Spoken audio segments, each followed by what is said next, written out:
the as a maritime professional coming to my industry and how it connects to Ukraine, well, uh, most of the bulk commodities, were almost about 80% of it is transported worldwide via the maritime, the shipping per se. Well, to put it in that perspective, Ukraine, it's one of the largest, uh, one of its largest assets is its grain, and a lot of news has been about the the grain being stolen by Russia and being sold off to third parties. Well, this hasn't happened overnight, and there are a lot of things, which were making this happen. When I say a lot of things, as a lot of wrong things, a lot of uh, international rules being broken, sanctions being violated, and I, as a maritime professional, as a master mariner now for over 15 years, I've seen it happen a lot of time. Uh, Probably been a part of it as well, uh, unfortunately. But that's the way it is done, and that's the way it's given the legality. My question to you folks, if you can help me in trying to understand this, is that why is there no interest to sort of get the all the various players who are making the all these things happen. When I say that, a watch basically has just three arms, on the front. That's the hour, the minute, and the seconds uh, hands. But then there are a lot of wheels turning behind, which are actually making that happen. So why isn't anyone focusing on that so far? Um, can anyone just help me out on that? Anyone help him out? Axel, Doman.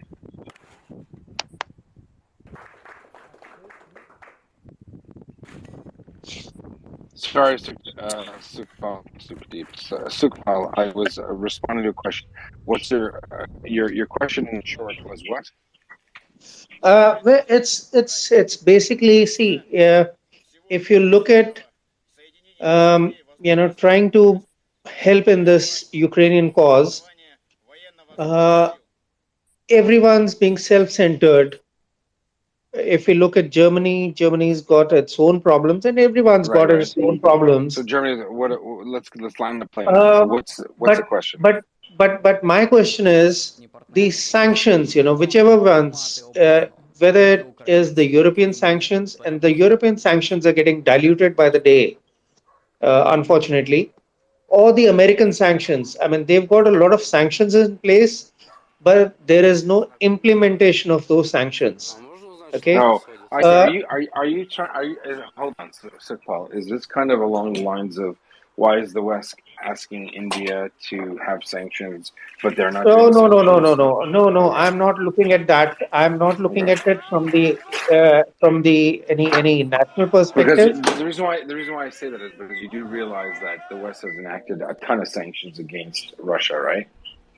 A Yes, they ton. have a lot of sanctions in place. I agree with you on that, but they are not being implemented on the ground. That's my No, no, whole they, point. they, they, they are being implemented on the ground. What do you mean?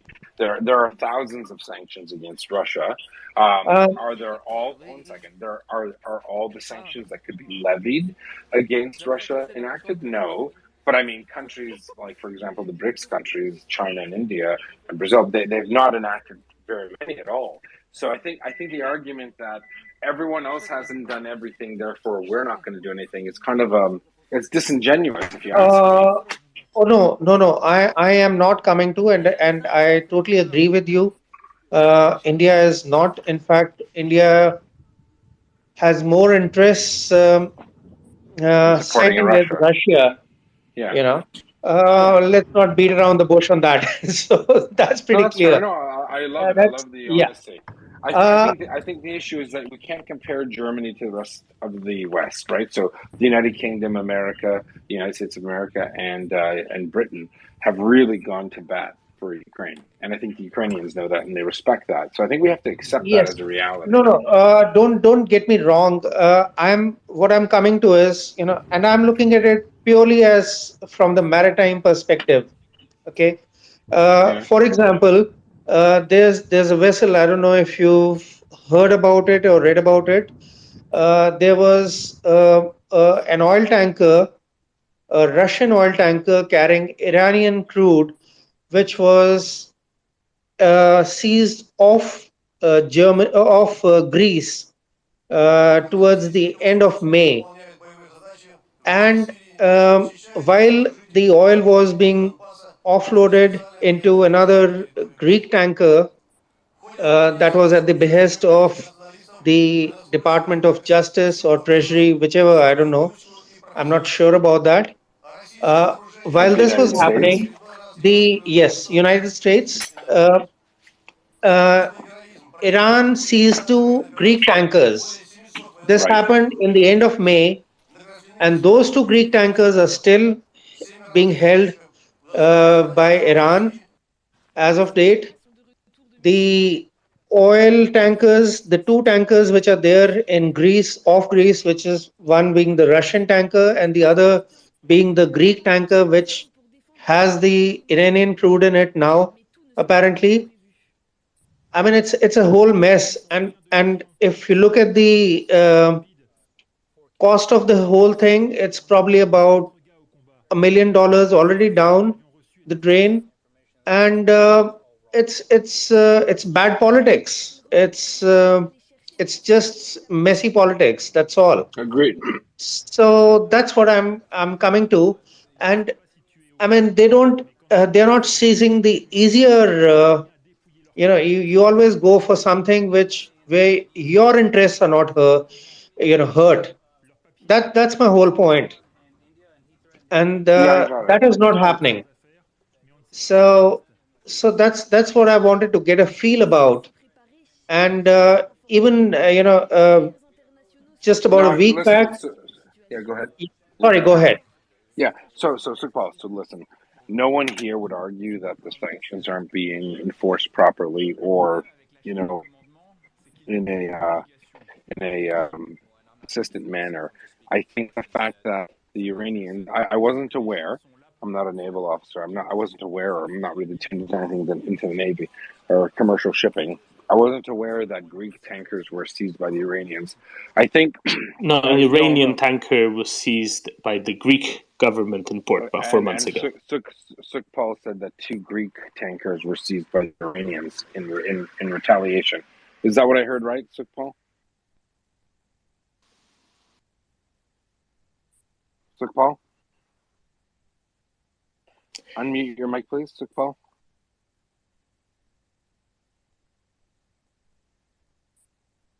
All right. I don't know if Sukhpal is still there. I think he said that there was a retribution. Just a minute. Hello. Yes. Yeah. Sorry. I got disconnected somehow. Yes. Go ahead. Did you say that two Greek tankers were seized by the Iranians in retaliation? Yes. Yes. That's right. Where? This is in the Arabian Gulf. This is Arabian in the Gulf. I Arabian like Gulf. you. Yes. I like you already. Arabian Gulf. Let's call it the Arabian Gulf. Yeah. So I wasn't aware of that, to be honest with you. So that's news to us. Yeah. Yeah. Right? Well. If you call it Persian Gulf, someone gets annoyed. So you're No, supposed to call it Arabian Gulf. Arabian. Let's call it the Arabian Gulf. Yeah, they were released a few weeks later. So they were released, Sukhpal. Yes. So Sukhpal, they were released, right? Not to the best of my knowledge. Yeah, they were last month.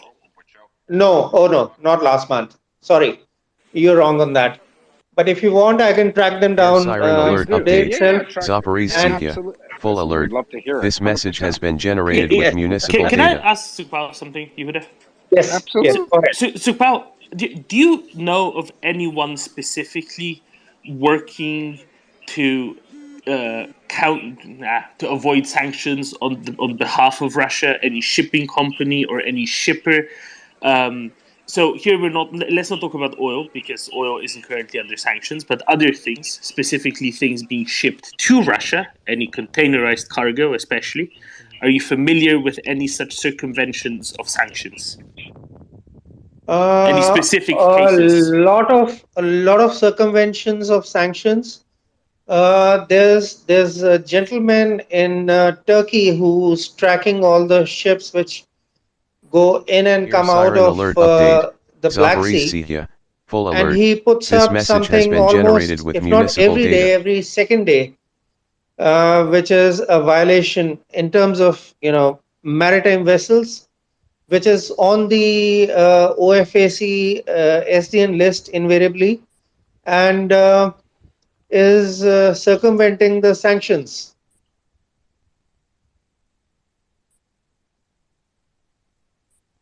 Yeah. Hello? I was hoping you had some specific examples. Come back up. You've been disconnected because the connection's bad. No, but listen, that was great. Sukhpal Singh, do come back up. Indian naval officer. Good. You hear garbled, by the way. Yeah, sorry. His connection was tenuous and it did break apart. Do come back up. We appreciate it. All right, listen, we just had Jessica Berlin, geopolitical superstar and darling, done amazing work. And do go and connect with her. Do check her out. Friend of the show now. Let's go ahead to the next hands we had up. George has been waiting for a while. We're going to go to George, Brian, and then Leonard. Go ahead, George. Yeah, I was going to ask Jessica this question. Obviously, I didn't get a chance, so I'm going to ask the other German on the panel, Axel. Do you think Germany's inaction of their government would have gone through about 20 years ago? Do you think the people would have been a little bit more incensed 20 years ago? Prior to the government of Gerhard Schröder, absolutely, 100%. Yeah, I that's what I thought. I mean, I lived in Germany in the early 90s, and I know that's a little bit more than 20 years ago, but anyway, yeah, I'm just kind of shocked at where they've gotten to. It seems like most of the people, I know she mentioned there's people in Germany that are obviously up in arms about this, and it just seems like the complacency has become more of a virus there. And just one other question: when we're comparing refugees, and I know people point out the supposed discrepancy between the treatment of Syrian refugees and Ukrainian refugees. From what I know, from what landed on the shores of the Greek islands, what we saw was mostly young men in their 20s and 30s. We didn't see, unfortunately, the Ukrainian refugees, which are like 100% women and children. And I don't see how people can equate the two and the treatment. Maybe I'm mistaken in that, but that's what I see. I don't know about anybody else. I think that's fair. And the reason why, and Abdullah Aziz is also coming up, who is Kuwaiti German, and he can talk about this just as well. But the reason why Jessica and we are in such agreement that there is a rather unfortunate conflagration of political interests and long-standing mythologies across at least two parties, and in general, and there she is absolutely correct, and I said it earlier, a general passivity in the German happy complacency silos, which really, really does not benefit us. And my last question would have been, but we'll do this the next time around when she's back, and she is coming back in a few days, as it seems, would have been, because she said it at the very beginning, that is actually the arc of all of it, that unless the US government interacts with the German government and forcefully interacts, there is zero chance that Ukraine will get its help in time. Thank you. Thanks, Axel. Покрівля згаданих будівель теж фахово підготовлена до холодів та негоди. В обласному краєзнавчому Alrighty then, we're going to bring up, we got Brian and then Leonard and Patrick coming on up. Brian. Yes, thank you very much, Yehuda. Regrettably, I didn't get the opportunity to pose my question to Jessica, but fortuitously, she did her expose so meticulously, she pretty much answered all of the questions I was going to ask. Chief among which is the SPD überhaupt noch zu retten? The answer, which is no, at least not the way it is now. Axel, perhaps you might be able to enlighten me. Is there any movement to renew a generational renewal in the SPD, which might help to overcome that intransigence? And as for that intransigence, I cannot get my head around that there's something more to it than simply an ideological logjam. When she mentioned and both of you mentioned the business of corruption in his previous political office, it's about the only thing Putin is good for. I keep wondering, has he got any dirt on anybody there, which increases their passivity? The other question that I had is to do with the media landscape. And I agree, I've noticed, I'm finding some of these weird information silos functioning in some of the other Western media outlets. But what I notice in the German media landscape utterly mystifies me. Who benefits from having these Russlandverstehen von Dienst perpetually turning up? Is there any way to break that monopoly? And what exactly is served by the public broadcasters perpetually pandering to virtually a one-sided narrative? Thank you. Oh, I could. It's unfortunate that Jessica has gone, because I think together with Abdulaziz we could have now filled the next 5 hours. But let's try to cut this short and be efficient. Have to settle for 3 hours. Okay, all right. No, we'll do this short and to the point. Abdulaziz, you want to go first, and I'll chip in. Yeah, I mean, Axel, we spoke about it the other day. There's the aspect that Axel has brought up also a number of times of the long history that the SPD has had in its proximity to Russia. There's certainly an element of that. There's no question. I would not even be surprised that if over the short or the long we hear of someone having some compromat, or Russia having some compromat on someone. But for me, the issue in Germany is very much a cultural issue. And that is, it's this talk show culture that we've had since the 90s, where every single question, be it small or big, needs to be discussed by self-acclaimed specialists from every angle. And what I'm seeing now here is we have a question of good and evil, black and white. It's crystal clear. But even there, we have this culture of having to discuss how evil is Putin, how evil is Russia, when is really war happening, and at what point is it in a war of aggression. We are discussing everything to death. To come to the question that you just posed as to who's benefiting from this, I mean, obviously the Russians are benefiting from it. I don't see internally anyone benefiting from it.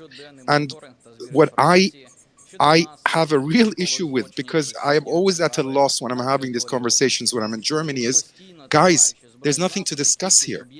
But we have this culture of really having to turn around every single damn rock every time, although it's crystal clear. And I think there's a lot of that. And I think that there's a lot of misleading. And the press has done an art form of this, and in so far is from my perspective leading this. And I think that the politicians are just following here. That's my view on it. And this is a former SPD member who voted for Scholz. Yeah, thank you very much. And that indeed has been my take on it. It seems to be the geopolitical version of Little Irish Quartet without Marcel Reich-Schwinitzky. Oh my God! Yeah, that was at least entertaining in that regard. It's so true. At least that was entertaining, but that was the phase where all of this began. At least there was a bit of intellectualism in it. But what we're seeing today, I mean, everybody's become now a specialist. Everyone has an opinion to give, and I just find it's tiring. It's tiring and it's sad. I've noticed some of this perspective is even being mirrored in spokespersons coming from the Bundesheer, which I'm finding equally mystifying, with one notable and honourable exception, one general from the Bundesheer who named the devil by name, as it were. A lot of them seem to be caught up in strategic music, which is again resembles Little Irish Quartet from a military perspective. No one seems to want to grasp this. Is if you want to know what you would have done better in 1938 to 1939, by God, you got it now. That's right, Axel, and then we're going to go to Leonard Bray. Yeah, I think we've discussed it here many times over, but in short, Germany is about to miss a historical opportunity for the first time in about to do the right thing. And that could be costly in a form, not only that it would be absolutely terrible, it may be terrible enough for Ukraine to lose more people who should not be dying if Germany were to do the right thing, because this whole war could be won earlier. However, if Germany misses this itself, it will fail because it loses its brand, its credibility, and the long-standing bonds of trust which have been formed, some of which have already become fragile, which is what we discussed earlier. And I think I've said it here on the space, I don't know how many times. This is a time for choosing. 4 times. It's a time for choosing, and Germany must find a way to choose right. Unfortunately, it still needs these guardrails, meaning it needs someone to take action, and that has to come from the White House. Perfect. All right. So much for that. We're going to go over to Leonard and Bray. Thank you, Yehuda. Yeah, I have a question that could be addressed to, it relates to the German picture. So either Axel or Aziz and my Nova Scotia friend, Brian, also, I understand you've lived in Germany for an extended length of time. So the question is this, with respect to the current foreign policy stance of Germany vis-a-vis Ukraine, to what extent, if any, do you feel that the corporate zeitgeist in Germany, keeping in mind that there are major corporate interests for whom you might have a starting position where war is bad and disruptive, but the immediate follow-up, I would suggest, is that Russian domination after a war is far worse. In other words, a far worse business climate, a far worse corporate climate. So to what extent is the corporate zeitgeist in Germany having any impact at moderating the kind of foreign policy madness, if you will, that seems to the SPD or their underlings seem to be driving vis-a-vis Ukraine foreign policy? So any insight you have on that topic would be of great interest. Thank you.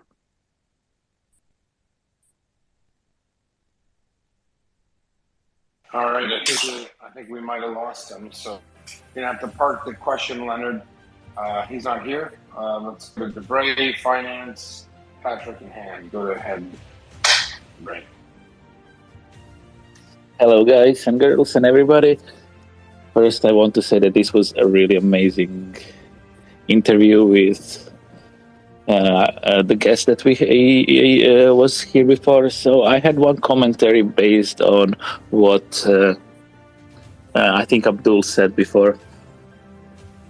One thing that is really now, and it's happening in all these talk shows, is that we have some now group of, so I would call them generic experts, or not really experts, but they just come there and talk about anything that's even vaguely related to the topic that they are generic experts in. Air siren alert update. So Zaporizhzhia. it's happening All that clear. basically so much This message nonsense has is been happening generated in all with these municipal data. shows that it's just creating chaos. And that's exactly what Russian propaganda wants. And that is a big problem, and that's what I wanted to say. Thanks so very much for that. Well, we'll take it as a comment and not a question, and then we'll barrel on over to finance and Patrick.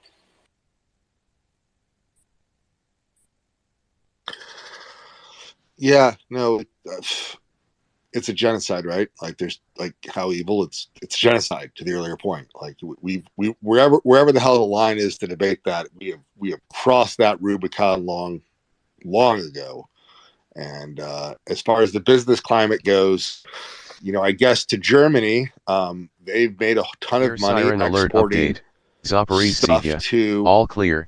Russia. This message has for a been long generated time with because municipal data. Russia's corrupt export-driven economy does not make complex machine parts and complex industrial parts well, and they are very happy with Russia's inability to make all of the needed supplies for their assembly lines, at the same time as Russia used to be happy to sell cheap, discounted natural gas in exchange. So to Germany, they got to import a cheap, discounted resource, an energy resource, gas. Air siren They got alert to update. export high value Zaporizhzhia. add All manufactured clear. products. This message has And they been just sort of generated with ignored the fact that municipal a lot data. of it was for the Putin military rearmament that is now being used for genocide, which, there's a lot of don't look at the man behind the curtain with how this works. Because Germany, as we have discussed regularly, via Siemens, Heidenhaus, and a few others,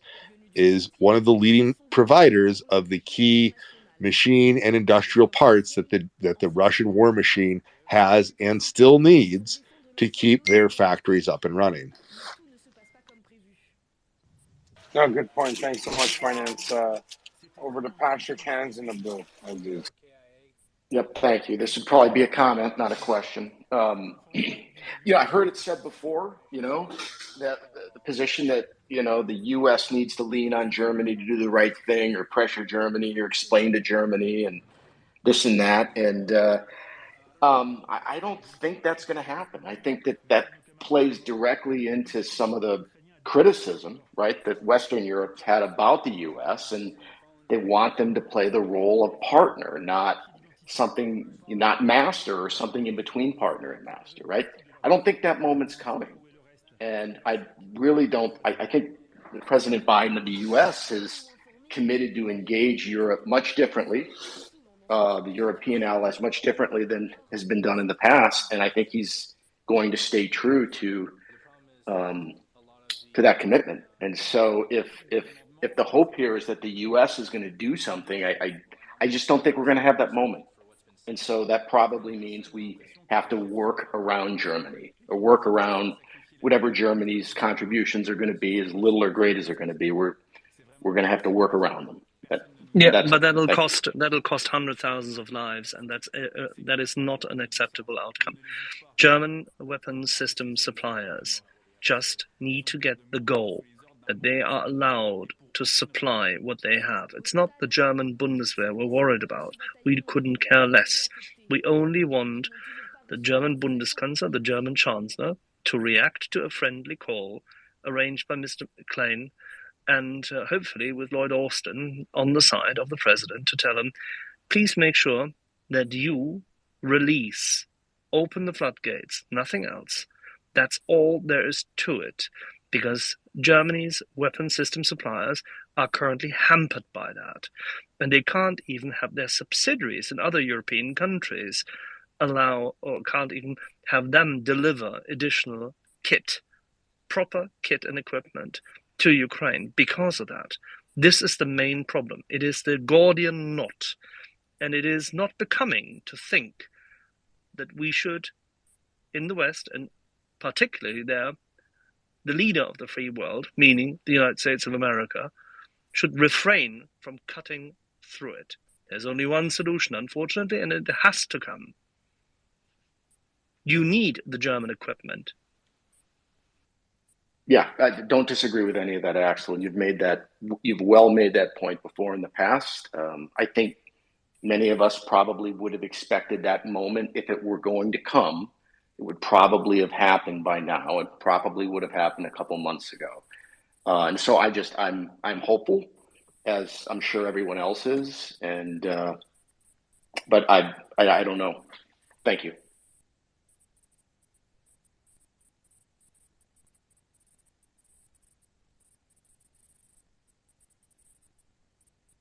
Hans.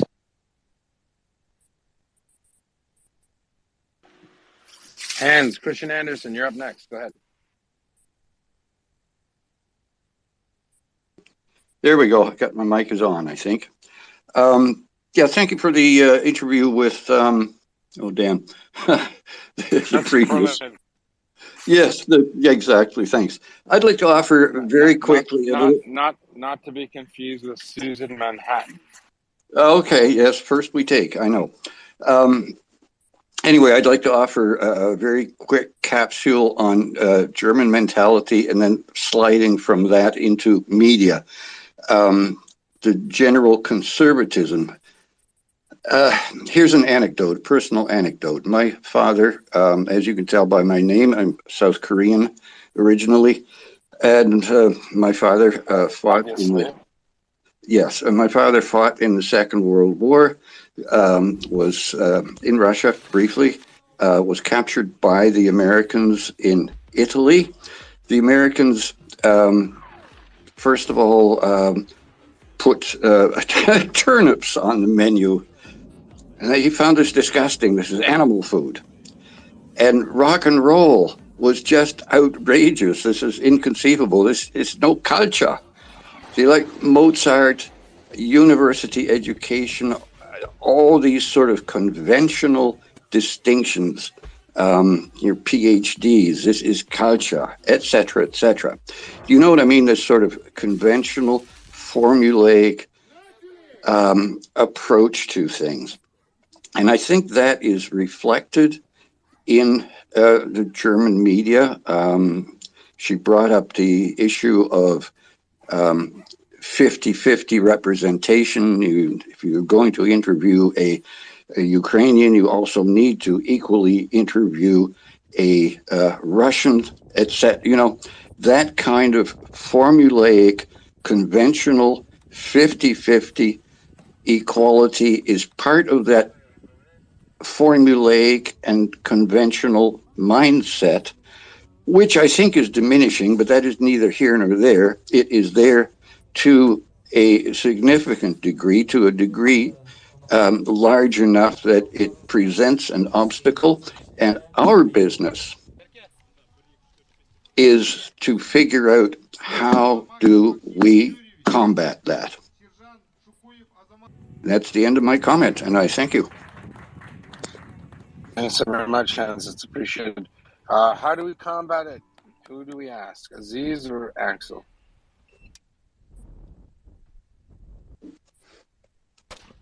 I think Aziz can give it a start.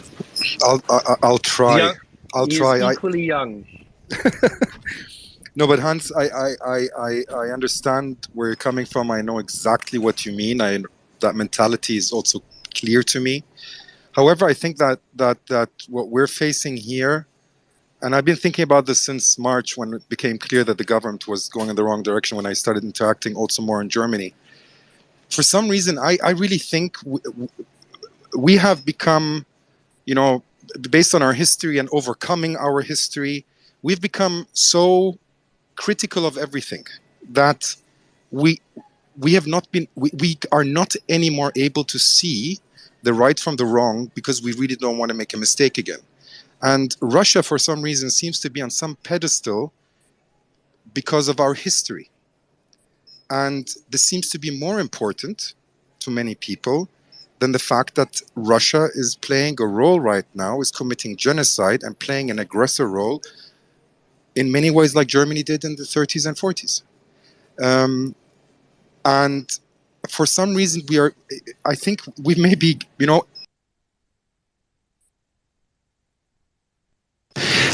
that's how I can explain it. I don't see this elitist, formulaic approach that I really understand what you're talking about, Hans. I don't see that this is necessarily an issue here. But Axel, maybe you want to correct me.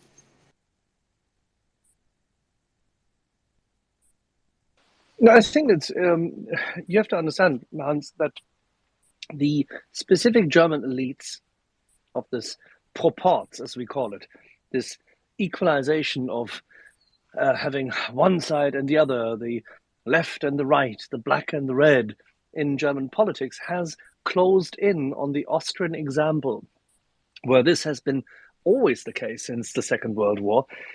Whereas in Germany generally was a more conservative or liberal conservative country throughout the period of the Bundesrepublik, the Federal Republic of Germany. That has changed. And it was changed also by infiltration from the East, don't forget. And this unfortunate infiltration and insubordination by the Russian side has always been felt by the Americans, by the intelligence services. MI6, whilst undermined itself, has warned against this for many, many years and decades. And I think Margaret Thatcher was briefed very valiantly on it, and President Reagan will have had his own summaries on the matter. This is a long-standing game by the Russian imperial system. This is what they do, and they've done it for a long time. And they have found ways to abuse that notion the Germans have given themselves, this complacency and happiness of their economic success under the protection of the free world's protectors, meaning America, and by help.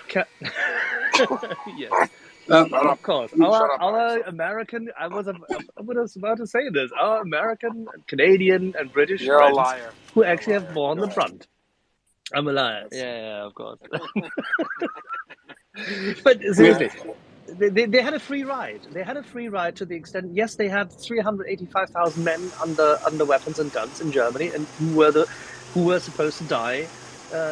Say, if ever the Soviet Union were to come, but everybody knew that they wouldn't come. We knew already in the 1970s that they could not come, and the Americans woke up to it.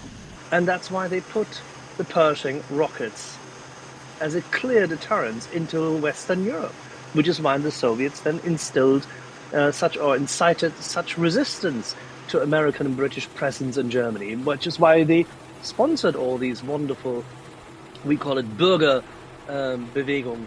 This is what they did. That is their culture war. And today it's the same thing. They are abusing the current complacency and relative economic happiness, because the savings accounts of Germans don't look good, by the way, as opposed to what people are thinking. And they are abusing this because they can. And the Germans fall into that trap. May I make one more comment? Of course. Succinctly, I think that's somewhat irrelevant. We have the conservatism. We have the sort of comfort, not wishing to look outside. And the previous speaker made a valid point. We're comfortable. We don't want to make another mistake. We have the sort of 50-50, what the hell was it? Equivalence, wasn't it? Proports, as you said, in the media. We have a comfortable media who don't want to hazard an initiative, who don't want to see that this is black and white. And again, my observation is we have this. How the hell do we fight it? That's it. Good point. Yeah, no, good point. And, for those who are asking, yes, Canadians are usually the most well-rounded people. I think we hear it every day on this channel. Thanks, Leonard. Thanks, Hans. How do we fight it, Axel? What say you? How do we fight it? Like we've been doing it here.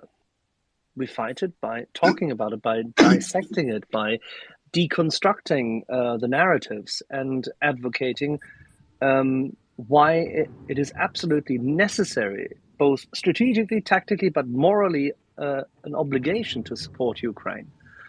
And by highlighting the benefits of supporting that free nation in its fight for sovereignty. Yes, because that's what we should do. But don't rest too much on that laurel. Keep up the good work, but don't rest too much on that laurel. We won't, Hans. We won't, Hans. Okay. We will not go away. You get my point. Absolutely. I don't think anyone's going to accuse us of resting. Not while the Duchy of Moscow is still around. What do you think?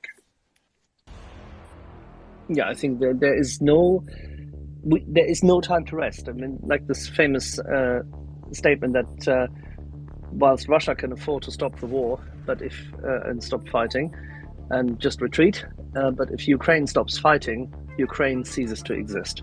This Amen. is the key aspect.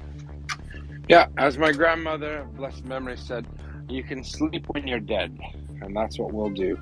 Thanks so very much, everyone. I'd like you to please, if you could, join the Maria Report, click it, like it, look at our social media. We've got our interviews. We're going to get Jessica Berlin's up there, and then also a bit of a Maria Report origin story. We'll get that sorted out for those who are so interested.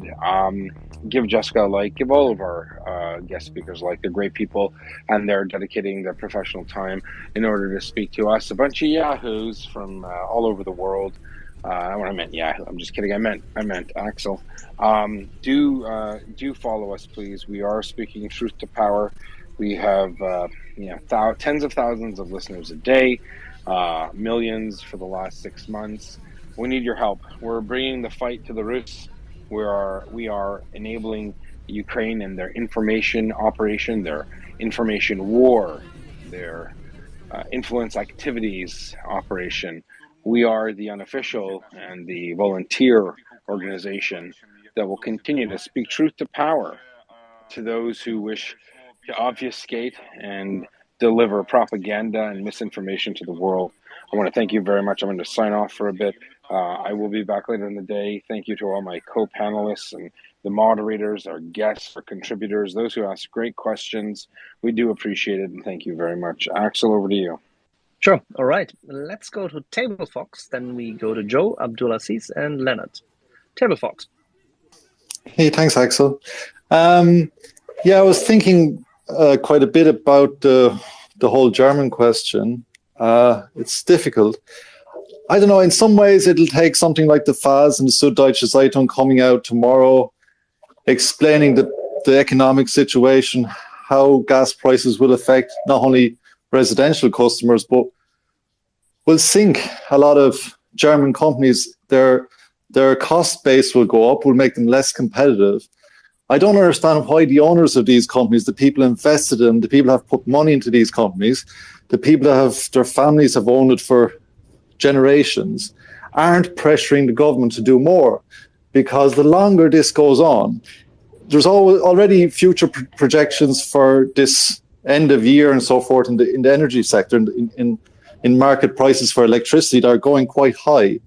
If this isn't stopped by the end of the year, what do they think happens if the war goes on for yet another year? Because it's not going to end. Fully agreed. You're absolutely right. And it behooves the German small and medium-sized enterprises and their owners to actually put pressure on local politicians and highlight exactly that. Fortunately, by the way, as you were just mentioning, the Frankfurter Allgemeine Zeitung and the rather left-leaning Süddeutsche Zeitung, Frankfurter Allgemeine Zeitung has actually made it its task to dissect the narratives recently, and it went as far as to having, which is rare enough, an English language lead article from our friend Timothy Snyder as a rebuttal to the utterly decrepit Mr. Habermas, who still wanders the corridors of thought in Germany with his completely bereft of any sense, topographical, psychological, overbearing Marxist analysis of life. And Habermas was advocating that essentially Ukraine could not win, and therefore it would be completely rational for Scholz to not support it too much. That was Habermas's argument. This is the liquidation of everything and anything the so-called Frankfurt School has ever brought forward, because it showcases its complacency, its narcissistic self-absorption, and its complete and utter disregard for individual freedoms. Unfortunately, the Frankfurt Allgemeine Zeitung has been posting these and other articles and has dissected the energy policy quite neatly, but it's we call it der einsame Rufer in der Wüste, the lone person shouting in the desert. This is the unfortunate thing, Table Fox, don't you think? Oh yeah, that's quite funny. I didn't hear that expression before, but well, basically they're both in the one boat. I know obviously there is the left against the right, and it's us against them, and blah blah blah blah. But the thing is, if these factories have to shutter up, if they have to stop producing, if they're not profitable, people will lose their jobs. People that are going around in fancy new Audis, Mercedes, BMW, all the electric cars are flying around the streets here. They won't be able to. They're all leased, by the way. All of them are leasing them. They will not be able to afford payments. They will not be able to afford their mortgage payments, their rent payments. The state will have to come in. It will be a nightmare. So I don't understand why they are not really pushing for it. They're more worried about, yes, the cost of living is increasing. Yes, energy prices are increasing. They are being told that Putin will win, don't forget. And Mr. Scholz is playing for that. Yeah, I mean, the FSB all sold apartments in Crimea the day the war broke out. They don't even think they're going to win. So how the fuck would you think they're going to win when the Ukrainians now, after 6 months, are still holding to? Sorry, go on. I don't think that, and I think you know that. What I'm highlighting is that they are still drinking of the cup with the sweet poison, telling them that, oh, well, there will be a ceasefire, there will be a diplomatic solution, there can't be a war solution, because we're Germans, we believe in ceasefires and peace and negotiations, and if the Ukrainians were only to give away a little bit of land, then the Russians would stop. All this peacenik money and negotiation-based policy is, of course, out of the window, but they haven't accepted that yet. And their government is telling them they'll get away with it. As a consequence, somehow they still believe in it. I think Abdulaziz will confirm that. Yeah, sorry for jumping ahead, but yeah, absolutely. I was talking out loud, Axel, and I just can confirm what you're saying. And coming back to, I think it was Dr. Brain who made a comment on the question of, what is the press telling the people? I'm still reading articles that Russia is making great gains in the Donbass. There are no great gains happening in the Donbass. Just because they took a few kilometers and lost thousands of people doesn't mean that they're making great gains. Who's writing that? No, it's mainstream media. It's mainstream media. This is not anything radical left or right. It is mainstream media. Is this somebody writing this who's 3 months ago had something drop on their head and they just woke up from the coma and finished writing the article they're writing at the time? You know what? It's a nice way of putting it, and I wish it were the case, because I would at least have a justification why they write that crap.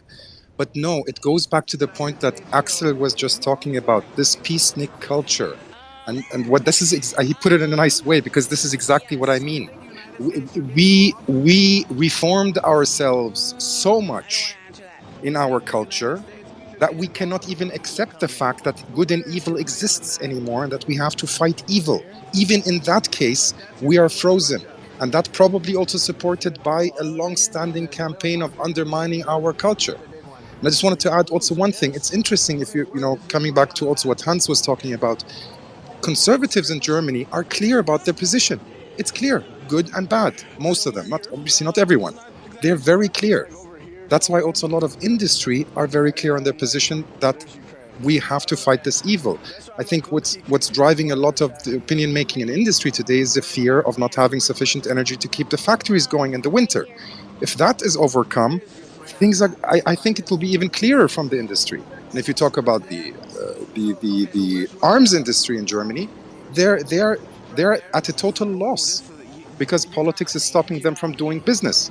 And the Ukrainians would buy from them. They don't even need it gifted. They would buy stuff from Germany, but not even that is possible. But to come to the point again, the press is part of this whole thing. And as I said, they do not give a real picture of what's going on. Why? Because they want to be so neutral and so quote unquote realistic. Very good point. Very, very good point. We have a lot of hands up. I would like to give Joe the opportunity to talk. Can you hear me? Yeah, to continue on the topic, I was absolutely mind blown by what Jessica had to say about this equal rights in the media. And even though you guys are doing a wonderful job to inform people. Mic check. Oh, you hear Axel, yeah? Okay, sorry, apologies. Sorry, Joe, please continue. I just seem to have an audio problem. I apologize. So even though you guys are doing such a wonderful job to inform people and dispel any disinformation, I'm still thinking how to reach people, how to reach this group of people that Jessica mentioned that is not on Twitter, that is not interested, that is not fluent in English. Because at the end of the day, this is exactly what she said.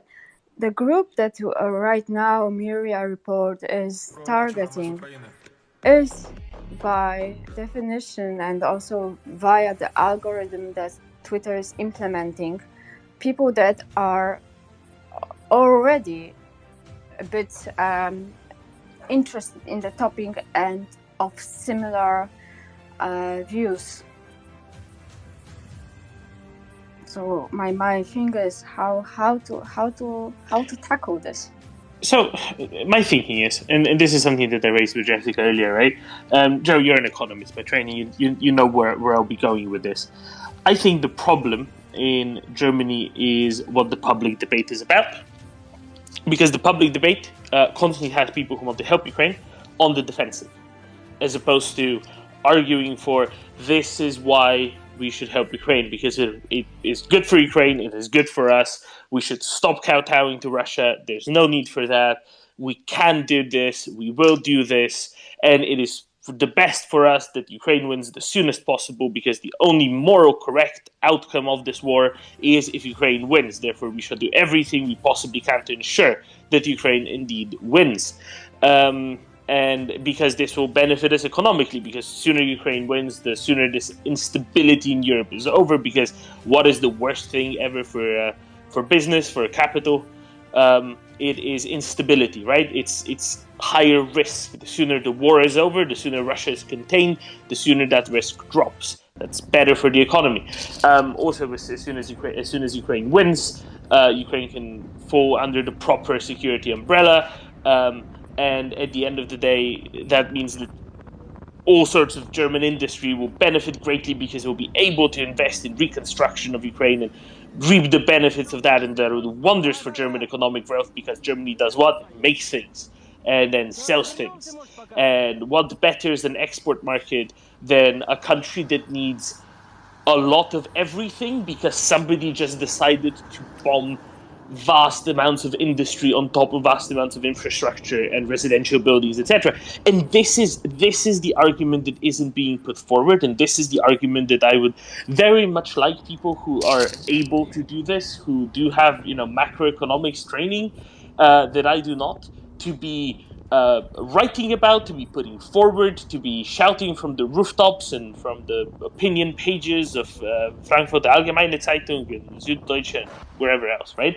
This would actually make a difference, because it would change the public debate from, oh, we should really do something, but is this the right way to do this? And is this the right procedure? But we have to think about this. And then what if Russia doesn't like it? And what if they don't approve?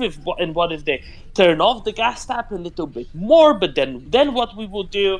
But we have to close these nuclear power plants because we have decided that we're going to close the nuclear power plants. And it doesn't matter that 3/4 of Germans are now telling us to please leave them open because it's better for us to keep them open for another year because we've lived with them for, the last 40 years. Because we made a decision, right? Exactly, but we have made a decision, and the appropriate protocol is that we stick by the decision. And who can find Form 15B-7C to reverse this decision? Nobody has the correct form, right? So what's missing is a more offensive, not offensive is in repulsive, but offensive is in, go on the offense, make the case for. But that case has to be made not by, me here on the internet. That case needs to be made by people with economic standing, with academic standing, because at the end of the day, what is Germany? What did we hear earlier? Germany listens to experts, right, Abdulaziz? That, I think you were the one saying this. That there needs to be expertise behind it, and that's why there needs to be a giant old stack of papers with lots of graphs and lots of tables that says, no, this is how to solve German economy, this is how to solve German economic growth, make Ukraine win, give them all the weapons they could possibly have, and have them kick Russia out, and that'll massively kickstart German economic growth. So let's do that now. Joe, what do you think? Yeah, but I think the problem here is the difference between the short-term and the long-term horizon. Right now, the focus in the media, I'm not living in Germany, but I think that everywhere in Europe, the focus right now is on the costs of the war right now, how gas prices are going up, how inflation is going up, and how it's all because of the war and how we need to end it. So I think the narrative right now is so wrong. I agree. That's what I said from the start, right? The public discussion is framed the wrong way. The public discussion, instead of being framed... When you focus on the economic, still many people are thinking on the short term. But it's not just that they're thinking on the short term. They're also thinking within a much narrower range of possibilities, right? Because they're saying, well, there's nothing we can possibly do to affect the major variable that exists here, which is Ukraine being under invasion and in a state of war. Why not think about changing that variable? Because they think they can't change that variable because they still have the perspective of Russia from the 1960s as this military behemoth in the East, which it is not. Right, so they have this wrong assumption if they even state it, and I think that's a big problem with a lot of economics. Because I never do exactly economics. That's exactly it. Because the Germans do not follow their economists at all, because they know that economists are right only 50% of the time, but they do follow their sociologists and their intellectual professors of Marxist theory, such as Habermas, despite the fact that they know that these guys are 100% wrong. Joe, I'm sorry, I rudely interrupted. Joe? I think you made the same point as Joe, essentially. Please, Joe. I totally agree, but still, even though people want to listen to experts, at the end of the day, all that matters to me, usually at the individual level, is my own comfort. So even though for the economy at large, it is beneficial that Ukraine wins, because then we can go into reconstruction, investment, and so on and so forth.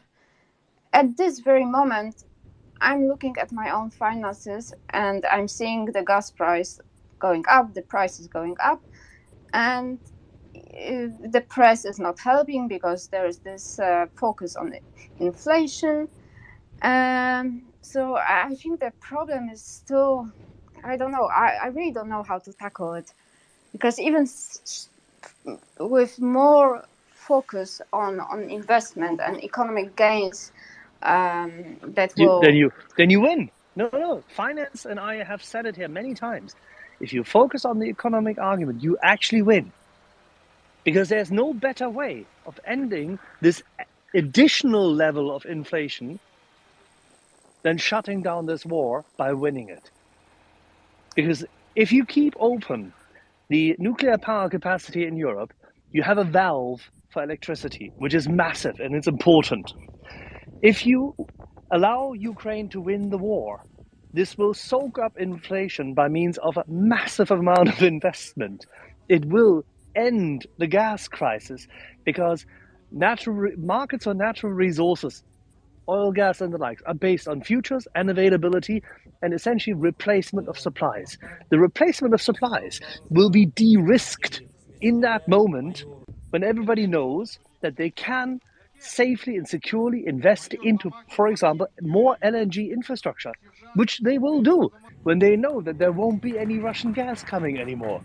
If you take this ambiguity that there might be Russian gas because there might be a ceasefire, there might be some kind of a negotiated deal, if you take this off the table and say peace through victory and no further Russian gas for Europe, and take the right economic steps and therefore the right strategic and tactical steps, then you win. And you help people have more disposable income next year.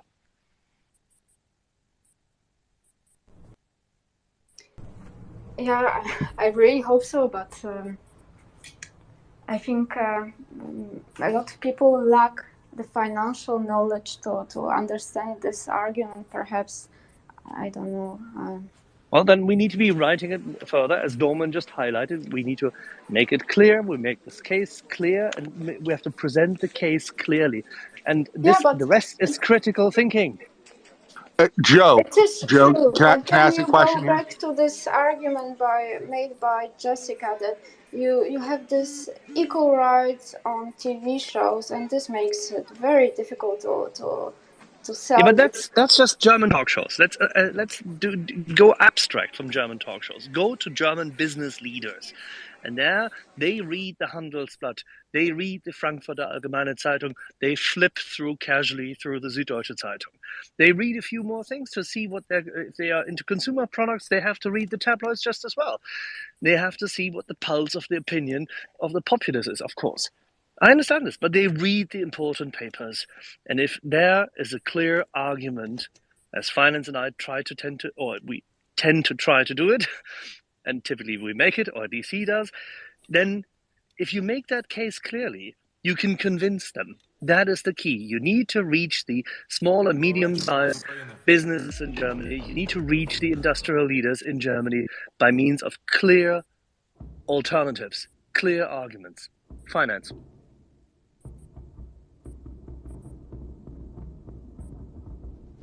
Thank you. Yeah, sorry, having Twitter clicky issues. Joe, you seem to be a bit hesitant about long-term economic value for Germany. I think you're a good faith person. So could you elucidate what your hesitancies are about? Because I'm probably going to go write something on this, because you're not the only one who has these hesitations, and I have no problem trying to address them. So I would actually appreciate hearing what part of this you find, what part of this brings you hesitation from the German mindset and framework. Well, I don't have hesitations at all because I see the gains. I'm just, I get the impression that a lot of the public has this belief that ending the war right now, at this moment, would make them as individuals better off. And I think a huge part in this plays the media right now. Okay, I don't really follow German media. I barely follow our own media, outside business media, because I hate it.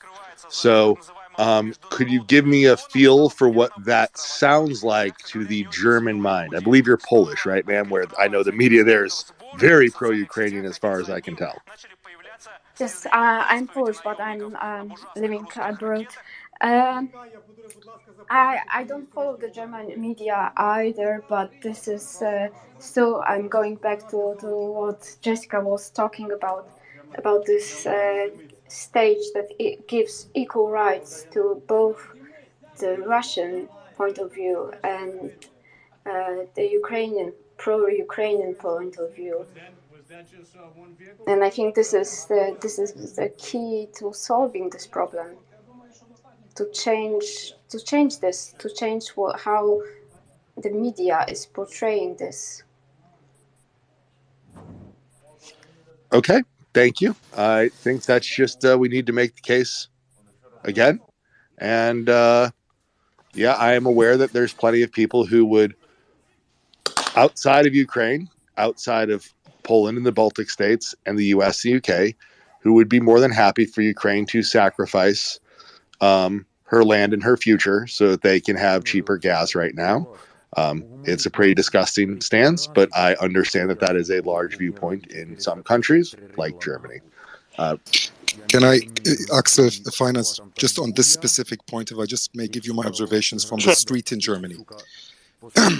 There's been, with all the discussion we're having about the press, etc., I think polls are clear about the support of the German people for Ukraine and their absolute right to fight off the Russian aggression against them. I think there's no question.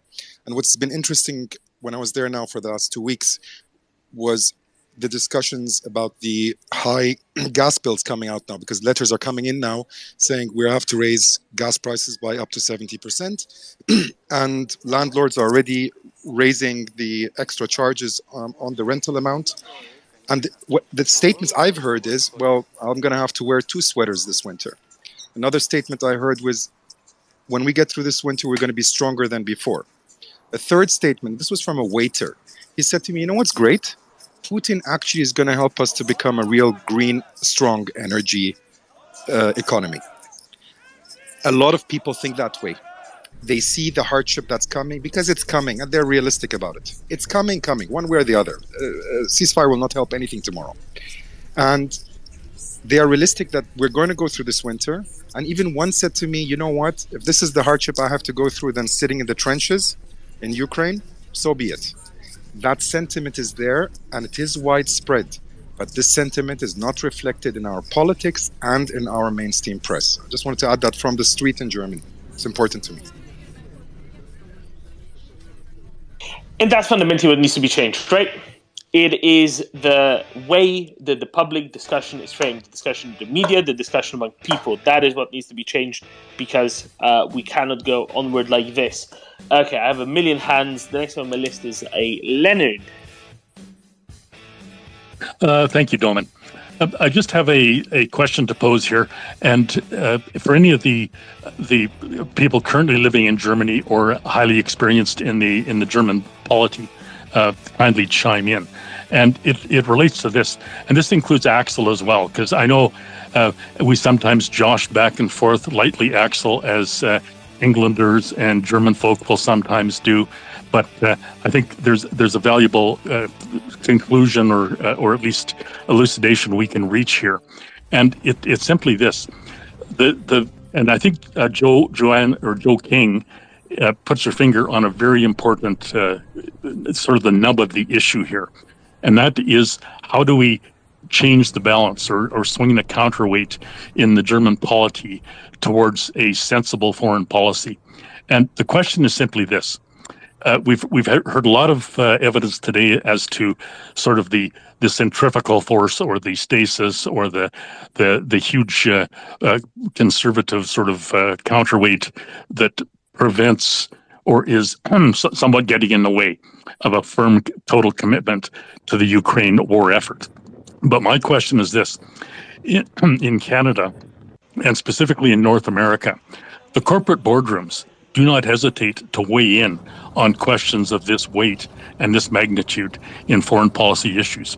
And I'm just wondering, we've heard as to where the center weight, if you will, or the sort of the vast inactivity or lack of commitment at the center of German politics is, so to speak. But where are the corporate boardrooms on this question? In other words, BASF, Pfizer, Bayer, Rheinmetall, et cetera, et cetera. There's a huge corporate interest in getting this, in ending war, of course, but there seems to be no commitment to weighing in favor of Ukraine and getting this thing over tout de suite. So where's the breaking point, or where's the disconnect between corporate thinking and the vast sort of silent majority in Germany, or is there not a disconnect? Are they really singing from the same hymn book? So thank you. I'll just briefly say Pfizer is American, not German. I know it sounds German, but I think this is really a question for Axel because he, I bet, knows some people in those boardrooms. Something tells me. A few. Yeah, that's difficult. There's a massive heterogeneity in that regard because the German industry is not in any shape or form united at all. Never was, never is. Despite what some people may want to make you believe that industrial policy, as our friends in France continue to believe that it works, it doesn't. Just because Ms. Merkel, for example, as was mentioned by Jessica earlier on today, and yes, I'm sure there were a few people such as Volkswagen and others who were quite happy that Ms. Merkel arranged for large business trips for some large deals, but large deals from some large companies make very little economic impact. Germany is a highly decentralized industrial economy. That is its strength. It has more mid-sized cities, towns, and villages with high-paying industrial jobs than any other nation on this planet. It has the most distributed industrial structure. That is why it actually works.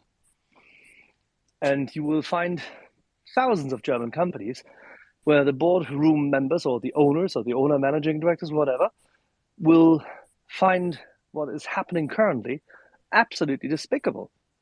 But they are still pressed to carry on with their work. And the disconnect between German politics and German industry and business is legend. It's absolutely legendary.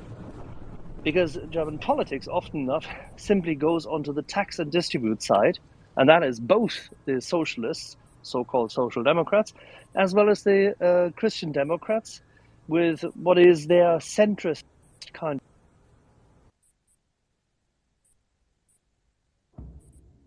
Did we lose Axel? I think Axel got a call because he sounds like he got a call, and it's been too long to be a Twitter box.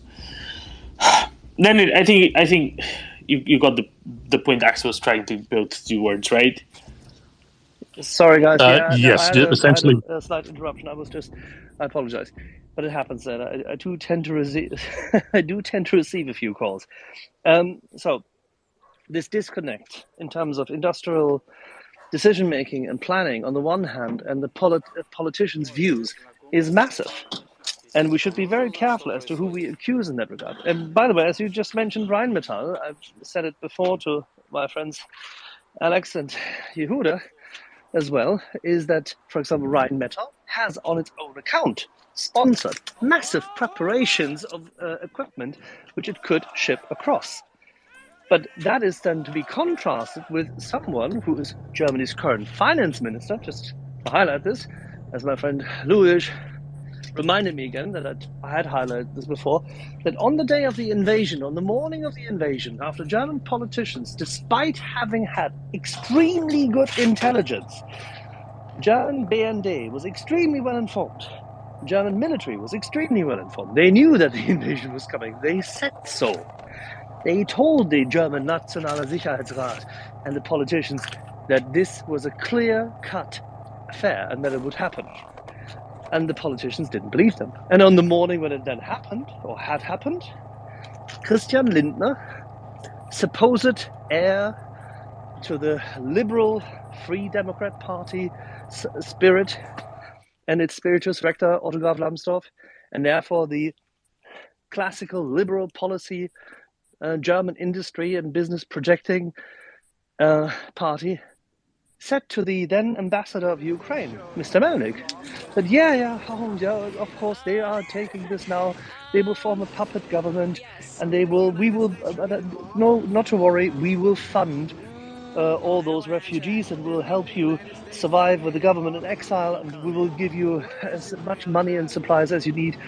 Maybe you can save some of the rump state in the West. This is what he said. And Mr. Melnik documented that. He said so in various interviews, and Mr. Lindner could never deny it. This is German politics on the one hand, and Rheinmetall and the other parts of the German weapon system industry, who, when asked, within 48 hours, produced, 282 companies produced a list of what they had in stock, what they had available, what they could produce under normal conditions, and what could be produced, if necessary, under, shall we say, more accelerated terms. Within 48 hours of the German Defense Ministry and the Ministry of Economics asking them. Germany simply needs to find a balance between the disconnect of the politics on the one hand, the meek, appeasnik politicians, what Jessica also criticized, on the one hand, and its very capable industrial leaders. Yes, there are people at BASF who have, from my point of view, taken very wrong strategic decisions, or were allowed to take those in the past 20 years. But who am I to criticize when the politicians were the ones who actually pushed this? When the politicians were the ones who supported this and allowed it to happen? Selling the strategic gas reserve tanks because there's only supposedly one buyer to then Gazprom, or an entity of Gazprom, is of course the worst decision ever. That doesn't even have to be discussed. This would not happen in Britain. This would not happen in the United States. Never, ever. Because our American friends and our British friends are pragmatic, and they are not stupid. And they're not blindsided easily. So German industry on a high level and German politics packed it. The large body of German industry and business certainly does not. And with that, I'll hand the mic back to Domen and Luis. Yeah, I'm gonna have JJ go ahead because she's been waiting by far. Oh, sorry, apologies. I didn't see that. No worries. No worries. I'm here, running a list. But it's a good list. It's a list that keeps people not annoyed with me. JJ. Now you have me laughing. I have some exciting news, Domen. The Ukrainian Security Services has seized assets worth $270 million. And boy, that was really hard for me to not sound like Dr. Evil there. But anyway, it's from a Ukrainian company linked to the Russian state energy corporation, Gazprom. And I saw this on the Kyiv Independent Twitter feed. So that's where I'm getting this from.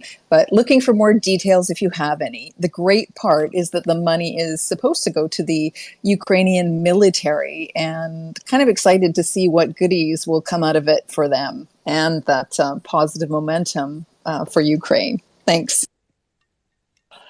Thanks, JJ. Only like half an hour ago, I was reading on the SBU website to see how what they were actually doing. I saw those news and it didn't really make much sense to me. But apparently, it's a subsidiary of Gazprom that was still in Ukraine somehow. So they just kind of nationalized it and seized everything that was there. There's a bunch of lubricants and the like in there as well. God knows what all it is. But apparently, at the end of the day, they might as well have done it. It is effectively an arm of the Russian state. We all know that. Ukrainians know that. Hey, the Russians know that. The Russians even effectively admitted to that with the way they were treating Gazprom, to basically leverage it to push up the value of the ruble in months past, right? That you would not do this to non-state affiliated companies. Gazprom Bank was the state affiliated bank that all of these payments were still flowing into Russia through. So makes sense. I'm just confused why they haven't done this previously. I guess they were busy with other things, which honestly makes sense. But it just sensible thing to do, I reckon. Since we're talking about Gazprom, the other thing I was looking at, since we're talking about Germany so much, was there's this graph. There's a graph that I like to look at a lot. Not that it changes a lot; it only updates once a week. But it's run by Bruegel. Bruegel is a think tank. It's based in Brussels, I think, or somewhere else in Belgium, and it has a bunch of really interesting data sets. And the data set I really love is the data set of European natural gas imports. So there's this graph that shows you on a week-by-week basis, right? There are 52 weeks in the year, 53. On a week-by-week basis, how much gas was being imported in total into the EU from all the other sources last year versus this year versus the maximum over the last 5 years versus the minimum over the last 5 years on a week-by-week basis, right? So I can tell you one thing.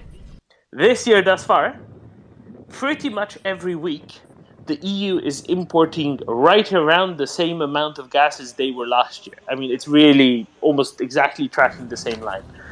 So the numbers don't really matter. What matters is that thus far, Europe has been importing pretty much the same amount of gas as last year. And then you'll ask, well, how is that possible? But Nord Stream has been, providing a whole lot less gas as of recent. Well, the reason why is that even though the imports from Russia are much lower than they were previously, and there still are some from Nord Stream, also from Turk Stream and the like, the imports from Norway in some weeks have exceeded the maximum for the same week of the year in the last 5 years. LNG is, what shall we say this, 50% above the previous summer maxima, right? Much more LNG coming in. Far more LNG than we thought could come in. Algeria is actually below where it was last year, and that's down to that pipeline that goes to Spain being shut off, I think, over some discontent among the Algerians about how the Spanish are considering Western Sahara, the Sahrawi Arab Republic. I don't know exactly what. But I think it's going to be picking up very soon, and there's actually going to be more coming up than there was previously because they signed some new deal with the Italians. So actually, yes, there's a problem. The problem is, what if the Russian gas still doesn't start flowing, into November, December? Yes, it's a bit of a problem, but it's much less of a problem than the fearmongers are trying to tell you it is, right? It's actually a problem. I know, shocking, isn't it? Unbelievable! It's not true. Unbelievable. But the takeaway message is, yes, it's a problem if there's less gas coming in the winter from Russia than there previously was in previous years. Absolutely, it's a problem. Actually, if you look at storage levels, they have another one. They have another graph of storage levels somewhere. Where's the storage levels?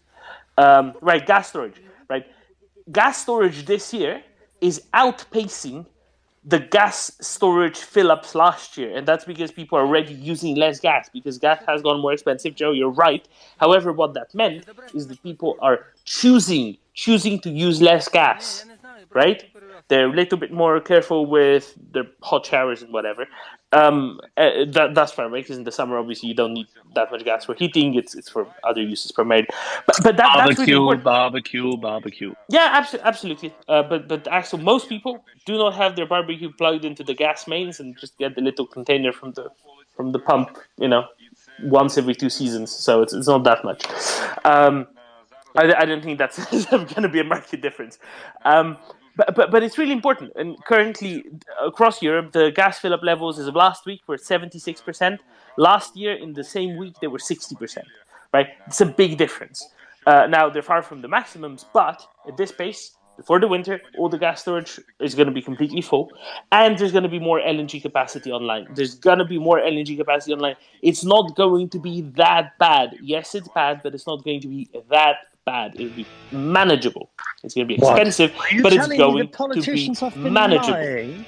Are they telling me the politicians have been lying and the media? It's not just about the politicians, right? Yes, quite, because that sells, and that people open that. I think this is something that people here, we talk about it a lot, and by we I mean Axel, you and I, and finance. We keep droning on about the gas, and the storage levels and the LNG and etc. But it's really important to make this absolutely clear that it's actually not going that badly, and people have actually started making decisions that you would expect them to be making in something that has at least some, now what's the word? Not flexibility. Rationality. No. I mean elasticity. Elasticity is the word I meant, right? It is at least a somewhat elastic market because people can actually use less gas than they did previously in the same months, especially in the summer. And in the winter, it's a little bit harder. We all know that.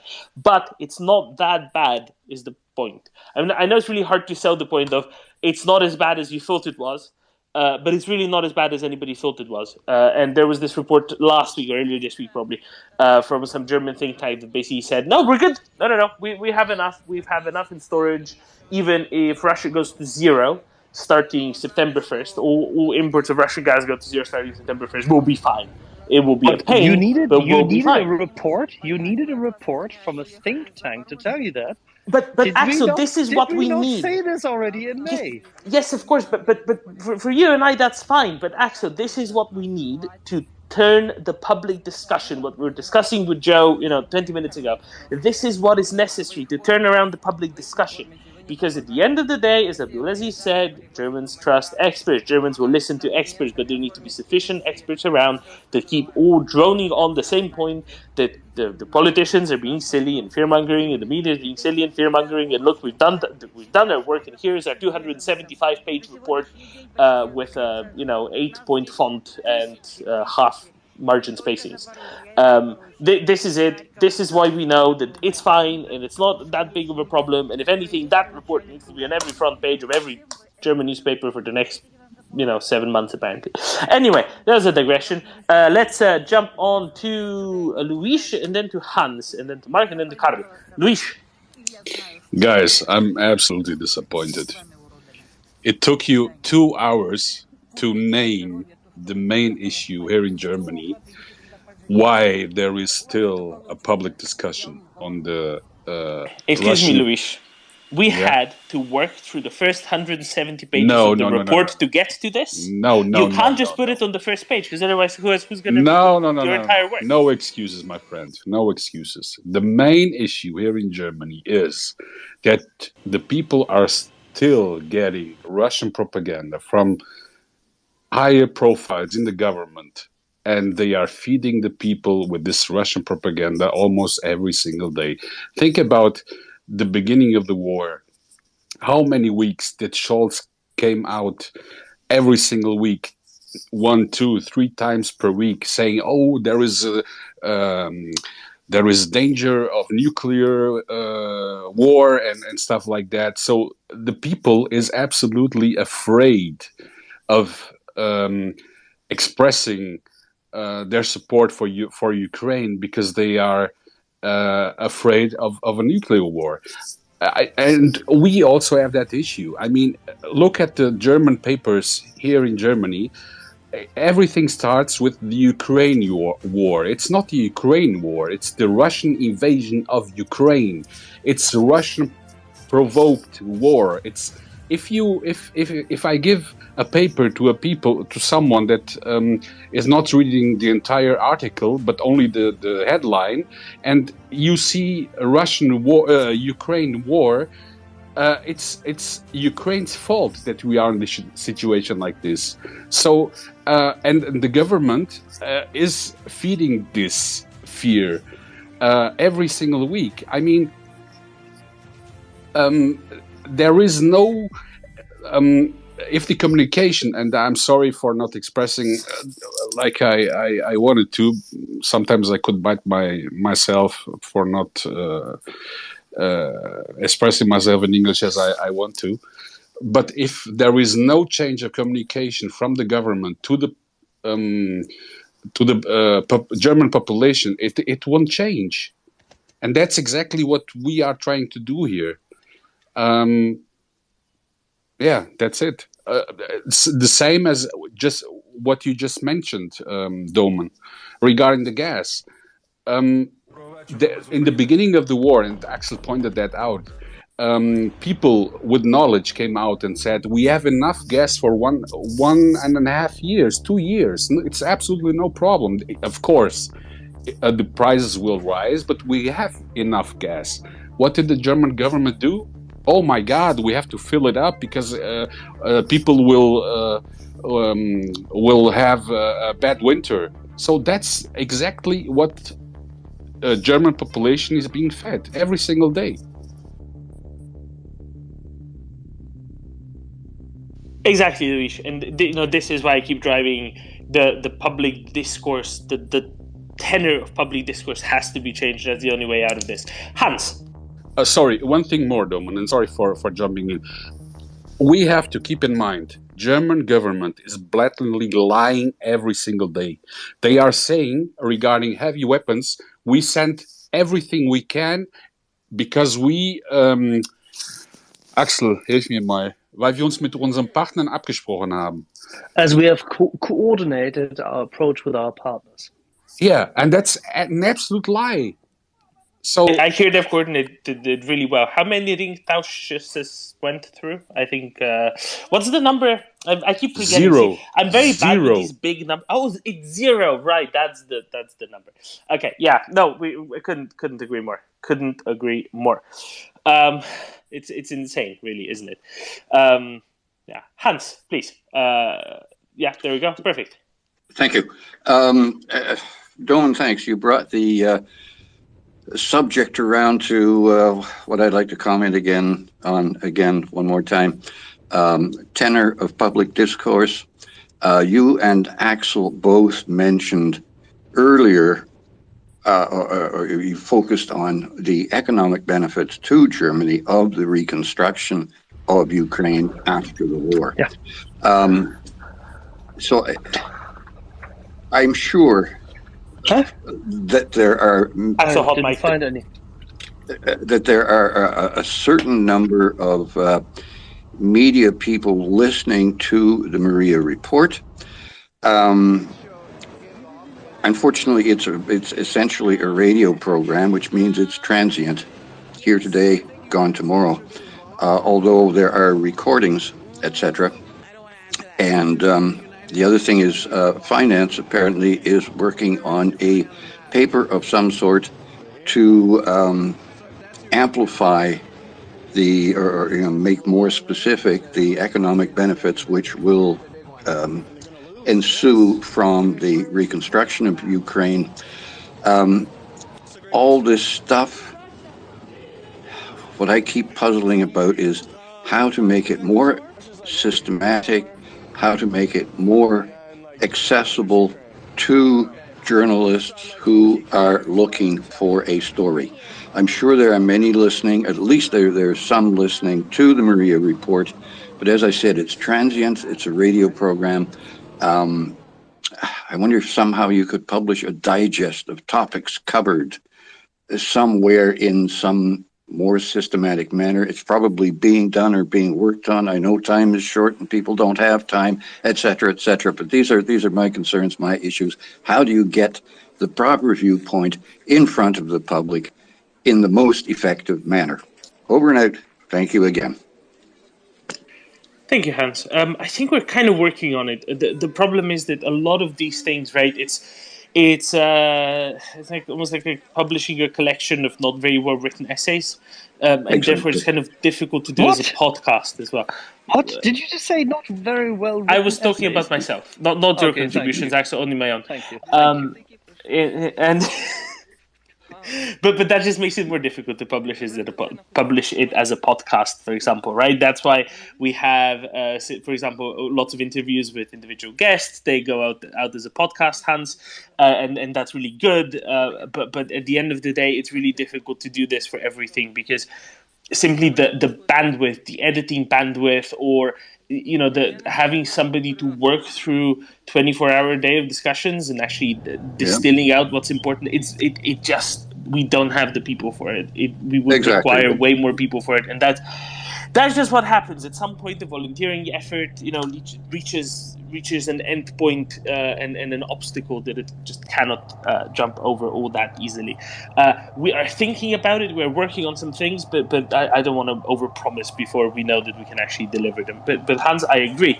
I fundamentally agree because it is important, just as you said. And also, this is what Jessica Berlin said earlier, that this had become a 24/7 consideration, and she quit everything else, and it was all Ukraine from here on in. Exactly. Yeah, so everybody's up against the same thing, but that was the substance of my comment, and I thank you again. Thank you very much, Hans. I concur. I fundamentally concur. Mark? Yes, hey, Doman. Hey, Doman, honest God, I don't know how you do it. I mean, you can be on for 10, 12 hours, and you're just as energetic, entertaining, and humorous from the first hour all the way through the 12th hour. So, Flattery. Oh, I missed that. Axel was going to say flattery will get you nowhere. Okay, all right. Well, not that I'm trying to get anything, but now I'm going to turn a little flattery towards Axel. Sometimes in regards to the German natural gas dilemma, Axel mentioned something a week or two ago that is quite obvious as far as an easy solution. Sometimes there's a complex problem, there's an easy solution. I have a home that's 120 years old, and it has an old gas boiler. And I decided I need to quit using gas a little bit less for environmental reasons and rely more on electric, which I'm powered by nuclear. So I bought 4 of these space heaters that Axel kind of recommended. They're oil-filled. They warm up very evenly. They cost about $100 on Amazon, and they're brilliant. I was able to lower my gas bills by about 2/3. My electric bill went up by about half. I mean, it was a draw, but nonetheless, it was even. It's just more efficient than I imagine with the natural gas prices going up there. Sure, I'll probably end up saving quite a bit of money. So anyway, kudos to you, Axel, for a simple solution to what could appear to be a difficult problem with a lot of Europeans, but there really is simple solutions. Thank you. Yeah, and it's not just about cost, right? It's simply about availability of certain forms of energy over others, and fungibility of electricity versus the non-fungibility of gas. This really comes down to that. Thank you, Mark. Carl. Hi. Just to recap on the kind of the European or German energy thing, and just like paraphrase. In a way, would it be like a situation that could have been really, really bad, but it's pretty well mitigated? Maybe not ideally or perfectly mitigated, but mitigated well enough. So like, let's say it was just a personal thing, like a one-person scenario. Like, let's say the labor market was, okay, not too bad, not too good, and you lost your job. You have a few months where you dip into your savings. You can't go out for dinner. You maybe have to cancel that nice fancy vacation you'd planned. But in the end, you get another job a month or so later. You get savings back. You didn't lose the house. You didn't go homeless or anything like that. Would it be more akin to that level of situation? В ході спецоперації контррозвідка Служби безпеки затримала у Харкові заздалегідь впровадженого ФСБ. Carol, try as I may, but I did not understand your question, and I worry that you might have gotten cut off by audio problems. Okay, sorry. No, you didn't get cut off by audio problems, and I didn't get it. I'm sorry. If Finance Raxo did, you're up. Couldn't hear well. No worries. I was just trying to paraphrase the situation as if it was an individual person.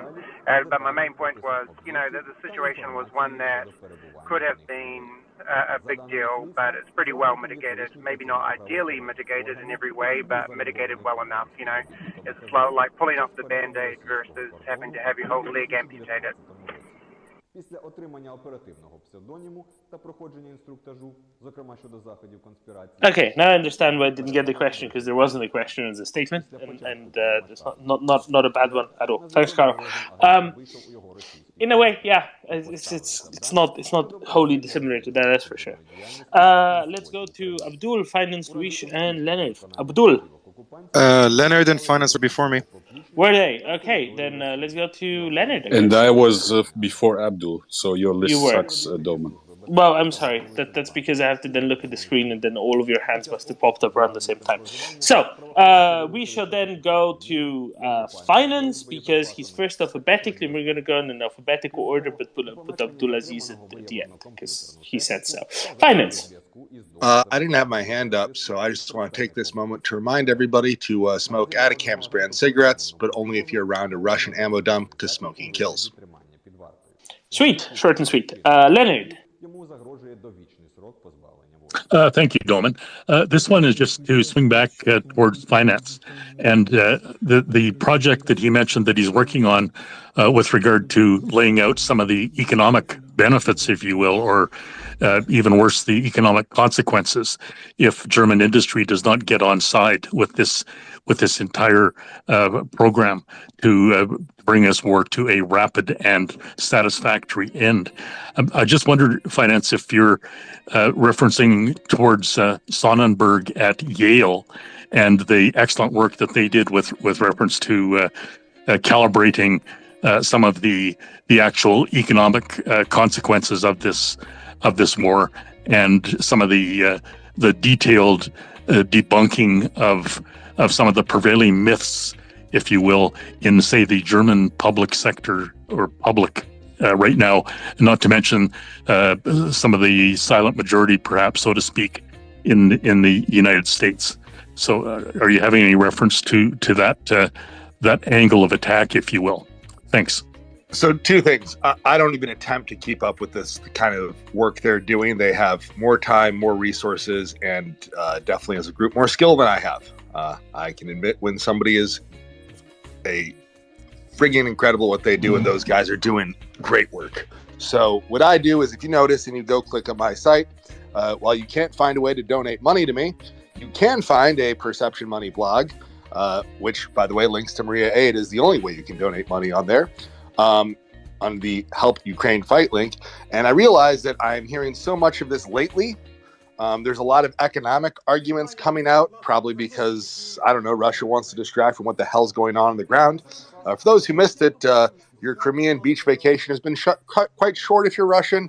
And even before that, there's a whole lot of Russian soldiers that seem to be dying and being recycled into the earth, and not a whole lot of territory being taken. So, you know, with all that, apparently Russia's looking for a distraction. We're seeing a lot of discussions about BRICS, which in the media has like limited value because it is a yearly diplomatic photo op with roots in, I kid you not, Wall Street marketing of about 14, 15 years ago. So, but we are seeing a lot of economic discussions. It's what Russian disinfo is pushing into the media. So it'd be really helpful for me to put down in writing something about what the economics of this situation looks like, to basically have in writing what I am saying regularly on this space for months at this point, because a lot of people don't listen to this space, and it would be useful for friends, listeners, readers, etc., to have something they can write, read, and send to, you know, people who are interested in this war. And my personal niche, insofar as discussing this stuff goes, is I try to write for the non-financial audience to make it palpable, accessible, and sort of understandable to, you know, fight against all of this, you know, disinformation and or just bad information that comes out about, you know, the economic sanctions, financial field as it relates to the war. So that's what I'm working on. Nothing too wild. I'm going to try to make it relatively short, not even attempting to do the kind of work that Sonnenfeld is doing. I will probably reference their work. So that's sort of where I'm approaching. But I just want something that our listeners, other readers, people can read, appreciate, and then, you know, use when they're trying to explain what the hell is going on to people who bring up these bullshit narratives. But there aren't really good things out there that explain a more accurate narrative of what the trade-offs and the economic situation is vis-a-vis Ukraine winning, losing, or accepting one of these Neville Chamberlain bullshit defeats. Thank you, Finance. Luis. Yeah, I just wanted to give you a fresh example how the communication is here in Germany. Yesterday, Olaf Scholz came from his holidays, and there was the first press conference after the summer holidays. And there was a question by a reporter that asked if Europe should ban all visas for Russians so that they cannot travel to holidays in Europe and enjoy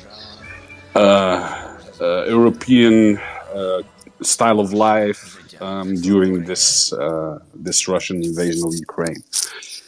And if for the people that don't followed his statements, his statements were no, he has a little bit problem with that because it's not Russia's war, it's Putin's war. And I mean, really? 6 months after this genocide and this unspeakable things? Luis, I keep thinking, how incompetent is the Ukrainian military? If there's one guy fighting the entire military, they still haven't taken him out. Yeah, that's exactly. That's exactly what I'm saying. Is there no? I mean, that Scholz itself is dumb, maybe, but is there no intelligence that tells him how Russian people are cheering for the military in Russia and in Europe? Are not? Is there no intelligence telling him that Ukrainian refugees are being harassed in Europe by Russians that want this war? Of course, but he's telling his own press secretaries and his own communication staff to disregard the notions of the German intelligence, by the way, still today. And he's even highlighting to the military intelligence and to the German overall intelligence community what not to write, meaning like communications guidelines as to which words not to use. Yeah, that's why I believe that the policy of Germany will not change. In fact, we are seeing, or I am seeing, the opposite, because there are already discussions ongoing that we should open Nord Stream 2. If Nord Stream 1 is broken because of the turbine that cannot be implemented, we have a second pipeline from Russia to Germany, and why not use that? And in fact, the project itself, Nord Stream 2, it's not just ended up, it's paused. That means that if we have September, October, November, and we don't get the gas that we should get through Nord Stream 1, I can assure you that they will open Nord Stream 2.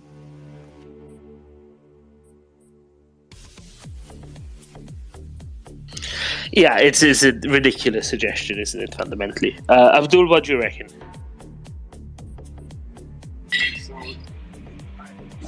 I wanted to ask Luis, and maybe he can answer when I just said my comment of his impression of what's happening in Germany. On the ground, leave the politicians and the media by side for a second. To be honest with you, I think if Nord Stream 2 were to be opened, I would doubt. I would dare to say that there would be an uproar. I have to say that I don't think this will find support in the population. I really doubt it, irrespective of how difficult the winter is. That's my personal impression. And in regard to how this can be resolved, a very intelligent man said to me yesterday, it would be great if the CDU had the cojones to put out a vote of no confidence against Scholz. Maybe that will happen at a certain point if certain parties agree that they might want to work with him. Did we talk yesterday? Yeah, it was yesterday.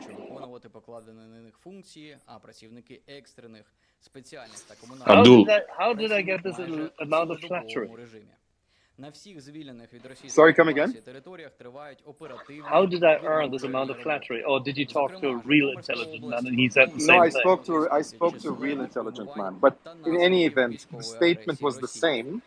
And I think there is still that option is on the table. And I don't look. I'm a very optimistic person, so maybe I'm saying this out of a pure optimism. But I do think that at a certain point, public opinion is going to be so strong against the way Olaf Scholz is dealing with this, that this is going to turn against him. My main point, and Louis raised this guy is a liar. He's a liar. He has lied since February numerous times. I was so elated when he gave his first speech in the Bundestag after the 24th of February. And I thought we had a turning point, and I thought we were clear. And since then, there's always been a backtracking. And Alex just said that even the narrative is being put forward to people who are speaking in public as to what words to use. This government is a lying government, and I think this is going to come out. And I hope that the German people will understand that this government is not fit to rule. It's as simple as that. And it's not only because of this point, it's because of principles. As simple as that. If I could answer to Abdul Doman, is it okay?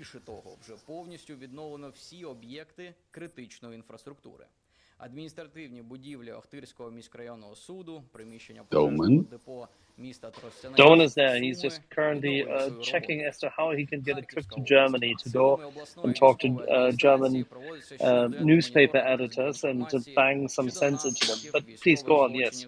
Okay, thank you. Abdul, my personal impression in talking to people on the ground and at work in my company is that it is difficult to talk to elderly people. I'm not saying that all elderly people is like that, but elderly people still think that Russia is a world power that should not be confronted. So they want everything so that this war ends. If you talk to young people like me, or even my kids, there is another opinion about it because they are more informed. But and for me personally, I have to say that's why this strategic decision of the government in coming out to the newspapers, to the television, and repeating this Russian narrative and propaganda is not letting the people know the entire truth. Several things that we discuss here in the space, and I also said it many times, if you look at German television, not even 10% of what's going on the ground in Ukraine is on television. And I ask myself, why not? Because You're absolutely right. I just want to confirm what you're saying. You're absolutely right. And every time I go out, I go shopping, I go to the Wurstthek where I buy my salami and stuff like that. I talk to the people, and you just notice every single time that words matter. If you start a conversation with Ukraine's war, the single thing that will keep in people's mind is Ukraine, and Ukraine is the problem, or is the main cause for these problems that we have here in Europe. So it is important that when you talk to people, that you use the right words. It's not Ukraine's war, it's the Russian invasion and genocide of Ukrainians. 100%. Nothing to add to that, Luis. Thank you so much.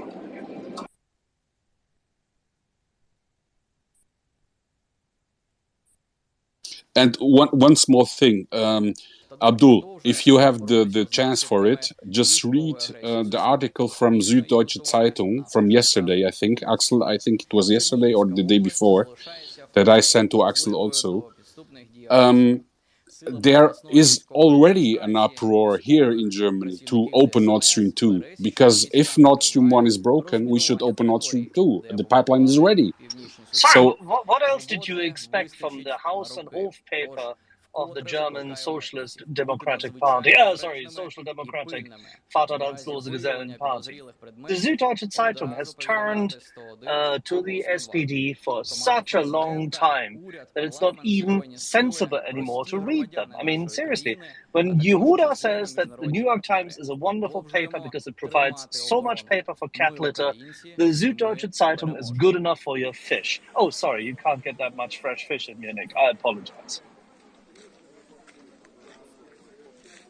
No, Luis, Axel is absolutely right on that point. Süddeutsche, forget it. But you know what? Out of interest, if you could DM me that article, that would be great. Just have to read. I would really like to read that. But forget the Süddeutsche. It's reflective of the current mentality within the SPD. yes, And again, Abdul, but the problem is, and the question is, who gets to read the Süddeutsche Zeitung? Maybe we don't read it because we know what kind of newspaper that is, but who gets to read that? And that's exactly the opinion that is being placed on the persons that are already afraid of a nuclear war, as an example. Okay. Oh, shut up. No, it's fine. It's fine. It's Go all ahead, Jessica. Jared. It's all Jessica's fault. She opened up the German Pandora box yet again.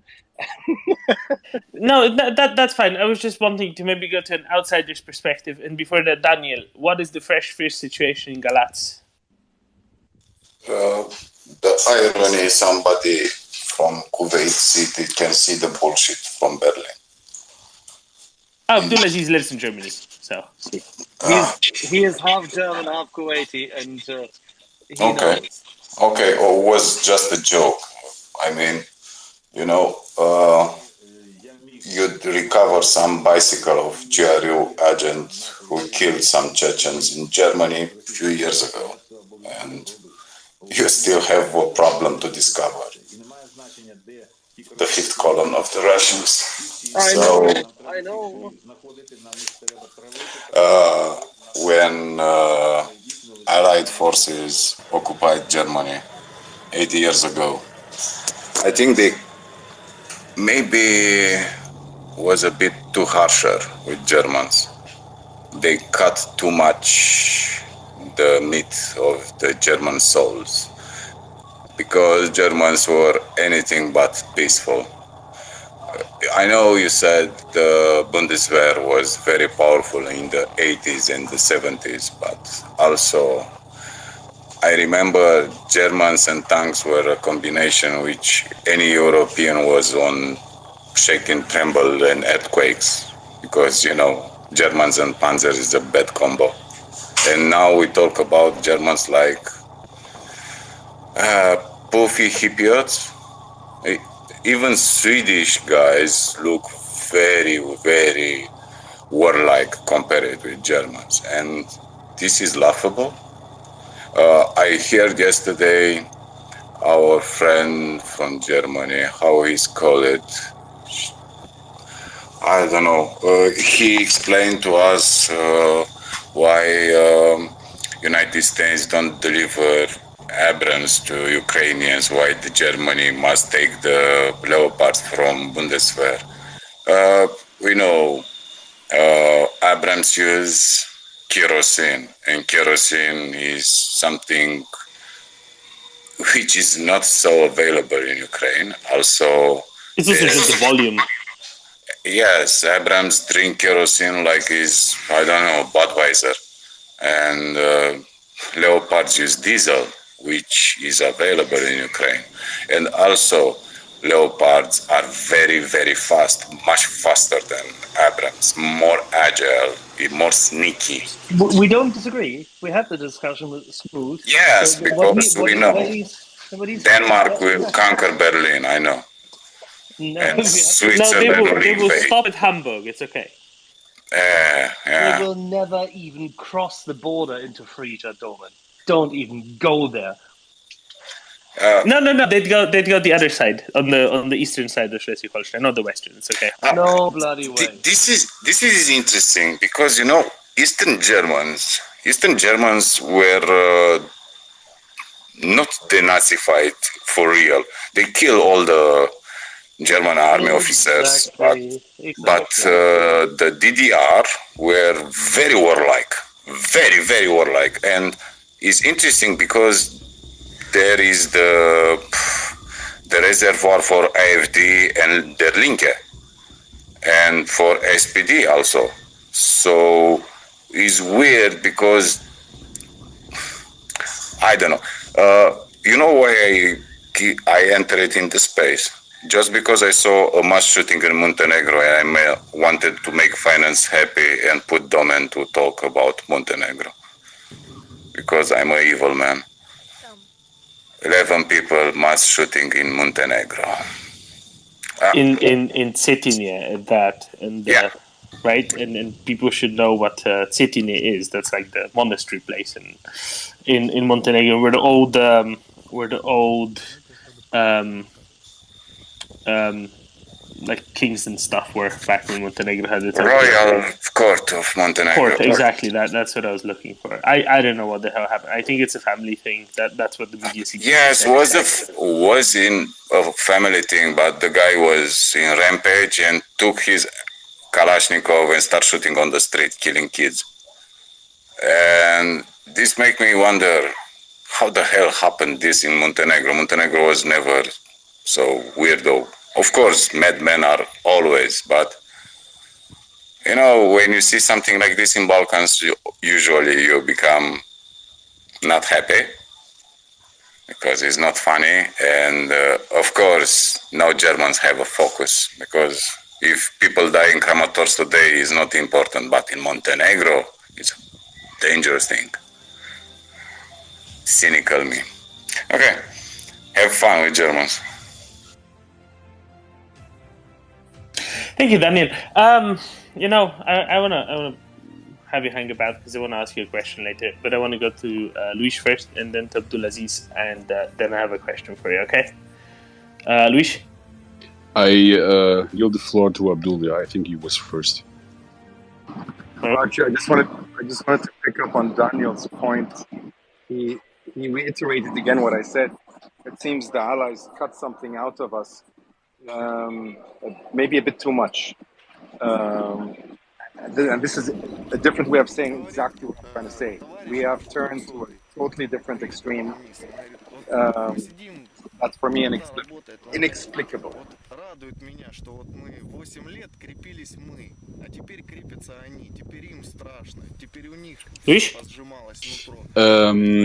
Yeah, I just wanted to ask Axel a question because I don't know if I understood it right as Mark was speaking.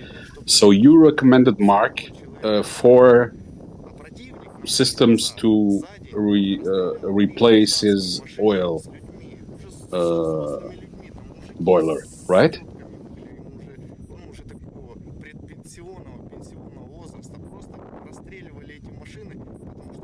Oh, I think he's not here.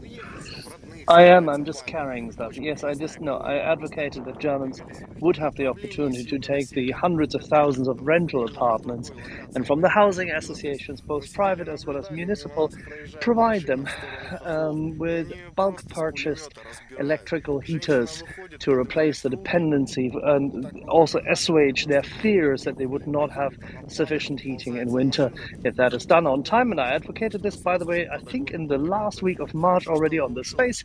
If that were done on time and the nuclear power plants, both the two of which can be reconnected to the grid because they're still in say applicable process at the moment, as well as keeping the other three online, then you would have a solution to dispense with a lot of excess gas after you filled up your storages to about 40%. Storages are now filled up significantly higher to the regular level of seasonality, 76 exactly, so it was all feasible beforehand.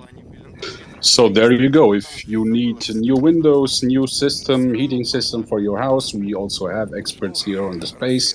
Just come up and Axel will recommend the system that you should use. Excellent. Jerry, morning. Good morning. A fine Friday morning it is. And Axel, you know how I am. You know that if it were up to me, I would drop a JDAM on that midget's lap. The question I have respective to Germany is, can we get the Hausfrau living at number 19 Liebenstrasse to approximate that position that I hold? I don't know if that's possible at the moment, and we're stuck where we're stuck as long as that persists. Do you agree?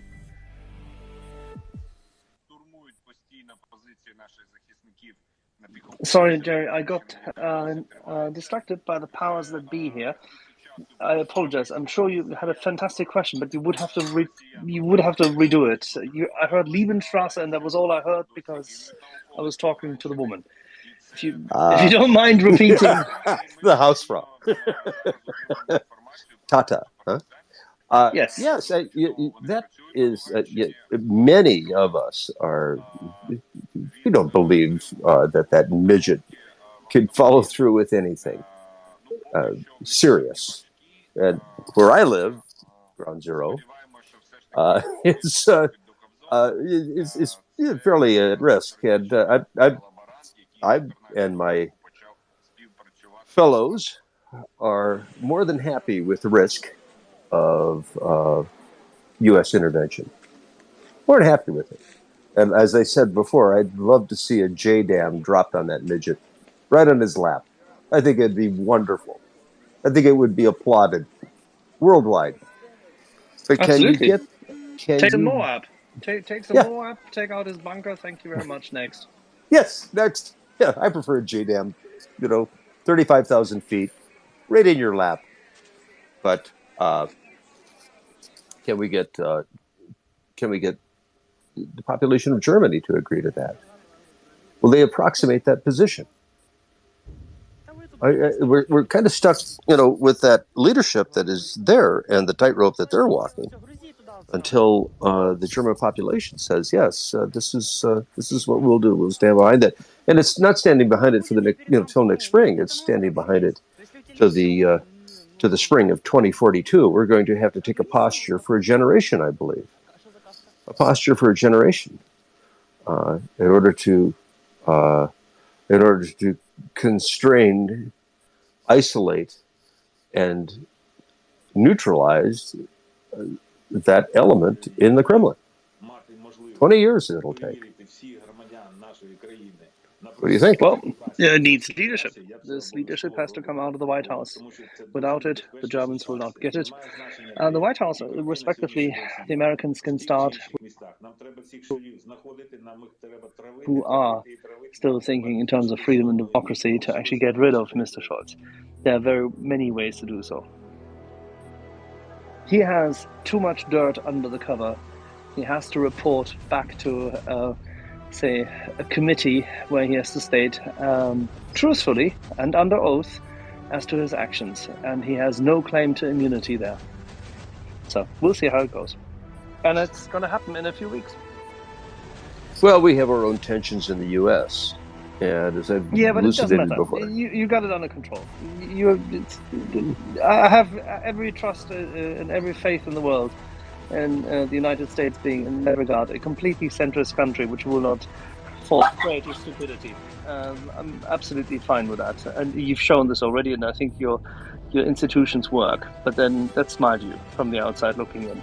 Having said this, in Germany, it's not the institutions who fail to work; it is the people who fail to work. Well, I'll just offer this. We still have a challenge from the theocratic portions of the political spectrum. They have an outsized voice that needs to be silenced, and then parts of the puzzle will start to fall into place.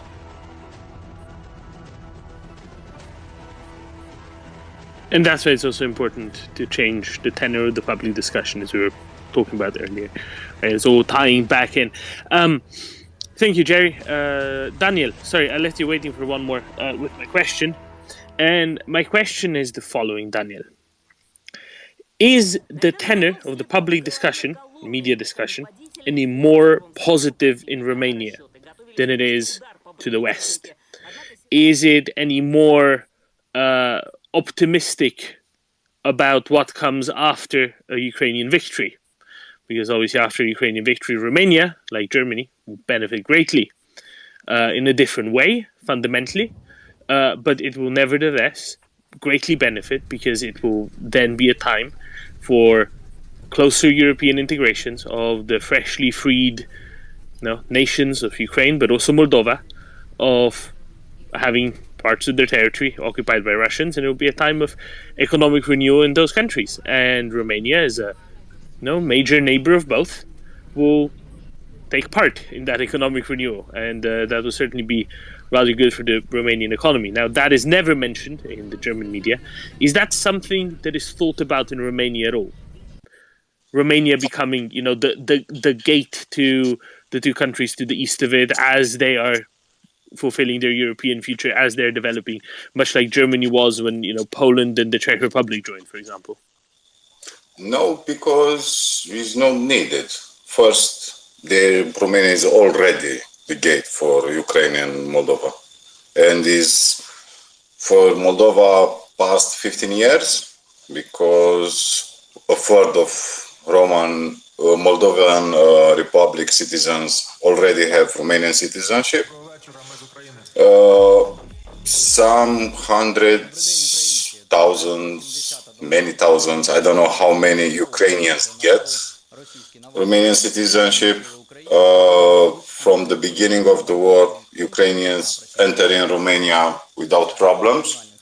And in my city on the border, you can see a lot of private cars with Ukrainian numbers.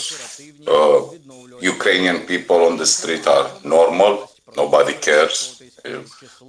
They are treated very well, because even if you cannot speak Romanian here and you know a bit of English, you don't have a problem. In mass media, the things are bad because most of television channels are total crap, and is not some earlier phenomenon, is very old problem. It's 10, 15 years old problem. And it's not only about, gossip and other bullshit, Murdoch recipe. I can tell, television relevance in opinion of the people is very low. Most influence, I think, for the people in Romania are Facebook, which is a very bad tool for social media. But with Romanians, it's a very, very cheap thing, because like Poland, we hate Russians. And when you hate Russians, you don't have a problem with the people who fight Russians. It's very, very easy. Bad thing is, Romania never had a real talk after the first reconciliation with Hungary, and to talk with all our neighbors, honest and, I don't know, trying to put past in the past and talk in the future. We were too much focused until this year on our problems, less about Bulgaria, Serbia, Hungary, Ukraine, a bit Republic of Moldova, but until Maia Sandu, Republic of Moldova was never something you can plan for. Is now the time for Romania to start looking outwards? Is now the time for Romania to start reinvesting into foreign policy and foreign economic policy? Political, we can't. Political, we are in deep shit. The judicial system is going where the Polish judicial system has gone. And this is very, very bad. And after after the COVID years, civil society is a bit stressed and a bit pissed. The pressure still working on politicians, but I think we have the worst political class we have past 5, 6, 7 years. It is very, very, very bad. And the government is weak, is a coalition of morons, corrupt, and I don't know, almost quasi-analphabet guys. We have very bad politics leadership. Our prime minister is in total crap. He tried to go away with plagiarized doctorate, and he's a great general also. And he gone from the military staff to civilian to political to prime minister in less than 2 years, which is disgusting. We changed prime minister like socks past 5 years. Is bad. Also, you're trying to be Italy then. The president is crap also. He's weak, arrogant and stupid. Also is German. Also was very supported by CDU. And I'm trying to get away And from he dreams to become the next Stoltenberg, the head of NATO. He's a motherfucker. I don't have the right to say this because I am hired by local government, but believe me, political side is crap. The good thing is the citizens of Romania. Yeah. Something was said by previous president, which also has a great problem with justice because he lied and he was a security informant. But he said something at one moment. The political side is less competent and less developed than the citizens of the country. And this is very, very real. And for Ukrainians, the good thing is this. We started from a point 20 years ago when probably almost 3/4 of the Romanians hated Ukrainians because we associated them with Soviet times, and distinction from the Russian were very, very low. We get them in Orange Revolution, and we changed our mind a bit because it was a big, big thing what they did then. And after that was the NATO summit in Bucharest. After that, invasion of Georgia, which clarify a bit what is happening in Black Sea. After that, we had Erdogan rise to power, the Gezi Park, all the shit, you know, the failed coup. We have Maidan. Maidan was tried to be portrayed like Nazi movement and the coup, but he don't get it here traction because people know what does it mean a pro-Russian president, and we don't like this type of people. And from there, I remember when Zelensky was elected. In Romania, we take it with a laugh, or something like, okay, if America gets the Trump, Ukraine has the rights to get Zelensky. And for me personally, I can say, and probably the people who are interested about politics, international relations, what happened in USA, what happened in Europe, the prosecution from Congress of President Trump about, you know, the calls to Zelensky, trying to keep the javelins to not be delivered because he wants dirt for Hunter Biden. That opened very wide door for me about what happens in Ukraine and what the Russian agents, which were with Flynn and all the crappy stuff of GOP, And I understand Zelensky was in a bad position. And 1 year ago, when the Russians started to massing troops of the border, if in the March, April 2021, I said, sounds very suspicious. At the end of the summer, I was very, very skeptical this will be just an exercise. When you saw the people rushing to Moscow to talk with the dwarf dictator, I was pretty sure it will be a war.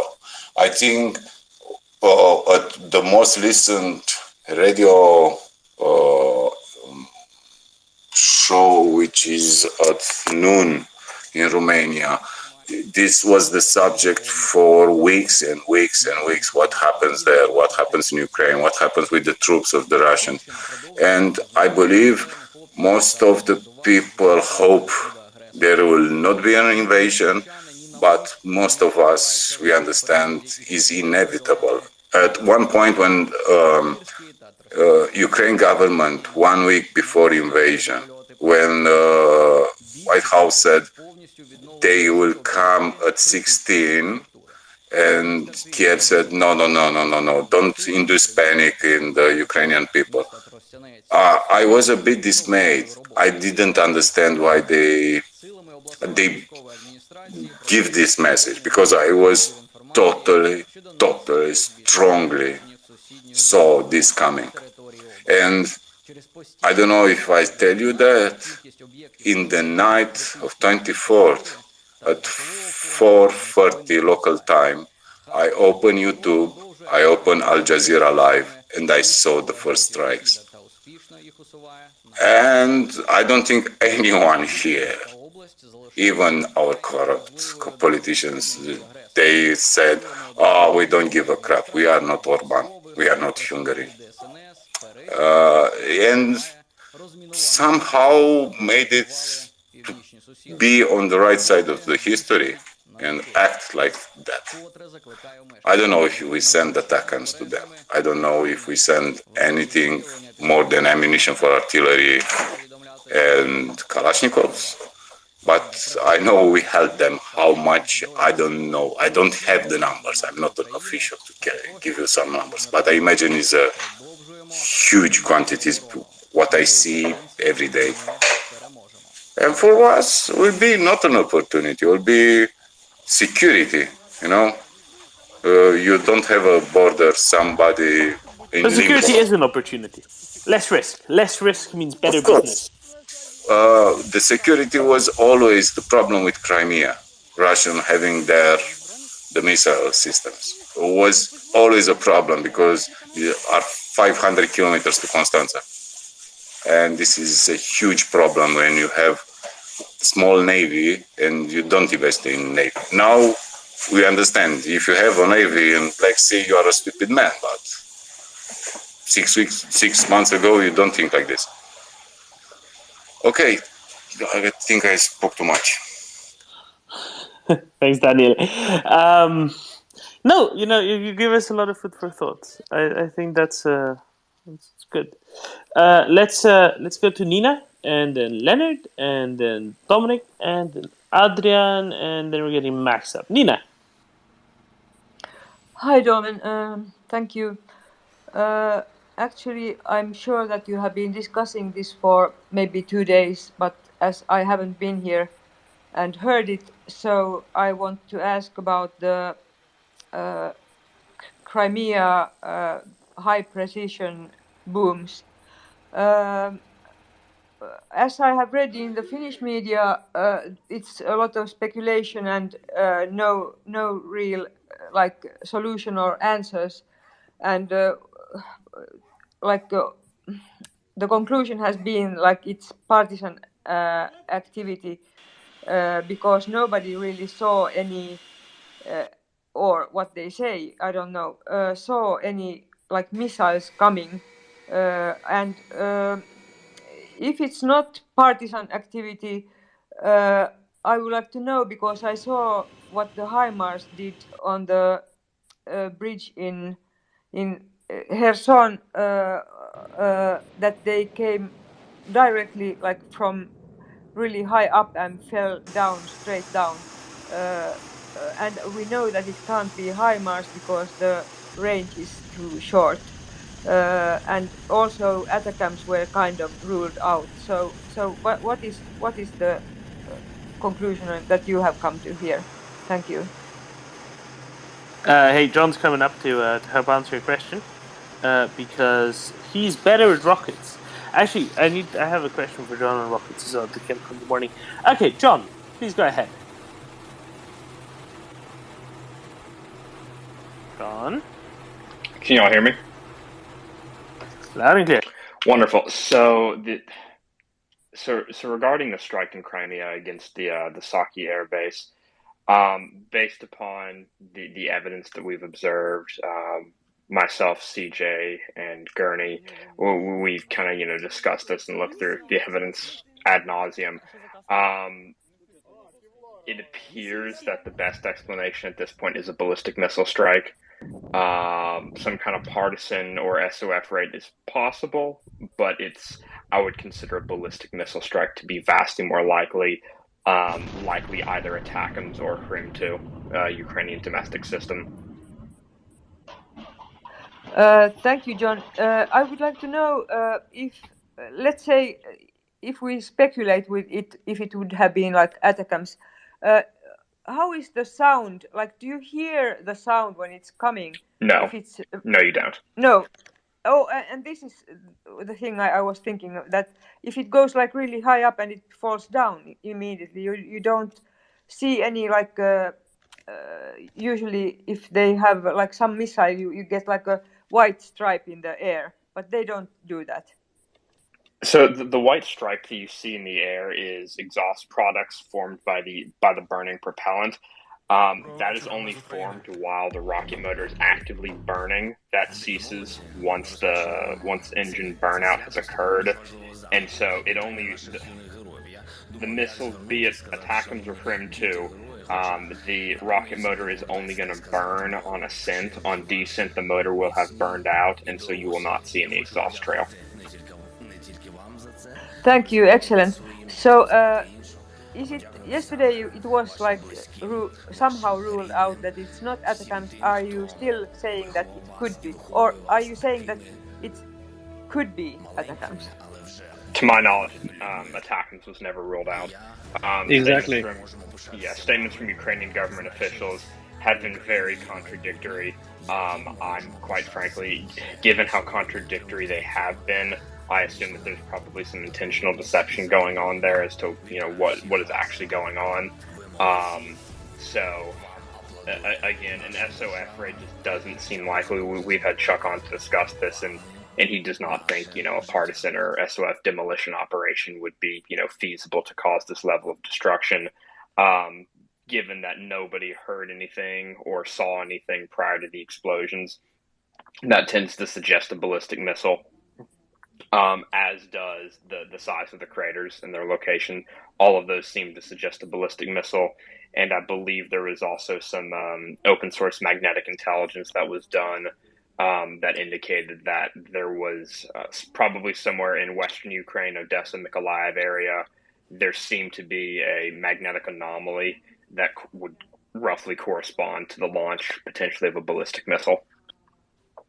Thank you, John. I will just say that this is then good that the media writes that it could be, that they say that it might be the partisan activity to like just make this fog of the possibility of the ATACMS. Thank you.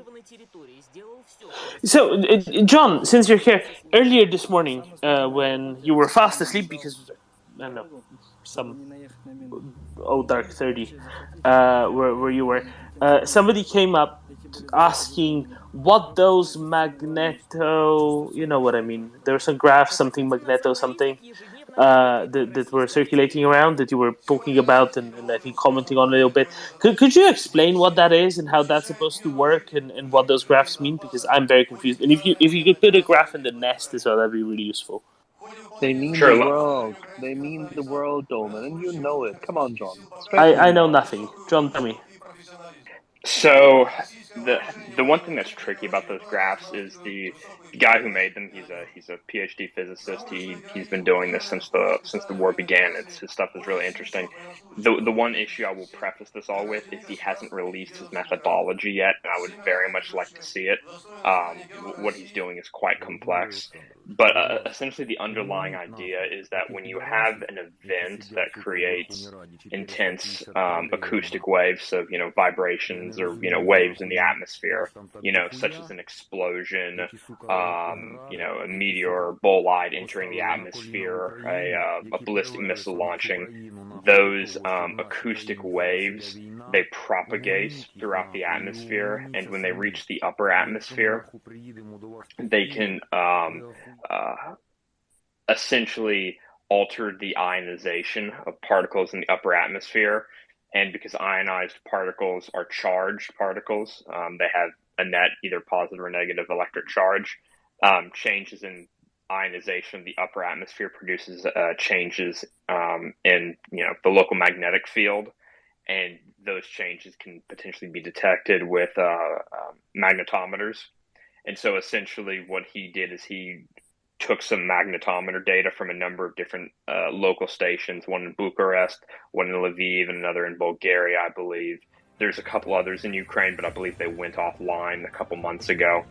And he was able to essentially plot the deviation of the localized magnetic field from kind of the general average, and kind of represent that as probability representing some kind of event, be it an explosion, rocket launch, or some other event that would generate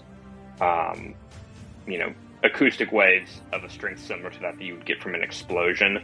And so what he showed is that there was a spike several minutes before the first explosions occurred at the air base, and that, according to his analysis, that roughly corresponded to a ballistic missile launch, I believe, with an average velocity of around about Mach 2.5 is what he estimated, though I think there were some pretty big bars on that number, some pretty big error bars, I mean.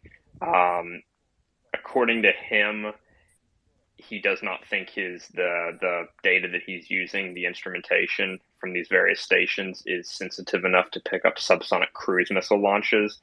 So that really only leaves ballistic missiles as, if that was in fact a launch, that would likely have to be a ballistic missile in order for it to be detected. So is there any chance that that's actually meaningful? I don't really... I'm not really sure. So you're saying you're not sure about his data set and methodology, but if it's correct, then maybe it's meaningful. Is that how it goes?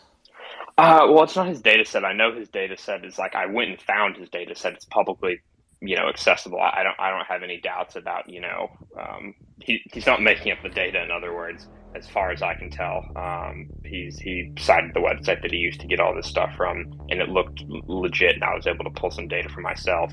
But actually, what I'm referring to by methodology is how he actually takes that raw data and processes it to get, probability of, an event being explosion versus time as a time series as a function of time. He hasn't published that. He said that he's working on getting that published. Well, I say published, just openly accessible. So it's certainly an interesting data point. The whole process, I'm sure, is extremely complex, and this was not something that I was aware of until discovering this, so I'm not a subject matter expert in it, but it's certainly very interesting.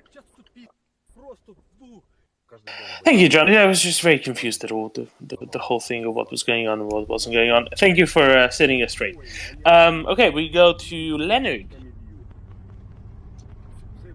Thank you, Nolan. I hope that the Pentagon is doing the same kind of chicken bone analysis and going through all of the proton registry and calculating exactly what the effect on the ionosphere was to determine if it was a ballistic missile or not. But I suspect the Pentagon already knows. They just haven't told us what exactly caused the boom. But I wanted to cycle back briefly to what Daniel had said, and Daniel was referencing that maybe we were getting he was getting too long for our attention span. I would say no, Daniel.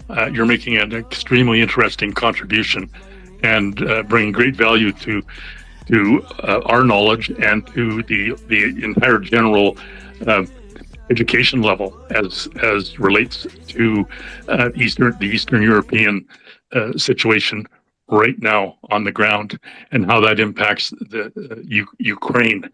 But I also wanted to reference what comments that had been raised initially by Jessica and then followed up to some degree by Aziz and others. And it was with reference to were the Allies perhaps too stringent or not, shall we say, liberal enough in their handling of post-war Germany? And I would just submit that at that point in time, I mean, perhaps there is merit to that argument, but if you trace forward from the Yalta Conference, where effectively the Roosevelt really kind of negated or held back the impulses that were on the ground from Churchill, from Patton, from Montgomery, and others, with reference to carrying on towards Moscow.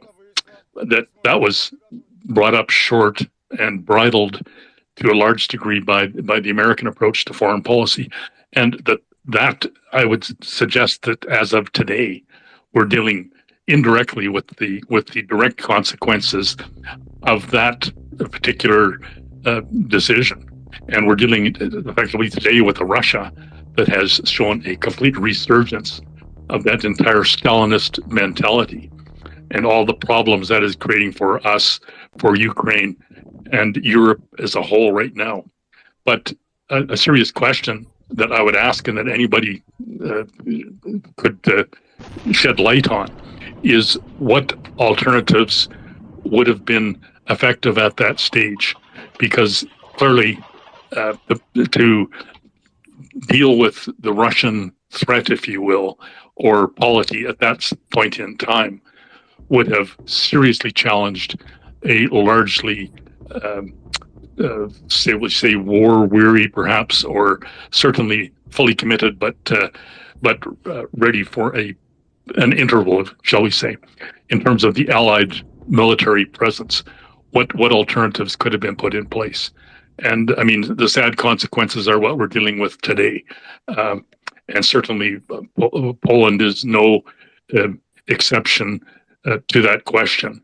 And the post-war state of the Polish polity was a direct consequence of all of those decisions. You know, I suppose we could revisit them today and determine what could have been done differently. But today we are harvesting the effect and the fallout from those very decisions. So thank you.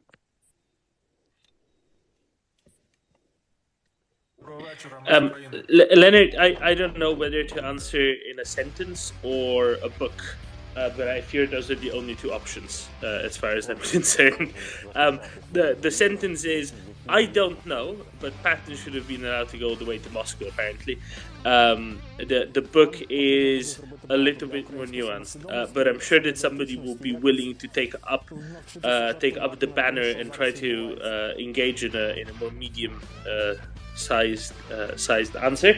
Let's try Dominic first, then Adrian, Max, and Nick. Dominic. Hi there. Yeah, I've just seen a tweet. Here we go. Senior US military officials confirmed that the US had not given Ukraine any weapons capable of striking the Saki airfield in Crimea. And that's from Misha Komodovsky, who is Voice of America correspondent, White House Voice of America correspondent, so you would presume is a reasonable source, which can only mean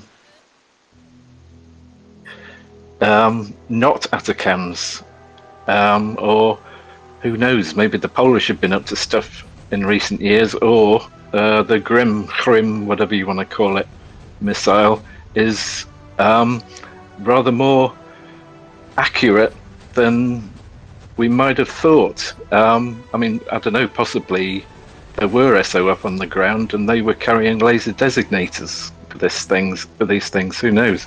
But yeah, very interesting statement, I thought. And also, yeah, I don't know if anybody heard it, but Portland was on last night. I couldn't really sleep last night. But he was saying that he thought that it wasn't necessarily compatible with ATACMS because he thought that the craters were too big. You know, bearing in mind that they were going into hardened concrete rather than, say, you know, a packed earth or something like that. And he estimated that it's like a 400 to 500 kilo warhead rather than, you know, the 280 that is ATACMS. So that was quite kind of interesting. But yeah, in terms of SOF, yeah, they also thought that was extremely unlikely because there's no ejector there, basically. I mean, you know, there's this basic total destruction, isn't it? I mean, you know, those kind of ammo depots or whatever they were just obliterated.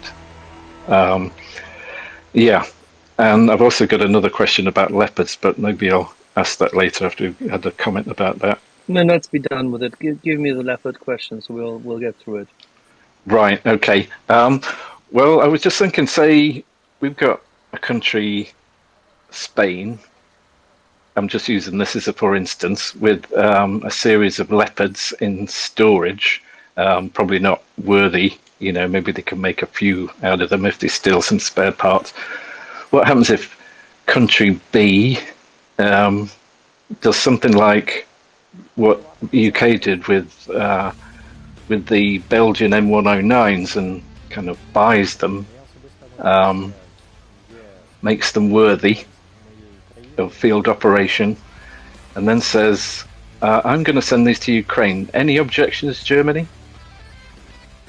Is that a cunning plan?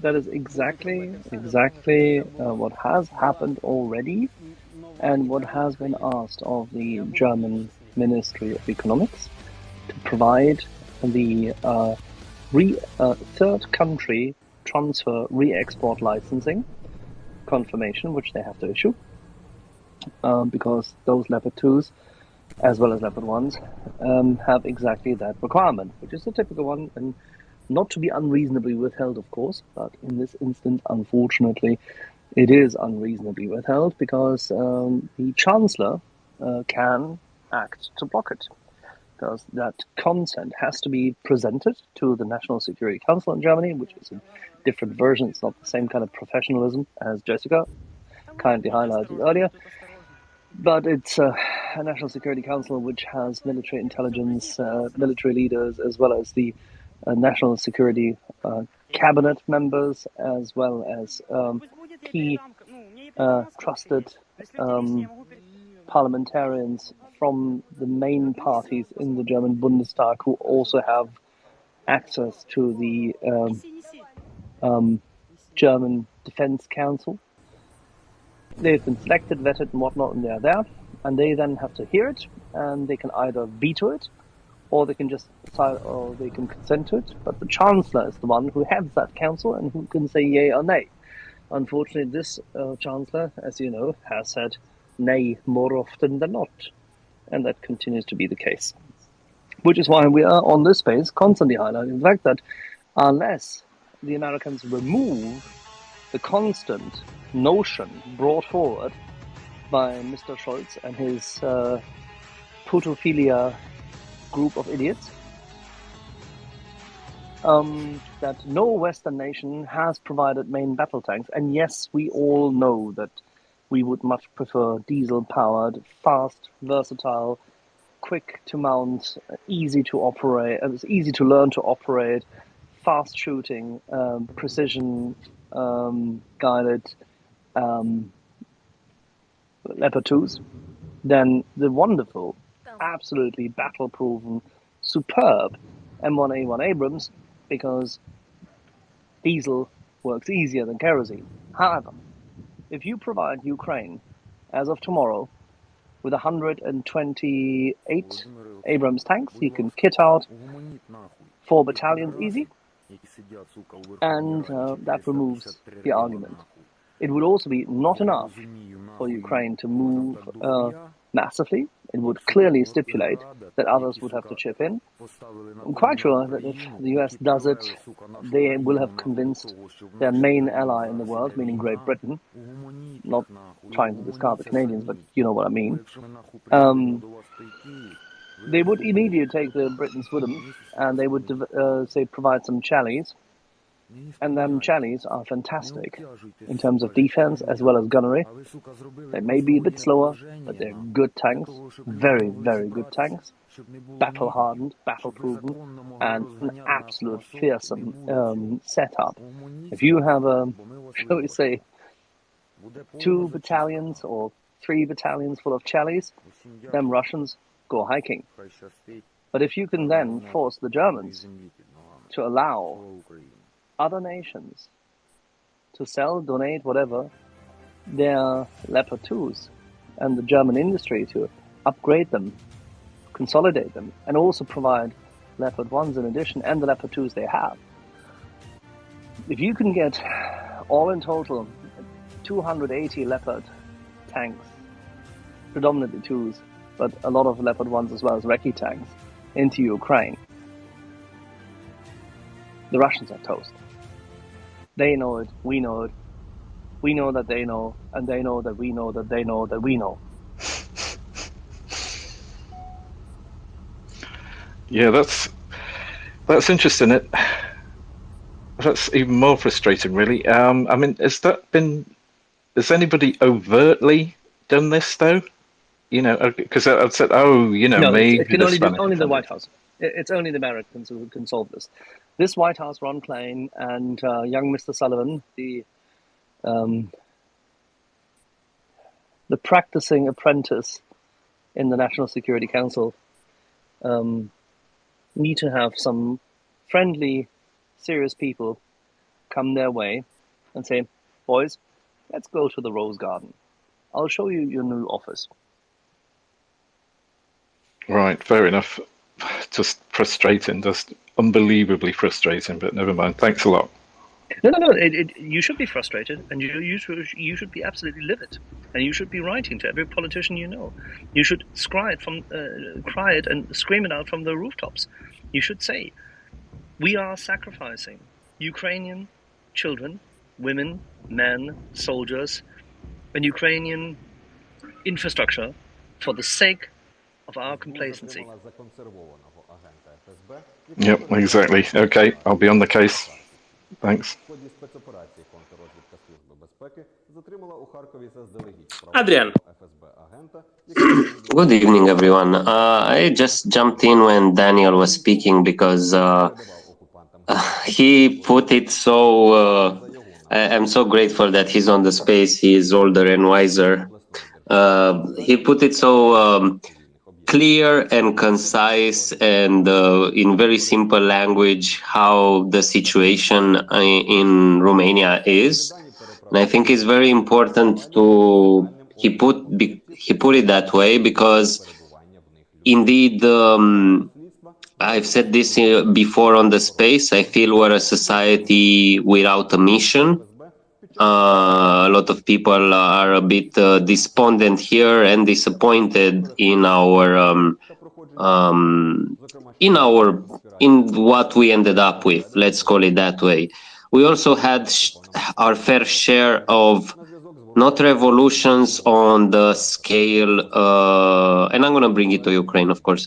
We didn't have revolutions on the scale of the Maidan, but we did have revolutions on the scale of the Orange Revolution. We had hundreds of thousands of people in the last decade, I mean. We had hundreds of thousands of people protesting against a very shady gold mine deal in the Apusen Mountains that was made under very corrupt circumstances in the 90s and early 2000s. And now that site is a UNESCO World Heritage Site. We had big protests in allegations of election fraud. I myself went out on this protest in defense of Mr. Iohannis, for which I voted because the alternative was absolute horrible. We had protests when a party that came to power basically wanted to legalize corruption, essentially. I'm not going to go into the details, but basically they were going to put in an odious law that would make it a free for all for anybody to steal. They would put one highlight of this law, they would put a cap. So basically, if you stole anything, embezzled anything under 100,000 euros, you couldn't be prosecuted. So they would limit the prosecutors only for that. And people protested really, really hard for that. Like, again, for weeks in like minus 17 degrees weather in the middle of winter, because they did it in January. And people always fought in Romania. I believe in this society. People want a better life, but we always end up with this broken system of assholes, essentially, whose only interest is to further their own interests. And I think this story resonates in many places in Europe. I think I spoke about Romania now, but I don't think it's unfamiliar from many of our listeners in, I don't know, Bulgaria, Italy, of course, Italy, and maybe even Germany to some extent. Unfortunately, in some way, the war in Ukraine and the Russian invasion has brought back some ancestral memory that we gotta be more cohesive. We have to have some sort of a mission to defend ourselves from this empire that comes from the east and from other threats. But we're still not cohesive. We still have bad habits, and unfortunately, I mentioned previously on the space that I never lived in the pre-World War II period, but I think that communism and this totalitarian system has gave our people a cancer, and I don't think we are ourselves. We are still doing treatment after this cancer of communism and dictatorship and the cult of personality that Ceausescu had, and the system where everybody was trying to get one over on everybody else. And even after 32 years, we still have many of those bad habits. We still have many of those suspicions. We healed a lot since then, but we're still in heavy convalescence. And I think it's a problem that it's present again in Eastern Europe, and it's present in Ukraine as well. It's still present in Ukraine with all their fight, with all their dignity, with everything. I honestly had a conversation with Helena earlier, who now is in a hospital getting treatment for a concussion. And she was a bit despondent as a Ukrainian soldier because she believes in the people on the line. She sees so many brave, wonderful people fighting. But she's concerned that there's still some bad Soviet habits. I'm not going to speak about them now. It's not the time now. Maybe after Ukraine wins the war. We'll see.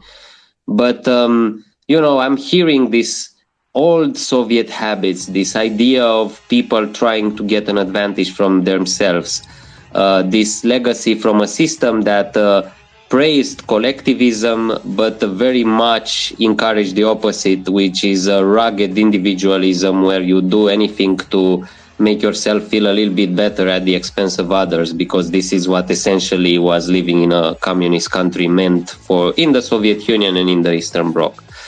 So whenever I get the chance, Daniel just gave me a chance to keep reminding people that winning the war is more important, but is the most important thing right now, but we definitely need way more than that, and way more work afterwards, because this legacy of this terrible system and this terrible dictatorship is still living with us and is still contaminating the people and our habits and our societies, and victory will be for nothing if we'll just return to the old political infighting, to the old, conflicts, minor conflicts and accusations between neighbors, and not take the opportunity of actually creating a unified Eastern Europe, creating that corridor that you were talking about, Domin, of Ukraine, Moldova, Romania, Bulgaria, Poland, creating this economic boom that would bring prosperity and some joy in people's lives. So yeah, I guess it's up to us to fight the assholes. I guess but it's not only that the assholes who are invading and are genociding Ukraine, it's also the assholes among us who are keeping us from achieving our true potential. That was it. Thank you.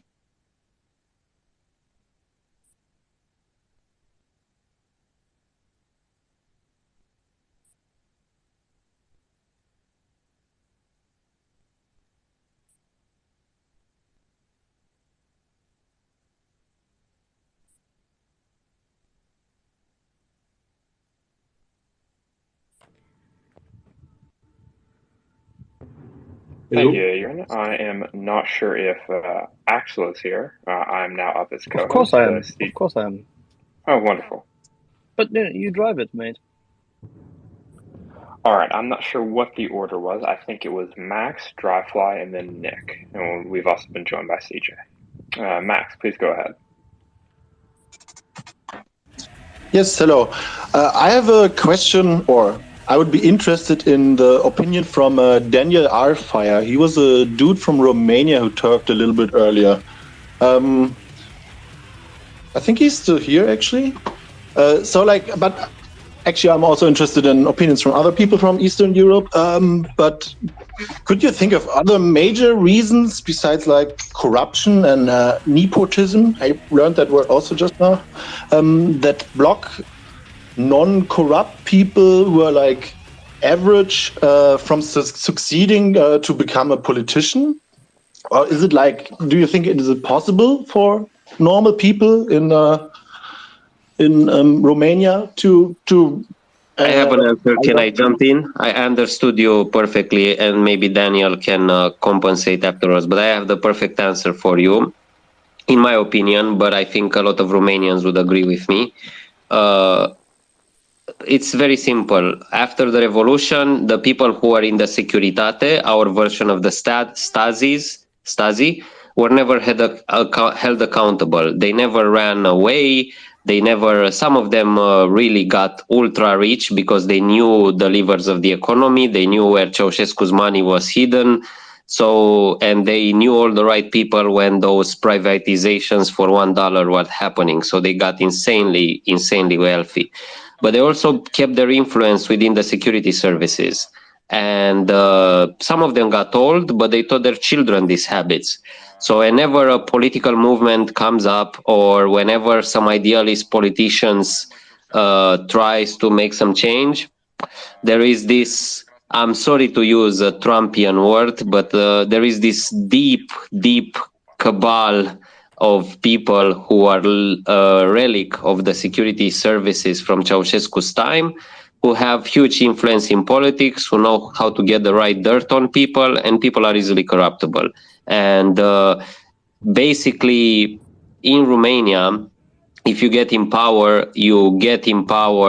because you get elected, yeah, but you stay in power with their assent. That's basically the answer for Romania. I'm sorry it sounds sad, but it's the truth. Can I do a small follow-up question? Sure, go ahead. Could you imagine some things to change which could help also Romania to change? Especially what could the role of Europe, like the European Union, be like in that? Well, my hope was, and I was involved in these protest movements a lot, my hope was on the anti-corruption movement, basically, because we had a lot of politicians who were punished. We had a former prime minister who went to jail. We have many ministers, I can't count how many, who were prosecuted. Long trials indeed, complicated, but they were prosecuted, they got permanent sentences, and they did go to prison. And that was a very hopeful time in Romania. But unfortunately, this effort is now kind of slowing down. And we live currently under a leadership that is kind of trying to take us back a little bit to that period before this time, hopeful time where things seem to have been changing. There were some good changes. I'm just saying that the anti-corruption fight is not something you do. You don't put a prime minister in jail and former minister and now the country is clean. It's a fight that you have to do constantly. And unfortunately, this fight has ebbed. And now they're coming back. It's like, cockroaches. You always have to bug spray all the time if you have a cockroach infestation because they keep coming back. So it's just having an anti-corruption effort. But the problem is with the EU is that the EU is shown to be pretty corrupt as well. I mean, you have Italian, French, and German companies supplying high technology to the Russian army. You have several countries sheltering Russian money. You have a former German chancellor who is basically a bootlicker for Putin. So, technically on paper, the EU could help a lot, but in practice, the EU also has many fleas that it needs to get off before it comes in and lectures us on what we have to do. Because when the EU gives a directive or gives something that Romania is in a bad direction, it has to change. Romanians' natural response is, but look at that. I mean, look at them. Who are they to tell us? People living in glass houses and all that. So I think a general anti-corruption drive in the EU that is meaningful and constant might heal us all from a dysfunctional political system, basically. Yeah, thanks. Maybe Daniel can add more. Thank you.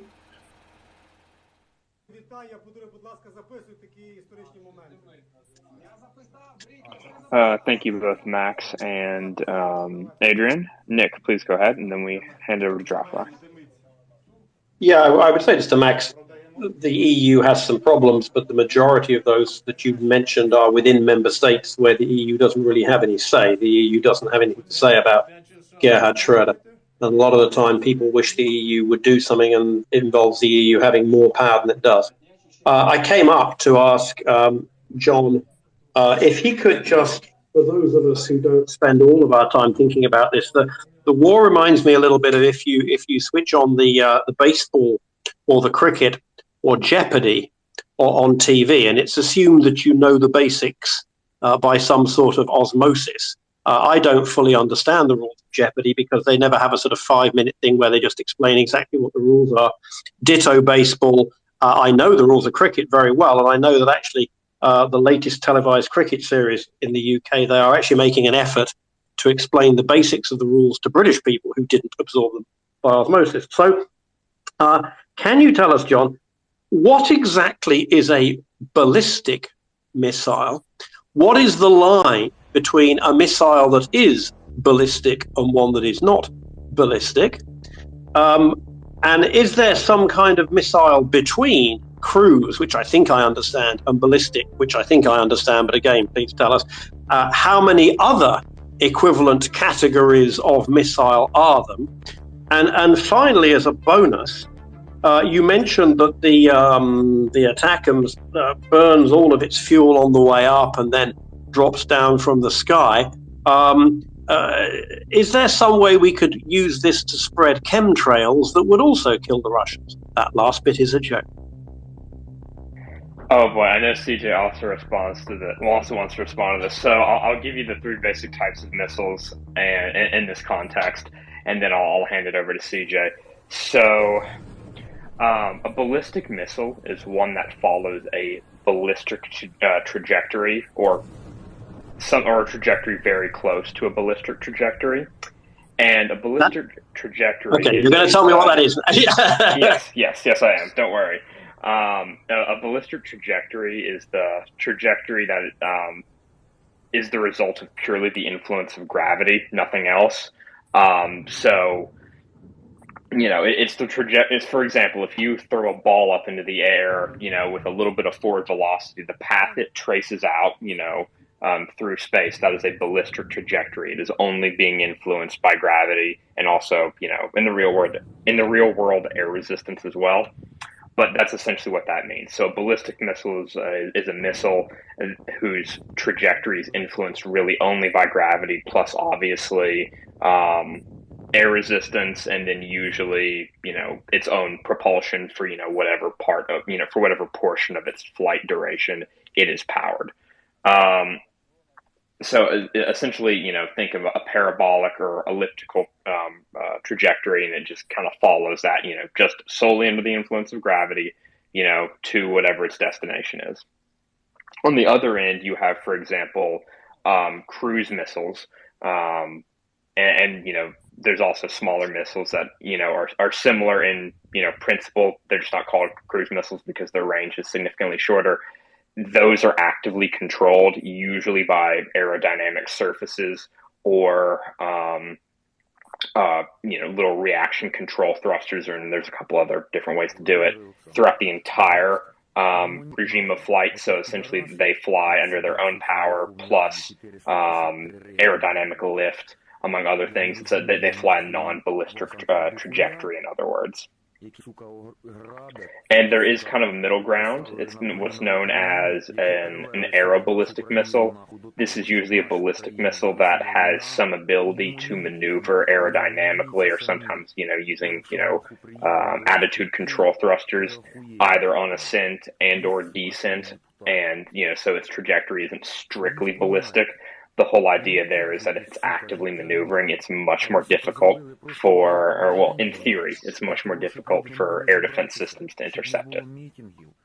Okay, and if an ATACMS or HIMARS missile is GPS guided, but also it's ballistic, does that mean that all of the calculations to the target are done so that at the top of the curve, when the fuel runs out, we already know exactly what curve we have to follow to hit that, and we locate ourselves in space up to that point? Or when it's diving to the target, is there some way it can go, oh, well, wind resistance was a little bit more than I expected, and I'm 12 meters off, so I'm going to kind of wiggle off to one side? I'm wondering how you combine the GPS precision with the ballistic approach. Either one's possible, and I'm sure CJ can go into vastly more detail about this than I can. My understanding of GMLRS specifically is that active guidance begins once it reaches apogee, so it is actively controlled throughout descent, and then, at apogee it determines its position using GPS, and it performs the necessary, maneuvering to correct its position to land, within 1 to 2 meters of its target, as it's descending from apogee to the target. But I'm going to hand it over to CJ now. So we would say that if we were being very nerdy about it, we would say it's like 99.9% ballistic with a bit of a twiddle. More or less. Okay. No, so just for everyone's awareness, there's obviously everyone thinks of a rocket and they think rocket propelled, and that's what's kind of guiding it. But it's actually the fins in the back or the front, depending on the weapon we're talking about. So the fins are, basically little wings, and they will guide it that last 12 meters to get it on target. But that's why also you kind of mentioned what happens if it doesn't connect with the satellite, or if there's something very wrong with it fired. And in that situation, all situations, you always plan a BIP, or basically a ballistic impact point, where, for example, if it doesn't connect with anything, it's going to land presumably in a safe place. So for Excalibur or anything larger than that, especially these rockets and missiles, you'll designate an area where basically if it doesn't come down to your target, it can land safely without hurting anyone. So there's a lot of fail-safes, thankfully, to keep these things, even though they're very large and explosive, very safe. Thanks.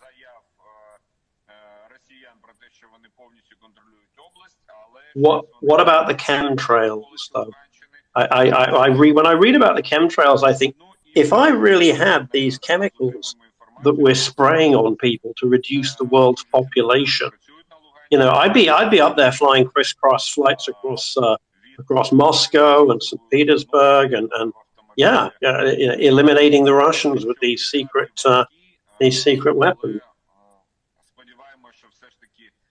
I would also add that there's some other variations of the, well, I say variations. There's other types of missiles with different flight trajectories. They get a bit more exotic, like hypersonic boost glide weapons, but ballistic missiles, aero ballistic missiles, as well as cruise missiles and some other shorter range types of missiles. They can usually be classed into those three categories. I should also mention that not every ballistic missile is considered a ballistic missile. For example, Gimler, strictly speaking, is a ballistic missile in the sense that it follows a roughly ballistic trajectory, but it's not considered a ballistic missile in the technical sense of a long-range weapon. Usually, ballistic missile in a military sense implies a certain large operational range. What would an air-to-air missile considered? Oh, so an air-to-air is definitely not ballistic, since that's going to be maneuvering throughout the entire phase of flight, or excuse me, throughout the entire flight regime, because it's trying to hit a moving target. That's just like a rocket or something. Yes, essentially.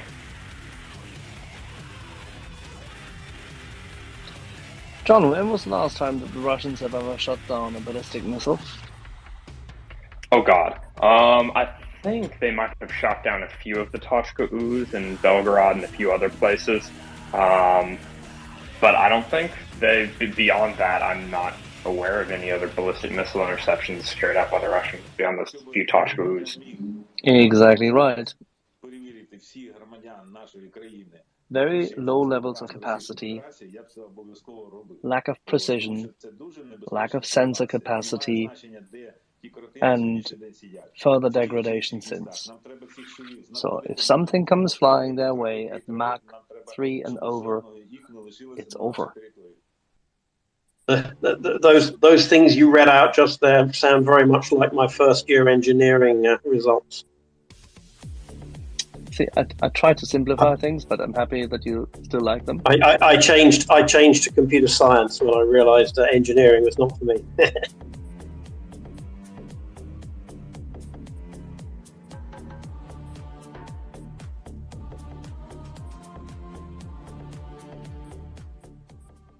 I would also be remiss if I didn't mention that regular tube artillery shells are also technically ballistic as well, from a physics point of view. And that's more, a true ballistic path, because there's no other propulsion system. But that's what is so confusing about this, and probably why we're going in circles, of course, because any sort of ballistic missile is kind of a contradiction because it has additional propulsion elsewhere. But John hit on the head. For at least military terminology, we talk about, at least a two-dimensional flight path that's pretty unchanging, whereas for a cruise missile, we got all three dimensions in play. And those are the ones, of course, with, fins. You think Tomahawk, you think Caliber, you think low flying, and that's your cruise missile. How do these, they have a name, these $100,000 155 millimeter shells with GPS guidance work? Do they have little fins as well? Or? You bet, Nick. They got fins in the front and the back. How about that? Whoa. That's pretty deluxe. Have they got little, orange flame-colored stripes down the side as well? I hear that makes cars go faster. No, but since you're not firing $100,000 rounds very often, I assume you could probably put on a pretty elaborate paint scheme or some pithy saying to Putin if you so desire. Let me highlight that this is the first time we need a lot of F in your stencil. Sorry, Nick. Let me highlight that this is the first time ever in weeks that we're talking about fins, and there's no fins on the panel. Yeah, they all just disappeared on us, Axel. What happened? Yeah, I think we'll have a minute's silence for the joke. The Swedes didn't scare them away, did they? In the UK, Swede is a vegetable. So by this could all turn very, very. Oh God, this deteriorated quickly. Let's go to Mark.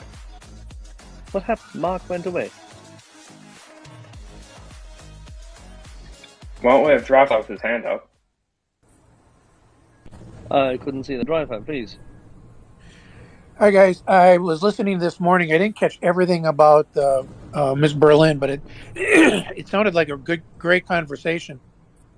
But what I wanted to come in on is that I have been just kind of giving you, Axel, a heads up. If you're expecting the Americans to out of the White House to be doing anything in Europe in the near term, I would hold your breath. I wouldn't hold your breath because we really got ourselves wrapped around our shafts right now. I am just astonished at the news coverage coming out of DC with respect to the raid down in Florida and the repercussions, both left and right. And I just think we're going to be absorbed for a while. I'm not going to, go into great detail or turn it into a political fight. Just a heads up that I think we're going to be really, really wrapped around our shaft for a little bit of time on this one, more than we had been, probably for 6 months or so. And so our response here amongst supporters of Ukraine, and especially you all in Europe, you're going to have to push really, really hard at your own people, because I don't think you're going to see much coming out of Biden's group while this is burning, because it's just sucking all the oxygen out of the room here. Is there not an alternative possibility? There was on 9/11. There's a famous incident where, as people in the UK were watching the Twin Towers collapse about 2 p.m. local time, and a mid-ranking civil servant sent an email to her minister saying, "Today would be an excellent day to bury bad news." And I'm wondering whether this distraction might not permit I agree, the entire news cycle is going to be taken up with this for a while. But I wonder if that stops the United States sending help to Ukraine, without Rand Paul and company and the Jewish space laser lady making a big fuss about it. So I think that's absolutely true. I think that's highly likely. But what I do think that's going to be held back, and this is why I was listening to Axel just the last half hour or so, and I agree with this point that the push in Germany and to a certain extent in France has to come from pressure from DC. Okay, it has to. And right now, after the recent revelations, and I really mean in the last 24 hours, not just the raid, but the fallout of the secret documents that he's holding, and even it looks like some compromat on Macron. They're going to be they're just going to be absolutely consumed with that from a diplomatic, personal, political, human effort side. So yeah, I wouldn't be surprised at all that you start seeing shipments that people take initiative, that Biden et al. Just sign off on shit and say, get it off my desk. I got bigger things to think about. But I don't think you're going to see engagement from the White House. That was my point. Can you just say again? You said compromise on someone. Macron. They have one of the files that came. One of the files that came out of Mar-a-Lago was a quote secret file on Macron. Oh, interesting. And I tweeted on Twitter that showing kind of a comical gif, like, what about me? And that would be the response from Draghi and Scholz, well, what about me? But yeah, there is just a lot that went down, and I don't think we're getting anywhere near the bottom of it. I don't think it's near as severe as some of the hyperventilating you're hearing, mostly because I don't think the intelligence community would have let him get away with things that are that as severe as people are speculating.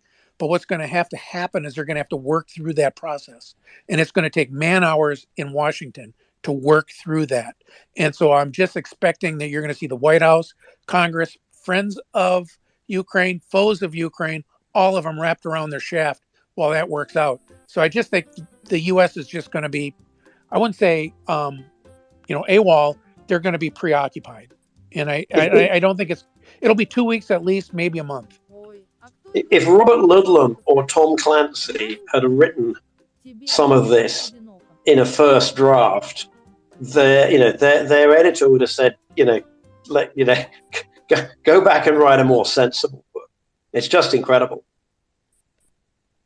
It absolutely is. I've been pinging back and forth between you all and that all morning.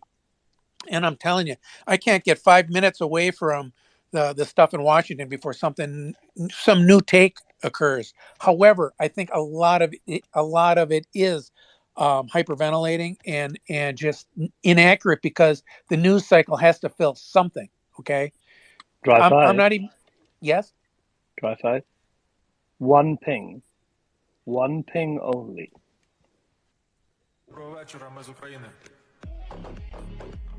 And it's Friday evening and nobody gets the Red October.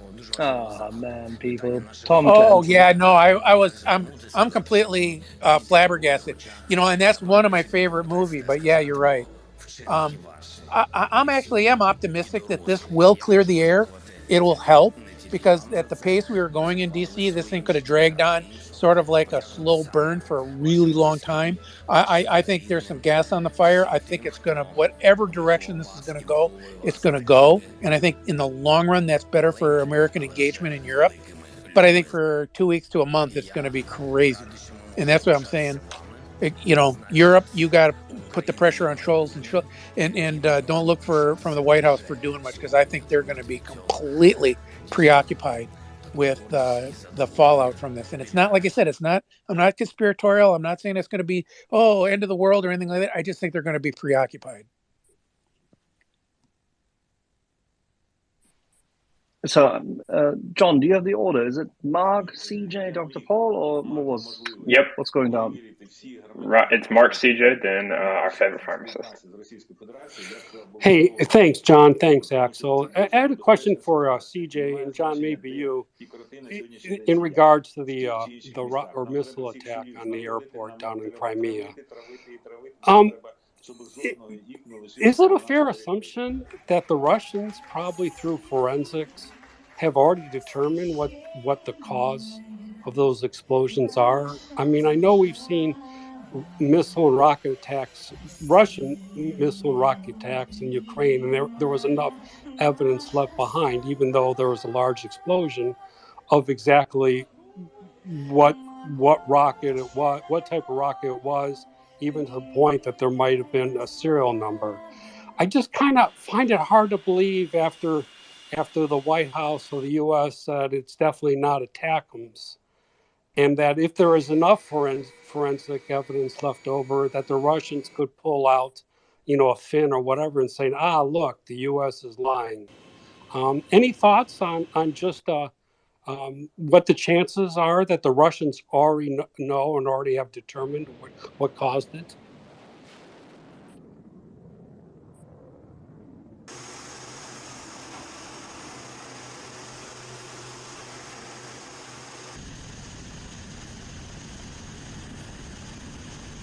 CJ, your mic's unmuted, but we can't hear you. Oh.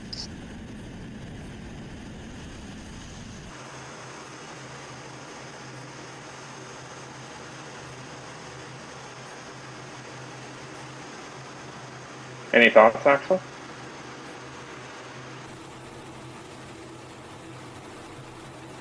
Presumably, if it was special forces, they would have some kind of clue about it.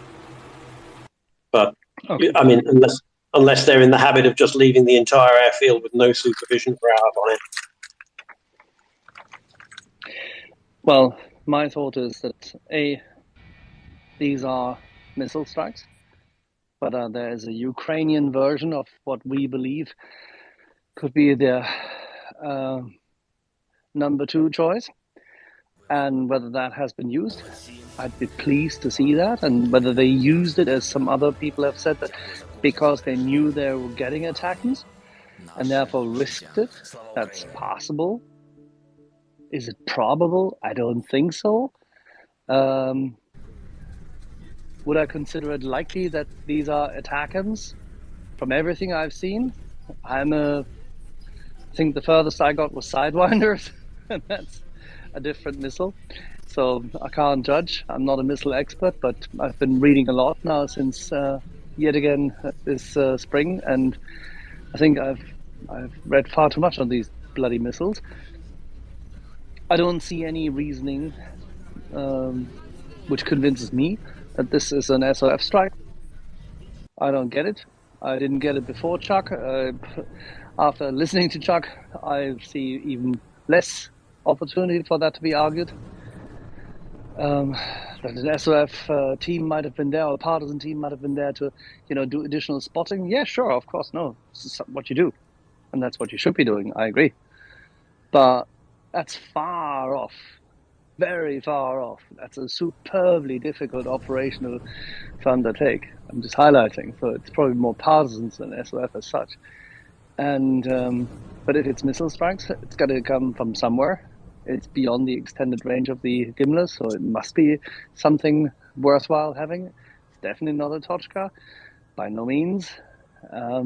Everything highlights, and John has said it, that this has been hypersonic at extremely high speed. That was pretty vertical, and that the craters do lend themselves to what we do seem to understand the ordnance is worth. So if that's the case, whatever the Russians wish to find, they can't find, because if the ATACMS go into the ground, nothing is left over. That's the answer to your question. Given the size of the craters we saw, but also the size of those secondary explosions, and then things like that picture of a car with a girder through it that somebody said, the nearest place the girder could have come from was like 250 meters away. If there were special forces on the ground, first of all, they must have had enormous confidence in the accuracy of the attackers, but also we now know that the accuracy isn't really the main problem that you've got, because if you're going to set off, if the Russians put a 5-kilometer exclusion zone around it, everything within 300 meters of ground zero was completely devastated. So if there were special operation forces there, they may not actually have got out. They did with that amount of devastation. And I would have thought the Ukrainians would have expected that.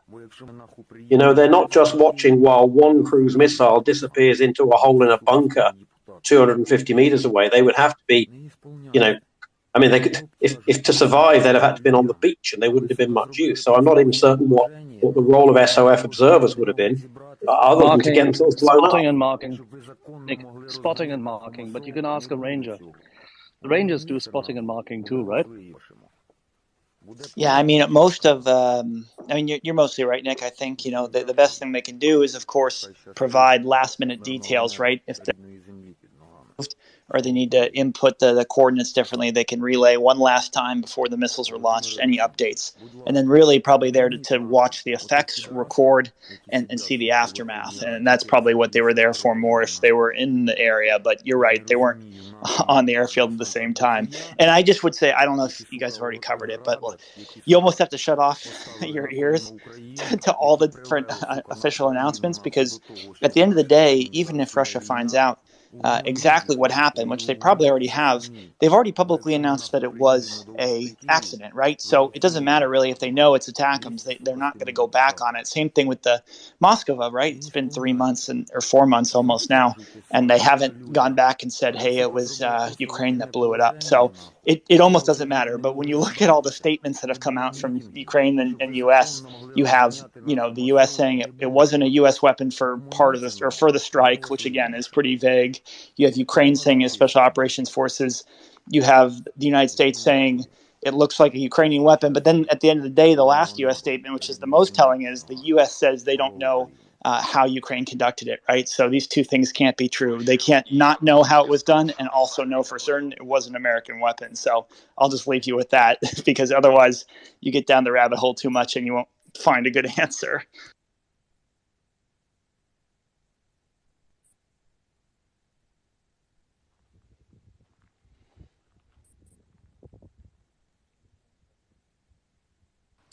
Shall we go to Dr. Paul?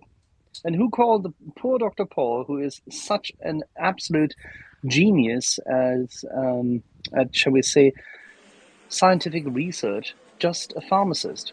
As I do understand, pharmacists have the plight of learning more rote than any other people with medical training. Thanks, Axel. Thanks for sticking up for me. So this missile discussion lured me in. So I actually sent CJ a message like a week or two ago.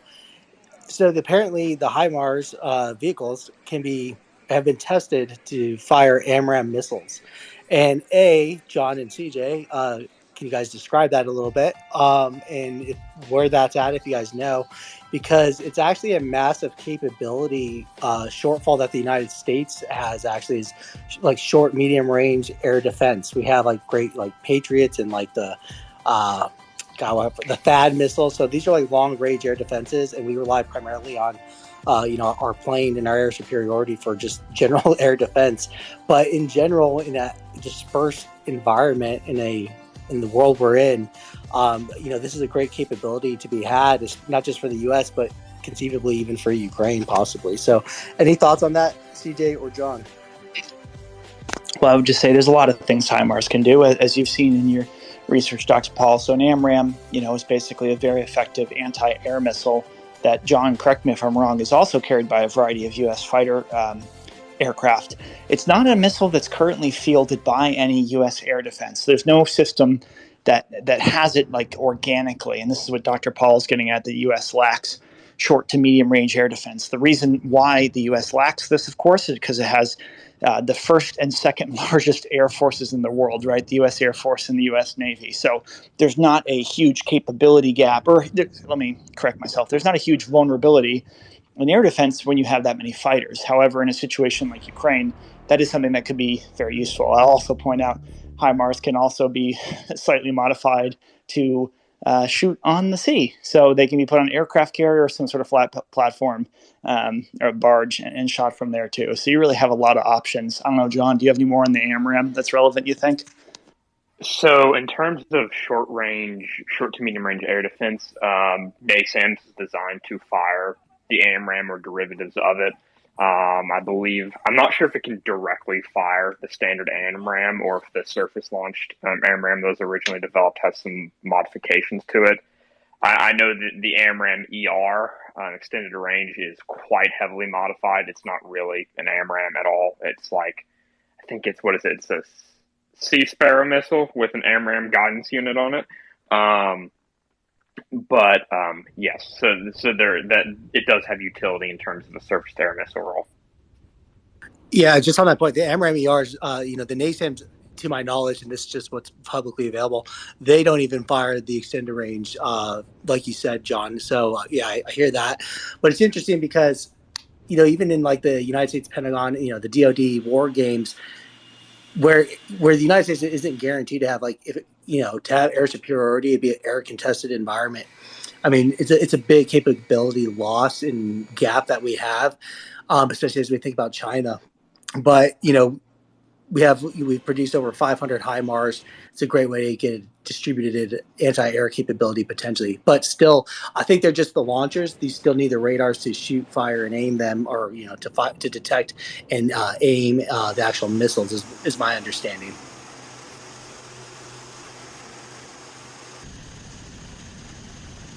Is that accurate, John? Sorry, can you repeat the question? I was responding to some DM.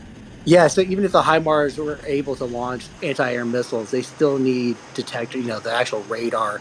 They don't carry radars on their own, and they would actually need a radar and some sort of command and control mechanism to kind of help integrate that. Yeah, so the AMRAAM, it's a active radar homing missile, so it does have an onboard, radar transmitter and receiver. But, ideally you would like an off-board radar, at some distance away, that's more powerful and potentially is elevated to give you, a greater distance to the radar's horizon to be able to detect, hostile targets out to a greater range. So that way, you can attempt to engage it with greater distance between, the launcher and between the air defense system as a whole and, whatever the hostile target happens to be. And nobody is aware of any actual movement of that as an active program, correct? So in terms, I believe the two NASAM systems should be on their way to Ukraine. We bought two, I think, to supplement the Avengers that we had been previously using for air defense of DC. I'm not sure if CJ knows anything more about that. The No, other, sorry to interrupt, John. No, just to clarify, sorry. The HIMARS being continued to be developed for potential use of deploying AMRAAM. That was the question. Sorry about that. oh, okay. So there was a system. It was CJ might be able to tell us more about this. Called was it the Multi Mission Launcher MML? I'm not sure if it's still ongoing or if it was canceled. I thought I read that it might have been canceled a year or two ago, which was essentially to create a pod-based launcher system that could launch, a variety of different types of missiles, everything from Stingers to Hellfires to, I believe, AMRAAMs and a few other things. And I think some Sidewinders as well. All right, thanks, John. Thanks for the name. I'll do some reading. Yeah, my understanding is, again, I don't know if it's actually been canceled or not.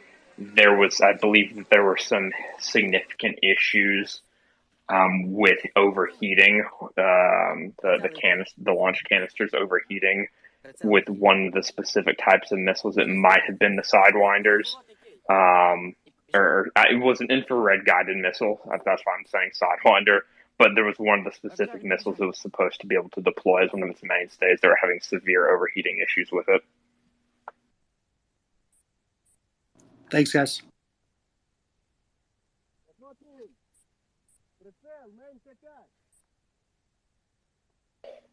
So, CJ, I understand that there's a very interesting article that has recently been released in the Kyiv Independent that you might have some insight into. Yeah, so I'd invite everyone to go to the Nest and take a look at the newest article from the Kyiv Independent, which talks about the status of Ukrainian artillery forces in the war. Obviously, what I think is the most important, but I think some others would agree. So with that in mind, if you read the article, you'll notice that, like many things, the Maria report is a little bit ahead of schedule, talking about how HIMARS, of course, have affected the Russian logistical problems and how they need more artillery pieces, all these types of things we talk about quite often. But there's some new insights in there that are very interesting. So the main insight that I thought was super relevant was we're talking about ammo, we're talking about explosions, and really what we're talking about is this decrease in Russian firing from 12 to 15,000 rounds a day at the height in June to only about 5,000 to 6,000 rounds a day now. So what does that mean? So it means that Russia has basically been cut in half, or by down to a third of what they're firing more, even though that they have still at least a 4-to-1 ratio overall, right? So they have 2,000 artillery pieces, whereas Ukraine only has about 500. And then, of course, in certain sectors, they have a 10-to-1 advantage when you add up all their mortars and everything. But, I think some people here were saying previously that America would become distracted and may waver in support. And I couldn't disagree more, because if you look at the aid package from this Monday, of course, we all think maybe attackers were in there, or at least part of that. But what was definitely in there was 75,000 artillery rounds. And it was the same as the week before. I know Dr. Paul crunched the numbers earlier, and we sort of had the question, was this enough? Was this too little? And the reality is, if Russia is only able to fire about 35,000 rounds, 35 to 40,000 rounds a week, and the United States alone is giving 75,000, that's huge. That means they can shoot twice as much. I know it maybe seems like I'm oversimplifying it, but I'm really not. Yes, there's logistical problems getting that ammo to the front, but overall, if these rounds aren't being used daily, which again, I don't think Ukraine has the capability right now to put 75,000 rounds through 500 pieces a day, right? It's just way too much shooting. So the reality is some of this ammo is being stored, some of it's being put in reserve. And as Ukraine gets more artillery pieces, they can now leverage this reserve, because in about mid-June, as the article states, basically the transition occurred fully from the Soviet 152 ammo to 155 ammo pretty much only. And so that means that, this 75,000 rounds is the lifeline of the Ukrainian artillery force. But if Russia can only do 35 or 40,000 a week, this is great news, because this is on top of all the other countries giving aid and ammo. And I would ask Axel if he has any insight about what Ramstein 5 and what that could look like, and what other countries in Europe are giving for ammunition, because I think it is now quite substantial. Yeah, that's a very good point. I think what you will be seeing is there's a lot more ammunition coming out of the Scandinavian environment, plus Finland.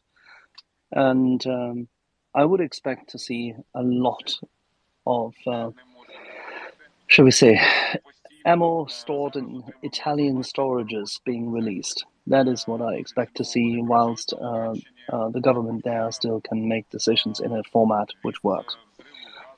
That's what I would expect. Separately from that, if you talk Ramstein 5, my expectation is still that we'll be surprised to see that somebody will put the foot down and you will see tanks and Bradleys delivered. I think that's an evident choice, and it will come.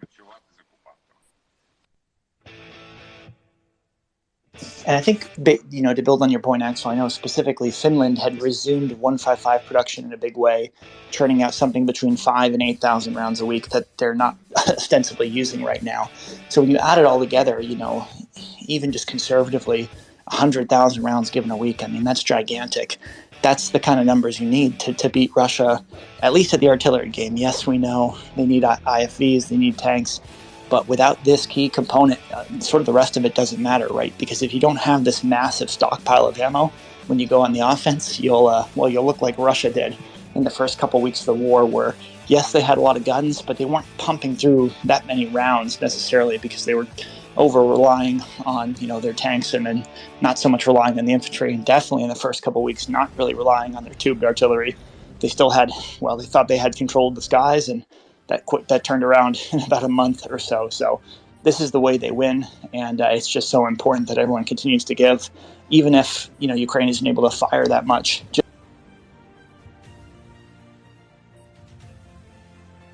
CJ? I think CJ just received a call.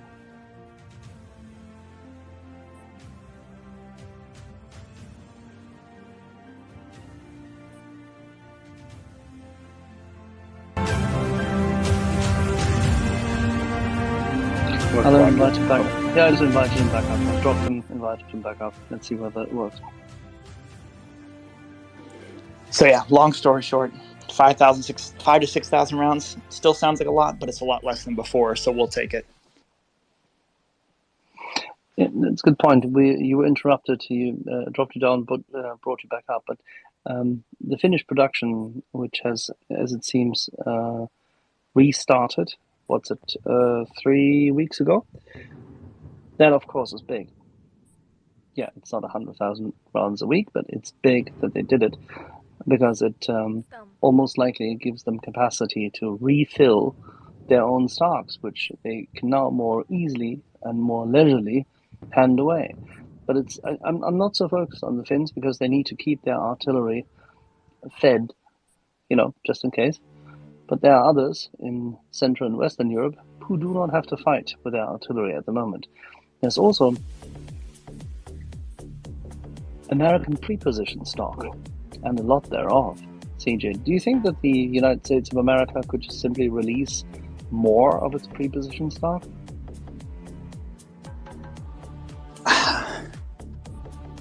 I mean, 75,000 rounds a week, I think, we'd really have to get Craig here, and we'd have to go down the full Transcom rabbit hole. I don't know how much more is possible in terms of getting it across the border. That is, each round is 120 pounds when you count the propellant, and it takes up a decent amount of space. I mean, that is just a gigantic amount of ammunition. I think at that point you're reaching the physical limit of what's possible. I mean, this is what we said, 2 months ago about 30,000 rounds a week. And over the course of time, of course, with rail lines improving, it's gotten better, and it still probably can get better, but I don't think it can be, I honestly think they're pushing out the max amount of ammunition they can, whether that's 30,000, 3 months ago, or 80,000 next week. So that's just an incredible amount of ammunition. And the fact it all has to be imported in it is important, right? This is not ammunition that Ukraine made prior to this war. So it is not organic. And that's the hope, is that one day, when Ukraine inevitably joins NATO, this kind of thing wouldn't be a problem in the future. Yeah, as soon as Ukraine is free and in reconstruction, Ukraine will build a weapons system industry, which will certainly give it more than enough command of its own fate and future. I'm not worried about that at all, actually. Having said that, Break. We have news for Domen. Denmark and Luxembourg are attacking Germany. What will the Germans do? Will it be another Kosovo or Serbia?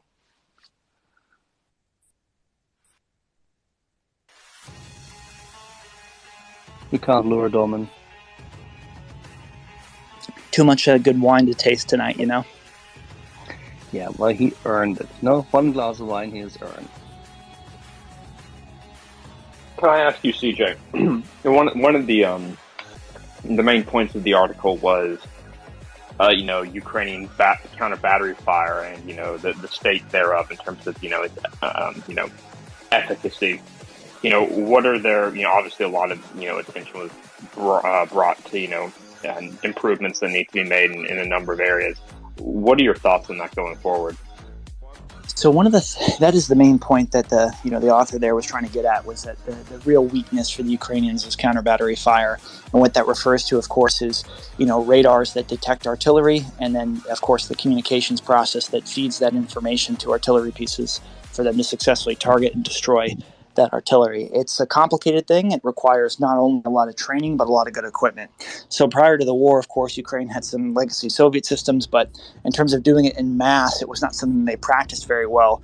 Because even in the Donbass in 2014, 2015, they were facing off against a couple hundred Russian artillery pieces, not a couple thousand. And so one of the key things that's pointed out in the article is this sort of centralization of command. Russia, with its priority focus on centralization, has allowed itself to, or create a situation where it can mass artillery very effectively in these rolling barrages. And that's great if your enemy's not moving and you're just trying to push through a static area very slowly. Ukraine, on the other hand, took the opposite approach, right? The more NATO style, which is decentralized fire control. And what that means is basically, you have fewer guns, but they're more responsive to individual units. So people under fire, people that can exploit opportunities, they can have more responsive fire support. Even if it's not as many guns, it's still much more timely. So you can kind of, if you're creative and you're disciplined, you can go a lot further that way. But the problem with decentralized fire control, of course, is that with all the communications and radars involved, it becomes way more complicated that way. You have to not only trust that your radars are working, but they're also talking to the few guns assigned to the task. And then every time you do that and you take guns for the counter battery fight, they can't support the troops on the ground. So it becomes very difficult to do. And what was basically said was they need more artillery pieces and more radar to complete the loop so that the troops can have the support not only to defend themselves, not only to go on the offense, but also to do the specific mission set, which is counter battery. So, it just takes time. It takes training. The U.S. really hasn't had to do this, really ever, if you think about it, because this sort of technology only came out at the end of World War II, really 1944 to 45. And I think it was the Germans, Axel will correct me, of course, that really mastered it before the end. But even in Vietnam or other eras, it was not a thing done regularly in a large-scale combat situation. So it's really, despite being an 80-year-old technology, still sort of a thing that hasn't been worked out yet to this level.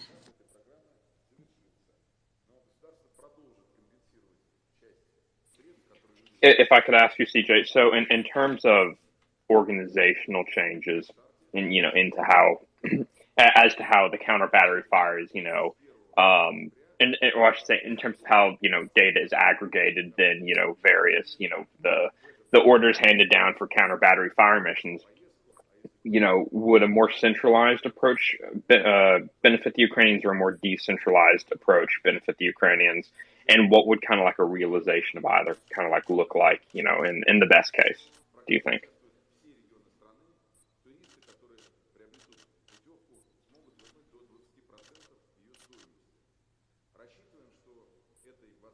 So the realization, sorry, can you hear me, John?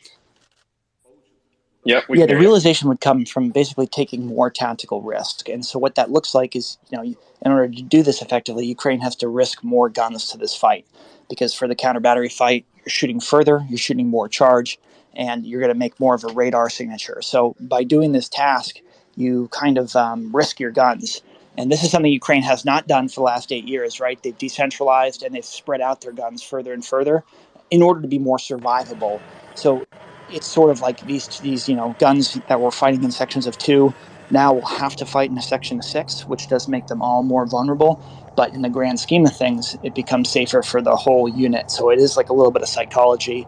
It is a little bit of risk management, but it's not something that's easy to do in the middle of the war, especially for the last 8 years. It really hasn't been a relevant part of the fight, right? Because basically during the intermittent shelling that occurred after the ceasefire, quote unquote, everyone knew where everyone's guns were. So there was never really like a strict counter battery fight. It was just, the occasional rounds when things escalated. So that's what makes this so different, is just, Ukraine has to be willing and have to be put in a situation where they have enough guns to do this. That's really the other thing too, because until they have enough guns to spare to possibly lose, it's not worth engaging in it. And that's why it's probably been a little bit slower than they've hoped.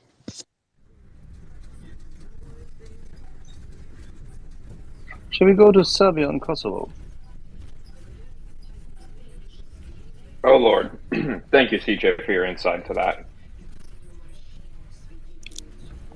I heard some magic words, and I have to tell you that at least until Wednesday there will be no developments on that front, courtesy of a nice update from Ivana Stravna.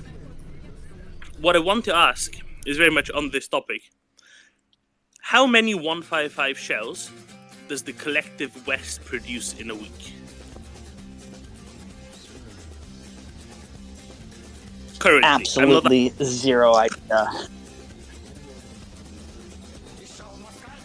I would have to ask Dr. Paul. I think it's something on the order of between 10 and 20,000 a week, and then as Axel pointed out, there's several million stored in Europe, and then several million stored across the world. But I think and it also depends too, like how old would you put in that quantity, right? Would you put the M795s, which have been made since the early 2000s? Would you include the M107 rounds, which are from Vietnam? It really depends how wide your search wants to be. Hey, CJ, before we go to Dr. Paul, what are the performance differences of those rounds? In terms of accuracy, it's something like from 50 meters circular probable area to about 45. So it's about 10% better, and 10% better range for the newer ones, which is we haven't given any of the old ones, as far as I'm aware, to Ukraine. It's just been the new ones, the wrap rounds, XCal, PGK, Smart, Bonus.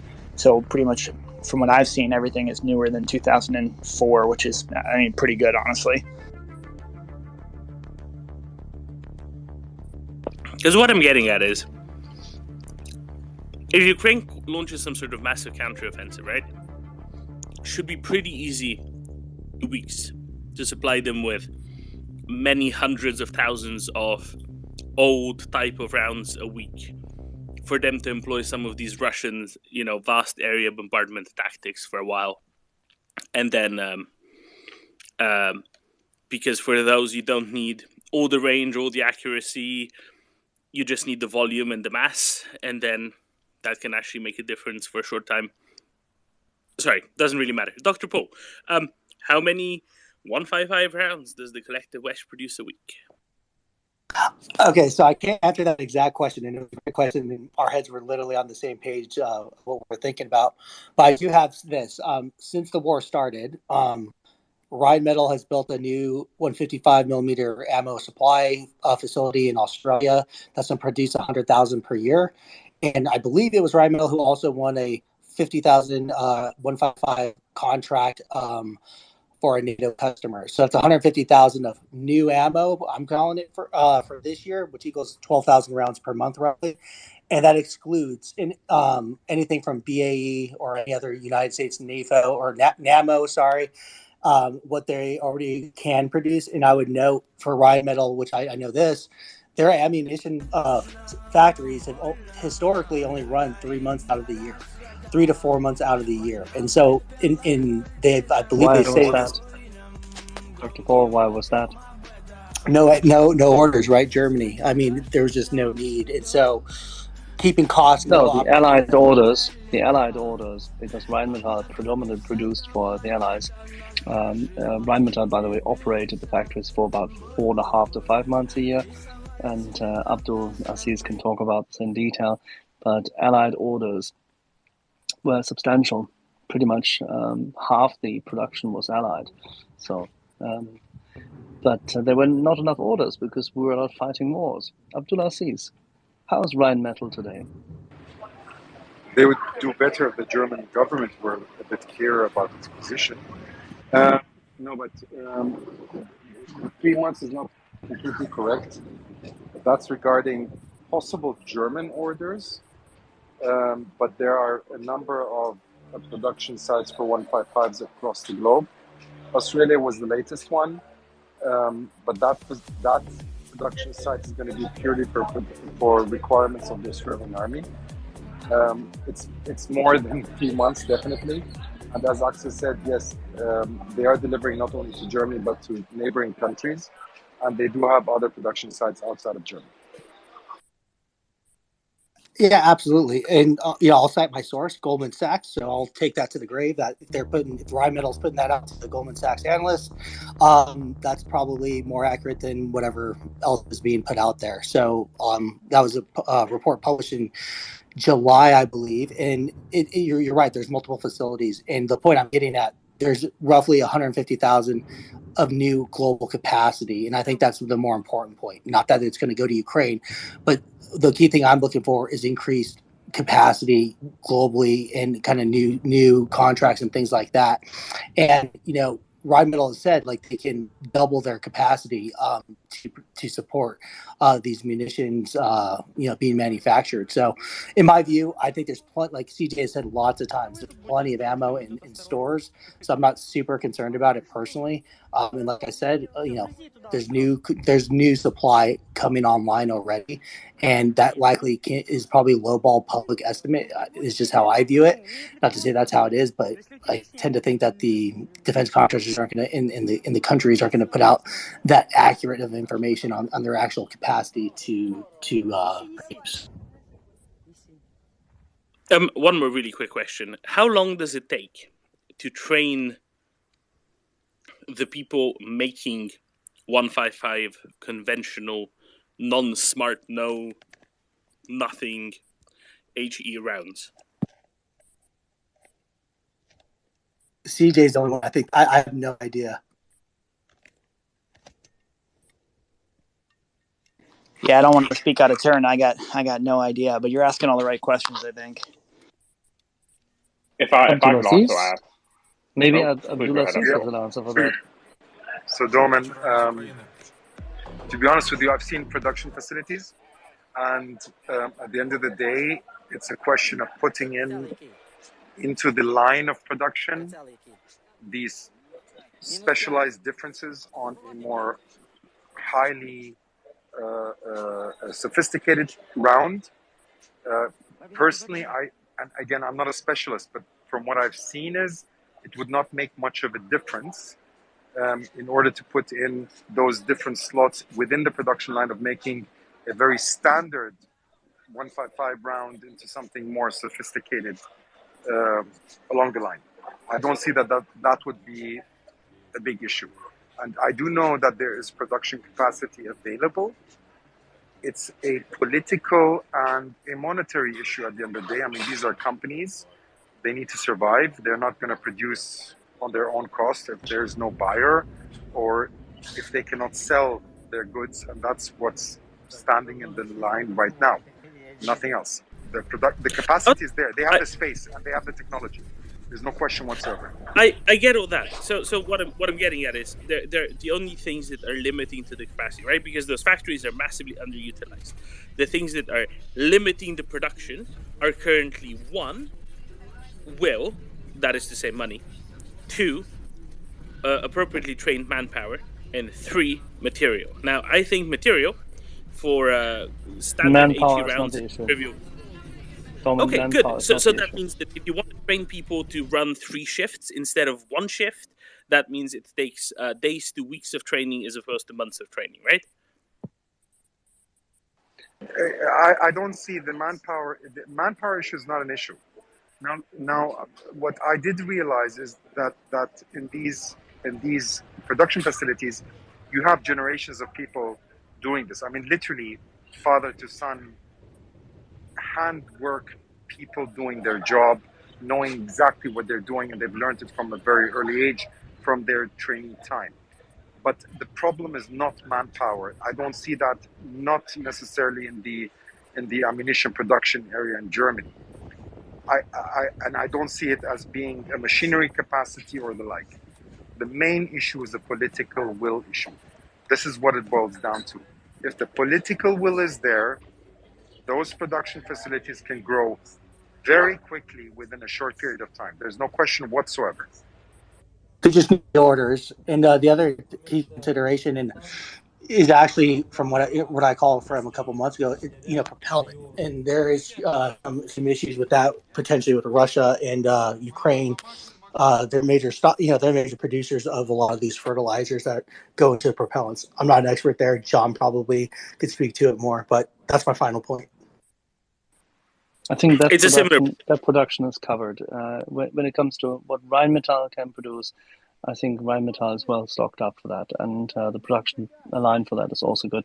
What I think Abdulaziz and I were trying to highlight is when we say that capable personnel is there, they're underutilized. However, more importantly, the capital intensity of most of the production of Rheinmetall, yes, there are certain things which have to be done definitely by hand, and actually covered by people who know their stuff and know their trade and know it, as Abdulaziz just said, for generations, and are highly skilled and determined, and having built up their compendium in good German fashion.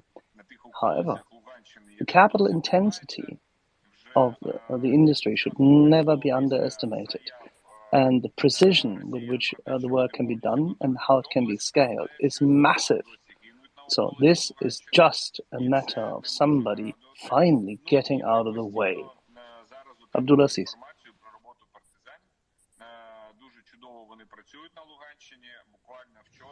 And now he dropped. That's unfortunate. If I could throw out a follow-up there, I believe Konstantin also had his hand up, but just to throw out a follow-up. Do we have any idea what the production rate is of IMX 101, the insensitive munition that's used for the M795s? If we scale up, if we end up scaling up production of those, presumably, IMX 101 production might also need to be scaled up.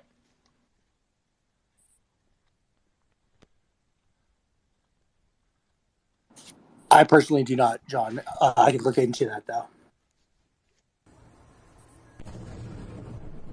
See, John, these are the questions for Trent Telenko. This is the kind of stuff he could really answer. I just answer questions about how to call it in. I don't know how it's made. So, but maybe Konstantin has some more, George. Let's get Abdulaziz back because he has actually been in the factories. Hey guys, can you guys hear me, or am I on a bad? You're cool. You're cool. Okay. Loud and clear. Yeah. So in Rheinmetall, we're talking 1991. Most of their facility was pretty much automated. They just had, they needed mostly technicians to run the machining tools. All right, and they were pretty much automated. Now, if they want to amp up production, it would just need to put on another shift and then ask us, I guess the technicians that take care of the automated machine tools, to pick up overtime. It wouldn't be that big. It's not a manpower issue, as Axel said. It's definitely not. I knew someone that worked at one of their factories and it was all automated. Like they had to go to school and stuff like that to learn how to take care of the lathe that they were responsible for, and had to do the preventive maintenance and all that stuff on it, and how to program it. But it's mostly automated now, and that was, like I said, 1991. So I can't imagine that it's labor intensive right now with manpower. Maybe boxing the stuff up or crating it. I don't know.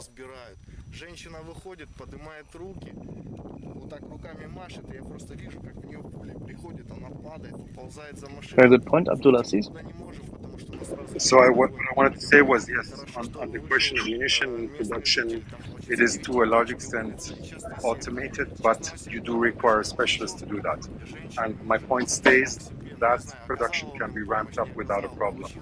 When we're talking about things like, for example, refurbishing a MADA, there are 100 of them in Germany right now, which are in a swamp and growing grass over them. That's where you really need specialists in all fields. But yes, you're right. To a certain extent, it's automated, but it is not fully automated. There are things that are very subtle, such as calibration, which play a role here before they go out, and that's where you do need specialists. Can I ask a follow-up question to Abdul, please? Really quick. Shoot. Abdul, so you're talking about the specialists that actually, that check the tolerances when they come off the assembly line, when they start a new lot number, let's say. But is it something that they would be able, let's say, to put on a second shift without necessarily hiring new people, without asking for people to maybe pick up overtime? So, George, I cannot be that specific in my answer because I would not know. But what I can tell you is that on a higher level, if they got the call and the freedom to go ahead, they're just waiting. And that goes for Rheinmetall, KMW, and anyone else in the industry in Germany. They're ready. They're waiting. There's no question whatsoever. And they would have. And I think, from what I've seen, what I understand, they could ramp up production very quickly. That's what their own press releases have put out, pretty much, right? I don't know about the press releases. All I can tell you is what I've seen and what I've heard from people who are in these companies. Thank you. Thanks for your follow-up. And by the way, George, and just to complement this and to put a lid on it, when I stated now repeatedly that 2 days after the invasion, upon request by the German government,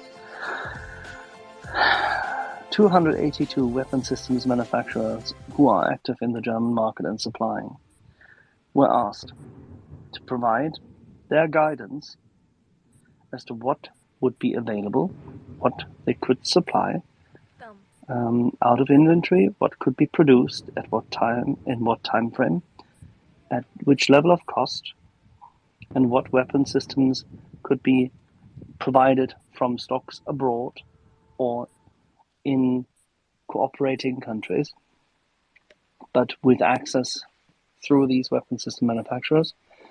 The German weapon systems industry stood ready, provided a comprehensive answer, and showcased all the availability you would expect from one of the leading industrial suppliers of weapons and ammunition in the world. All of this has been made available to this chancellor and his regime at that time. 48 hours into it. And I saw that list, Axel. I know what you're talking about, and I think they had eliminated everything, but I think 4 minor systems or something like that. They had scratched everything out except for 4. Maybe that wasn't an accurate. Yeah, I wouldn't go that far, but it's certainly true that very little remained. Assis? Sorry, the 4, what did that relate to again? I didn't hear that. To the list, to the initial list provided by the weapon systems manufacturers, and then which was followed by the other list where the Ukrainians had asked what, of that list certain things which they would really like to have, and of that part of the list, of that filter view, only very few items remained. I'm not sure. I thought it was 9, but it doesn't matter. I don't know the lists. I don't know what remained. All I can tell you is 5 MADA have been refurbished. they're sitting in a warehouse somewhere, and there are 95 others that could be refurbished at a week per basis, 5 a week. And I don't know where the anti-aircraft missiles are from from DIA. No idea. But there's much more that this industry could do, and they could do it very quickly. That's clear to me.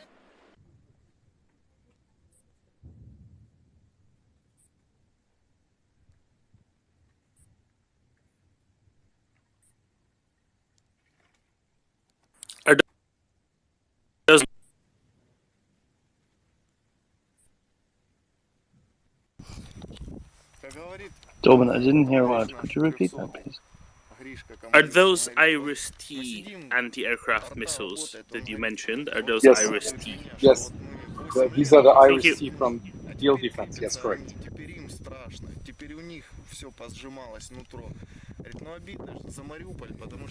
Very capable systems. Мы до последнего пытаемся определить, наш это человек или нет. Может быть, ну, чтобы своего человека не шлепнуть. А противник на моих глазах за день расстрелял 3 гражданские машины. I believe Nina has her hand up. We'd like to go to her. Thank you, John. I haven't asked this here before. Maybe you have talked about it, or not maybe. I'm sure you have. What is your take on the Zaporizhzhia nuclear plant situation? Domen. What? A friend. He likes the topic. Okay, so I had a long discussion with a friend of mine, actually just a moment ago, and he is very worried about it. And of course, we should be worried about it. But he said that he had seen on some Telegram channel some Russian high rank guy saying that if we can't have this plant or Ukraine, we will just blow this up. So I said, okay, I'm not buying this before I have talked to you guys. Thank you.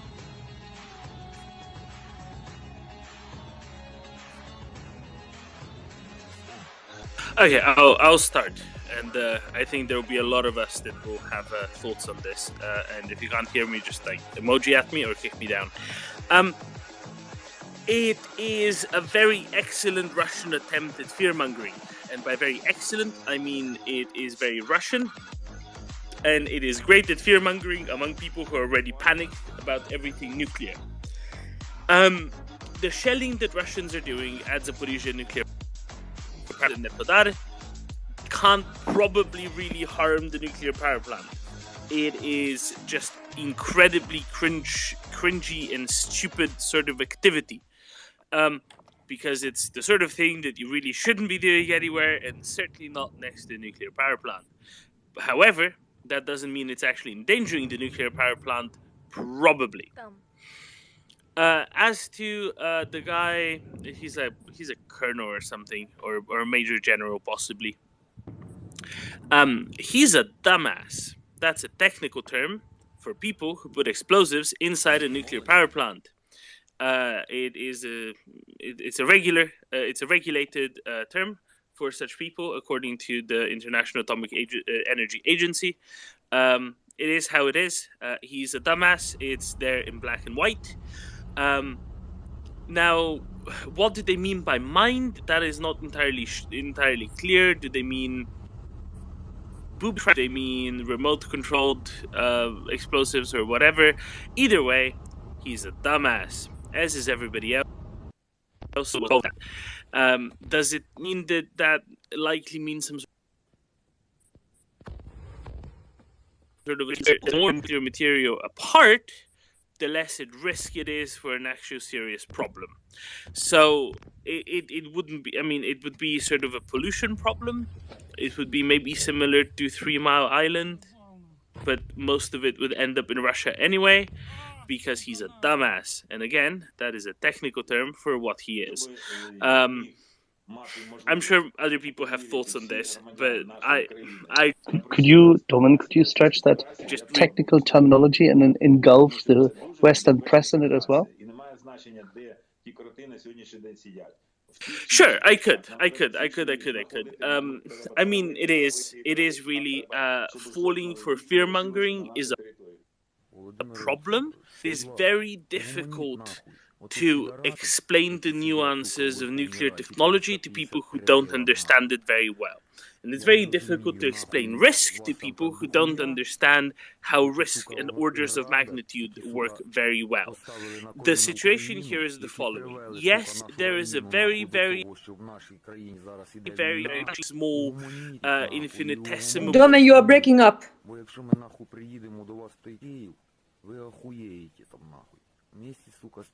Up now.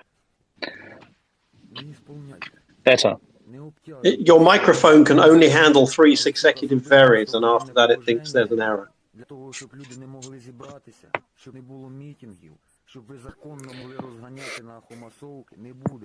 Doman, give us a fresh vary. Is this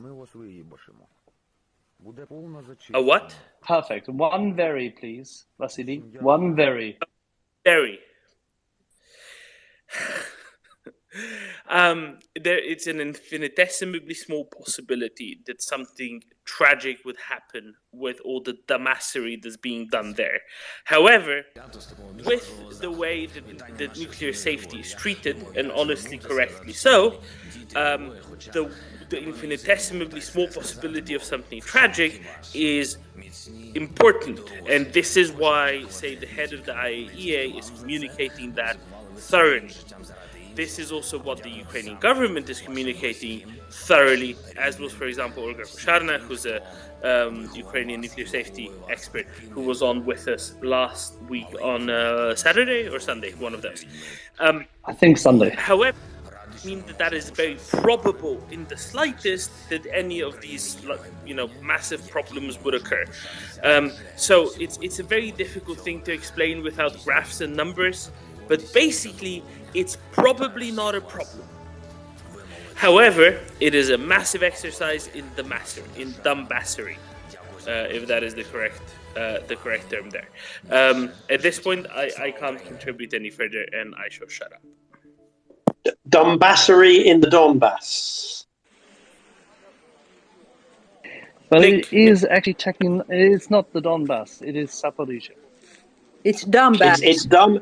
It's dumbassery in the same way that it's not bombing. Donbass. We could have some.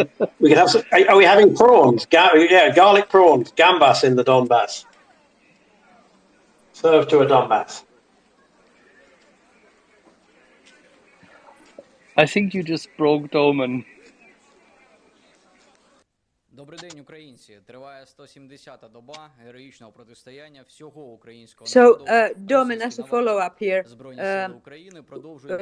so if I would tell the regards from you to my friend that this is like fear-mongering, dumb ass action. I would advise him to take a trip to Alko or to Tallinn and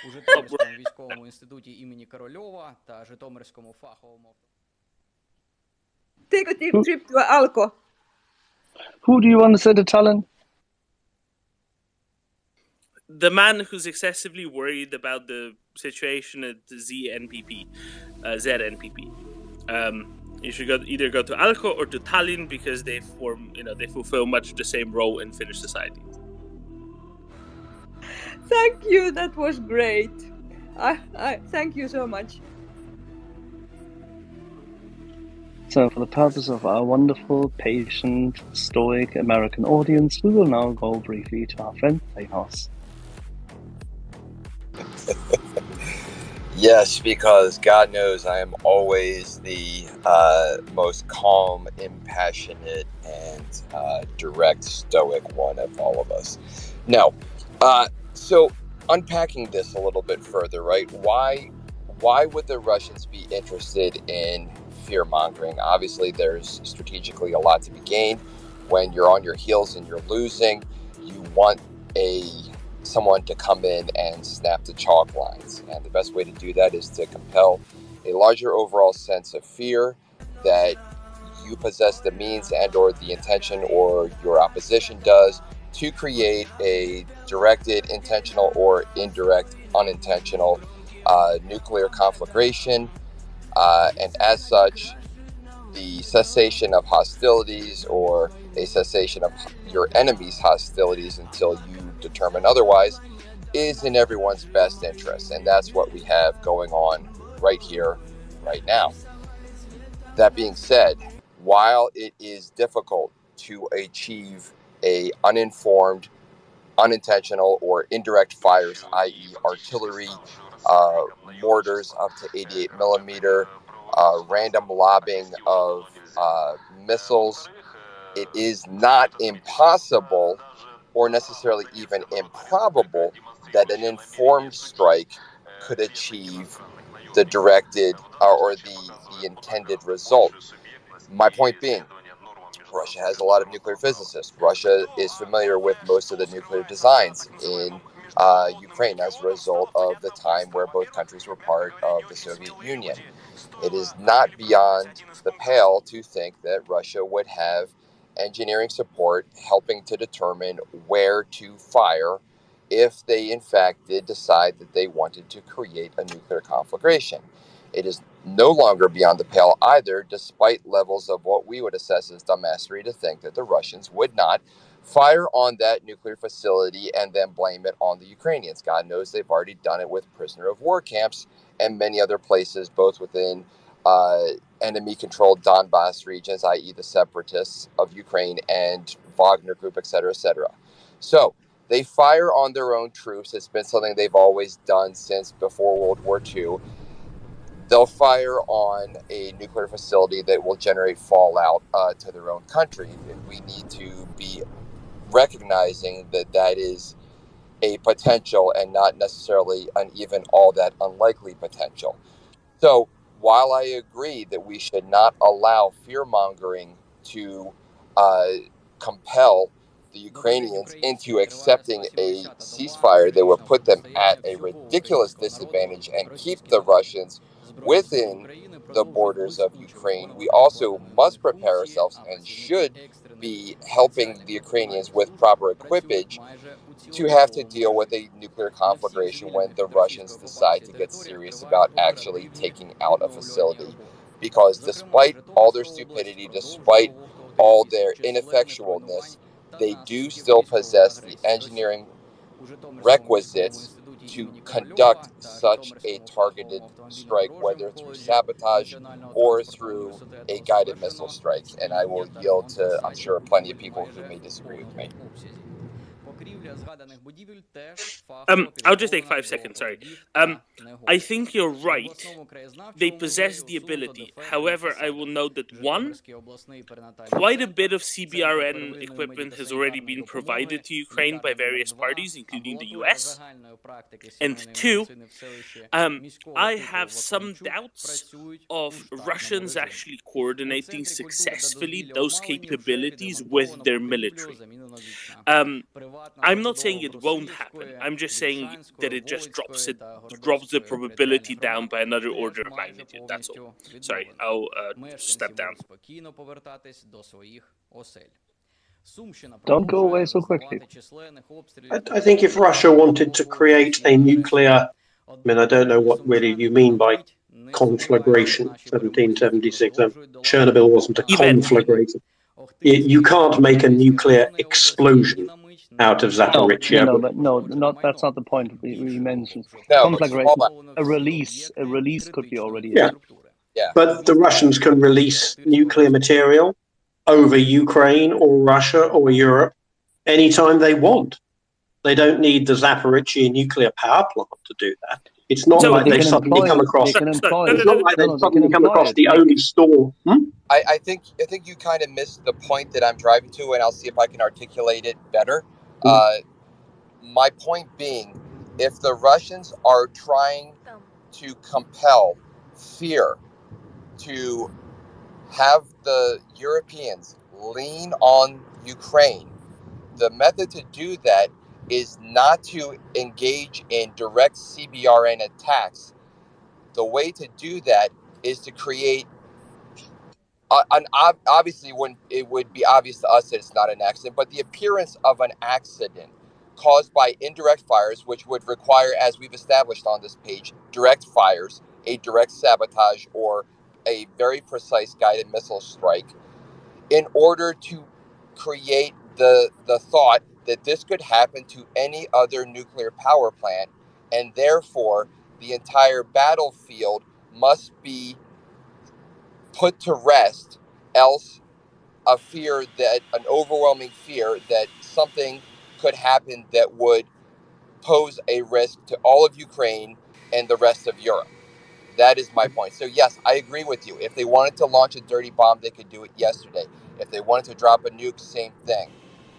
If they wanted to I don't see, in that case, I don't see how this qualitatively increases the fear. Because it does because the Germans fear the Germans fear civil nuclear energy, because they've been told this since ages. If you want to move the needle in Europe, you need to move the German fear. That's what they're trying to play on, Nick. Nobody in France fears this. The Germans fear it. So we're arguing for a logic in which the Germans are afraid of radiation from Zaporizhzhia in a qualitatively different way from if the Russians were to explode an equivalent number of Roentgens or whatever the units are, or release them. I don't see the logic, I'm afraid. I don't see the logic. But Nick, this is how it is. You need to stop thinking about logic. This isn't about logic. You're a psychologist. Start thinking about the psychology of a bully, which is how Russia is behaving. Russia is literally behaving in the same sense as somebody, a seventh grader assaulting a third grader and telling him to stop hitting himself. Okay? I don't anticipate great rationality from the Russians. What I'm saying is, we've had 6 months of this war. The Russians took over Chernobyl on day one. And German public opinion didn't go, oh my God, we must immediately surrender. And that was Chernobyl. We'd heard of Chernobyl. No, it did. No, Nick, you're wrong. It did. On the day when Chernobyl was occupied, German media went into overdrive. You had 8 hours of television discussions. The newspapers were full. Everything seemed to go into And what stalemate. happened? Well, What we happened? got lucky. Nothing ever happened. We got lucky. So we've already called the Russians bluff on that. No, Nick, no. Really, Nick, you're too logical for this.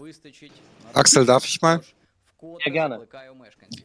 Nick, just chime in a bit as a German. I know my picture does not look totally German, but Axel's right. This will freak out people. Let me put it like this. It's going to freak out people like hell. The thing is only what can be done is not going to be a Chernobyl. Chernobyl was an accident of an own type, which was really a nuclear power plant Armageddon. I don't think that we will see something like this in Zaporizhzhia. But if we do have any type of accident that happens that leads to radiation coming out, the Germans will freak. There's no question whatsoever. But I would like to add one more thing, and this is why I put my hand up at the beginning. And that is the prevailing winds are not going in the direction of the west. They're going in the direction of the east when we're talking of Zaporizhzhia.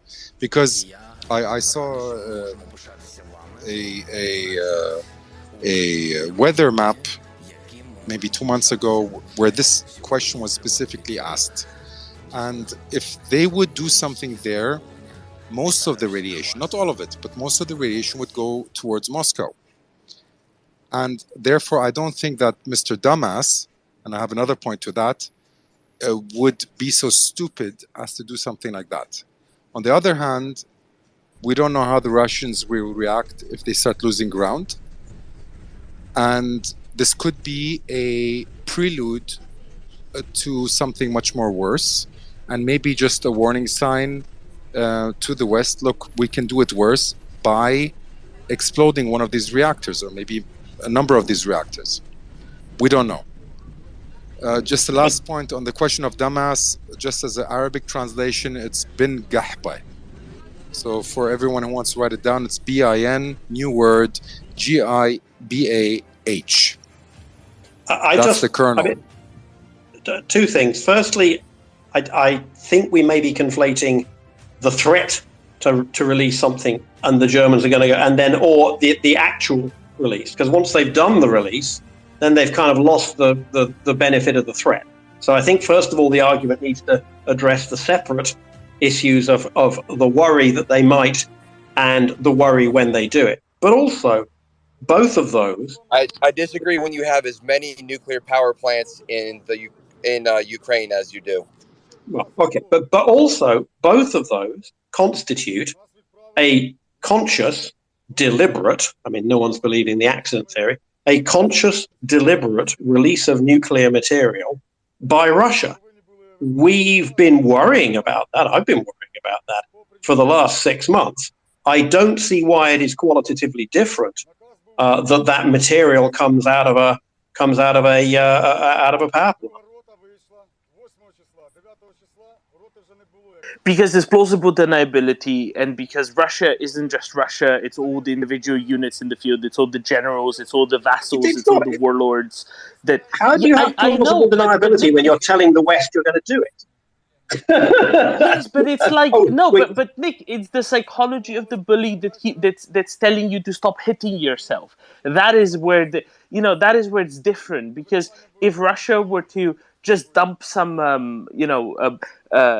barrels full of waste into the Dnipro that they brought from Russia, that is just what it feels different to people. And the thing I'm shocked at is you're a psychologist, you're supposed to be on top of this stuff, and I shall stop anyway. The discussion to me seems unfalsifiable. I'm trying to think what response one could make to this discussion, because apparently whatever we do, Russia wins, and I just don't believe that to be the case. No, they don't.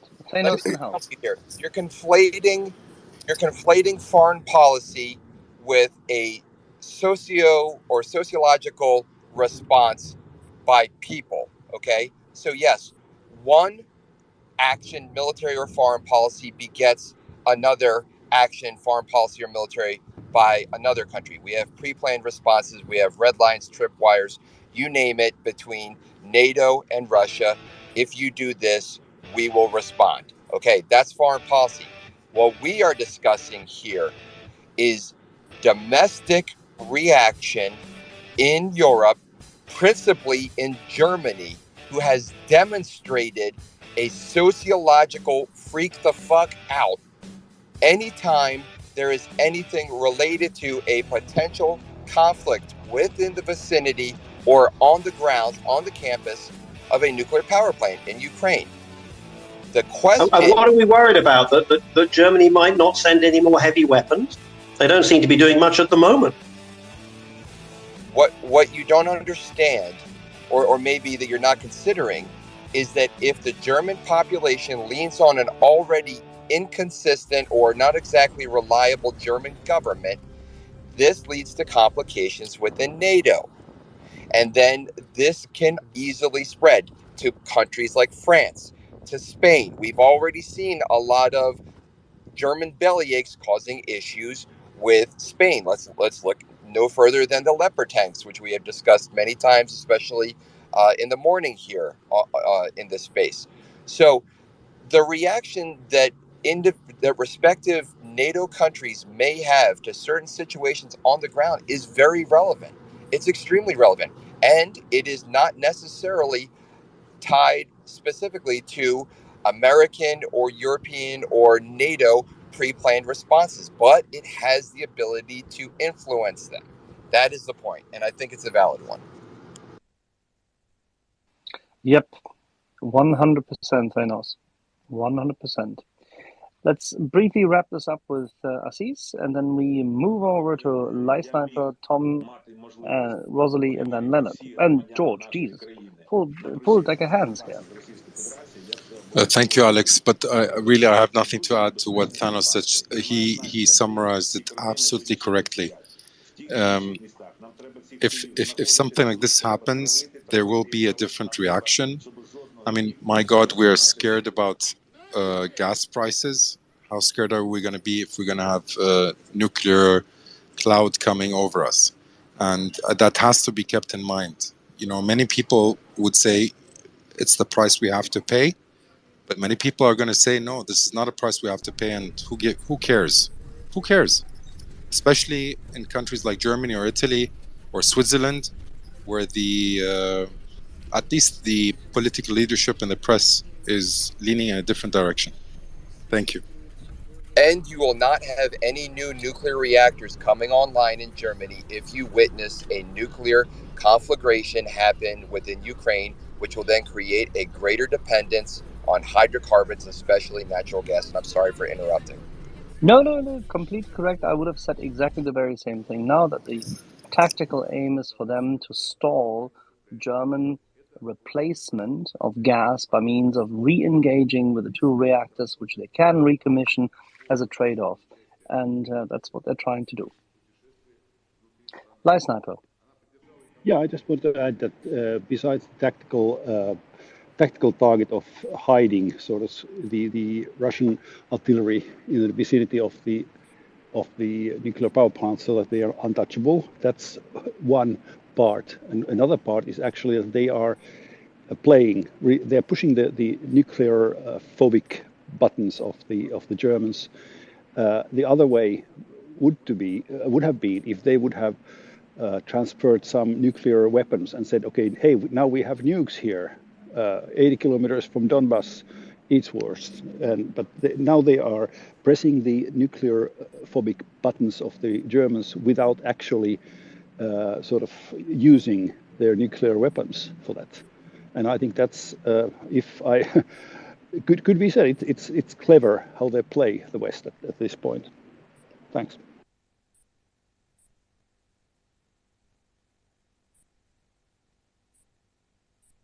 I think we should move further. Actually, Rosalie has been up. I think Leonard was quite. I know, but Leonard is a very, very friendly and patient and gallant man. Okay. And as we have Rosalie, who typically is very short in time, I'd like to give her the opportunity to have a chat. Rosalie. I haven't heard this entire conversation. I've been listening for like 15, 20 minutes. But one of the things that I think is often missing from the conversation is it's kind of coming up here. So it's this interplay or interface between what we do in policy and kind of the way that people respond to disasters, like nuclear disasters. One of the reasons that it is such a potent tool to manipulate people with is because we are less accepting and we struggle more with harm that's preventable, man-made, and if it affects children. And you can tick all these boxes with this. And so I think we should always be looking at maybe as kind of the first thing when I see a headline or a situation with that what is the impact that's going to have on a population, and how are they being prepared for that psychologically. That's kind of really all I wanted to add, because I definitely think that this is kind of one of the 4 Ds, which are used that Russia uses to kind of disorient and spread disinformation kind of for its gain. One of them is dismay, and that's, really scaring people of the consequences if they don't capitulate. And so that's really all I wanted to add.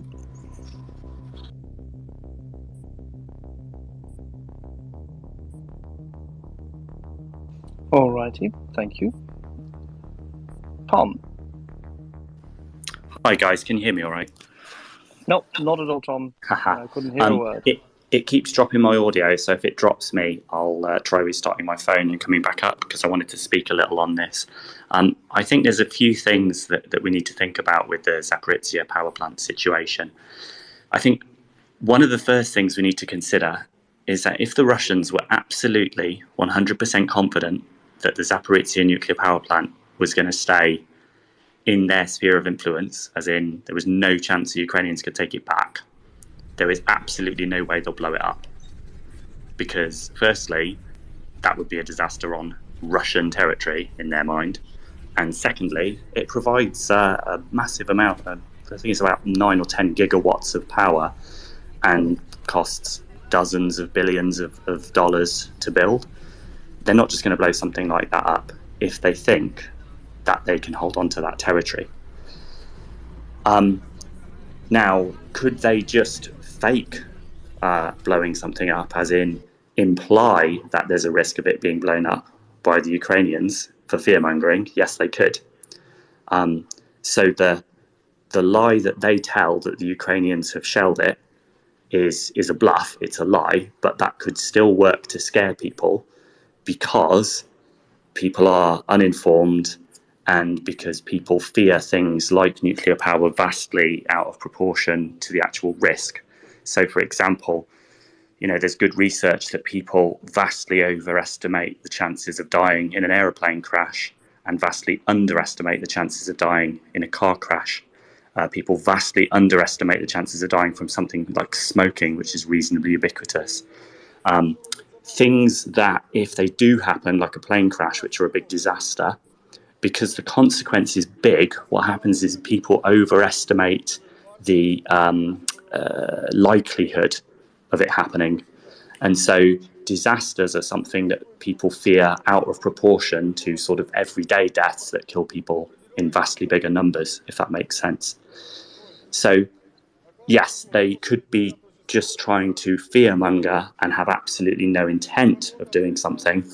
And even though informed people that are reasonably educated, reasonably following the news, reasonably intelligent, know a bit about nuclear power, know that this is all absolute and complete bullshit, people could fall for this. For example, how many people believe that Ukraine is run by Nazis? I don't actually know, but I'd imagine it's a sizable percentage in like every European country. And we know that that's complete bullshit, but it doesn't matter, they fall for it. And what percentage of people think this in Russia as well? They could be doing this for the domestic audience.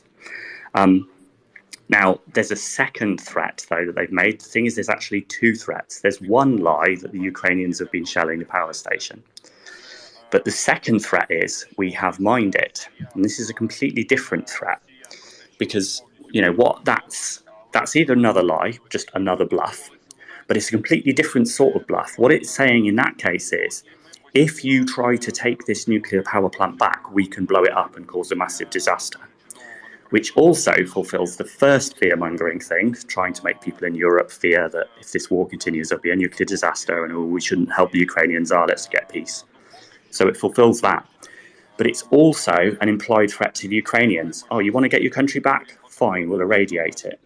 Now, again, that could be a bluff. It could be a bluff that they're just trying to do to Ukrainians because it would poison massive swathes of Russian soil as well.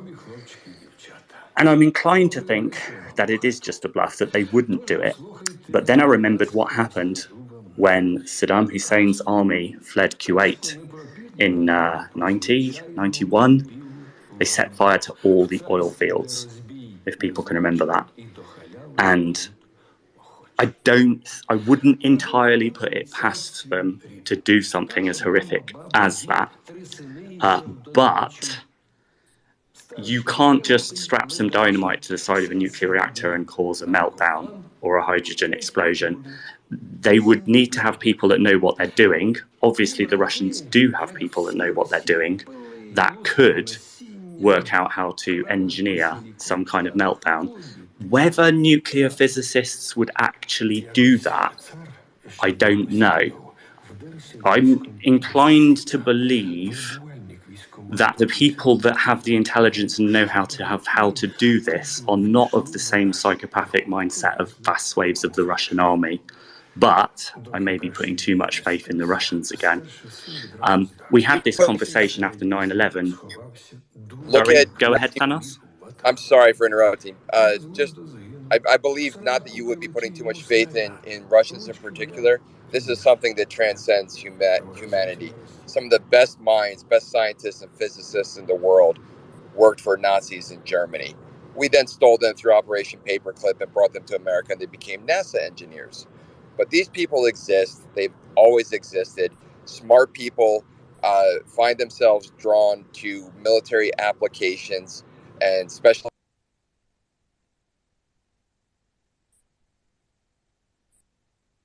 You're breaking up for me, Thanos. Can anyone else hear him? No, he's gone. I think his point is valid, though. I mean, you know, there are people who are highly intelligent, trained scientists who are prepared to do evil things. I mean, at the end of the day, there are people that develop nerve agents like Novichok, etc. So it's not impossible that they could do it. But I think we need to infer from this the threat that they've mined the power station implies that on some level they are at least considering the possibility they could lose that territory. And I think that's the first actual public admission we've had from the Russians that they could be losing that territory. I think that's really important. I think that most of it is a bluff. I think they benefit from the bluff. The difference between the Ukrainians are shelling it lie and the we have mined it threat is that if the Russians purposefully blew it up, having mined it, not only would they get fear from the West, they would get massive, massive hatred. And so that's why I don't think the Russians would go, ha, look, we blew it up. I think they tried to blame it on the Ukrainians again. And whilst many, many people would not believe that the Ukrainians had shelled their own power station, some would, just like some people believe there are Nazis in Ukraine. Does that make sense to people? That's my sort of view of things. Yeah, it does. But on the other hand, it just simply portrays the potentials for fear more than anything else. There is no logical basis for them to do so. If they make a mistake, even then they can't, unless they manage to go for the spent fuel. We've had the discussion internally beforehand. And even then, if they go for that, they can only trigger a release which is predominantly hurting them more than anybody else. Something I wanted... There is no... Sorry, please, can I finish? Yeah. Just a second. There is no risk to blow up this multiple reactor site. It does not exist. They don't have, other than having a tactical nuclear warhead being placed inside the facility, there's no way that they can create anything close to the meltdown scenario people are projecting. So the fear is bullshit. That needs to be said. We shouldn't be talking about all the wonderful technical scenarios as to why this, that, the other can happen and what kind of poker and bluff and whatnot. That's completely irrelevant. The technical capacity for them to light this thing up, that it can trigger anything even close to 3 Mile Island, requires a tactical nuclear weapon, which they're not going to use. That's that. Just one thing I wanted to add to Doman noted, I think it was Doman noted, that the wind would blow the radiation towards Moscow and was... I think you're a little bit offhand in saying, but Putin doesn't care about his own people. There's a sense in which he clearly doesn't care about them. But I think, given that we've just seen the Russians all having to give up their holidays, I don't think Putin is not. He's running an autocracy, but he's not running North Korea. He doesn't have the lid on the population that well. And I think if there was a radiation leak coming towards Russia, Russia would have some pretty damn big problems. And I don't think Putin can just sit there and go, oh, well, ha, ha, ha, ha. You know, those poor saps down in Belgorod are all getting irradiated. Well, tough. Firstly, as we said, Moscow isn't that far away. And also, there's not caring very much about your population, and there's thinking that you can expose them to radiation and that they aren't going to be very pissed off with you. So I think there would be an enormous political cost to that. And in fact, one of the things that I think we can do to push back against this idea that Russia might do this is to point to the maps, to point to the prevailing wind. We have this myth in Europe that the Chernobyl cloud headed due west. You know, it didn't. It polluted a lot of Russia, a lot of Belarus. And you know, we were at that particular time of year, it was coming around to, but statistically, the prevailing wind is from west to east, and I think I think that's a major part of resisting any potential kind of morale sapping effect of this, is to say, look, if they do this, they're going to blow themselves up, and including not just, you know, random bits of Russia, but literally Moscow isn't that far away. Is it 600 kilometers from Kiev? It's not that far. So, you know, yes, I mean, Putin doesn't care about the average Russian, you know, in the way that maybe, you know, the president of Estonia cares about the average citizen. But I don't think he's not immune. He's not immune from what, you know, he needs a decent percentage of the public on his side.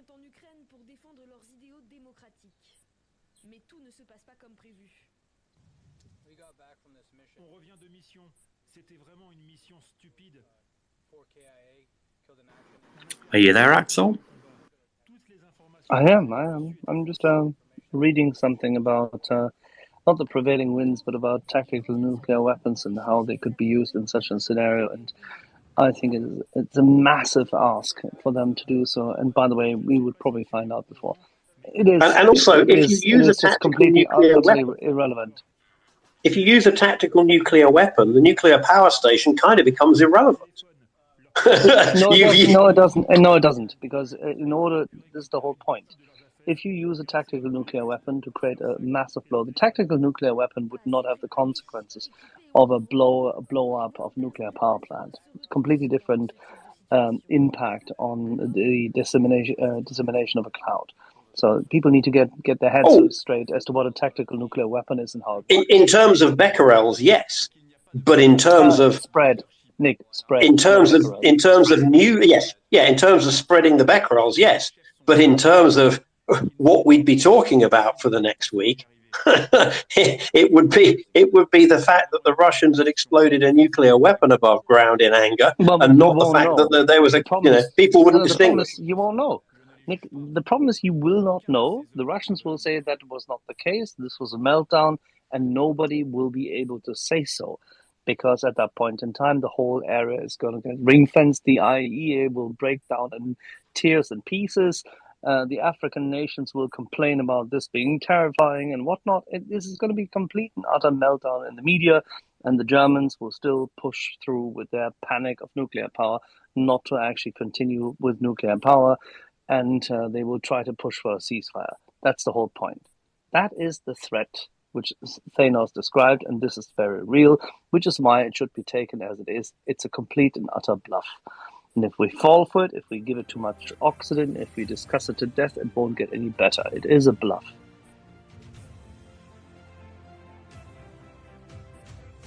George. Hello, Axel. So I've been listening to the conversation for 25 minutes, and I'm just going to put this out there. Y'all missed they already tried the preemptive false flag thing. It didn't work. The Russians, they want us to think they're as crazy as we think they are, or we're scared they are.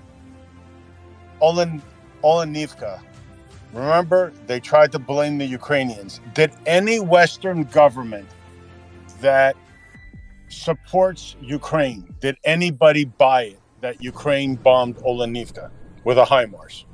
I have one question. Did anybody buy it? The answer is no. George, I agree with you that I think no Western governments buy that, because I think they've got intelligence services and they're well informed and they know the Russians. But I dare say a sizable percentage of citizens in a lot of Western countries they don't matter, might like, believe that. No, I know what you mean. Sorry, go on. So they already know that this isn't 1945. It's not 1965. If they, first of all, they know what would happen if they tried something at that nuclear power plant, Axel. What would the West's response be? Anybody have any idea? They want us to think they're suicidal. They're suicidal with other people's lives, with their soldiers' lives, with their enemies' lives. They're not going to be suicidal with their existence. So they won't do anything like that, because there is somebody in the background, in the Kremlin, that knows where the red line is. If they wanted to use nuclear weapons and stuff like that, they would have used them a long time ago. They're not going to go down that. They're not going to cross that line. Like Axel said, this is a no-go. This is just fear-mongering. They want to panic the Germans. As long as their government doesn't panic, or the United States doesn't let them panic, let me put it that way, this is not going to happen, and it's a non-issue. It's just a non-issue. The Russians aren't retarded as much as we think they are. You know, they miscalculated in the beginning. The last thing they want to do is force the West's hand, where all of a sudden there's 1,000 M1 tanks rolling in from Poland into Ukraine, thanks to the United States, and about 160 F-16 and F-15 fighters. If they do something in Zaporozhye, it's all over, baby. All over. You know, there's that meme I always put up around. Russia's about to fuck around and find out why the United States doesn't have universal health care. We spent $800 fucking billion on the military, and China found out the hard way. They wanted to fuck around and send. They were going to shoot down this with Pelosi, blah, blah, blah. The old bitch went to Taiwan, came back, and China didn't do fuck all. Excuse for my language, but guys, let's not play into their propaganda. Let's end this. Like Axel said, it is a no-go situation. And the first stupid ass, and I guarantee you that guy that said that they were going to blow it up, he got a talking to from the Kremlin, because he's been quiet. And look at what they've been doing on TV in Russia. They haven't been talking about the Zaporozhye nuclear power plant. They've been talking about, to fat ass Steven Seagal, another turd, you know, about Olenivka, trying to convince their people that it was the Ukrainians, because they know they can't convince anybody else in the world that it was Ukrainians. That was the false flag. That was the pre-test to maybe doing something in Zaporozhye, but it blew up in her face, and that's the end of that. I'll get off my rant and let you guys discuss it. All good. Nice to you, George. Let's go to Leonard. George, you just took the words right out of my mouth, George. Excellent synopsis and summarizing the entire discussion. So you did a fine job, and that's all I have to say. Thank you, George. See, I was just about to go to Leonard with this, but we're completely in agreement. Right. One other thing, just to what Tom said, there may be people in the West who think that Ukraine bombed, shelled Olenivka, but I can guarantee you that 100% of them already thought that NATO was responsible for the war and all the other stuff. So nobody's these sort of propaganda, that they don't change anybody's mind. We've already made up our minds whether Ukraine are the good guys or the bad guys. Most of us know that Ukraine are the good guys, but a news story coming out of Russia saying Ukraine shelled Olenivka, frankly, even if they had, we wouldn't believe it, because, you know, we have our entrenched positions, and it would take, video following the missile with GPS coordinates to even begin to convince me, and even then I think it was a deep fake. So of course there are, there's a percentage of people, and it appears that in Italy they appear to be particularly high, who think that this is, all a hoax and whatever. But incidents like this don't change anyone's mind, and there isn't anyone who thinks, Ukraine's been doing really well up till now, and all those Russian massacres, and they were terrible. Oh, but Ukraine's just started shelling its own nuclear power stations. Well, that isn't very clever of them. No one's thinking that. Yeah, I agree with you on that, Nick. Go ahead, Domin, yeah. I have an exceedingly short point. It's a linguistic point. Just for everyone, it's Zaporizhia, not Zaporizhia. Zaporizhia. Je, like Jean-Francois or Giguli. That's all I wanted to say. Zaporizhia. All of those eight Cyrillic. Giguli. Giguli. Just say Giguli. It's not difficult. Domin, my wife already bought me in the head for mispronouncing it. Thank you. It wasn't for you, George. It was a general announcement for everybody else. You got it right, George. Yes, sir. Okay, Zaporizhia. Was that good? Very well done. Carry on. Zaporizhia. Okay. Yeah, so one of the things that I think would be good sometimes is to be quite clear about what we're saying isn't going to happen, quite specific. And also, if we could try to be quite specific about our confidence. And then sometimes if we disagree, a good thing in here might be to have like a gentleman's bet, like I owe you a beer if this happens or if this doesn't happen. And I'll tell you why. Having a gentleman's bet along that sort of lines makes people get very, very specific about what they're arguing, whereas sometimes it's not entirely clear. So for example, when George said this isn't going to happen, at first I thought he was talking about possibility of the Russians using a nuclear weapon, which I would agree with like really, really highly. I'd say like 99.9 something % confidence that they will not use a nuclear weapon. However, causing a release of nuclear material or in some way trying to engineer some kind of meltdown is a different scenario. And again, I don't think they'd do it, but I'm maybe only 90% confident of that, because I do remember Saddam Hussein's army setting fire to all those oil wells, which caused an absolutely massive ecological disaster. So I'd say I'm maybe 90% confident that they won't do that. On Axel's point that the only way you could do this is with a nuclear weapon, a tactical nuclear weapon, I disagree. I don't know enough about the design of the reactors. I'd want to hear from somebody like our nuclear expert Mark Nelson, I believe it is, that joins us. I mean, the reason is... Yeah, he agrees on that point. Well, sure, Axel, but I mean, if you really, all you wanted to do was cause a meltdown and you didn't care how you do it, I mean, the nuclear chain reaction works by the neutrons coming out of the uranium and then hitting the nuclei of other uranium atoms, causing the release of more neutrons, chain reaction. I know you know that, Axel, but I mean, it would be possible to take the fuel rods out and stick them in a big pile. I mean, you would die if you did it. You would literally be dead from the neutrons yourself. So they wouldn't do that. But it's not completely impossible for them to engineer a meltdown. I just don't know how easy it is. But I would just disagree on purely the point that the only thing that could do it would be a tactical nuclear weapon. I don't think that's the case. I think it would be possible for them to release a lot of nuclear material and or cause, hydrogen explosions of coolant and things like this. The exact details are quite difficult, and I'd want someone like Mark Nelson to talk on it. But I don't think that's the only way that they could cause it. Anyway, that's it. I think they could cause a not particularly serious nuclear release.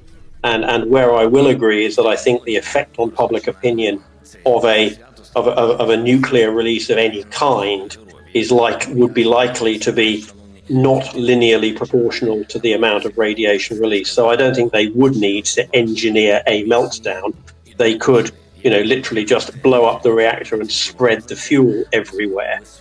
You wouldn't, in other words, without the need for a meltdown event, without the need for anything to go critical. But you could, you would only need, for example, in fact, the day after the day after the Russians invaded, apparently everyone in Finland rushed out and bought iodine tablets, not because they were worried about a nuclear attack, but because there were reports that radiation levels around Chernobyl had trebled. And it turned out that all that took was a few tanks driving over the radioactive topsoil and flicking bits of it into the air. The actual level of radiation was still trivial. But I do think that the issue is not so much between a huge meltdown and a smaller incident. I think the distinction is between a deliberate release of radiation of almost any magnitude and none. So that would be partly my concern, is that they could do it a lot easier than that. As I say, because they don't need to do a meltdown. But it would still be very clearly the Russians have deliberately done this. And in fact, it would work in our favor, the fact that most people believe the Russians are capable of doing it. And I don't know whether people would reply where the West would respond in quite the way that I'm sorry, I've forgotten the name. I'm just terrible with names at the moment. Suggested, but it would. Okay, so there's been a nuclear release. I think the idea that this is terrible, we're now afraid of the second nuclear release. The first one's already happening, and the morale problem and the panic would be like, and I think it would just massively turn people against Russia, and I think it would increase the demand for something to be done, rather than everyone going, we better surrender while we've only got one nuclear release in case we have two. I don't see the logic there. So really briefly, I'd say I'm like 99.99% certain that they will not use a nuclear weapon. I'm maybe 99.5% certain that they won't engineer a full meltdown, because it would be really, really difficult to do, and you'd have a good chance of dying if you engineered it. And I'm probably 90% certain that they won't release any nuclear material at all. But I do think there's a chance of that, a small chance, a 10% chance that they could do that. But that isn't Chernobyl. That's just a nuclear release. Would you distinguish between, could you divide that 90% into a prediction about it being accidental or about it being deliberate? That would just be whatever lie they said. I don't think it would happen accidentally. I think that it would have to be deliberate. I think that the people, even if they were exhausted and couldn't do their jobs properly, could just turn the reactor off. I think. I don't think we're going to get an accidental release here.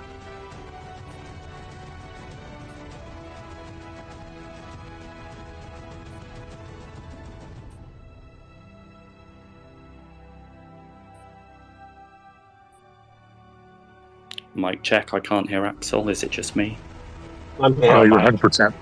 I can't hear Axel either if he's speaking. Axel, your mic is unmuted, but we are getting no audio from you.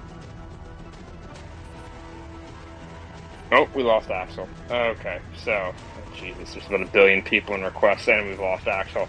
Wonderful. I have no idea what the order is. I think it's John. John Howard. No, Michael's next, guys. Okay, Michael, John Howard, and then Daryl, right? Гуманитарная миссия от Министерства обороны Российской Федерации при поддержке Народной милиции Донецкой Народной Республики продолжает доставляться по прифронтовым населенным пунктам. Michael, can you hear us? Sure can. I can go ahead. Sorry, I was being a little overly polite. So first off, very glad George said what he said. Really appreciate the Philadelphia perspective, and I think that it's really what we're talking about here. At the end of this, what does Putin have? What other cards does he have to play here? And if this is all he's got a pretty crappy hand.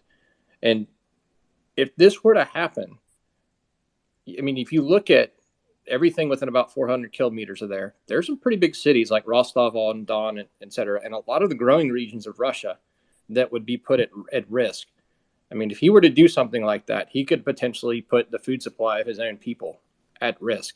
I just do not see this anything other than the threat, and this is basically a man that is running out of options as the initiative of this war starts to gradually tilt to Ukraine. Slowly but surely, we're talking less and less about where they can advance and more about where Ukraine is going to start taking their country back and taking the initiative, and they're dictating the terms. And Russia is finding that they're having fewer and fewer votes that they can cast at the end of the day. I mean, Putin is the classic dirty comedian that doesn't have any jobs and just goes up and says a lot of profanity and sits down. At the end of it, you're just that gets old. People that are not particularly intelligent and maybe have a couple drinks in them may appreciate that, but not at this level by any means. And I think that at the end of the day, this is really just Putin casting about for some way that he can regain the initiative, regain threats, try to impact the margins a little bit when it comes to public opinion. And if this is the best he can do, he is in a world of hurt. Michael, can I ask you just to just be a little bit more specific about what you mean there? Because you said something along the lines of, and correct me if I'm wrong, if this were to happen, I'm not sure what you meant about this, right. There's a lot of people and agriculture within 400 kilometers. Right. If this was to happen, do you mean like a full explosion, meltdown, fire like Chernobyl, or something less?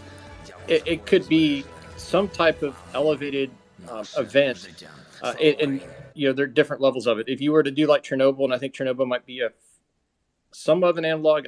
My understanding is this is a bigger power plant, but it does have more protection, so it would take a lot more for it to happen. But when you're talking about exposure to agriculture, and that there's a lot that can go into what happens in those areas, and there's a lot of growing regions in the area, and there could and that was proven out with what happened around Chernobyl. There were a lot of growing areas that basically had to get taken out of line, and still aren't, and that whole area is just basically turned into a radioactive wilderness preserve, and I think that's what we'd be dealing with here. Yeah, so that's the reason why I wanted to ask, because obviously with Chernobyl, the reactor actually exploded and then caught on fire, spreading nuclear material from the fuel rods and the control rods over quite a wide area.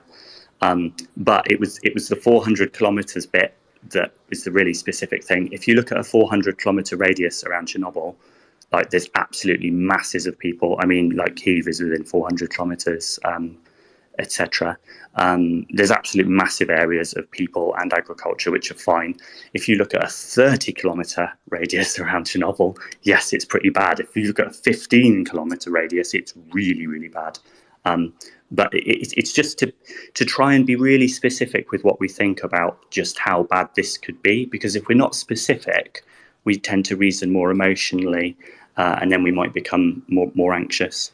So look how big the four. I mean, I know you probably just picked that figure out of nowhere. You weren't really meaning exactly that. But yeah, if it was as bad as Chernobyl, right on top of Zaporizhia, then it would be bad for anyone locally nearby. But most of the rest of Ukraine would probably be fine. I know people don't like that, but Chernobyl didn't kill tens and tens of thousands of people, really. I mean, it's difficult to know what elevated cancer rates there may have been in, Belarus, northern Ukraine, western Russia. But it's, I think sometimes we get a bit carried away with just how bad this could be, when it almost certainly wouldn't be as bad as Chernobyl. And if you look at the area affected by Chernobyl, it wasn't that huge, if that makes sense. I hope that makes sense. No, it does make sense.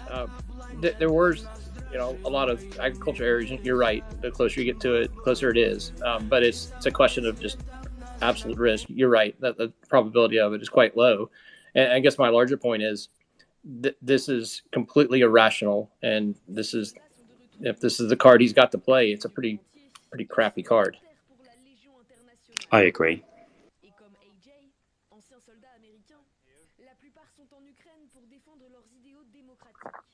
All right. In that case, sorry. Yeah, I was just going to say, and I remember, and this is going back when I was in college, going back 20 plus years, but if I remember correctly, I think the 100 MRAD range, the lion's share of the area within 400 kilometers of Chernobyl got 100 MRADs. And at that point, that's what they were looking at in terms of a a benchmark of excessive exposure where you could have just a lot of different impacts. And you're right, the impacts of that can vary greatly. So that's where I kind of pulled that just out of my my alcohol destroyed brain.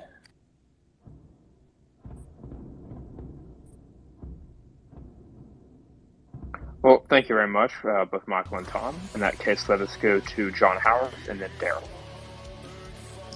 Thank you, John.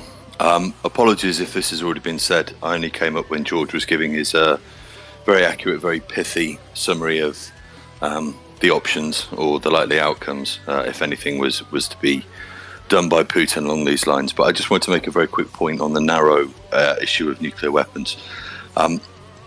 Russian tactical nuclear weapons are not forward deployed with units. They are kept in secure storage sites, and those storage sites have many unblinking eyes monitoring them constantly, mainly from US assets, to be fair. And if there was any hint whatsoever that warheads were being moved out of those facilities, they would be seen, and I think we would have a replay, but on steroids, of what happened prior to the war, where there was a massive intelligence release by the US and the UK saying, look, this is what's going down, i.e. they are going to invade. I think you would see something like that, but on a much larger scale, if there was any prospect at all of them even thinking about moving nuclear weapons around. So I don't think it's in any way remotely likely. I certainly don't know enough about how nuclear power stations work to make any sort of informed comment on that from my own perspective. What I've heard from people on here who I think probably do understand what they're talking about, I think Decoding Trolls was one who had a really good handle on this, was that it's almost impossible for an accident to cause a Chernobyl-like meltdown just because of the way that the power plant and the various reactors are designed. I don't know that. I'm just repeating what I've heard other people say. But I just wanted to make that narrow point about nuclear weapons. Thank you. Thank you very much, Sean. Daryl, please go ahead.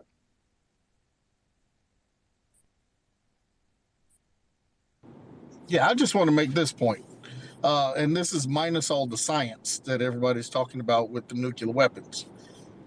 If that plant is surrounded, if it's it's about to fall into the hands of the Ukrainians, if they do anything of what you're saying, it's a suicide pact. And that has to be a question that needs to be asked to the panel, I guess, or to everybody.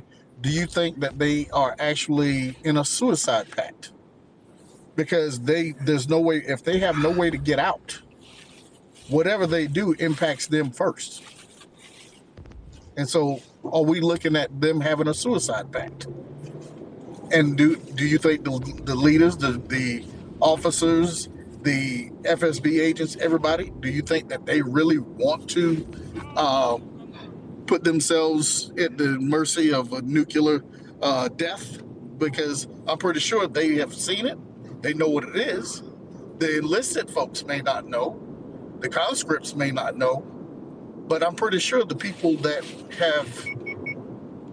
have threatened nuclear on somebody before, or if they've read about it in their officer corps of any worth, that they know what nuclear death looks like. And so the basic question is, do they have a suicide pact? And if that would kind of negate even the thought of them doing it, if they don't have that kind of support right there at the balance line, right there by the foot soldiers.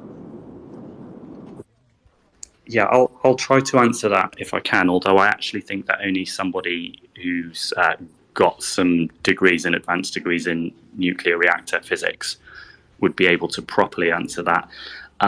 I think it all depends on specifically what. I think if they wanted to spread nuclear material over an area, they could, withdraw one of those control rods, strap plenty of bombs to it, and explode it, remotely with a detonator from some distance, and they'd be fine.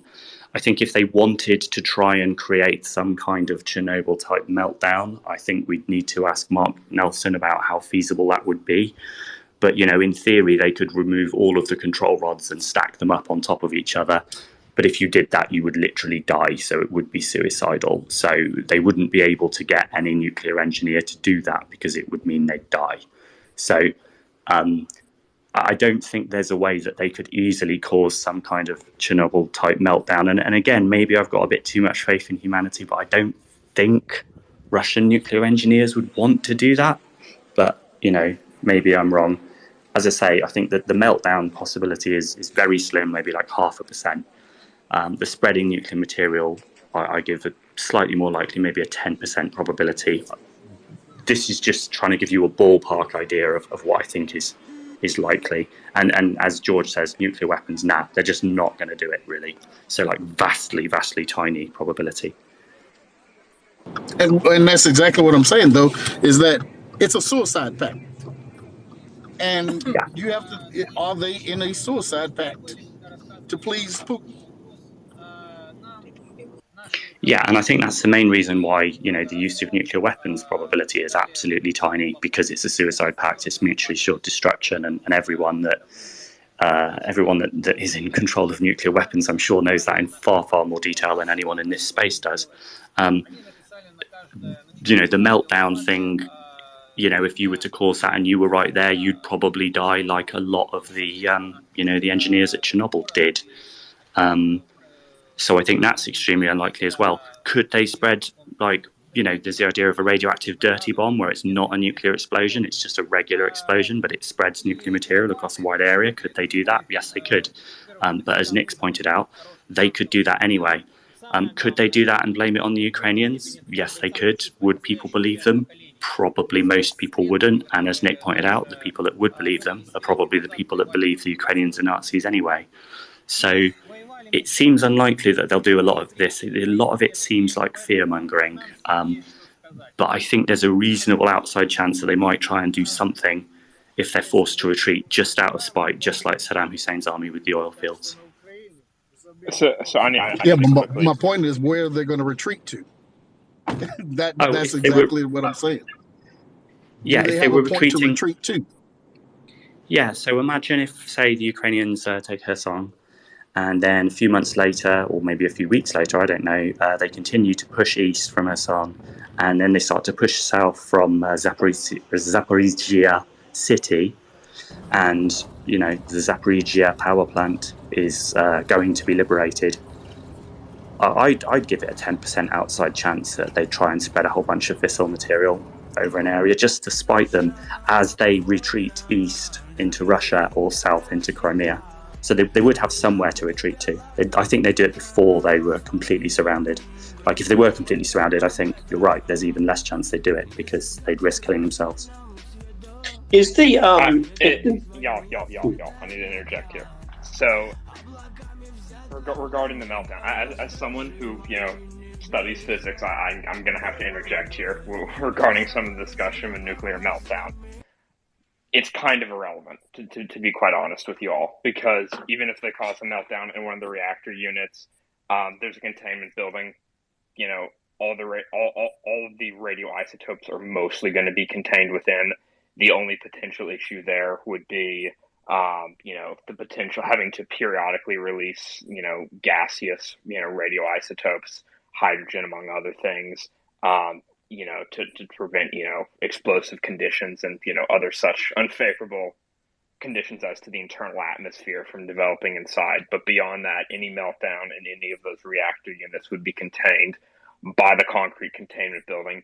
And quite frankly, the Russians don't have a meaningful way to breach any of those containment buildings as far as I'm aware. They're hardened to resist, bunker buster munitions.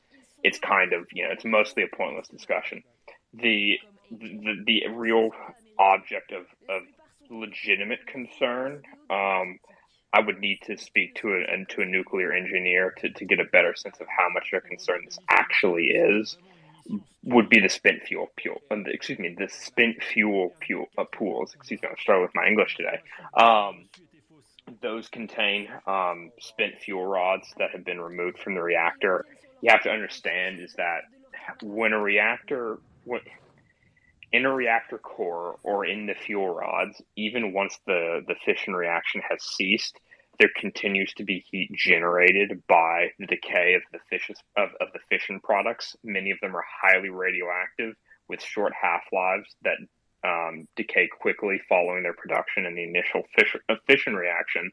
And so as a result, even once the reaction is stopped, the fuel elements continue to produce residual heat called decay heat, and this must be managed. That's kind of one of the most challenging aspects of nuclear reactor design. It's fairly straightforward to kill, the actual fission reaction itself and, stop that portion of the power generation, but it's the decay heat that becomes problematic, because you still need coolant running through the reactor, even once the fission reaction stops, to mitigate this decay heat.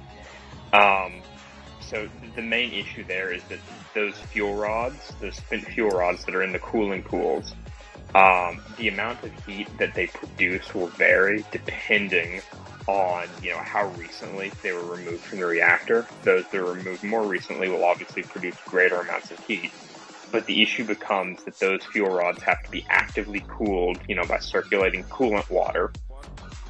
And if you take away the coolant, then what happens is, well, there's really two things that can happen. On the one hand, the zirconium fuel rod cladding will begin to heat up, and eventually, the water will evaporate.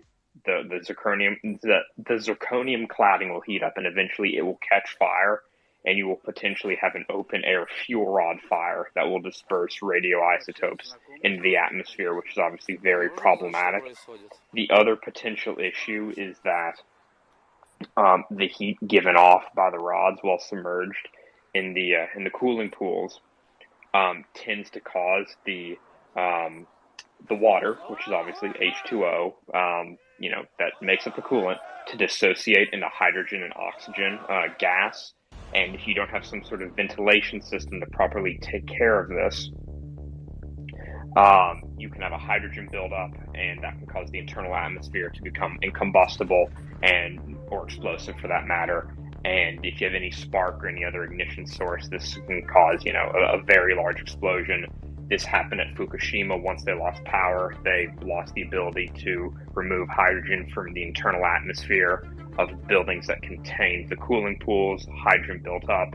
Eventually there was an ignition source, just some random spark, and there was an explosion. That was part of the issue there.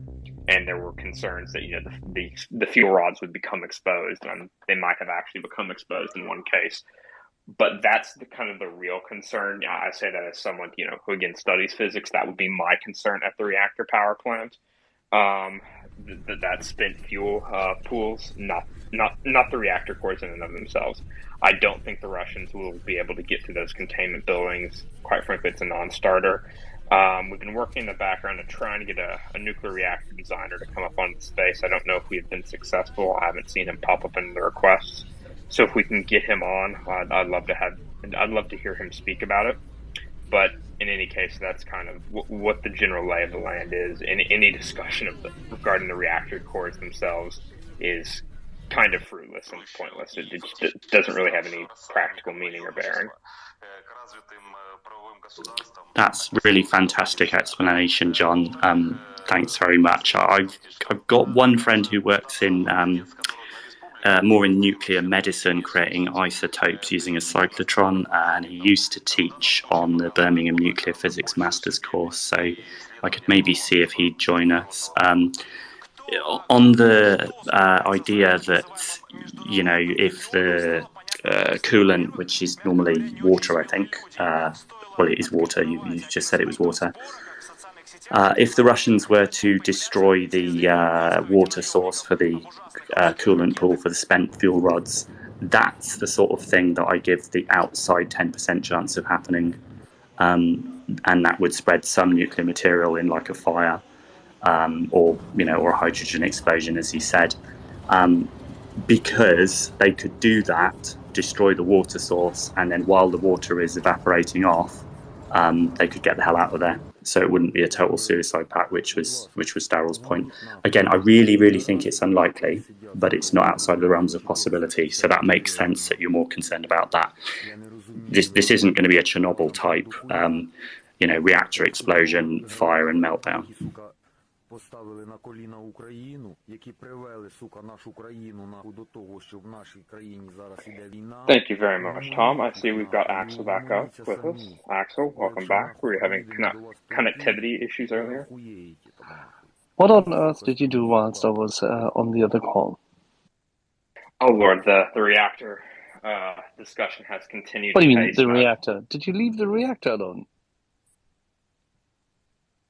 We left it on, sorry.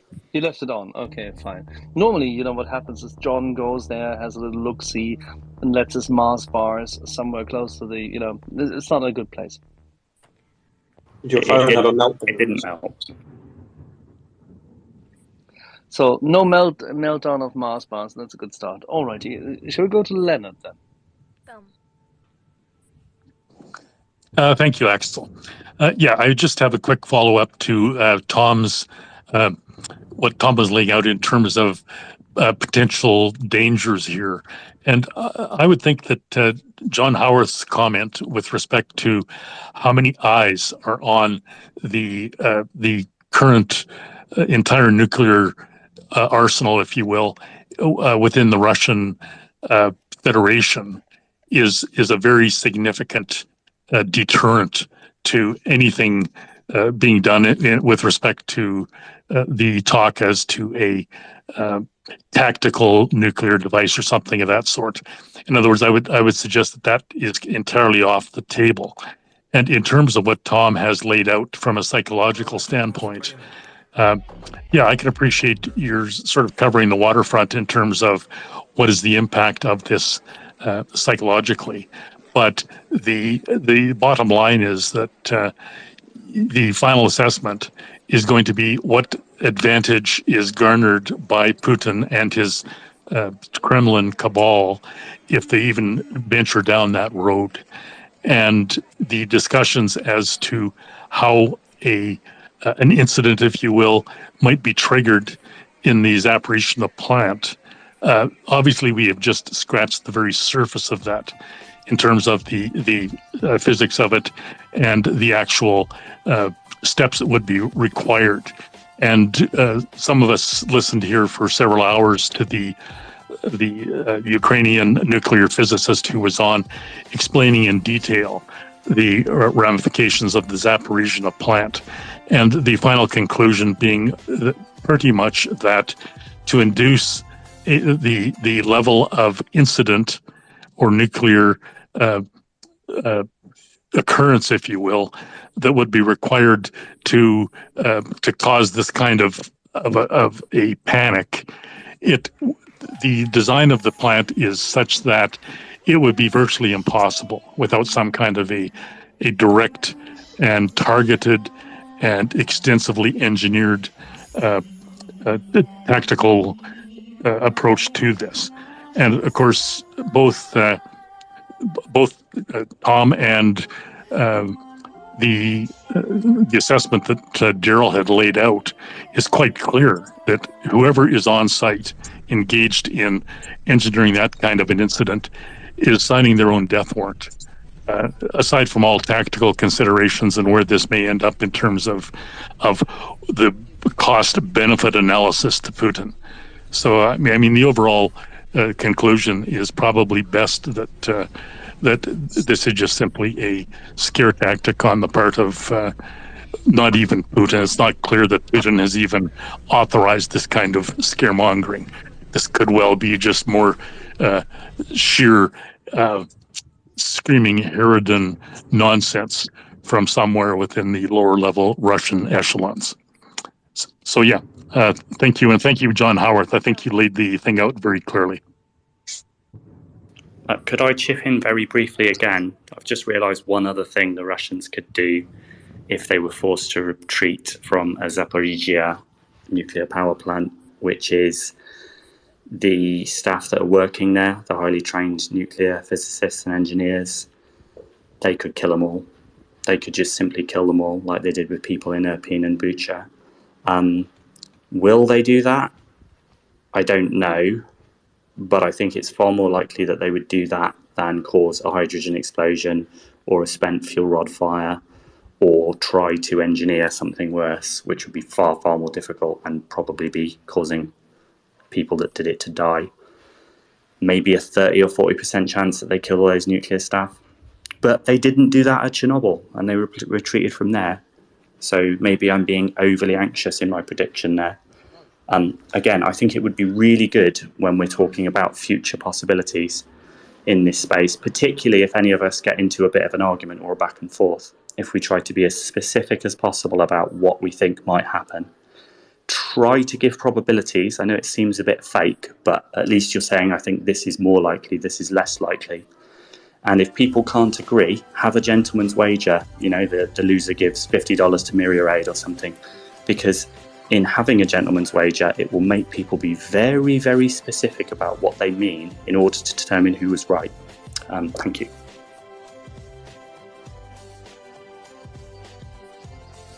Thank you, Tom.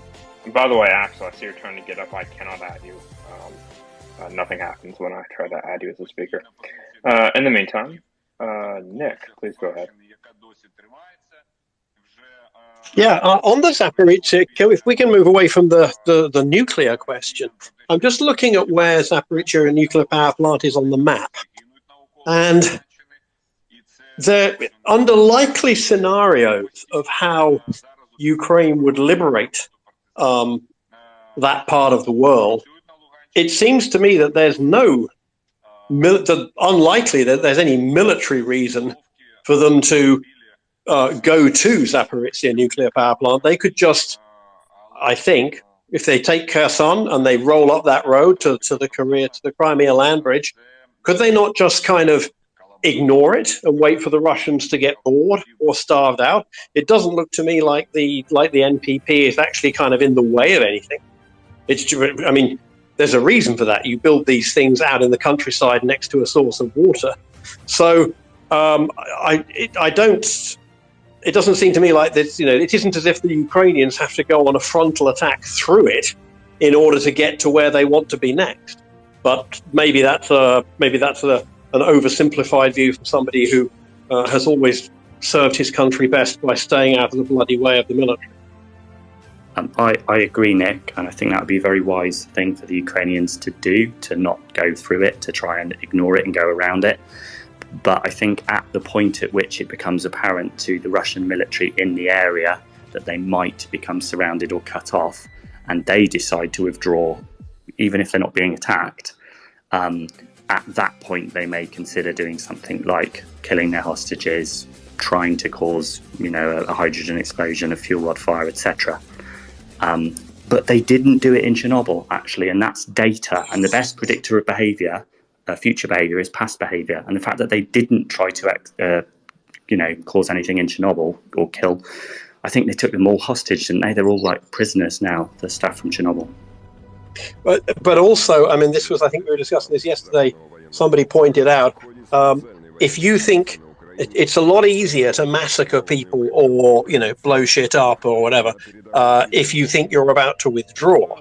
If the Ukrainians simply surrounded the plant, encircled it from the south at 15 kilometers distance, carried on with the liberation of the rest of the south bank of the south bank. I'm not allowed to say the left bank anymore, the Dnipro. And the Russians knew, look, we're losing and we're all going to be prisoners here. I think that might concentrate the minds of the officers in charge in terms of what they would be prepared to do, because they know they're going to be taken prisoner and held accountable. So that would be, I think, my preferred approach would be just to say, guys, you aren't going anywhere. Whatever you want to do, we can't stop you, but we can hold you to account for it. So that's also certainly true. And again, that would be a very wise strategy. But given where it's located, the only way that they could encircle it would be to move simultaneously east from the Kherson region and south from the Zaporizhzhia region. And before they could encircle the Zaporizhzhia power plant, there would be a stage in the conflict where it became apparent that it could be encircled, and at that point the Russians could try to withdraw, if that makes sense. Yeah. No, I'm aware that this requires an optimistic scenario similar to the breakout from Normandy, but perhaps it seems to me that one of the things the Ukrainians are, I'm guessing, are relying on is that is a Russian collapse. I don't think the Ukrainians are expecting to beat the Russians back to Crimea and back to Belgorod, trench by trench. I think they're really hoping that something will go badly wrong in the Russian setup, and then at that point, if the Russians decide to evacuate Zaporizhzhia, then fair enough.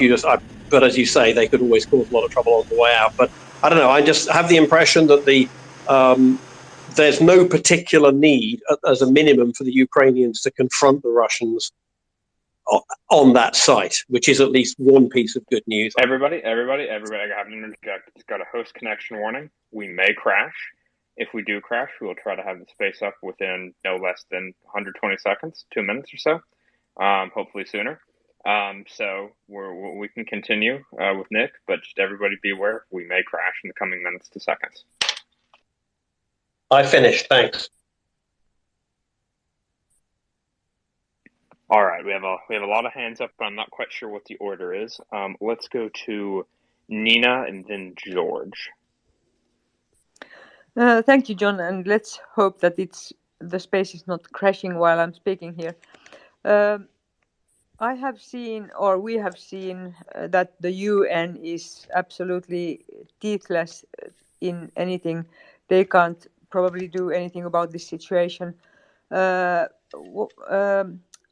you talked about the International Atomic Energy Agency? Is it the same thing with them, that they can't really interfere in any way in this situation because the Russians are doing what they want to do? I don't know who would be the best one to answer here. Thank you. Well, as with all things,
all right, everybody, we are back. The current time is approximately 4:51 Central Time for the audiovisual team.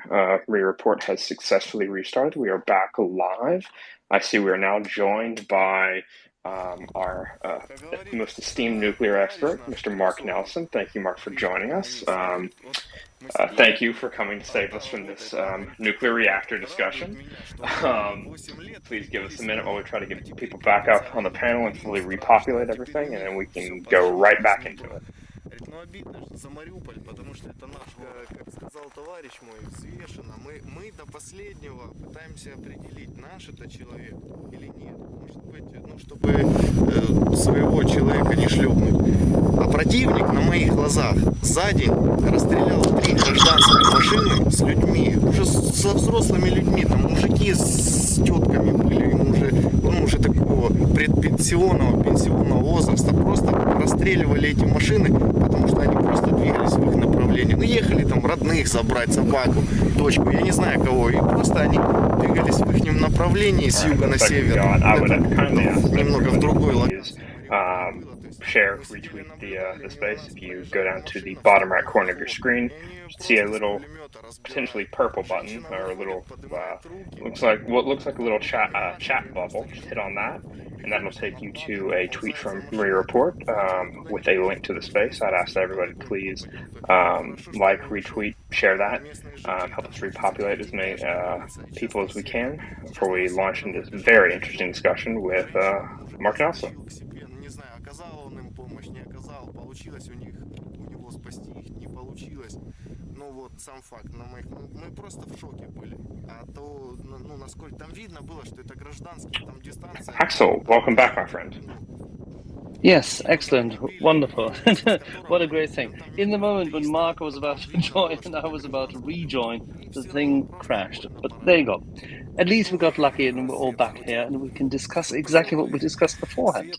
How to discombobulate people and clarify the key items of why there is a bad narrative and why we should not believe that the Russians will have a capacity to detonate or disintegrate or melt down Zaporizhzhia nuclear power plant.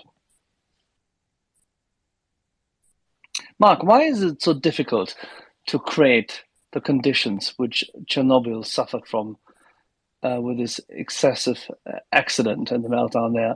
Why is it so difficult to create that in Zaporizhzhia? What would they need to do in order to do that? And why would they want to do that?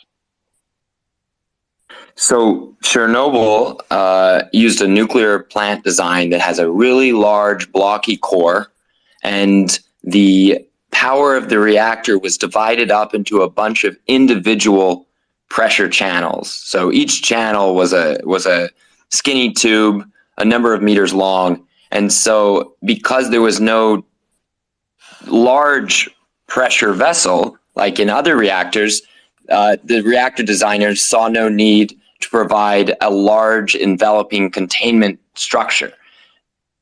So there wasn't one.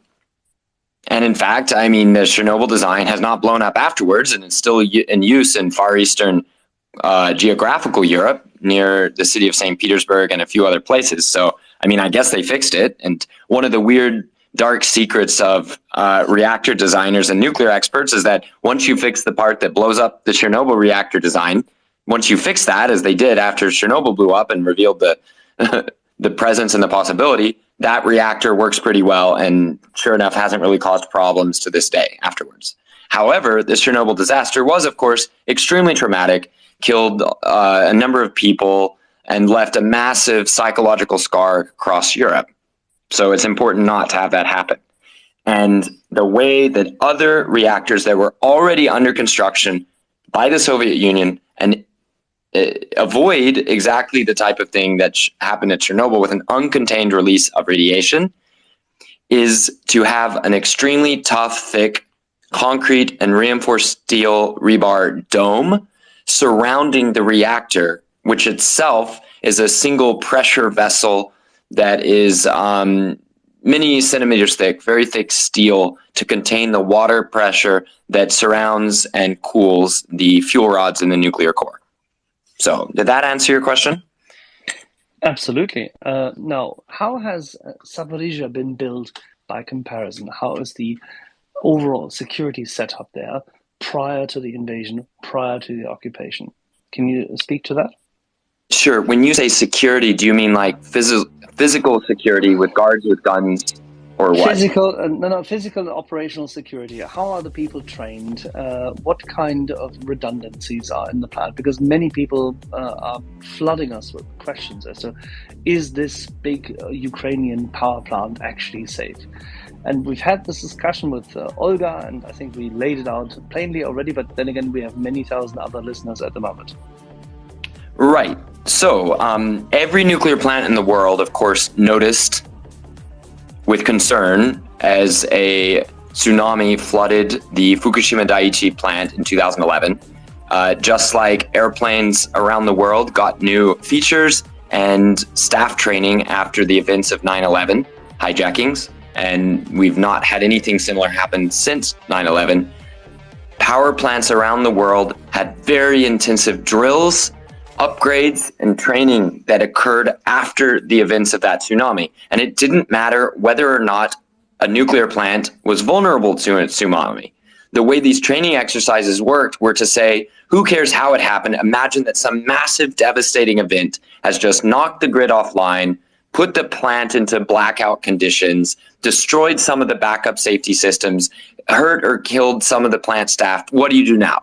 So plants around the world, including Ukraine's, had to go through those training exercises, document them, and report back. So we can see that in the professionalism of the plant staff today.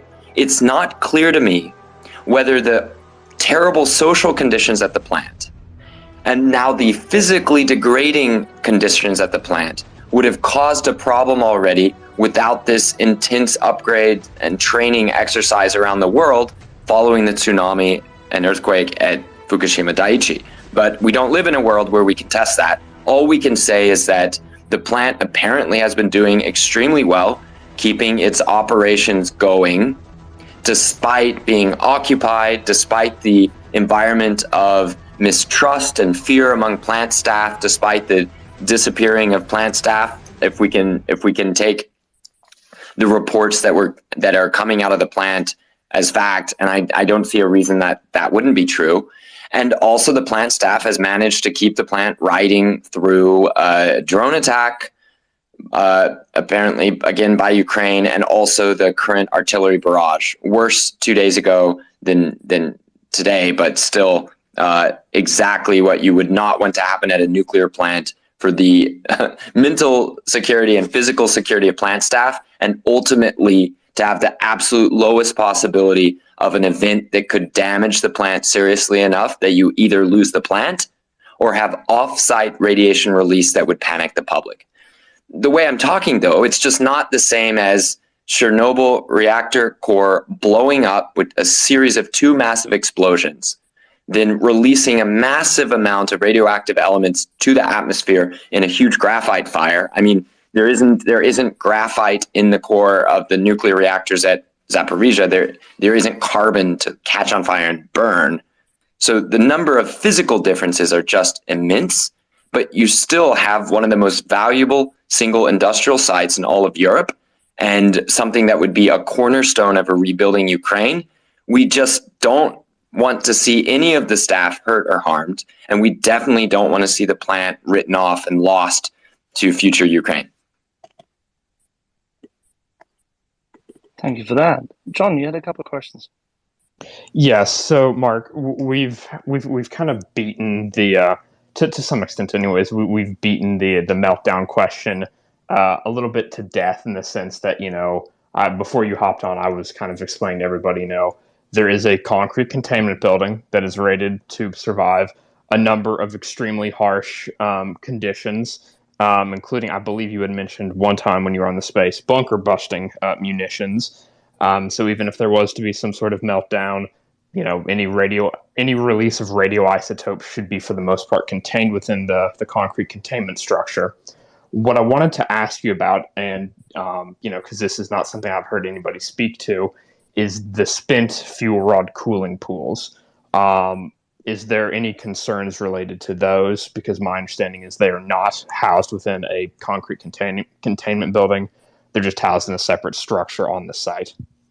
Okay, so thanks for the question. And I will want to say that if some state wanted to attack, damage, or open up those domes using heavy munitions, they would be able to do so. After all, we decommission these plants with, more than 1 meter thick concrete and rebar. We tear them down and turn the facilities back into a grass field. So it's clearly physically possible to attack even 1.2 meter thick concrete and rebar.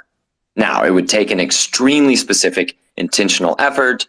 And then we can go and speculate which state would do that. Would Russia actually do that to the plants? Let's leave that for, if not a different time, when there's actually a threat of that occurring. We can leave that for later. So let me return to your question about the spent fuel pool.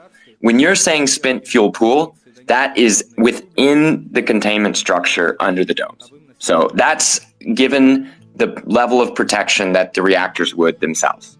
What you may mean then by that question is the dry storage.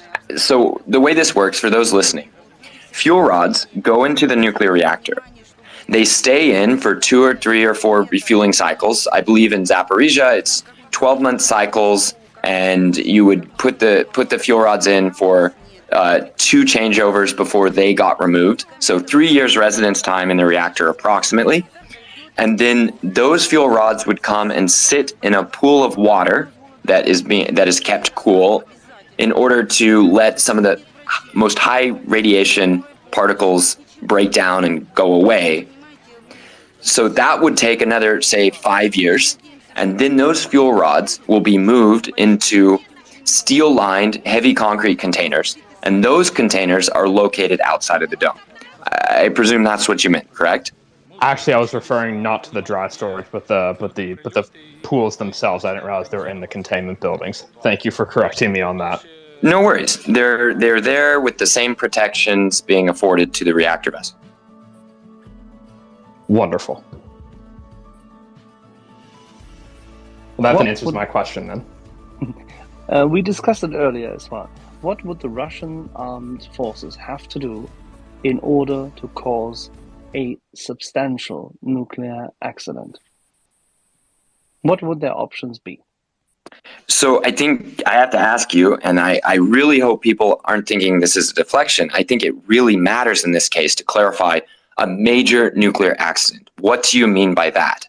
If I can interpret you, Axel, and I know you like nuclear energy and you see its value in providing strength and wealth to Western Europe to help stand up against such events in the future, that when you're saying what you mean major, you don't mean the headlines are ugly. What you mean are people are being injured and damaged on the inside of their bodies over the short or medium term by radioactive particles released from the plant. Is that correct, Axel? Exactly.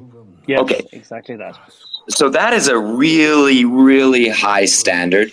Fukushima Daiichi included 3 reactors melting down, hydrogen explosions that blew apart the buildings around the reactors, which again weren't the same design as Zaporizhzhia. Zaporizhzhia has extremely thick, very strong structures.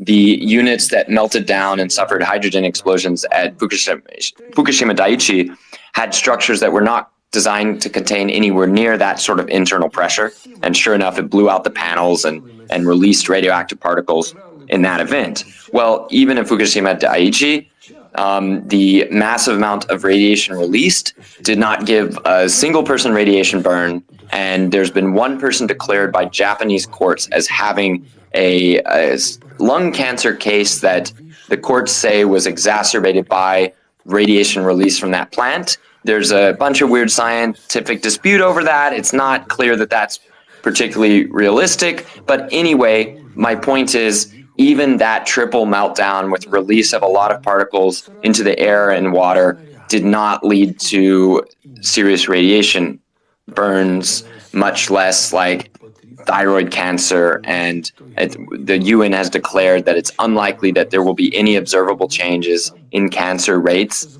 in Japan, even near the plant, because of that accident. So we're talking about a beyond Fukushima Daiichi event, something more like you can call it a synthetic Chernobyl, an intentional Chernobyl. What would it take to intentionally cause a reactor destruction event combined with a containment destruction event, or multiple? There are 6 reactors there. So first of all, you'd need to get through the containment, because pretty much no matter what happens inside containment, the containment structures will protect it. So you'd need to get through containment. That would take targeted munitions. You won't accidentally break through 1.2 meters of concrete and reinforcement steel. It's not really plausible. You could crash a plane straight into it and the plane would vaporize with essentially no impact. You'd have to direct the center axle of the jet turbine engine directly perpendicular to the walls of the containment at the weakest point, right where the, I mean, I guess I could keep going on some extreme event that would be not just heavy munitions, but it's just not really plausible. So let's assume that you've broken into and broken the seal on these containment domes, yeah?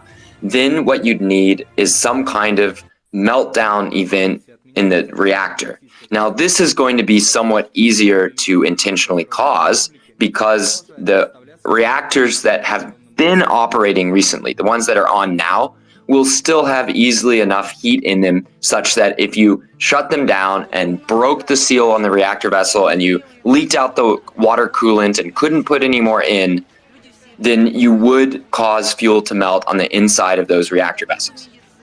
That would happen. The concerns that I'm sharing with experts who are monitoring the plant is that explosions or blasts in various structures outside the containment domes and the reactors themselves can lead to a massive loss of human operational performance and potentially the loss of various power supplies, diesel backup generator fuel supplies, diesel backup generator connections between the reactors, and other things like that. So does that sort of answer your question, Axel? I'm not trying to downplay the events at the plant. It's just extremely difficult to stack up the events that would cause radiation harm to people outside of Zaporizhzhia. Certainly, sorry, not the oblast, the plant grounds itself. Energodar, the town around the plant, could obviously suffer some amount of radiation if targeted munitions were aimed at the spent fuel storage containers themselves. Again, it's just not something where it's plausible that accidental light arms or even light artillery munitions is going to spread radiation. It is entirely possible that buildings that are not hardened, that handle medium to low level waste, that is radioactive particles in both quantities and long-lived radioisotopes that are much less than those in the high-level waste, are stored and processed in buildings that are not heavily walled, that are not, you could say, armored. Of course, when we say a nuclear plant is armored in this case, what we've been doing as nuclear engineers, we've been arming them against many internal events and against external events that weren't directly war. It's just thick metal, thick steel, thick concrete is clearly, as we're learning during this war, dual purpose. That's a very good point. We discussed it a few days ago as people, and then again, actually, even our last chat with you and Ben, it came up. But it seems fair to assume that Russian armed forces would have to spend, in order to convert the current bluff and fear into a real accident, they would have to use a tactical nuclear weapon in order to generate that level of meltdown they would like to incur. Oh, sorry, they would like to project that they can incur. And why would they do that? Why would anyone do that? I mean, it's clear at this point in the war, I empathize with people who say, don't try to speculate why Russia would or wouldn't do something. Clearly, they've broken through many experts' predictions and are playing with a different level of risk tolerance and a different level of danger than we're willing to even consider in the West. But yeah, I mean, it would be an immense and intentional provocation to attempt to damage these units. Experts I talk to say there's no way Russia would ever do that because they operate extremely similar units in their own country, and that would cause an anti-nuclear backlash. Who knows? They operate RBMKs of the design at Chernobyl, and I can't even get anti-nuclear people to care. That's what's funny. I can't get anti-nuclear people to even take the bait on discussing the meaning of Chernobyl design still in operation near multi-million person metropolises in northeastern Europe. So I don't know what anti-nuclear people would or wouldn't care about in or outside of Russia based on Russia's actions at a given plant design in Zaporizhzhia, and who knows what they consider an acceptable risk or not. It's just too weird for me to get there, so I retreat back to talking about the the physical stakes on the ground and especially the human stakes of the plant staff. When we had Olga on last time around, I think it became pretty clear how dedicated, disciplined, detailed the whole establishment of the nuclear industry and politics also, and the regulatory environment in Ukraine is vested in ensuring that they have proper, sensible operations on the same level as we would expect them anywhere and everywhere else. So the projection of this disorganization of Ukraine, this demeaning narrative coming out of Russia that Ukrainians were incompetent. On the contrary, they are extremely competent. These plants have been run exceptionally well.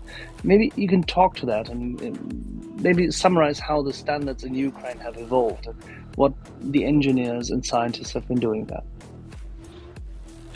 For Ukraine, nuclear energy is life or death, and they've treated it as such, and they've operated it in such a way. I mean, Russia's capacity factors aren't much better. In fact, I don't have it off the top of my head. I would need to go back and calculate a little bit, especially plant versus plant. I suspect I'm not going to find that Russia's capacity factors, operational efficiency for their plants are much better than the Ukrainian ones. And of course, Ukraine knows as well as any country on planet Earth that nuclear energy must be handled with disciplinary care. Like, how could Ukraine possibly forget that? They couldn't, right?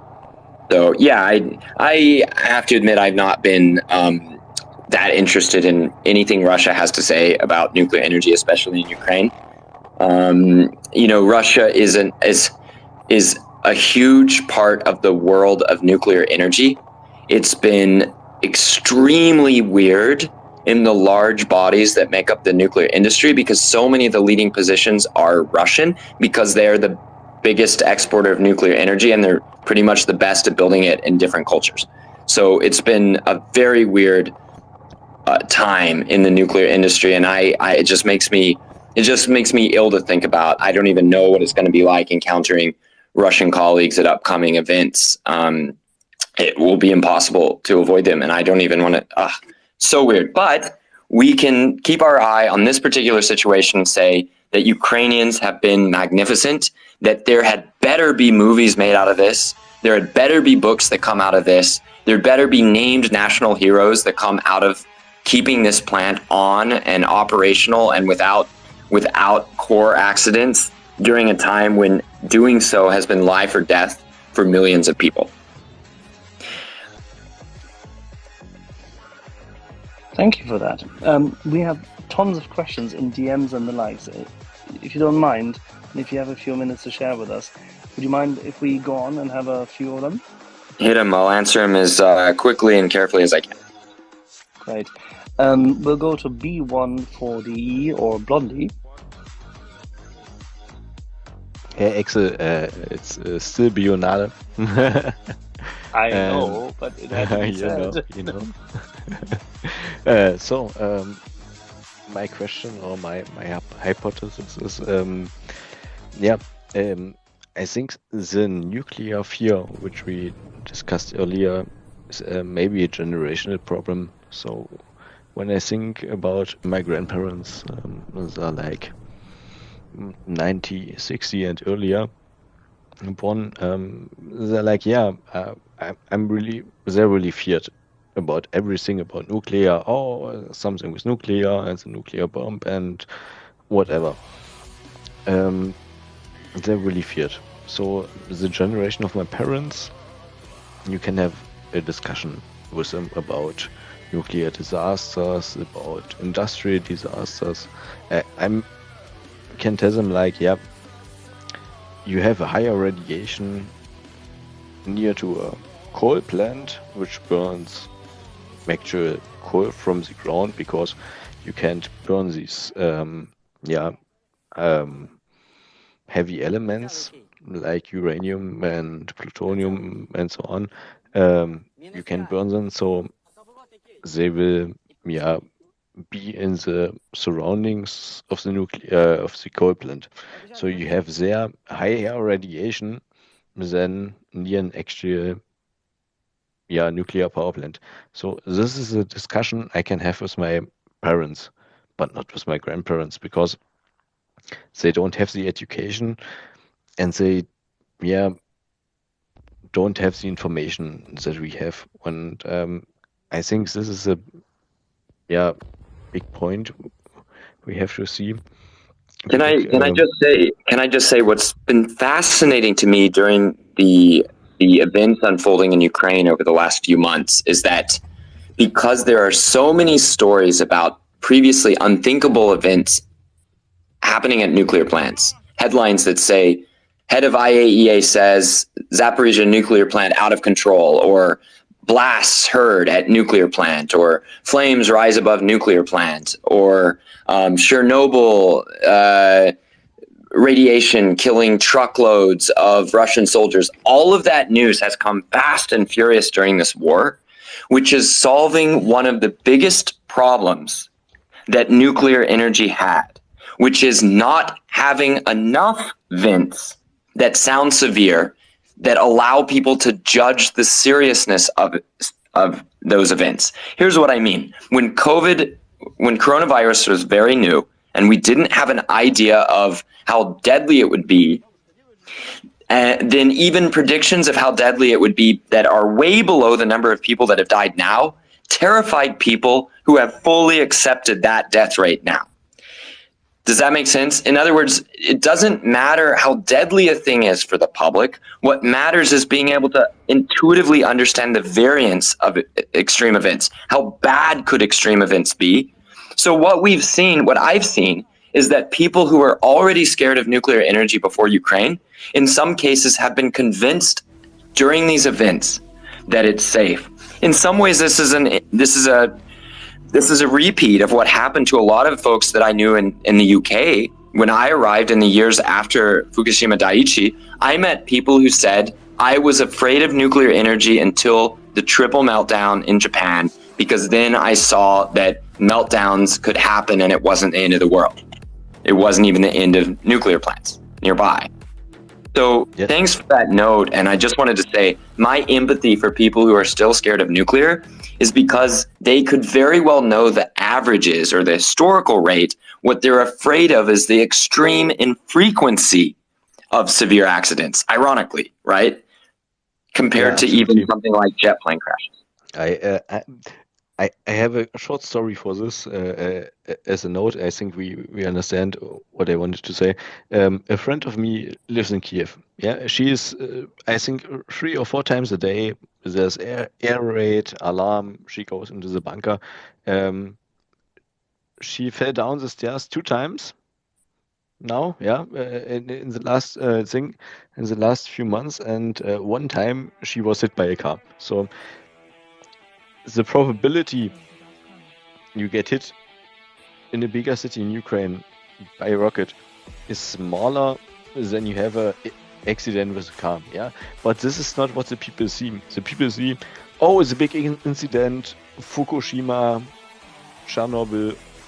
You see this, but you don't see that the actually death numbers and death toll is not even close to this what happens in real life. So this sort of demonstrates the point, I would say, because the odds of car crashes increasing by a factor of 2 or 3 in frequency next year is absolutely astronomical, almost uncalculable, right? The chance that there'd be double the number of car crashes in a country the next year as the year before, right? However, the chance that there could be 1 instead of 0 nuclear plant accidents is certainly radically higher. That doesn't mean that 1 nuclear plant accident will hurt anyone. It just means that the variance is so large that our survival instincts kick in, and there's a desire to stay away from any of it until we can decide in our heads how it compares to things like car wrecks. So yeah, I hear, but it's not as irrational as people make it out to be. What is irrational is to be able to see the results of nuclear meltdowns not actually being physically injurious, and decide that panic or extreme reactions to nuclear safety events are necessary or helpful. Yeah, actually, I think the biggest death toll of nuclear incidents is not because of meltdowns or nuclear power plants. It's because of mishandling of medical nuclear devices like X-ray machines, which go to places where they were disassembled, like dump sites and something like this, and people which are uneducated take it apart, spread it all around. It's happened in Turkey, it happens in South America, it's happened fairly often. I think in Brazil it happened 2 or 3 times, and the people really have problems to trace where go these devices, where are the fallout of these things, and so on. And you don't have this problem with a nuclear bomb. And you don't have this problem because nuclear bomb, a nuclear explosion, a nuclear warhead doesn't produce this kind of fallout. And you don't, and you have this problem not usually, except maybe with Chernobyl, where you really have this burning of these special elements, but you don't use this kind of reactors. And this is the point. The people are not educated, and that's really the big problem. And this is what brings people to fear where is not much to fear. Yeah. We should just focus on better STEM education in our schools, and then we probably be better suited and booted to talk about risk and probability. But there you go. That won't change overnight. In the meantime, we just have to talk about it here. So we have questions. Ben, you want to give it a start? And then we go to Chris, George, and Nick. Thanks a lot. Good evening, everyone. Good evening, Mark. I've got a bit of a silly question, I'm so sorry. But there have been a lot of European and American input into the Ukrainian nuclear industry and sector in general. Would you say that now, in essence, it is more of a Western looking sector, or is it still very much infused by the Soviet and post-Soviet culture? Well, first, before I give a brief answer to that, we're extremely lucky today. My supervisor at Cambridge University, Professor Eugene Schwagerhaus, is here with us in the chat room. I've asked him very nicely to request the microphone if he can help us with that. He is a native Russian speaker and wonderful professor and mentor to me during my time at Cambridge and afterwards, and he'll be one of the best sources we can get in the whole world on a number of these issues. And he directs the Nuclear Energy Masters program at Cambridge University currently. So anyway, if we get Eugene the mic, he would be able to handle with really good detail a number of these specific concerns. But I would say, in terms of, does Ukraine have this or that nuclear culture? In some ways, it's kind of like asking, does an airline that uses some Russian jets but is not Russia, do they have more of a Soviet plane culture or not? The demands of mission critical operations, of life and death, high pressure, high radiation operations end up being more important than what I think you can learn by saying there's more of a Soviet culture or a Western culture with reactors. Certainly Ukrainian operators are in a sort of unique situation in that since 2014, they've been trying to switch over to Western fuels as quickly as they feel safe for their reactors. And I would imagine that the international safety cultures, the European regulators and operator societies, nuclear operators associations that have done the post-Fukushima Daiichi disaster drills would also be a major reason that you probably can't divide their culture into more Western or more Soviet. But I appreciate the nature of the question, and I once read a very interesting paper by some, I guess, industrial anthropologists or something, that were comparing the reactor operator room culture between Sweden, Germany, and the United States, and it came up with very interesting differences.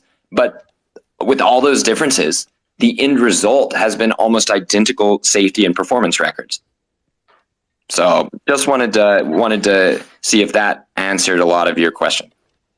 We've heard that the main difference was that the Swedes were offering meatballs with a higher pork content. But okay, having said this, I apologize for that. Dad jokes are allowed at 1:30 in the morning, and we'll go to George, and then we'll have Chris and Chris. George, Chris Elliott, and then Chris, the other Chris.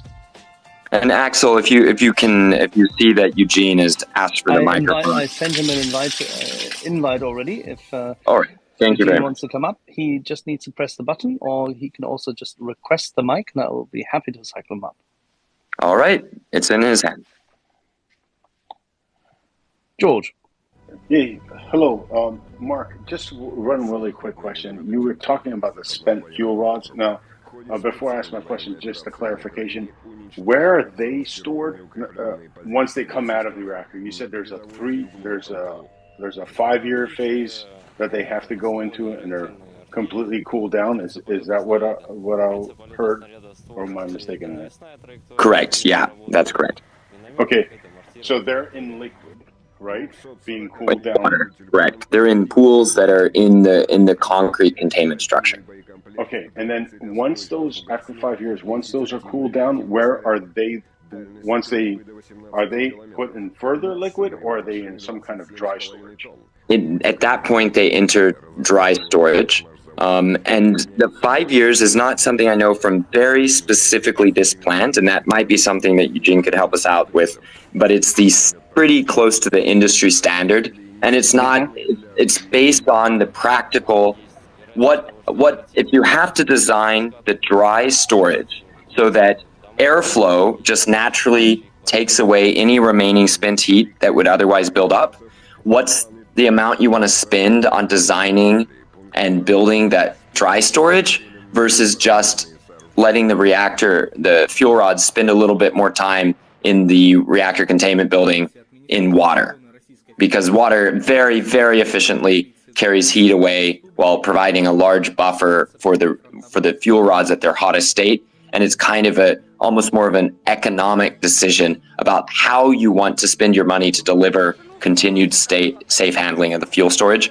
Well, at that point, that dry fuel storage is all on a big pad that is east of Unit 6. Unit 6 is the one that's furthest north. There's a straight shot of 6 1-gigawatt plants in a row, and the largest nuclear plant in Europe. The dry fuel storage is one single area of concrete covered about just under 40% with spent fuel rods that have made it through their journey in and out of the reactor, 5 years in the water, and then have been moved into the dry fuel storage area. Okay, so is it possible, and obviously you would know this, is it possible that the Russians could the dry fuel storage use as a dirty bomb? So this was a concern that came up repeatedly when Chernobyl nuclear plant the remains of Chernobyl nuclear plant were under Russian occupation much earlier in the war. And I guess the answer is they could, or they could use their own material of the same vintage if somehow they wanted to. I guess what we're really asking is, would they explode ordnance in and around it to make the equivalent of a dirty bomb in situ?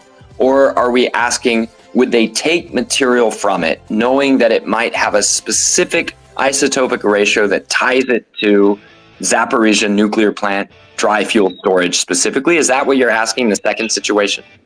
No, well, actually, my real question is, it doesn't matter what, if they did do a dirty bomb there, would it radiate? How big of an area could it possibly radiate to make it dangerous for the Ukrainians to go in there and make repairs? Well, I'll say this. Chernobyl nuclear plant exploding, you could consider possibly the biggest dirty bomb of all time. And the power plant very rapidly re-entered operation and stayed in operation for 14 years. So anyway, I would love to go to Eugene now. He's got his hand up and he's up here speaking. And I would love to hear his thoughts on this. Much appreciated. And thank you, Eugene, for joining us. Yeah, thanks for having me. New experience. I apologize. I listened to this intermittently, but the question was dry fuel storage, how easy it is to disperse. So there are two things that contribute to danger. One is the radioactive source, or how much radioactive material is there. This message has and been secondly, generated how with municipal easily data. this radioactive material disperses itself in the atmosphere. So having been cooled for a long period of time in fuel ponds and then being moved to dry casks or dry storage indicates that lots of radioactive elements, nuclides, have already decayed, so the radioactive source is much smaller. It doesn't mean it's not dangerous, but it's less of it remains there. Secondly, the most important nuclides for their dispersion require high temperatures. They're volatile, but they need to be This boiled message has off. been generated with municipal data. So typically in Fukushima, for example, cesium and iodine are the most significant elements that sort of fly away after the reactor defenses sort of lose their integrity. So iodine has completely decayed by now, so this is a non-issue. Cesium is still there, but it needs to be evaporated. It needs to be at a reasonably high temperature to become volatile and fly away. So the good news is that it's surprisingly difficult to disperse radioactive material to large areas. So there is a heat source that existed in Chernobyl, for example, where the smoke particles got radioactive material attached to them, so they formed an aerosol that was dispersed over large distances. So this requires energy that this already cool fuel doesn't have enough. So dirty bombs in general are relatively minor issue in general in sort of radiological security, because of this sort of remarkable inability or difficulty to disperse radioactive material over large distances. So it will make a spectacular media outcry, but the actual danger in terms of lives lost or even contaminating anything meaningful, it would be minor, even though in worst case scenario. So I think people should know that when both sides of the conflict try to weaponize these statements, they may make use of sort of apocalyptic nature of the danger that's sort of hidden in these reactors. So if you consume for lunch large amount of radioactive material, that will have health implications. But in terms of that will be the end of humanity or the end of Europe, that is a vast exaggeration. I might add in, sorry, I just wanted to add, Axel, to what Eugene said about both sides making a big deal out of course, terrible things that would be big headlines around the world.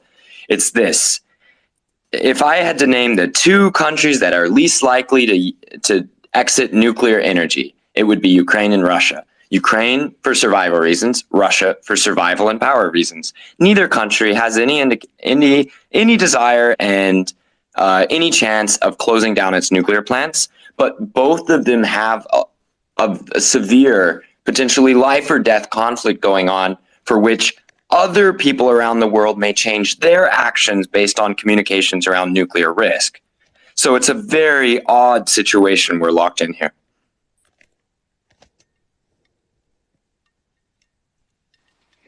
So how does that fear porn, I'm sorry to call it that way, but there's no other way. How does that fear porn in continental Europe, specifically in our favorite topic, Germany, but also the Netherlands to an extent, and especially Austria with its resistance to nuclear power, how does that play out, and how can we dispel it, given the fact that Ukraine will hold on to the largest nuclear power plant of Europe. It was connected already to the European grid. Now the Russians are trying to disconnect it. This is not a topic to go away. This is not a topic to refrain from. This is something which we should advocate and clarify. As stories about nuclear danger come out of Ukraine and are not followed up by rapidly escalating nuclear danger, the public is getting calloused and experienced at hearing about nuclear and nothing coming of it. Instead of one event every 10 years or 20 years, we're getting one event per week. So if there's an actual meltdown that is, say, let's call it a Fukushima Daiichi scale meltdown, I would predict it has a much smaller than Fukushima Daiichi scale impact because people are so calloused and expecting the worst, and because neither country involved in the incident, either the one where it's located or the one that might cause it, it's just not, neither of those countries are going to shut down any nuclear at all if they don't have to physically. And a big slice of the public who might have looked at Fukushima Daiichi and said, nuclear is too dangerous if a natural disaster can cause that, would look at Zaporizhzhia and say, as long as we don't have a war, that won't happen to us. And then the energy crisis itself, which should justly be dominating many headlines because it's going to be like a war without guns for a number of years in Europe, that will continue to be more and more important compared to the declining surprise factor of nuclear scares coming out of Ukraine. That's my call at this point. Yeah, I don't disagree with you. As you know, we've had this discussion. But the point for me is that we need to find ways to get into the media in continental Europe, which constantly still repeats those tropes. Because the fear which is being instilled into the mass media at the moment is leading up to Germany potentially not using the possibility of reconnecting one, if not two, still existing and still working nuclear power plants, and deferring this malicious, pernicious, and completely useless phasing out of the existing three. What can we do from a perspective of science and engineering? What can we do to dispel that fear? I don't know. I think we have to ride through this a bit. I think people will end up finding the messages that resonate to them and that feel true to them. I know as somebody who's based in science and engineering, you'd want to hear something like, oh, we just must be very rational and use our minds to do good math and show everybody engineering. I just don't believe that. I think that's bullshit. I think people will find things that ring true for them emotionally. And the spirit of the times is more and more people finding that what rings true to them is something that matches what they see as the power and potential of nuclear and the declining surprise factor of fearful events coming out of nuclear, especially in Ukraine. So you said that the overwhelming, the callousness, which is increased by constant bluffing but no action, is something which we should take note of. Careful, Axel. There is huge action compared to what our standards would have been 1 year ago. If you had a news story last year saying intentional blasts observed on the site of Europe's largest nuclear plant, think about that, how that would dominate headlines. Think about how that would cause a mass panic around the world. Now it barely comes to the surface. I hesitate about whether I should or shouldn't start making a new updates and information thread on Zaporizhzhia because it just doesn't seem salient to people. A number of the news producers that in a panic had me come on because I was live on Twitter, to be quite frank, in the opening days of the battle for Zaporizhzhia. The same news producers don't even bother to keep up with me or to respond to messages when I say, hey, there's new things happening at Zaporizhzhia. Let me know if you want either a behind-the-scenes briefing or me to come on. There's just really no interest. It just doesn't, Zaporizhzhia news just doesn't quite sell now. It would take something like a meltdown, and even then it's not clear whether it would hold people's attention for very long. But at the same time, speaking out and bringing facts and speaking truth to power, being those who are in power and making these wonderful decisions of phasing in, phasing out, has worked to an extent, and it actually has attracted an audience. I'll give you that number. The segment which we had with Olga, and you were a participant of that, talking about nuclear power and regulation and security and the likes in Ukraine, attracted 5 times as many people compared to even the night when we were all online with you, when everybody was in panic. We had significantly more positive feedback and a lot more interest. And I don't know how many times more questions, but our DMs were flooded with questions during that segment. So there is a thirst for information and for clarity. So we should probably use that. But I see that Eugene also has his hand up, and then we'll have a lot of questions for both of you, I think. Eugene? Thanks.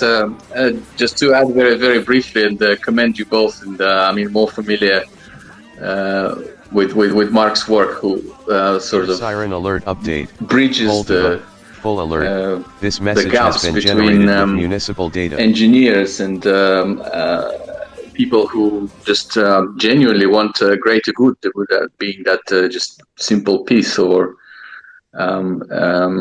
environment. So I think the key word that was already sort of resonated very, very widely in this discussion is engagement on part of science and engineering community. Recognize that appeal to emotions or emotion as an argument has a certain validity, and non-engineer or non-science alert update community to this message has understand been numbers. generated with municipal data. Living in sort of our separate lives that doesn't bring us any closer to achieving the goals, being that peace in Ukraine or resolving the climate change. All right. If you don't mind, we have a number of questions of both of you. I would open with our friend and colleague, Plamen. Hey, Axel. Great to be back. Thank you for giving me the floor. I just wanted to remark 2 things.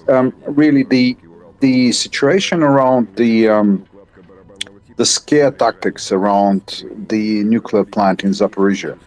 This is really a Air siren alert update. I think it is a this message has been generated game with by municipal the data. Russians to increase our dependency to Russian gas and energy, and actually drive further the, let's say, the energy crisis in Europe. I don't think we need to look too much into the engineering problems in dispersing nucleotides in the air and how far they can go.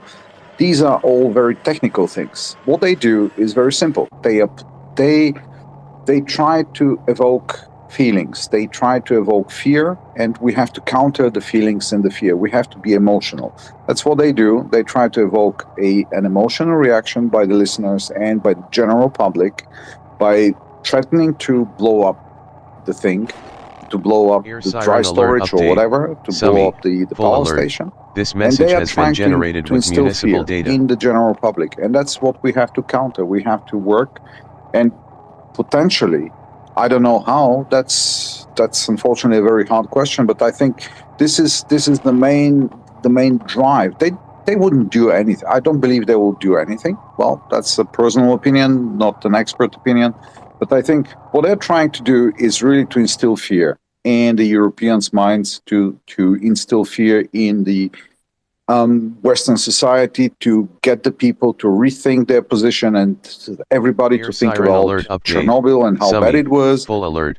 This without message has been generated with municipal data. Actually possibility to cause the disaster of the scale of Chernobyl, because I mean the experts before spoke about the inability to cause the fire, the sort of a graphite fire to disperse large quantities of radioactive material in the atmosphere and so forth and so on. They really have to drop a tactical nuke on the power station to cause that. So we all know that's not possible.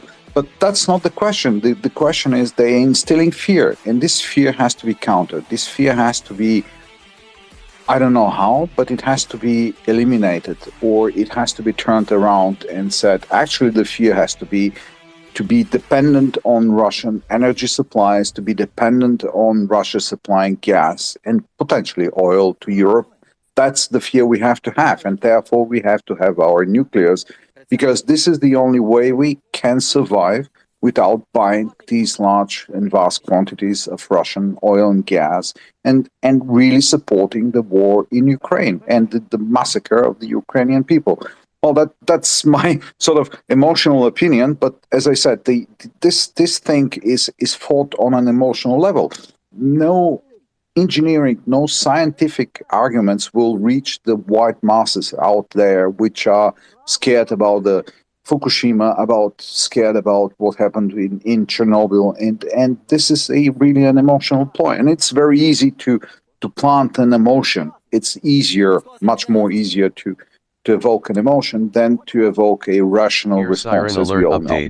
Can I modify just that a tiny bit and say that there is definitely room to talk about the details that Professor Schwager shared with us in a calm voice, and that shows something. People are mature. People can actually handle bad news, even really bad news, but they're going to judge you based on things like, are you sweating a lot? Do you sound like you're lying? Do you sound trustworthy? Do you even look trustworthy? We can argue whether those are rational or irrational, but there remains a room to take questions both seriously and literally from a confused and worried public, and then to answer them briefly and shortly in a context that answers the question, am I in danger? Should I do something right now? Or should I hold tight and wait for more news? So I found during this crisis that one of the most important things I can do is share the basics again and again. Even though it's perhaps boring or repetitive to me, even just sharing the basics and having the patience and energy to do so has certainly made a difference to those who have contacted me worried through DMs. I absolutely applaud your disposition. I applaud your attitude to that. You're absolutely right. Repeating the truths is not wrong. It's actually the basic way we should be behaving. Absolutely. I do agree with you. The only addition I would make is we should as well address the emotional side of the things.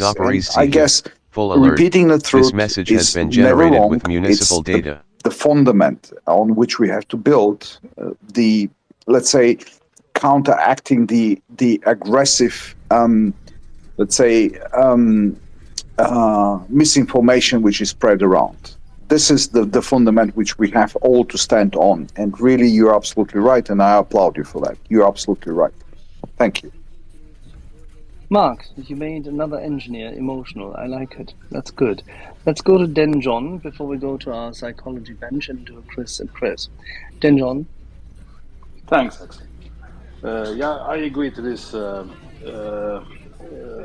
that it would be difficult to persuade people with technical talk. Ear siren alert update. Even though Share it should be KZ. done, I mean, Full should, alert. This message talk has about been how safe generated it with is. municipal data. But what I think is that, and also another thing is that what Russia is doing is a little bit like they did initially with the nukes, right? They keep threatening and then kind of we ignore it. So I think this will also maybe go away because nothing happens. But what will not go away is the threat from Russia, and that's something we should pound. I think that there is a real threat from Russia to our way of life. I think that's something we need to step on the gas on. All right, more a comment than a question. That's fine. Let's go to the two Chris's, and then we'll go to the clinical and academic data-driven psychology. Chris Elliott, and then Chris. Yeah. I think I agree with Siren all alert of that. update. That's great. Share I think it is KZ. about fear, Full and I alert. think This we message need to has been keep the generated message with simple. municipal data. There's a lot of fear, and it goes right back to the bomb, the atom bomb, but also to an old movie called The China Syndrome, where there was a meltdown and there's a burning ball of nuclear stuff that's going to theoretically burn its way all the way through to China, through the Bloody from the Hollywood, reactor. huh? Yeah, hilarious. I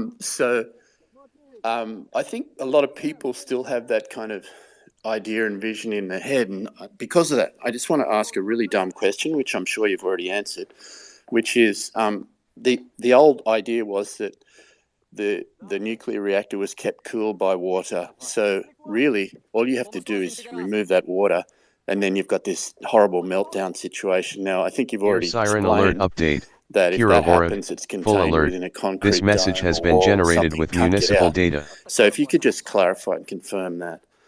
Firstly, that's the first thing. All right, hit it, Eugene. You got this one. Yeah, sure.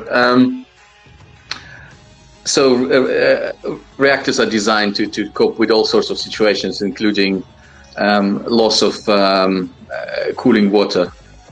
And there's a range of means, including sort of passive air cooling that will eventually dissipate the decay heat from decaying radioactive isotopes to the environment. Modern designs can do that completely passively, so without any help. Siren alert update.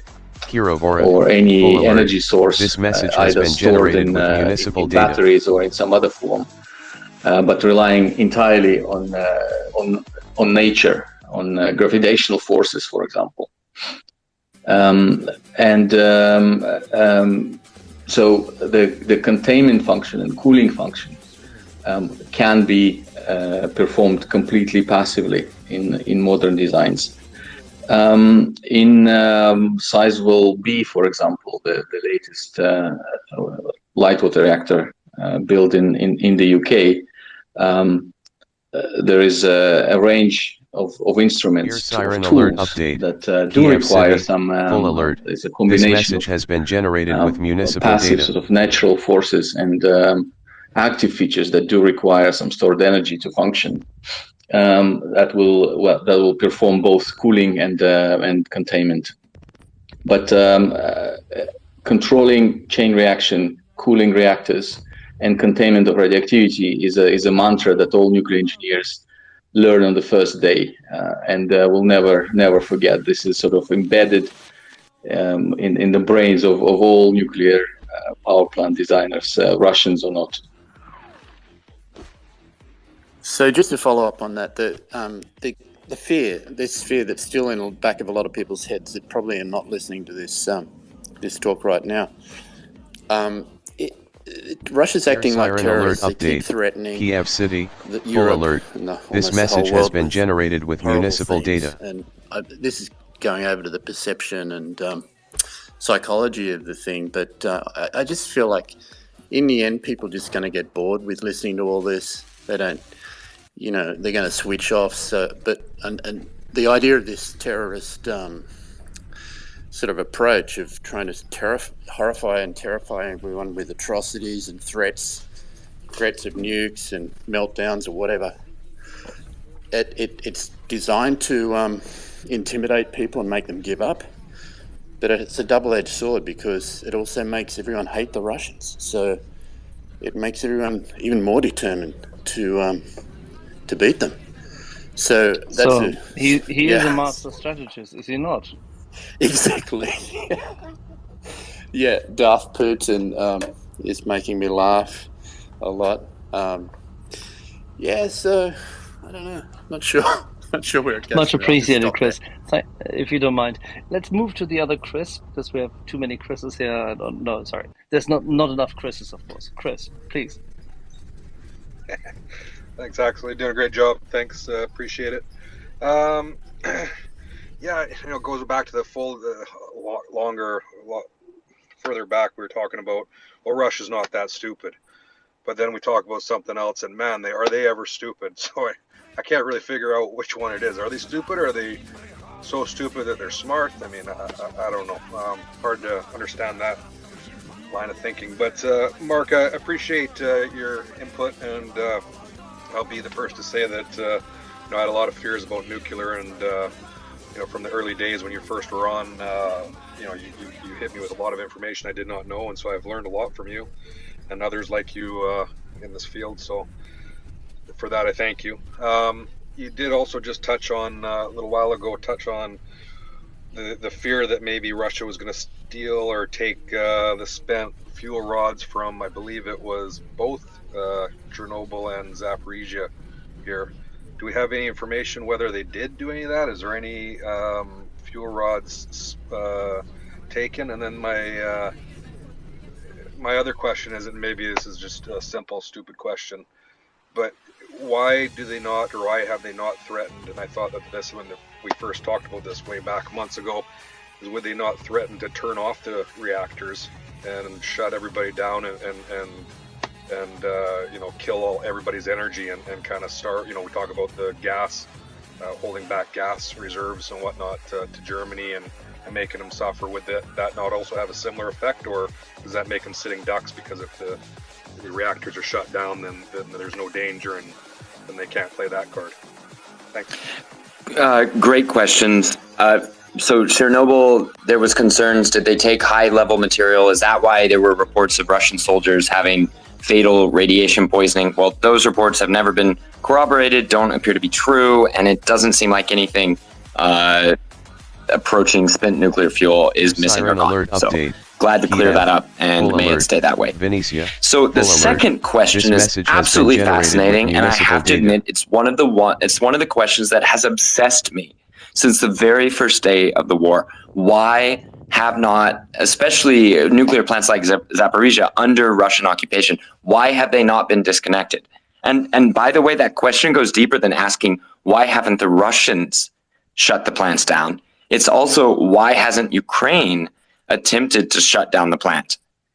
We have a phenomenally complicated, interesting, weird, and in some days scary situation that we're going to be analyzing for years. But in the last few days, I think we've gotten closer to an answer from both the Ukrainian and the Russian side. This message has been why generated Zaporizhia with nuclear municipal plant data.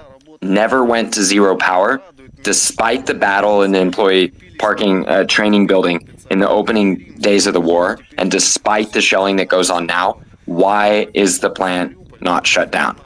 And it kind of gets down to weird details about the way the Soviet Union centrally planned its electricity capacity and its grid. I'm going to cut out a lot of details because I want to get to more questions, and I'm still trying to understand it so I can communicate it clearly if asked on other media. But what appears to be happening right now is that there isn't a way for Russia to stop Ukraine from getting the power from the Zaporizhia nuclear plant while also getting it to, say, their own citizens who are currently in Crimea.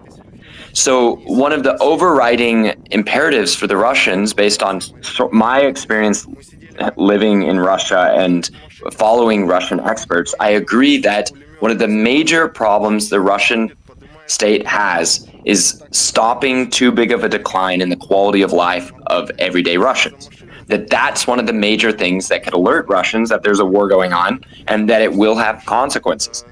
So if you suddenly lose power to Crimea because Zaporizhia nuclear plant is turned offline, and if you turn it offline and Ukraine sees fit to make sure it can't come back, either by attacking the switchyard or something that interferes with the plant's connection to the grid because it's no longer feeding electricity back to Ukraine, and Ukraine decides that it's worth it, or the stakes have increased such that they should make sure it can't come online and only try to power Russia, then you potentially have a very large number of people plunged into a zero grid situation just behind the front lines of an active war.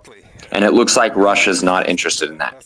From the Ukrainian side, when every single bit of energy matters, when keeping your own operators and plant in good condition so that you can retake it and continue right where you left off in a time of record-breaking energy prices for any other alternative than Zaporizhia staying on, then you can see why you wouldn't want to change a status quo that is leaving the nuclear plant in serviceable, nearly undamaged condition with enough of your own staff to continue operation after you liberate the plant.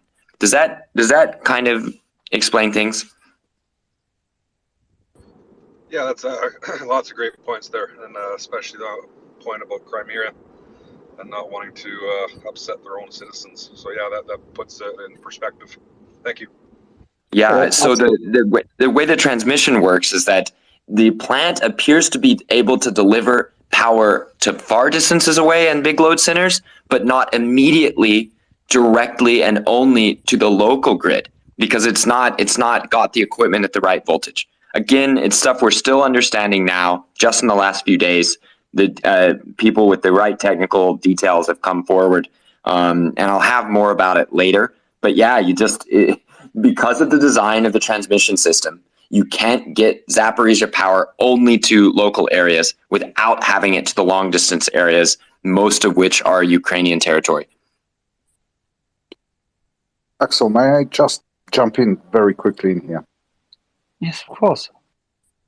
I just wanted to address the question, why is I think the question was about gas and Zaporizhzhia. Why is not used in the same way? So to make it clear, Russian gas is flowing to Western Europe and it's fueling chemical industry and power production. But the Zaporizhzhia is actually only for very recently, Ukraine was able to supply electricity to Western Europe. And this is due to something called synchronizing the grids between Ukraine and Western Europe, or the EU to be more precise. That hasn't happened just it has happened just recently, a couple of months ago, during the war. And before that, Ukraine wasn't able to supply electricity directly to Europe, full stop. They weren't able because of the synchronization of the grids. Technical term, it has something to do with frequency, with balancing the grids, and yada, yada, yada, yada. Doesn't matter. Fact of life, Ukrainian power, electricity wasn't used in Western Europe before the war. It just started being used recently, and therefore it's not a factor, and therefore the Russians stopping Zaporizhzhia doesn't have the same effect as the Russians stopping gas to Germany, for example, or to Western Europe, because it was just started very recently and doesn't have an impact. It's not something people have been, accustomed to, and it's not part of the energy mix of Western Europe. Therefore, killing Zaporizhzhia, it's a local event.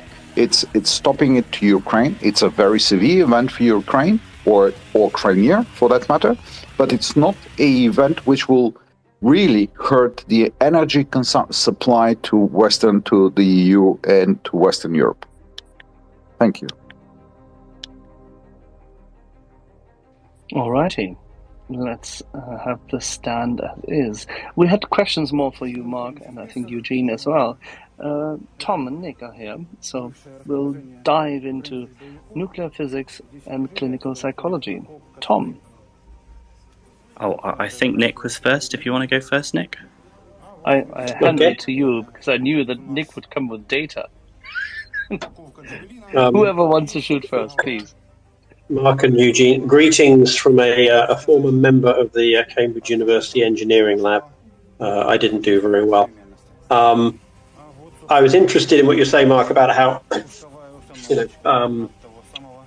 you're more optimistic, I think, than a lot of people here about the pro-nuclear propensities of people. It seems to me that we older people remember the 70s and the nuclear power no thanks stickers on the back of the Citroen 2CV, a car that Citroen was forced to stop the production of because it turned out to be the most polluting car on the road. But it seems to me, and I guess my question is, is this what you see, that particularly among younger people, the climate change issue is an existential problem. The nuclear limitations of nuclear power are something you're concerned about, something you want to get right, but are not seen as an existential issue. I don't know whether that's because people have finally woken up to the fact that the total number of people killed by radiation at Fukushima was either 1 or 0, or believed to be 1 or 0, versus the 20,000 people killed by the great big wave. And so I share, I think, Mark, you say it actually more optimistically even than I do, and I always like it when I'm optimistic on a subject and I meet someone who's more optimistic than I am. I was thinking back to what we were saying earlier, Tom, about how we had the people who might believe that Ukraine was shelling the plant probably already believe that Ukraine's doing everything else wrong.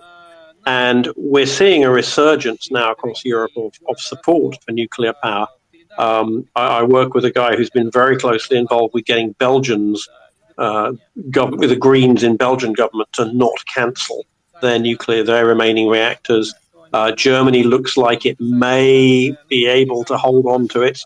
And I think, again, the kind of people, the public opinion situation that allows that and that is there today, I just don't see that changing very much with threats from Zaporizhzhia, because the kind of people who are against nuclear power today are against it because of general worries about accidents. And I just don't see very many people having their mind changed. As you said, I think it was you said, Mark, well, yeah, maybe one day we'll have a war and the Russians will invade and blow it up, but that's quite a distant prospect. So, yeah, thank you for your optimism, and it's actually made me rethink a little bit more my own optimism. As I say, greetings from a former student. I lasted 1 year. Thanks for the comments, Nick. And Wikipedia is filled with great people who dropped or were kicked out of Cambridge. Eugene will appreciate that. Well, no, I went on to get a first. I went on to get a first in computer science, but engineering was way over my head. Well, leaving engineering is practically like dropping out. So we'll move on from there. No, just kidding, Nick. I just wanted to add a particular... Physics is like dropping out. Oh, so you could leave physics and go to engineering, of course. Okay, so what I wanted to say is I've met a lady in California that was against Diablo Canyon, and she presented as evidence that because of Fukushima Daiichi, the Pacific Ocean is, and I quote, dead. And I asked, well, dead? What do you mean? And she says, well, the ocean died. And I'm like, do you mean there aren't any fish? And she just stared at me, and she's like, the radiation poisoned it. And I was trying to get down to it, and then I realized that every single event is the biggest event, which is the apocalypse, and the drama plays out in their own heads, and it doesn't matter whether fish are or aren't poisoned or not. That wasn't what she was actually talking about. What she meant was all nuclear is nuclear bombs. Nuclear bombs are the end of the world. An event can be the end of the world and play out that way in her fears, in her anxieties, without any physical event needing to happen. And that in some way, that's why I see more nuclear incidences. May they always be avoided. May Ukraine keep all 6 of their beautiful VVERs at Zaporizhzhia in great working condition to power the country's rebirth. But like, people who are scared of nuclear are not more scared because of actual accidents, in my opinion, and they might actually become less scared because of actual accidents that do not bring about the end of days.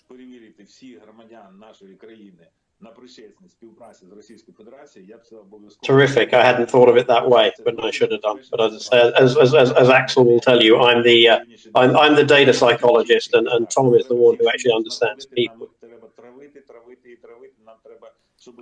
So I'll chip in now. Can you guys hear me all right? Very well. Thanks, Mark and Eugene, for joining us, and thanks, Axel, for inviting them to join us. Just so you guys know, I'm a clinical psychologist, but I also managed to complete the first year of a physics degree before I dropped out. So I have some understanding of the very basic physics and next to no understanding about the engineering of nuclear reactors, although I've got some friends that do. I think one of the things I like when you come on, Mark, is that you've got some understanding of the fact that the anxiety about nuclear is a psychological issue. And I think one of the things that we do in cognitive behavioral therapy when we work with people that are struggling with anxiety about something is we take the time to really carefully work out specifically and as exactly as possible what is it that they're thinking. And then we look to see, what are they thinking that's realistic? What are they thinking that maybe isn't so realistic? And then really kind of gently try to look at the evidence to see whether those thoughts are true or not. That's one way of changing anxiety. And the second way is more behavioral, which is exposure. The bad thing happens and it isn't the end of the world. Oh, okay, maybe I wasn't quite so right about that. So the problem with the current conflict and the nuclear power station and the threats is that there are the threats that the Russians can make, which are a sort of military and political option on their part. And that could be coming right from the top from Putin, or it could be commanders on the ground that are just acting on their own initiative and maybe being praised or told off. And then there's the psychological reaction of media, citizens, politicians in the West. And I mean that in the very broadest sense. But then there's also physically what could or couldn't the Russians do. And the problem with that is that that's much more physically, hence a matter of physics and engineering. And obviously very few people actually understand that, which makes it very difficult for people to actually assess the risk rationally. And so the anxieties become irrational. So earlier when I was on this space, we were thinking about what might be possible, and I was trying to get people to be very, very specific with their predictions and try to put sort of percentages on them. Again, this is something we do in cognitive behavioral therapy, just so that you can think about things as being more likely or less likely. So bearing in mind, what we know from past behavior of the Russians, for example, with, Chernobyl, which they sort of took over the area and then left. I believe that they took the people hostage there and that they still have both the guards and some of the nuclear engineers from Chernobyl in custody. So I think if it gets to the point that they have to withdraw from the Zaporizhzhia region, I think firstly it's very, very likely that they will take those people hostage. I'd maybe say like 80% chance. Would people agree with that first before we go on to some of the less likely things? Well, I don't even want to speculate, but I will say that highly trained, proven reactor operators are extremely valuable, and they keep up power plants that power entire nations. So if that sounds like bad news wrapped around an endorsement of nuclear reactor operators, I guess it is. Yeah, and I think based on the fact that they did do it with Chernobyl staff, which were obviously just monitoring radiation levels and things there, I think that's quite likely. The other really sad possibility that occurred to me, bearing in mind what happened in Irpin and Bucha, is that a withdrawing Russian army could choose to kill some of those people or all of those people. And I maybe give that about a 20% possibility. It's a horrible thing to consider, but I think it's possible they could just do it out of rage and spite if they're losing. Would people agree that that's probably more likely than any sort of nuclear incident, but probably less likely than those people simply being kidnapped and used as pawns for prisoner exchanges? Again, the 20% figure I've just made up, but a couple of people do. Anyone want to comment on that? Sorry, just before that happens, I unfortunately have to run away here in the nuclear-powered city of Cleveland, Ohio.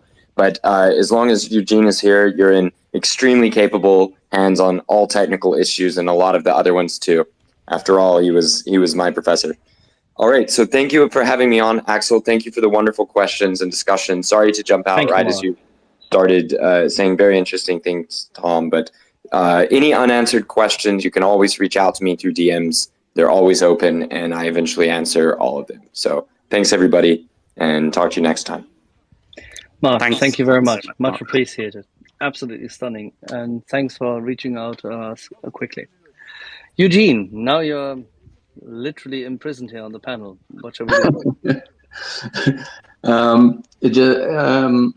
I would commend Mark as well. He's doing a great job. Absolutely. We're very pleased that he has been with us over the past weeks. I join you in this feeling. So again, I don't want to speculate either the percentages or the mere possibility that this may or may not happen. But many people may not realize, but this message has been generated with municipal data informally through rumors and being in the business for a while. As you know, Zaporizhzhia is the largest nuclear power plant in Europe, and the stressful situation when it was actually shelled, when it was first captured. The building that suffered the most damage is the building that trains operators. And because this power plant has so many units, it correspondingly requires many operators. So that training center was extremely successful by international standards. And it trained a lot of good operators for Ukraine, and even many Russian nuclear power plants hired reactor operators trained in Zaporizhzhia. So by destroying, intentionally or not, this training center, the Russians essentially shoot themselves in the foot. So there are not many flagship businesses that. Cars and computers is not the strength of Russian Federation, but the nuclear power was actually a good thing going, and with lots of successfully completed projects on time, on budget, and good modern designs that operate across the world in many places. So that incentive to the irrational sort of move to destroy this center, operators training center, is a mystery. I tend to think this was basically due to the fact that the brigades that were attacking the plant did not know what building is what, and or not informed enough, maybe. Yeah, so Eugene, if I may, I would suggest that it's most likely that it was out of ignorance, but also they could potentially act out of anger or spite rather than any particular calculation. With these percentages, all I'm really trying to say is that I think it's much more likely, if the Russians withdrew, that they would keep people as hostages, and much less likely that they would kill them. But the possibility of these people being killed, I think, is still far more likely than the Russians causing some sort of nuclear incident. From speaking with other people in the space earlier, we thought that the next most likely possibility that the Russians could do would be to stop water circulating in the coolant ponds for the spent fuel, which could potentially, and please correct me if I'm wrong, lead to a hydrogen explosion, such as there was at Fukushima, because the water would separate into hydrogen and oxygen and then recombine in an explosion. Or secondly, if all of the water evaporated, potentially lead to some of the spent fuel rods either sort of melting or catching on fire. Please correct me if I'm wrong on any of the physics of that. Would you agree that that's a possibility, Eugene? There are lots of possibilities, and then sort of non-zero probability of something happening. That doesn't necessarily mean it's an indication that it will happen. For the dry storage that we discussed earlier, this is a non-issue because the fuel, at least in Western designs of spent fuel storage casks, Kiev City. All clear. This message has been generated with municipal data. Hermetically airtight container that is cooled passively by airflow from the outside, so there is no water involved in this process. If you stop circulating water in spent fuel pools that sit within containment of nuclear reactor, within several hours this water will reach saturation, it will start boiling, and if you stop removing that heat, this well, in a few days, I don't know how many days. It's relatively easy to calculate given the design, but I haven't done that. The water can evaporate, and the air cooling is insufficient to remove that heat. So if you remove heat slower than you build it up from this message has been generated with municipal data. The temperature will go up.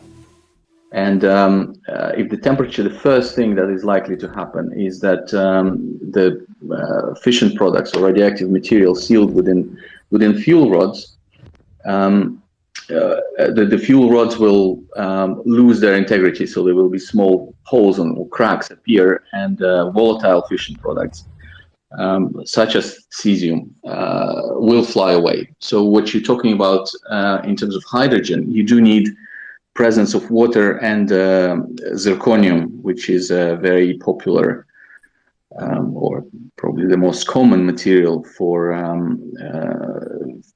fuel cladding.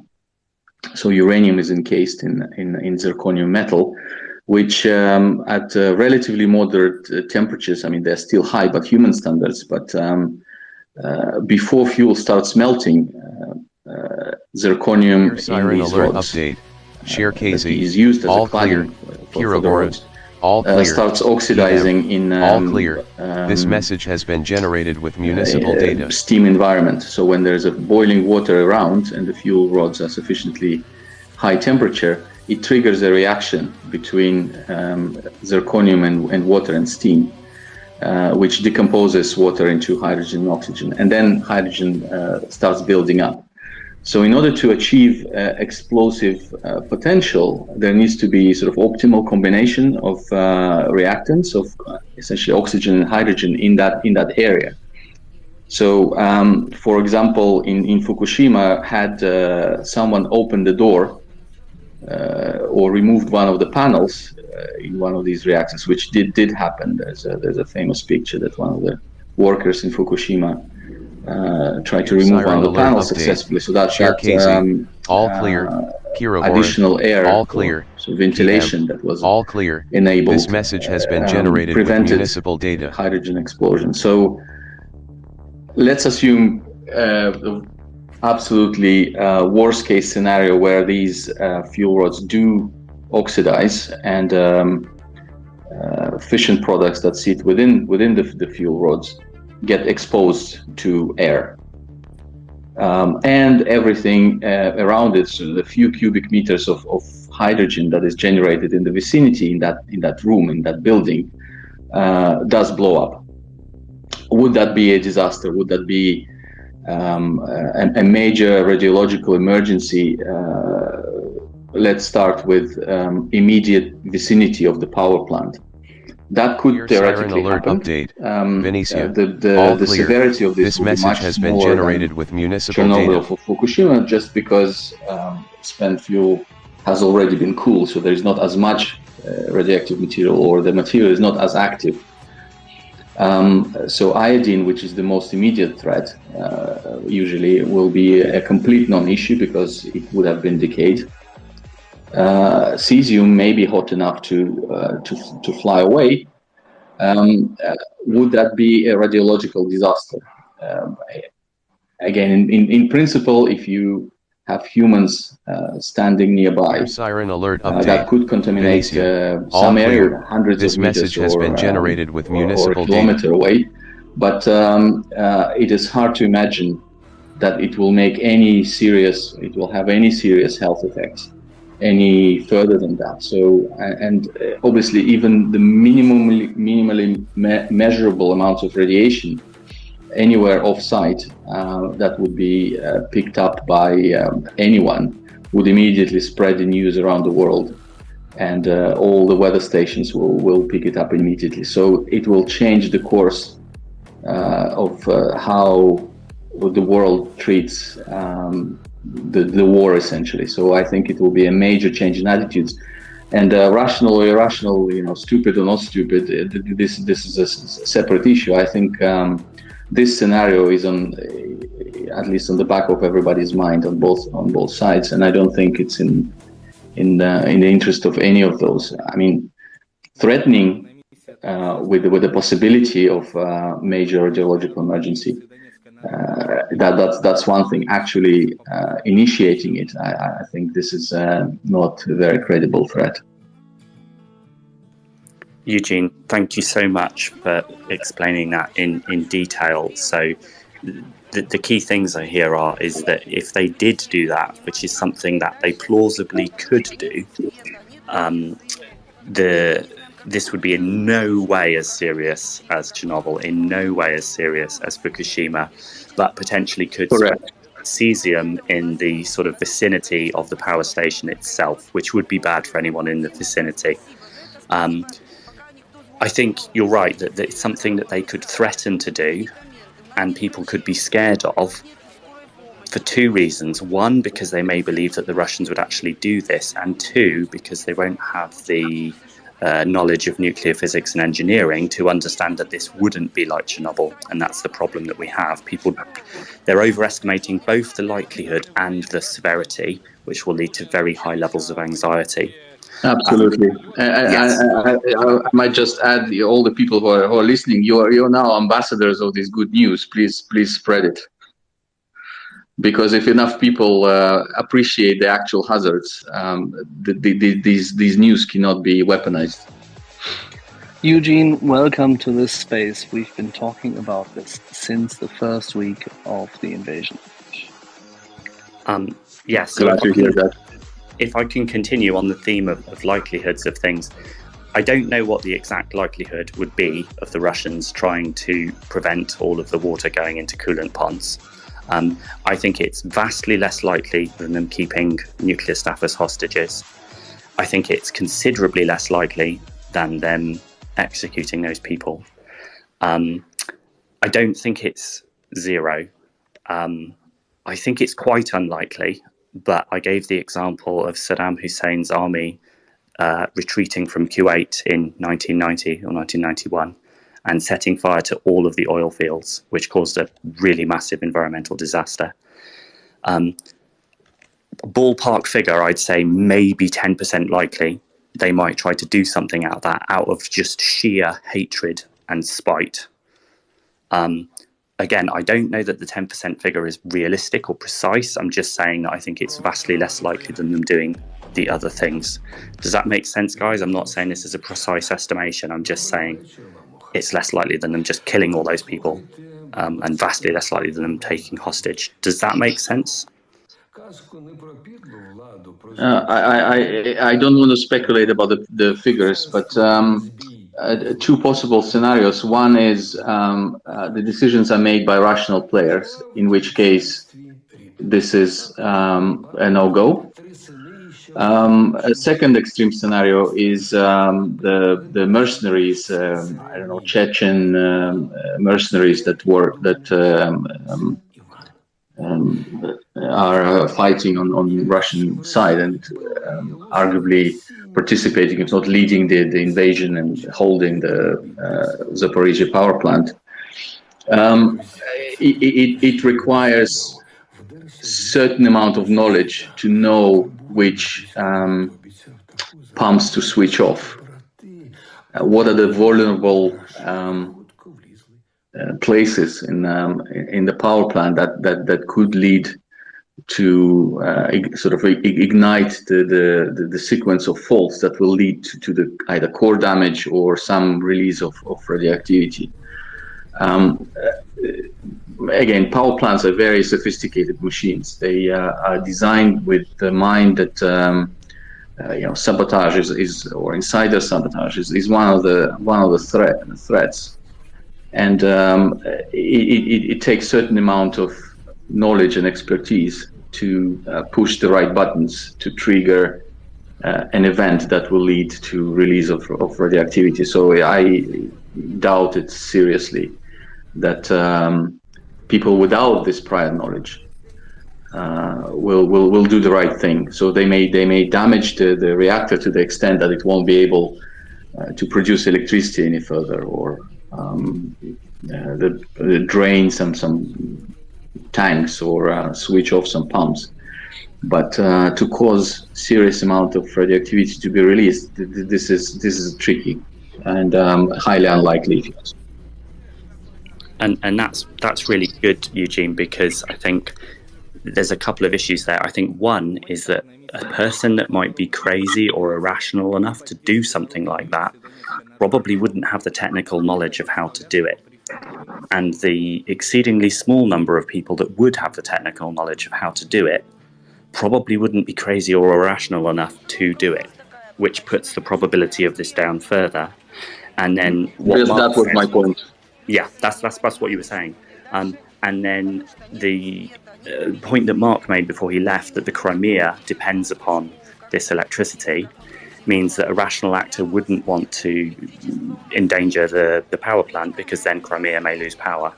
So again, given that the Russians would most likely have to withdraw from the Zaporizhzhia power plant before the Crimea is liberated, again makes it less likely. So I think it's really quite unlikely that they do this, but it is within the realms of possibility that it could be done. But it's just very low possibility. Extremely unlikely. Not very low. It's extremely unlikely. They will hurt themselves substantially more than anybody else. Yeah, that makes sense. Sorry, and then, anybody else they care for. They don't care for the Ukrainians. We know this. Sure, that makes sense. And then finally, Eugene, I assume that there's absolutely no way that they could cause any sort of reactor meltdown, even if they inserted all of the fuel rods, withdrew all of the control rods, and destroyed the coolant system. Am I correct, or am I wrong about that?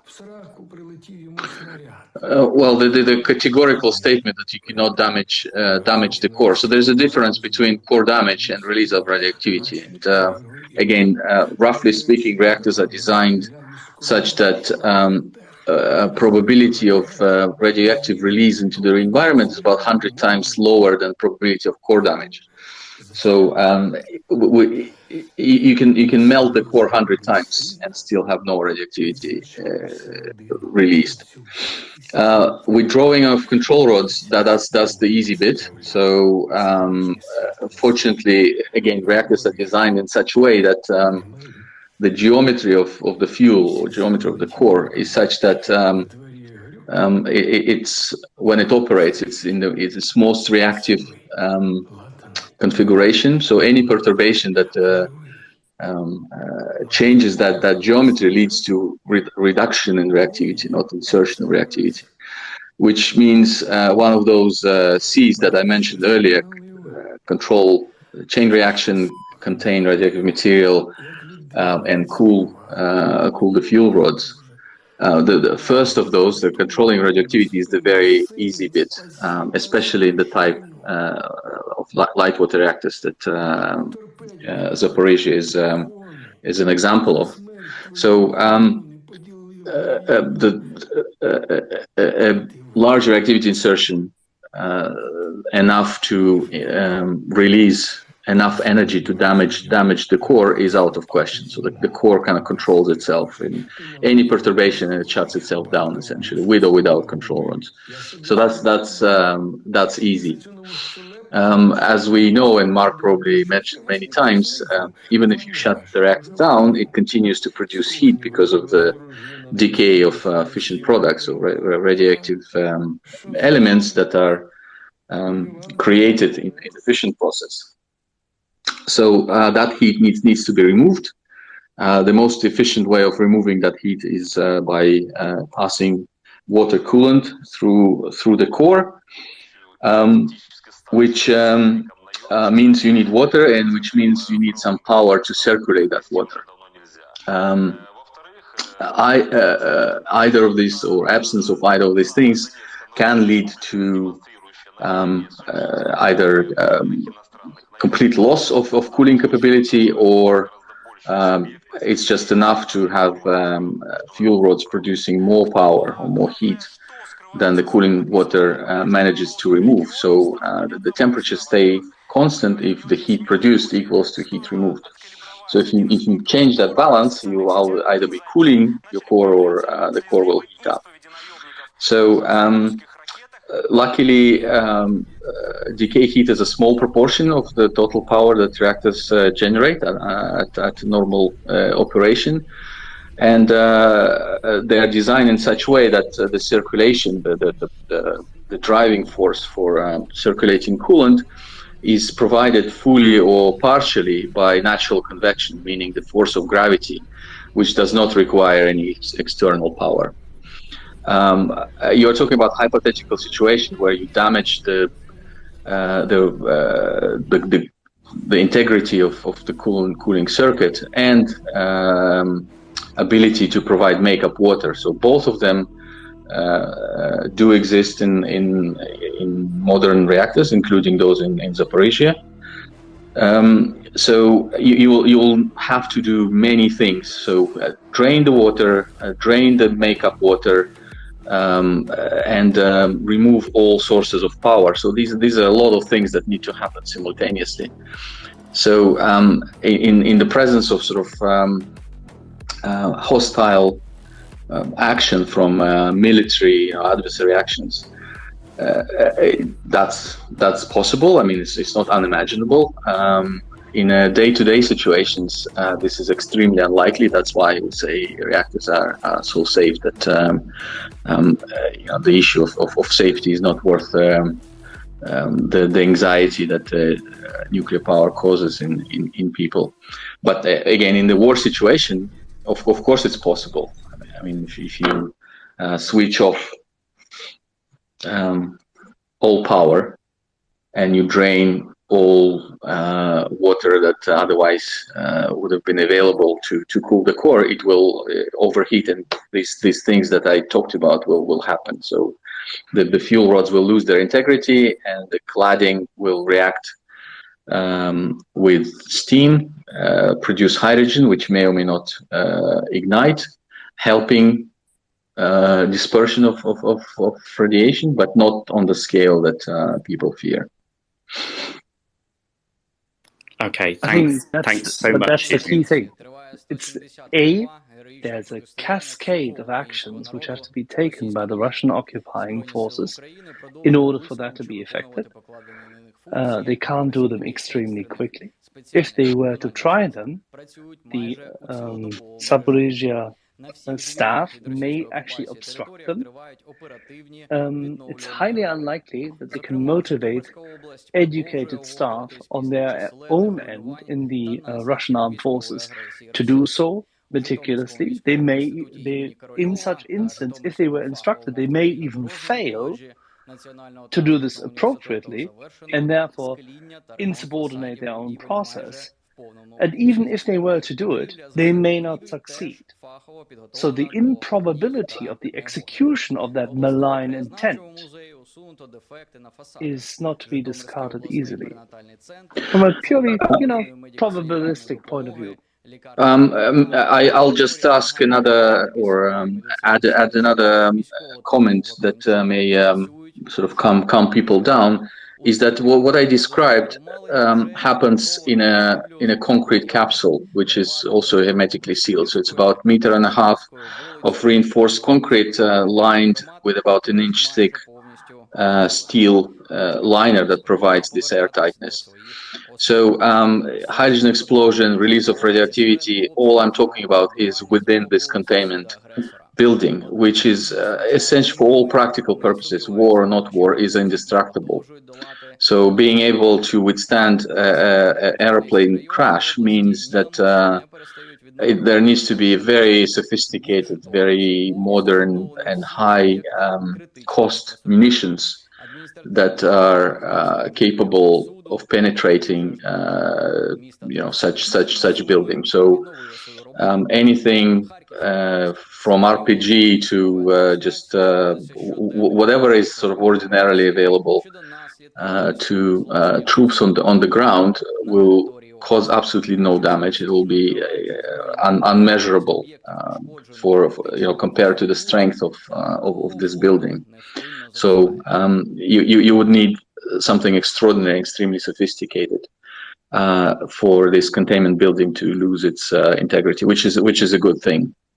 And the containment of radioactivity inside that building is also ensured by multiple means. So if it does leak, it leaks through a chimney, with a tall chimney, which is also filtered, has a filter which will capture a vast majority of radiation, over 90%, I believe. So I think. What type of weapon would you think is needed? What level of explosive capacity would be required? It's not just the amount of explosive. It's delayed ignition. So there's some. I think penetrating power depends on kinetic energy. So you need something that is very hard, that wouldn't change its shape as it goes through concrete. But the main explosive that is carried by this rocket should explode not on the impact, but after the kinetic charge penetrates the concrete, or most of the concrete. So this is a very high tech, and I'm not an expert on weapons, but anything that has been used so far, I think, in the war, again, I'm not watching very, very closely, but even the rockets that are being used with large amounts of explosives are not likely to cause enough damage for this containment building to lose its containment function. Much appreciated, because we know one of the missile systems which could do this, but none of these missile systems are in the possession or under the control of the Russian armed forces, and these missile systems would have to be shot by a piece of kit which they cannot possess, and it would not work in this environment. So what I was trying to drive at, and you know this, is the improbability of this is asymptotic to zero. I mean, this is just nuts. And the fear porn created by the Russian narrative needs to be dispelled. We have two more questions, I think, from Plamen and from Ben. Oh, Axel, can I just very briefly finish summarising? Yeah, so probably the most likely thing we think that could happen if the Russians are forced to retreat from the Zaporizhzhia nuclear power plant is that they take all of the staff hostage. They've done it before. They've got form on this. They probably would do it.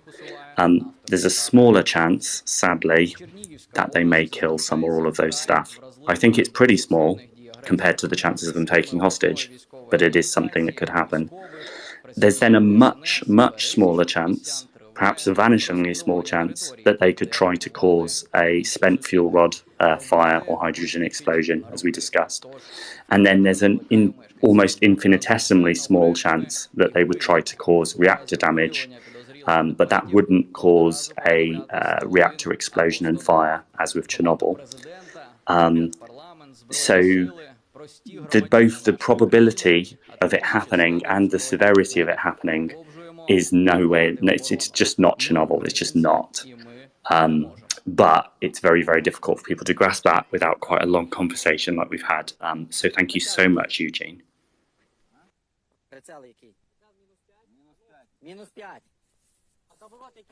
No.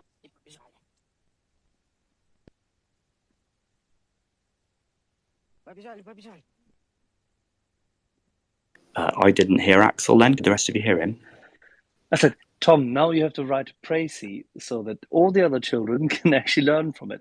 That's the key thing. We need to find a way to simplify the message to make sure that it becomes clear that it's improbable. Okay, maybe I'll try and write something and we can try and tweet it out. That would be seriously appreciated. Because this is important. This is one of the most important questions in order to deter the Russian narrative from penetrating, for example, the German media landscape. It occurs to me that if part of our argument is that we want to reduce the danger of the Russians doing this, then perhaps stopping them getting near any other nuclear plants might be a good idea. For example, by giving them lots of weapons. But this is the only. The other plants are further away. I understand. This is the only one that they currently hold. Yep, Plamen.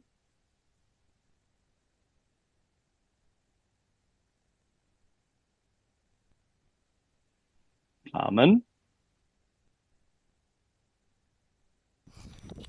Well, if Plamen doesn't come up, Ben, you have the mic. Thank you. And thank you, Eugene, for calling me an ambassador.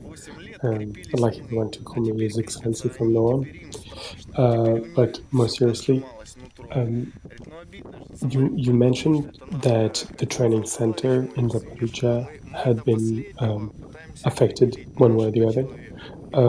There was another important place where a lot of people were trained, which is the University of Kharkiv, which was also bombed. Do you know where the education is going on or will go on, or if those people are as safe as possible, and in a way, if the human resource of Ukraine in the nuclear sector is taken care of?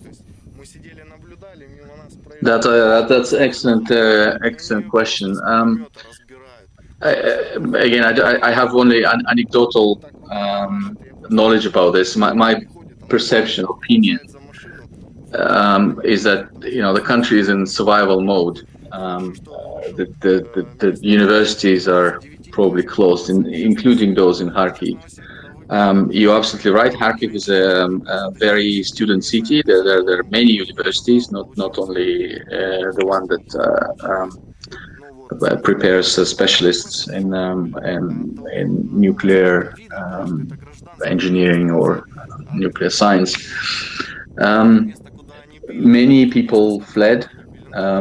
I have a colleague who I believe now lives in Austria, sort of couch surfing from colleague to colleague. Very dire situation, and I commend all the people who help the refugees. And the last point is that any technology, especially the nuclear one, relies very heavily on people, and availability of certain gadgets that may perform certain function is only as readily available as the people who design and operate it.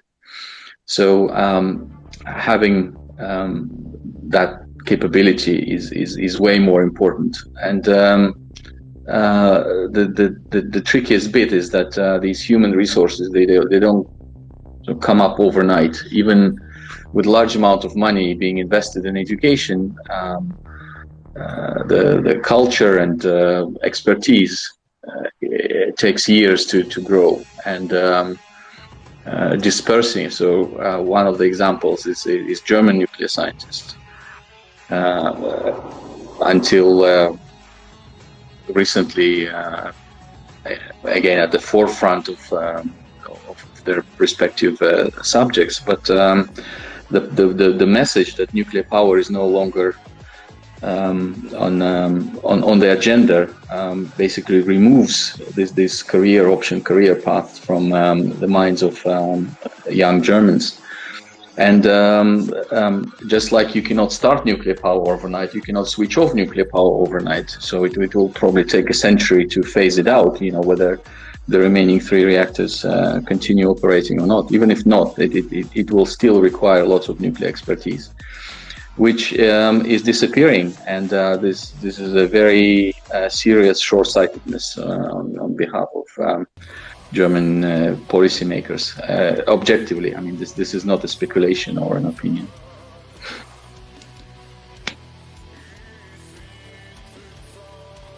Thanks a lot. Let's try Plamen, who had his hand up and didn't respond earlier. Plamen?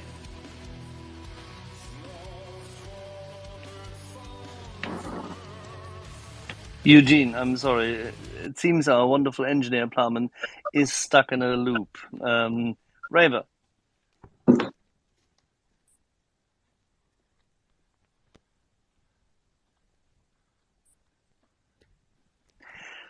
Right. That seems to be a real Twitter glitch. Ben, I don't know whether you can help. I can't call up our people. With Raver, you need to call him Old Tanker, and usually he takes it the wrong way around, and he comes back. Raver, can you hear us? Is Eugene still there, or did he drop? Still here. Hey, so I got a question for you about the German nuclear skill set. How much of it is leaving the industry, and how much is simply transferring over to ITER and related fields there, working on fusion rather than fission? Some things are transferable, others are not. I don't believe that the current situation with the amount of things to do that just doesn't have enough working hands and brains to address those challenges with internal expertise. So it will have to be imported. And depending on other countries, as we all learned or learning right now, for things like energy security or certain technologies, just like decommissioning of nuclear power in German case, require investment. You cannot just ignore this and think that the business ends with the last nuclear power plant being taken offline. Keep doing fusion help, but wouldn't resolve the situation completely, in my view. And then a follow-up, if you don't mind. I live in because I'm familiar with EU standards, because like a Romanian nuclear engineer or nuclear plant worker, or I guess now that they're a candidate country, a Ukrainian nuclear worker, are they cross-licensed in Germany? Is this an easy pool to draw from, or is there something special about German licensing that would block this? And I don't. I mean, maybe there are licensing barriers, but I'm not talking about licensing. I'm talking about pure raw brain power, where this brain power is going to come from. Not obvious to me at all.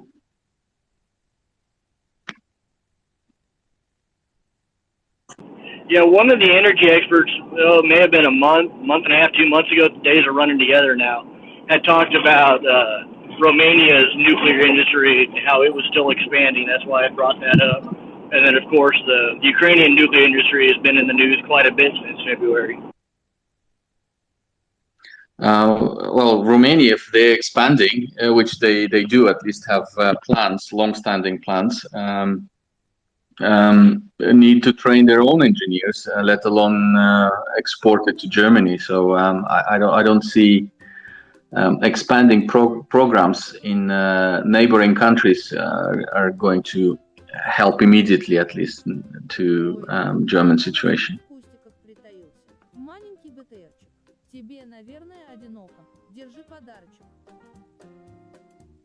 Can you not hire Homer Simpson? Yes. Thank you, Nick. Plamen, are you still lost? He seems to be. I'll take the opportunity to ask you another question, Eugene. I heard you talk about Crimea, and we were wondering the other day whether Crimea was still, maybe you know that, maybe you don't, was still being powered from Zaporizhzhia, or if it was as it was meant to be since 2015 and the attacks against the grid, if it was tied to Russia.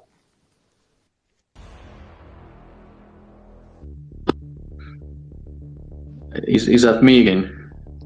Yes. I have no knowledge of how the grid is structured. One thing I might comment is that operation of a grid is such that you cannot tell which producer supplies which consumer. So you can think of it as a pool or a big lake where you have consumers drawing water out and you have producers that are pouring water in. So you can't tell that this particular electron going through a turbo generator in the Zaporizhzhia power plant is the one that is supplied to Crimea. Electrons do not travel that fast, by the way. So these are definitely different electrons. What travels fast is the electromagnetic field that is generated in one side of the wire and then travels with the speed of light to the other side of the wire. But the velocity of electrons in wires are not that fast. So I mean, we are diverging a little bit. The point is the connection of Crimea to Ukrainian grid is an indisputable fact. There is another connection through the strait that goes on the east of the peninsula. What it's called, Kerch, I think. The new Russian bridge that is in the news recently as a strategic kind of object. So there might be a power line that goes directly to Russia, but there is also a power line that goes through Ukraine. So and both power plant and Crimean grid are interconnected, not directly, I think, but there is a connection. Thanks a lot. Sorry for asking a question that was a bit outside of your wheelhouse. Leonard, please don't make the same mistake as me. I will try not to, Ben, and thank you. And also thank you for so generously donating your time, Eugene. This has been absolutely fascinating, and you've dispelled with your great time commitments here. You've dispelled many of the clouds that were revolving around this issue after the latest Russian propaganda efforts. But I have a question for you that specifically relates to the sort of a comparative analysis, and tell me if this treads into too sensitive an area, and I will understand. But it concerns the current state of, shall we say, advancement and safety technology surrounding for example, the German state of the art with regard to nuclear technology presently, and say comparing that to the CANDU, say phase 6 technology that Canada has had on the marketplace.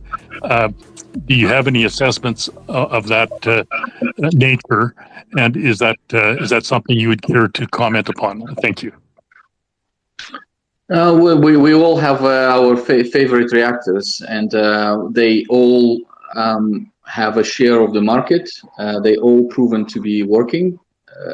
All technologies, either the pressure tubes or the heavy water CANDU type reactors, have their place under the sun, and the fact that we don't see many more CANDU reactors doesn't, in my view, do them justice, because it is a good technology that deserves commercial success. So I think the commercial success or the lack of it is not due to design features, and definitely not due to some sort of massive differences in safety features.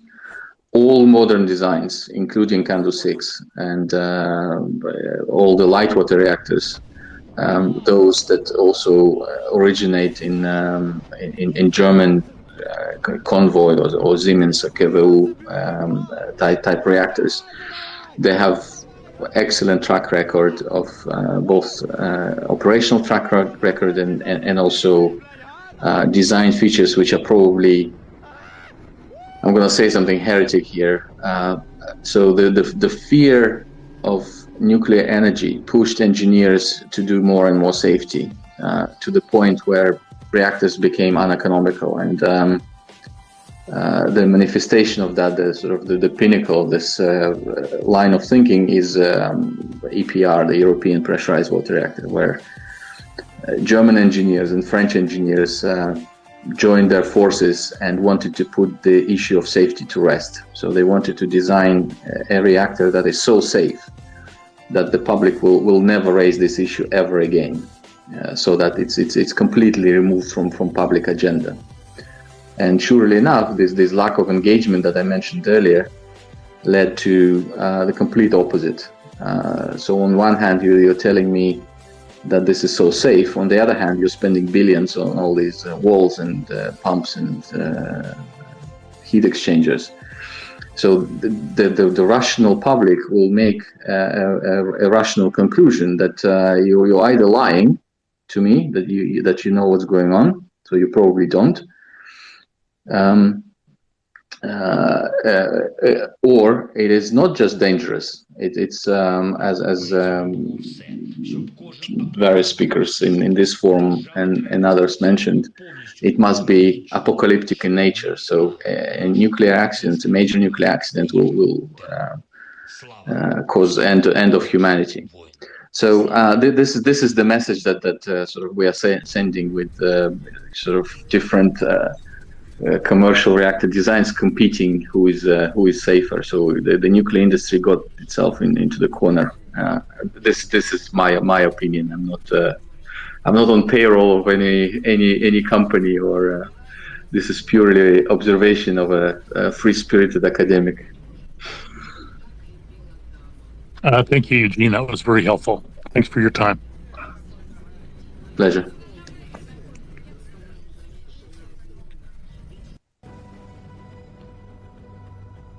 Самоходные минометы «Тюльпан» Западного военного округа в ходе специальной военной операции на Украине уничтожают замаскированные... Alex, are you there? Co-host Alex?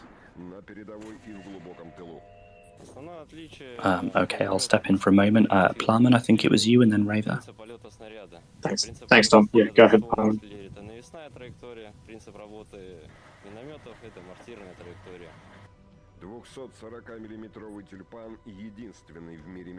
Plowman, the floor is yours. 3, 2, 1. Okay, Raver, go. Hey, Eugene, got another question for you, and I just love to learn. I like picking brains.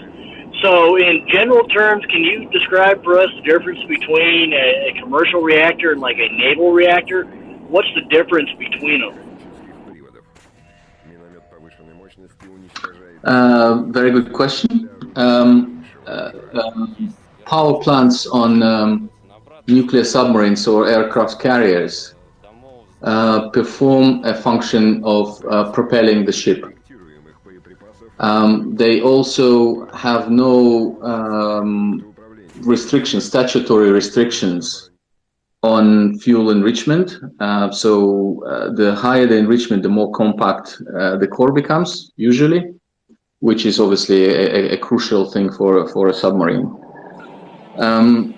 So these kind of enrichments that would not be allowable under IAEA safeguards for commercial use. A nuclear submarine or aircraft carrier is a weapon, so it's not subject to IAEA safeguards. Well, therefore, the compact power plants that they carry can use highly enriched uranium. So that's one thing I would say. Another thing is the longevity of the fuel. So commercial power plants are designed to refuel reasonably frequently, so that you can essentially fill it up with juice. Whereas the refueling of these naval reactors is much more complicated. In the past, submarines could refuel maybe once per lifetime, but the designs became more and more sophisticated. So nowadays, the core of a submarine is designed to last the lifetime of the vessel, essentially. So you decommission the whole thing together. So there's no complicated refueling operations to do. That's another difference, and probably the third difference is the operational regime. So submarines and aircraft carriers need to have versatility in terms of power. So you can, just like you step on your gas pedal in your car, you should be able to do this with a submarine and other nuclear propelled ship. So you press on the gas and then it goes. So you should be able to go from 0 to 100% power in a very short period of time. Aircraft carriers also have reactors that make steam for the catapults, so to reduce the size of the carrier, and being able to launch, I don't know, heavier airplanes or wider range of airplanes. So all these requirements are irrelevant to commercial nuclear power plants that have very boring operation. They have excitement only every 18 months or so. So every 18 months, the reactor is either shut down or start up, and you start it up, it operates at 100% power for 18 months with literally nothing to do in the control room, just watching the dials. And after 18 months, you press a button, you shut it down, and then it triggers a multi-thousand people operation that swarm the reactor building and start doing maintenance on all sorts of equipment and do the refueling. So I guess these are the maybe three main differences between naval reactors and commercial power reactors. If I may briefly add, in U.S. service, U.S. naval nuclear reactors operate using weapons-grade uranium, usually enriched to 90 to 95%. Yeah, that's what I meant. I agree. Yes. I mean, I don't have factual kind of support, but I think it's a Wikipedia type of information that is available on. Openly. It's not a speculation. I have no security clearances, so I can speak whatever I want.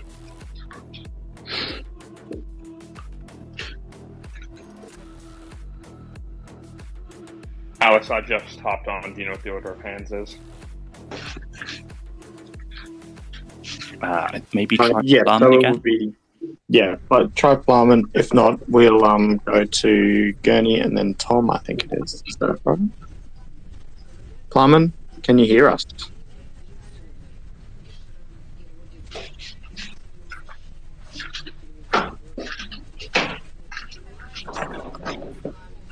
Okay, go ahead, Gurney.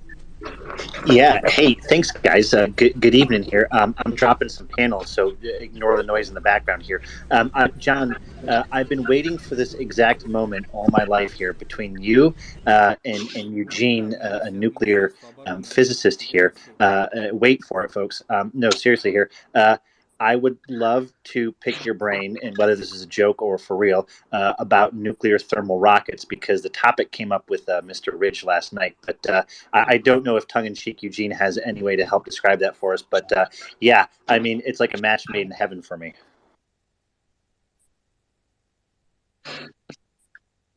The concept does exist. It even been tried on Earth in the 60s, I think, late 50s, early 60s. If you want to look it up and get more information, you can Google either Kiwi thermal rocket or Nerva thermal rocket. So there's probably a square kilometer of Nevada desert that was contaminated in that test. So the principle is very, very simple. You have a tank of propellant, usually hydrogen. That turns out to be the most efficient propellant for space. It's being passed through a nuclear reactor core, which is hot. The hydrogen heats up and then directed to a nozzle through which it expands and exhausts it into space, providing thrust. So thermal rockets have a sort of a nice feature of providing high exhaust velocities that are essentially limited by the temperature of the core that it can sustain without disintegrating. And high throughput of propellant, which provides thrust. So thrust in terms of force is proportionate to flow rate. So the more mass, kilograms per second, the rocket engine exhaust the higher the thrust. So, and obviously, the quicker you want to get from A to B in space, the higher thrust you need. And Eugene, thank you for that answer here. And one last on the subject, and I promise everyone can return to their usual programming here. Why is it better to do that than to combust hydrogen in the presence of oxygen and some other things? And Eugene, if I didn't introduce Mr. Ridge, one of the co-hosts here, he is a rocketry student. So if you have any room in your internships to take a rocketry student under the nuclear wing here, he's a bright student. I'll do my best. We'll do my best. So the fundamental limitation of chemical rockets is that the energy that binds electrons in atoms is on the order of electron volt. So this is a measure of energy. So this is the energy you need to invest to break atoms apart. So essentially rip off electrons from atoms. So in an extension, an implication of that fact is that in any chemical reaction, the energy that is released per that reaction is also on the order of electron volts, because chemical reactions is essentially exchange of electrons between atoms. So the energy release per mass of reactants is limited by this fact. In nuclear reaction, there are mega electrons, so millions or 200 million electron volts of energy is released per reaction. So that gives you a huge potential to accelerate your propellant to much higher energies and exhaust velocity. So that the higher the exhaust velocity of your propellant, the less the mass of the propellant that you need to take with you to get from A to B in space. So space travel, so to get from A to B, you need to accumulate certain amount of change in velocity. So you can imagine that you need to accelerate for half of your journey, and then you have to brake for the second half of your journey to get from A to B. So this acceleration is accumulates to total change in velocity, so-called delta V. And that to achieve that delta V efficiently with the minimum amount of propellant, you need to exhaust it as fast as possible. So if you sort of you're riding a satellite and you have a bag of potatoes, you need to, you know, the faster you throw potatoes in the direction opposite the direction you want to travel, the fewer potatoes you need. So that's the analogy. I don't know if that helps. So naturally, this much high energies released per reaction in nuclear reactions, again, hundreds of millions of times larger than in any chemical reaction, allow you to save on propellant and go further into space. So enable wider range of missions, especially where sun is far away and no longer relevant as an energy source. Eugene, you hit the nail right on the head with every single one of those points. The only thing I might add to that is that in terms of the actual thrust produced, that's not, my understanding is that's not really the primary advantage of nuclear thermal rockets. The thrust is actually rather pedestrian compared to the overall mass of the engine. They get terrible thrust to weight ratios. They're kind of useless as lower stage engines in the atmosphere. It's that specific impulse. It's, you know, the change in momentum. Exactly. So I didn't want to say specific impulse because it's a somewhat niche term, but economy of propellant, I call it. Yeah, the only other thing is to add to that is I believe actually in May of this year, DARPA put out a request for proposal for some nuclear thermal rocket designs. Yes, indeed. So NASA and Department of Energy in the US are actually pursuing this concept. Whether it will materialize into something real or not, that's a separate issue. I wanted to ask moderators. I mean, we're diverging quite a bit from the discussion that initially was on the table. Is that okay with people? I'm not quite sure I was passing by, and then Mark invited me, so I stopped and joined this discussion. But I don't want to lead this to the wrong direction, or unintended direction, rather. Yes, sorry, I won't speak for the co-host for John here, but Eugene, thank you. I was inserting a moment of levity here. In a day we've had conversations, regarding discussions with Ukraine and Zaporizhia here tonight. So I thank you for humoring me, sir. I don't want to digress further. Alex, any thoughts on that? As the rocketry nerd, I'm kind of biased.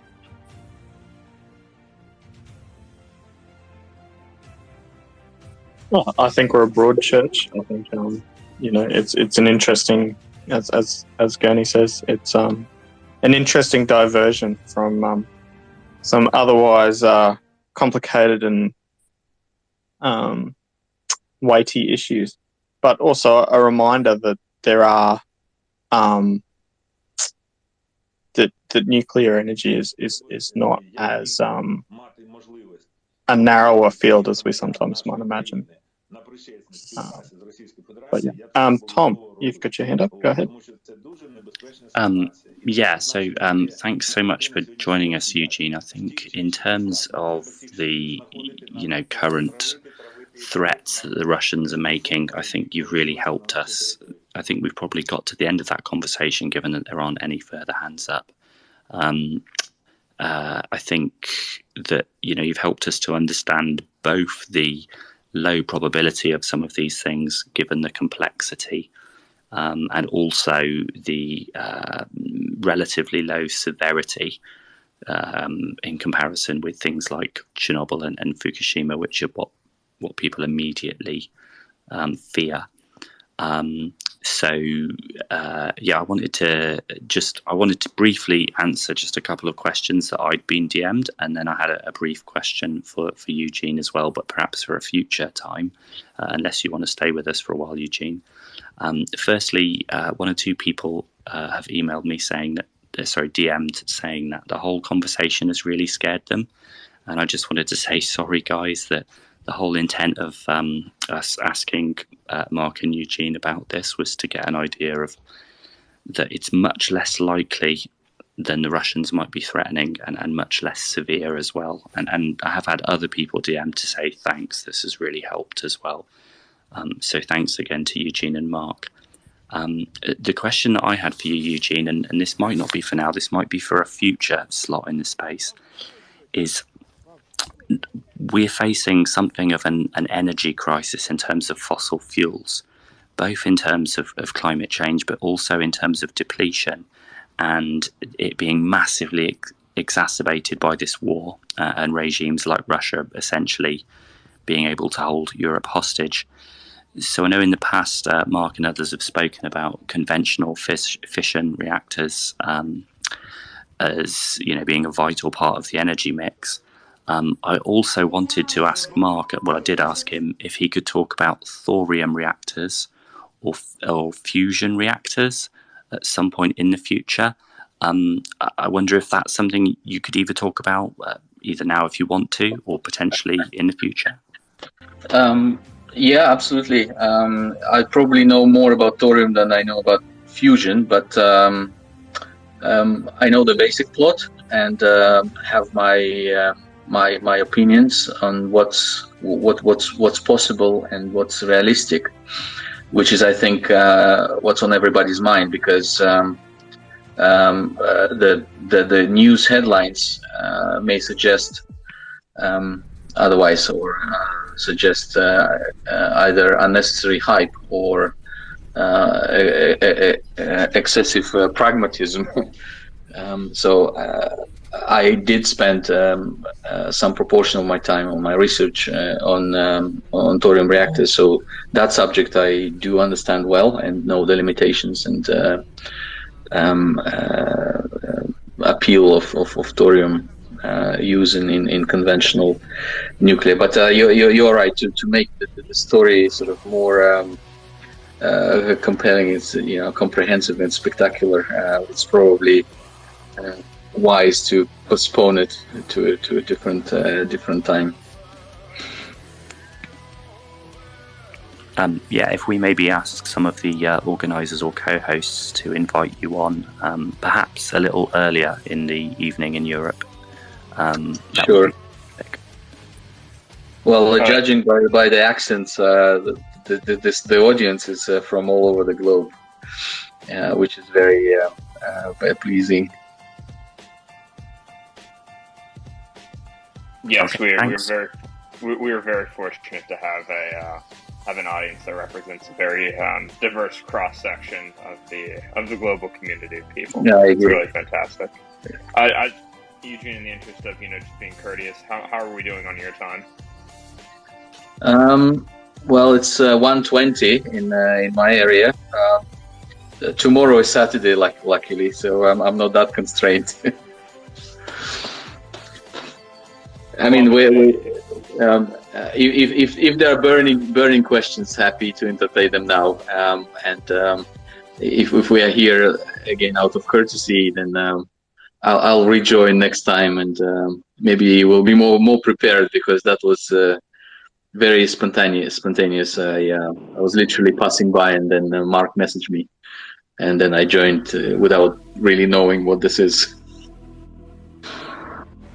Eugene, I'm prepared to table my question for the next time, and you've been more than indulgent, and we've impinged upon your time far too much, I think, as it is. So, just on behalf of everybody, thank you for your huge indulgence in answering all our questions today. Thank you, it's my pleasure, and I hope I did help to dispel some of the myths of and anxieties of people, because it's really painful and frustrating to watch worries that are not justified, and we should channel our energies into something that is meaningful, and not frustrate ourselves with churning water and basing our decisions on hype rather than facts. So thank you for inviting me, and looking forward to joining you again in the future. It was a pleasure having you, Eugene. We look forward to having you back on. Bye, everyone. Eugene, I promise I will not ask you a question about nuclear thermal rockets. No, it was a pleasure, sir, and thank you for stopping by. I'll be happy to, this is one of my favorite topics, so I could talk about this topic all night. So no worries. Thank you, guys. If everybody would, go give him a follow.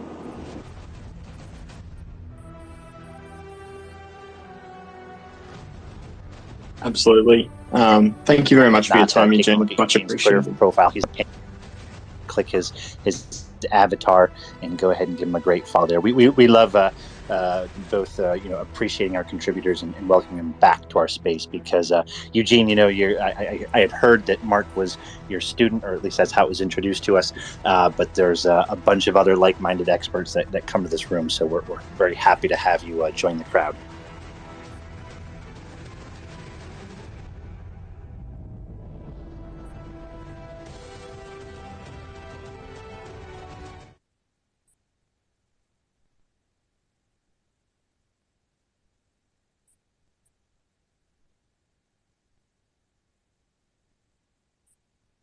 With that being said, I want to see. John, what's happening? In general,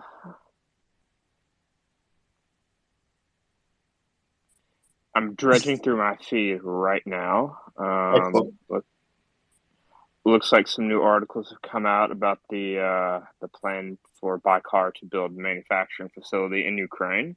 Certainly a very interesting proposal. I believe the CEO of Baykar actually did an interview with Taras Shmut, the head of Come Back Alive, and one of the things that they mentioned is I think that they plan to build, essentially Baykar has proposed to build some sort of multi-role fighter-esque UAV based upon what I've seen of the design, it looks like it's supposed to be a low observable aircraft or stealth aircraft. I haven't seen that in writing. Just the visual appearance of the aircraft gives me that sense for use by the Turkish Navy, I believe, on their like either light aircraft carrier or some other aircraft carrying vessel they're building. I think they're discussing potentially building those UAVs in Ukraine, actually. Ще й не поснідав, вдерся військом до сусіда. Вербувальник військкомату обіцяв таку зарплату, що брати аж увійшли в раж. It's certainly quite interesting, the proliferation of different types of drones and how adaptable they might be in the future.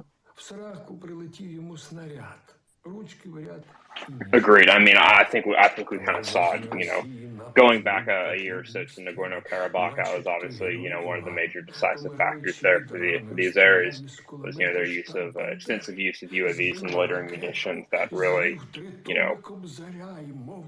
set the tempo of the war for them and eventually, culminated in the Azeri victory outright, more or less. So this is definitely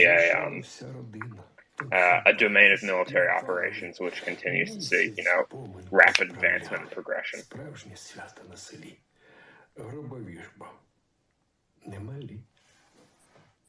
Місяць пролетів як мить. В дворі грюк. Іван стоїть. Латаний, кривий і не мертвий, а живий. No, after you, I insist.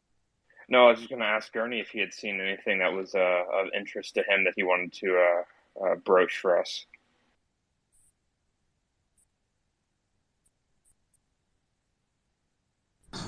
Can you hear me? Mic check. Loud and clear. Yes, sorry. Busy night here. No, I heard, this is random to it, I heard the Iranians are going around and doing their mischief, both partnering with Russia, but also doing some naughty things around the world today. Looks like their ambitions are trying to expand.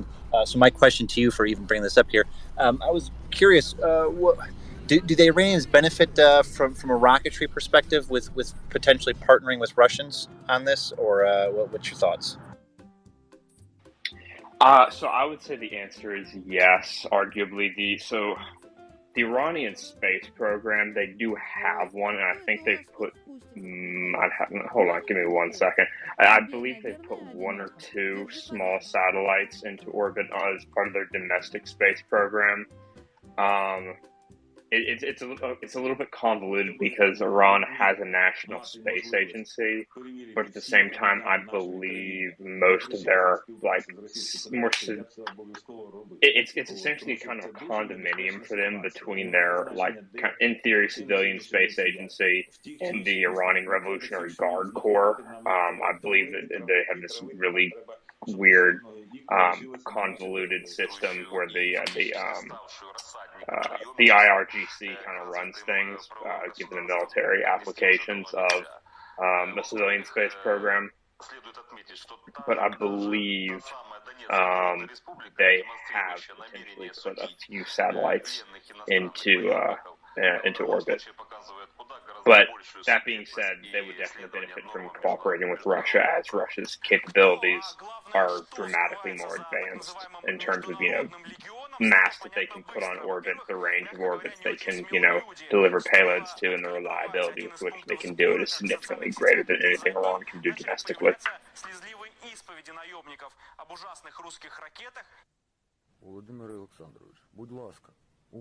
Also, John here, what's the latest on the Belarus airfield? I see there were some satellite pictures out there. There was a picture of a singular plane. Is there more to it than that? What's the latest assessment? So I'd seen those images. I think Maxar themselves actually posted them. It looks like a plane may have flown a little bit too low to the ground and gotten a taste of some concrete on the tarmac. because there's definitely a black plane-shaped scorch mark in the middle of the roadway. I'm not sure. There were reports of multiple, around 8 explosions / flashes.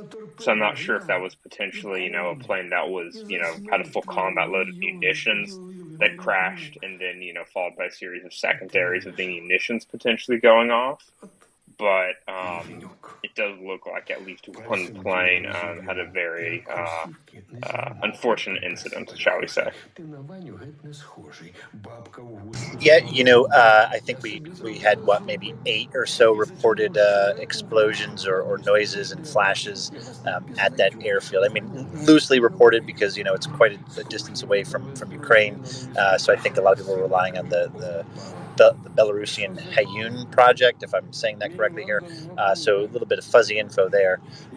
What the other thing on my radar, seems like there's sort of been a statement from the U.S. Regarding Ukraine and the Kharkiv area, but mum has been the word other than the statement saying the U.S. has seen some significant gains in that area, which may or may not come as a surprise to some people. What's your assessment, or what's the scuttlebutt on that? So, to my mind, there could be 2 possibilities there. On the one hand, it could be the Pentagon just being extremely delayed with their press releases and be referring to,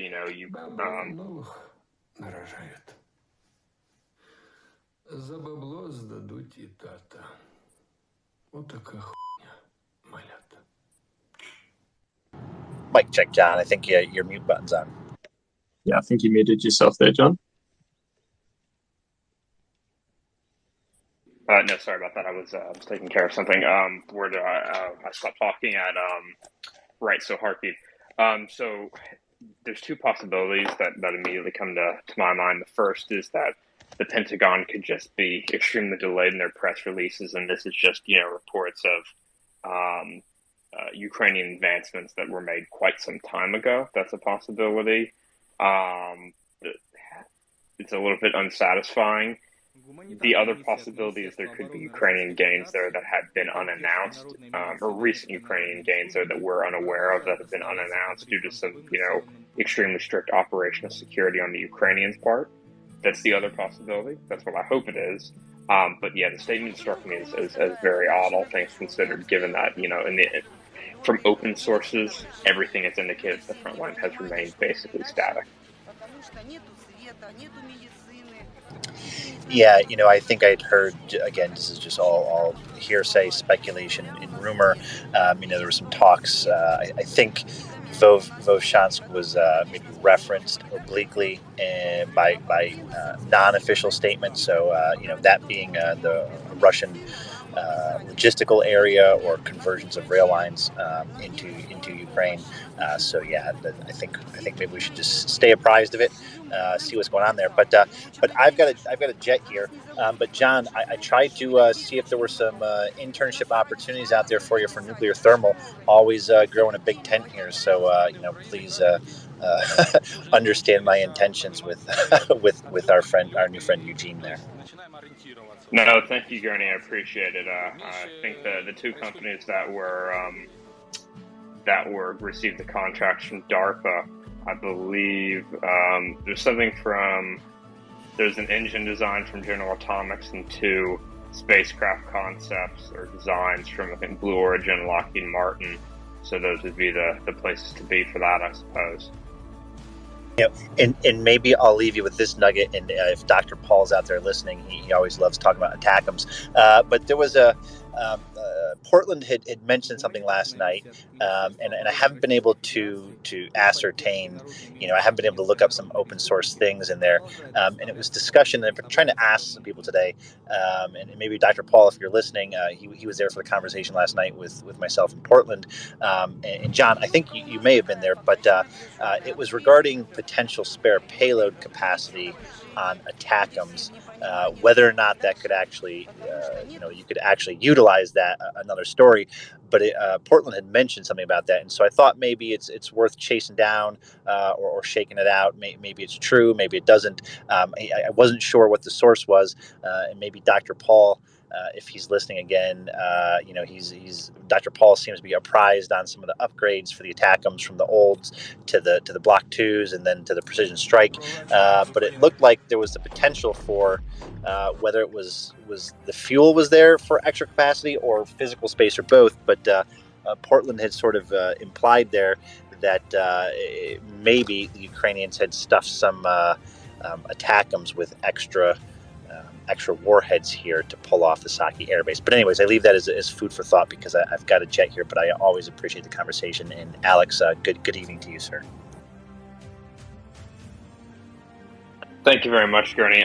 That's an interesting prospect. I would my personal thought is I would be a little bit surprised if ATACMS had some spare payload capacity.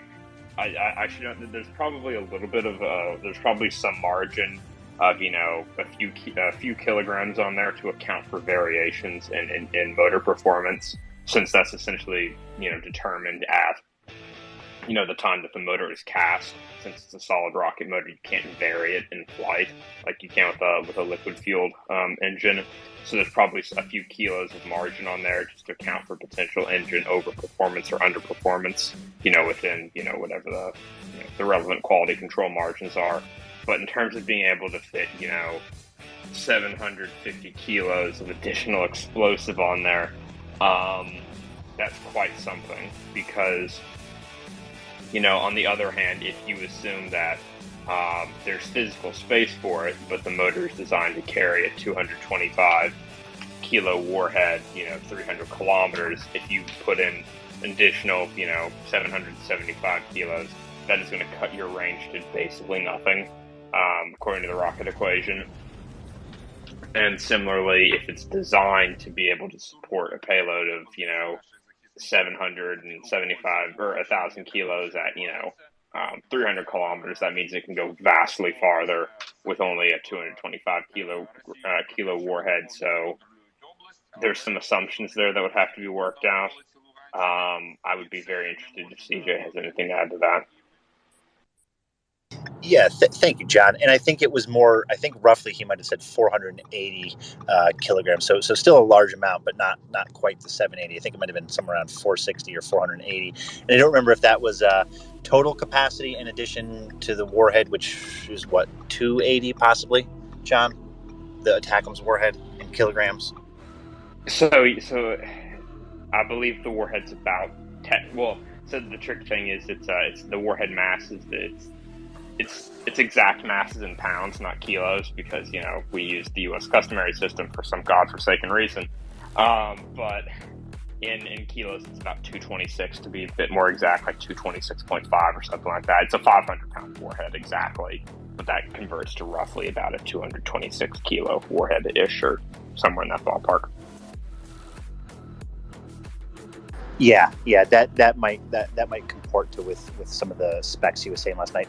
And my last question to you, my last parting question here, on some of these solid rocket motors, just because you're a rocket man, are there any designs that can take a solid rocket motor and either divert it into different directions or end it prematurely, or does it have to be fully expended? Do you have to account for that in trajectory alone? Like a 200-kilometer target versus 150, do you just have to account for that in trajectory alone, or are there ways to divert a solid rocket motor, or no, that doesn't exist? Oh, that's a fantastic question. So there's a couple different ways to do it. So there are ways to account for it, just in terms of the trajectory alone. This is what, for example, I believe the what was the name of the rocket? There was one solid rocket that NASA used to deliver payloads to the International Space Station for some time. I think might have been the upper stage of Antares, actually. I know that's a liquid-fueled lower stage, but I think the upper stage might be, well,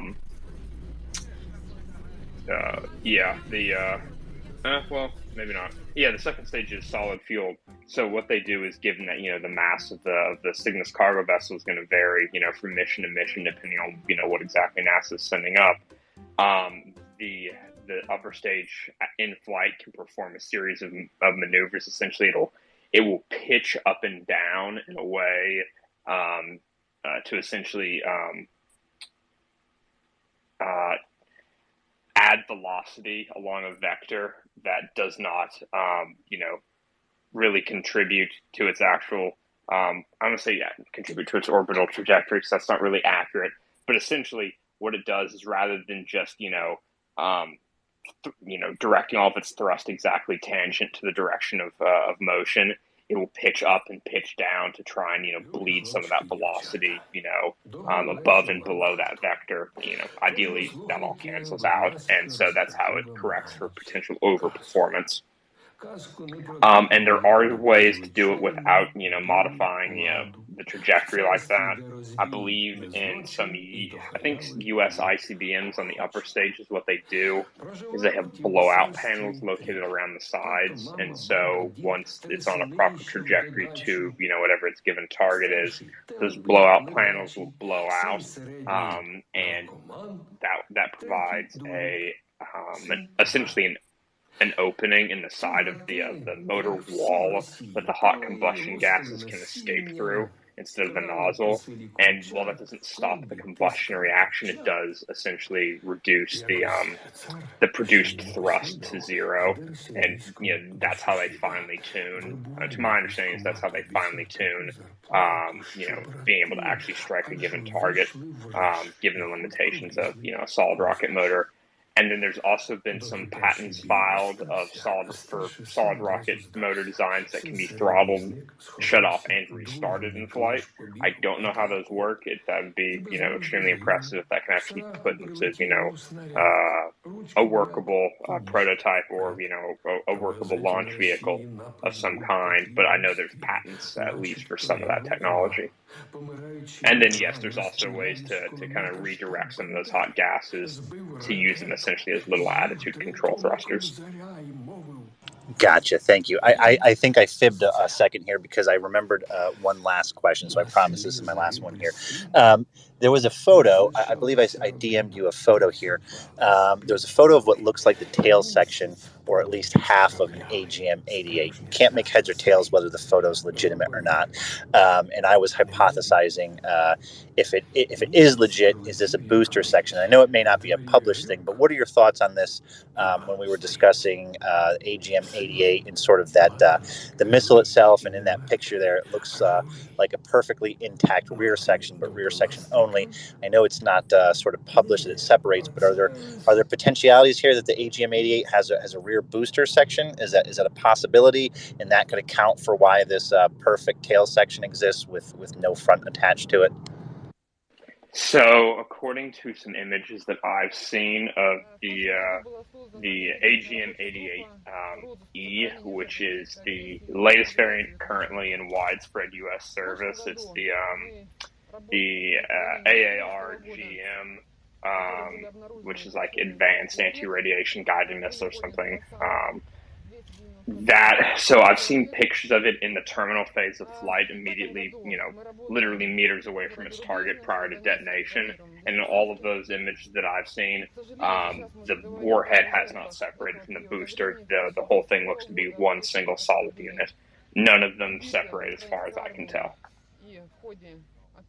Gotcha. And so just referring to this to the audience here, let me describe it. There was some pictures showing what looks or purports to be a spent AGM-88. It doesn't show the separation portion between the front and the rear. It just sort of has it obscured by some debris. Some people say it looks very fake, or the markings on it, but the paint doesn't. Clearly, after flight or something has affected this. So the initial paint's not there, but some of the stamp markings are. But this was a photo that turned up on the Twitter sphere maybe a day or so ago. We know that there were some fake photos that showed up of Gimlers in the past. So we're just out there trying to ascertain like what this photo is, whether it looks like a fake or not, or if it's the booster section, or if non-visible is some sort of front section that has been destroyed and embedded itself in coming out of the sky. Yeah, I mean, I kind of stared at it. I can't see any obvious reason to conclude that this is some kind of fake or forgery.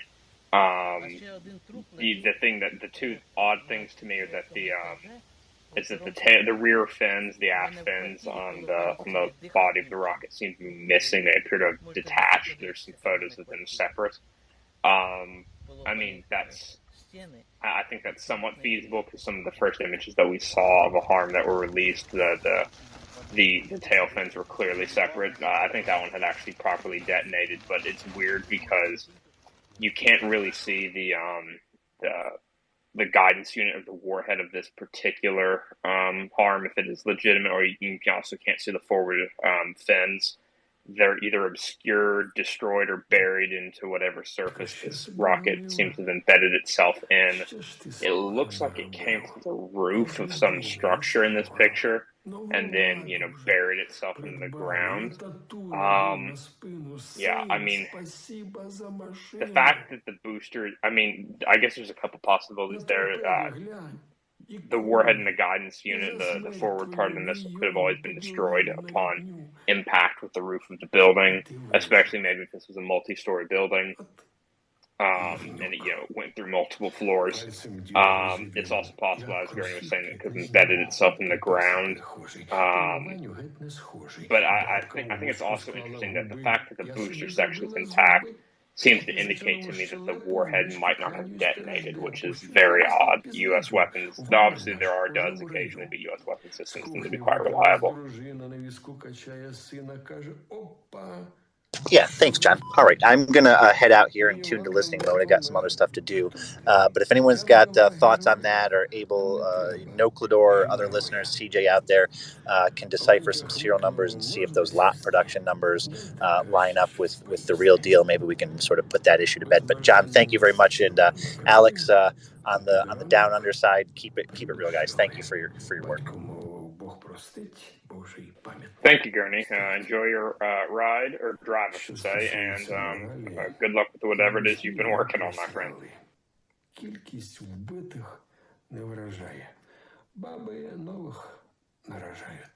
Indeed. Thank you, Gurney.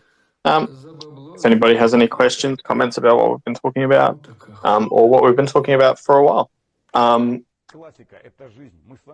throw a request up, come up, and have a chat. And we'll throw around your idea or talk it through, or maybe you've got a question about what's happening. So, down the bottom left-hand corner, microphone symbol, or I think it says raise hand. Just click on it, come on up, and we'll have a chat. John, yes, are you disposed? Are you well disposed for a discussion? If you can give me 2 minutes, I need to go grab some pasta from the kitchen. But after that, I'm good to go. If you can hold down the fort for just 2 minutes. Some pasta. Okay, no worries. I can't pronounce pasta like that. I'll just throw that out there. Yes, the question I'm going to put to John when he returns from his strangely pronounced Italian dish retrieval mission is about fortifications and earthworks, which I know he loves to talk about because he fills my DMs with them constantly. And just some comparisons we've been doing with different things, and became strangely relevant since the airbase strikes. So I'd love to pick his brains on those. If you too find yourself strangely interested in fortifications, as I know Joseph is, come on up and we'll have a chat and talk about some nerdy engineering and doctrinal details. Joseph, how do you feel about entrenchments and fortifications? You know, I am keenly interested in the topic, Alex, and quite frankly, whenever I've asked, and I don't know if anyone's noticed, I've asked a number of times when we have people who are on the ground in Ukraine, I ask about the trenches. I'm like, what's going on with these trenches? Are they getting more elaborate? And I can't really get a super straight answer, but definitely it's a big part of why Ukraine's been successful in areas of the Donbass, right? There are parts of the Donbass that Russia's effectively been attacking for 8 years that have never been taken, and it's still the case, even with the full-scale invasion. So they're very important. They seem to have gotten increasingly elaborate. We hear sometimes that the more established ones are clearly better quality than the more recent ones, obviously. But yeah, I don't really know a lot about the ins and outs of what they're doing and how they're doing it, and maybe that's for the better. I don't know, Alex. Yeah, look, I think that the reality is that anything related to how these things are actually done is probably, super double, triple, pinky promise OPSEC. But there are some things, certainly to do with Crimea, that John and I have been looking at. And we can also have a bit of a chat about what we can learn. I have some small knowledge of World War I entrenchment and tactics and things like that. So I'm sure I can make a fool of myself postulating on that. So if anybody has any questions or anything like that relating to these topics, or in fact anything else related to the ongoing genocidal war in Ukraine, please feel free to chuck your hand up and come on up. Okay, now John, I understand you're back. Yes, I am, with pasta. Oh, pasta, yeah, I'm not going to try. So, you may recall some months ago, you sent me a picture of a satellite image, and you said, "What's this?" And I immediately messaged you back and said, "That's a S300 battery." And you said, "But Alex, how do you know this?" And I said, "Because it looks exactly the same as it did outside Hanoi during the Vietnam War." And it was. And the one thing that we both agreed on, even though scaling can be quite difficult from satellite images, is that it was all too close together. Even when you look at the Russian doctrinal diagrams, it was perfect, except it was all too close together. Do you think we could say the same about the revetments at the airbase at Saki? That is a very good question. It is very true that the revetments are quite literally right next to one another. I'm not sure what the proper, U.S. NATO SOP would be for, storing aircraft at an airfield that is, within the range of enemy weapon systems.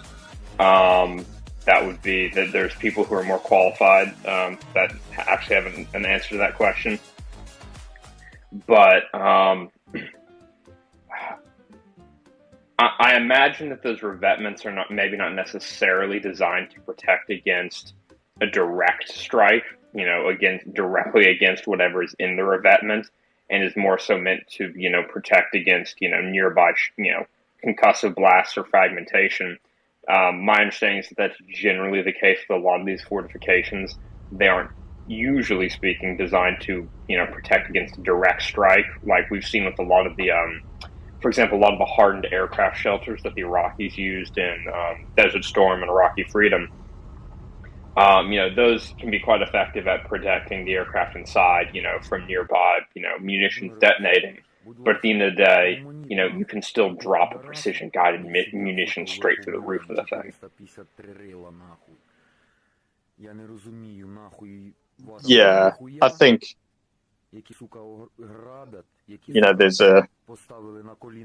there's a saying, armies tend to fight the last war, and I'm always cautious when it comes to Desert Storm analogies, because there was clearly a gap in capability that wasn't well understood by the Iraqi army, and I think that's part of it. That's what I would. But I agree. These things are essentially they're not designed to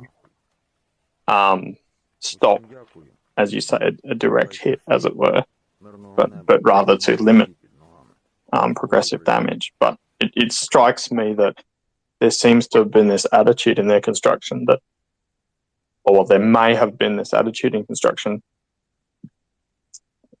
along the lines of, well, this is Russia and we'll never be attacked, so we'll never need to use these. These things will never be, important. I don't know if that's too much to extrapolate. I mean, the other thing to consider is, that kind of goes beyond the construction of the of the revetments and the fortifications themselves. And, at some point, the question kind of becomes, well, even if we say, oh, the revetments are too closely spaced, the simple answer is just don't park an aircraft in every single revetment. We see with these S-300 and S-400 sites that have, kind of been built up in occupied Crimea, occupied Donbass, as well as within Russia proper, there's room to kind of disperse those TELs more than they actually are. But despite that, they will still line up, 4 to 5 TELs, with a couple meters spacing in a single revetment.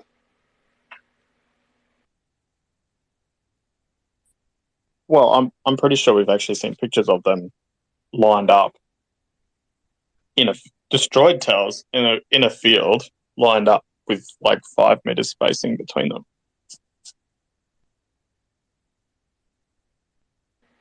Oh yeah, the video that was released of that S-300 system that was destroyed in Kherson, they had just literally, as you said, lined them up in an oval field along with the radar and the command post, and they got smoked by Gimlers.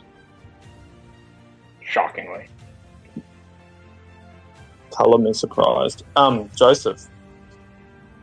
Yeah, I was just gonna say, I don't know if it's NATO SOP, I think, or US SOP, but I think in terms of like countries that are looking at the problem of contesting air power and being in range of enemy strikes on their airfields, I think every serious country that's looked at this, like Taiwan and like China and like I think Iran and maybe North Korea, I don't really know much about the North Korean Air Force, but I'm sure South Korea, they store their aircraft underground, if I'm not mistaken. Like that's basically the solution. You need to build like an actual underground bunker to store the aircraft. I don't know how feasible that is. I don't know if it's within Russia's capability to do, but I mean, John, do you know anything about these aircraft bunkers in these other countries? I do not, other than that I believe Taiwan has potentially built a number of them along the mountain range that runs along the eastern coast of the island. But I mean, for Russia, for Western Russia anyways, what mountains are they going to build them in? I mean, the only ones close to Ukraine are the Caucasus.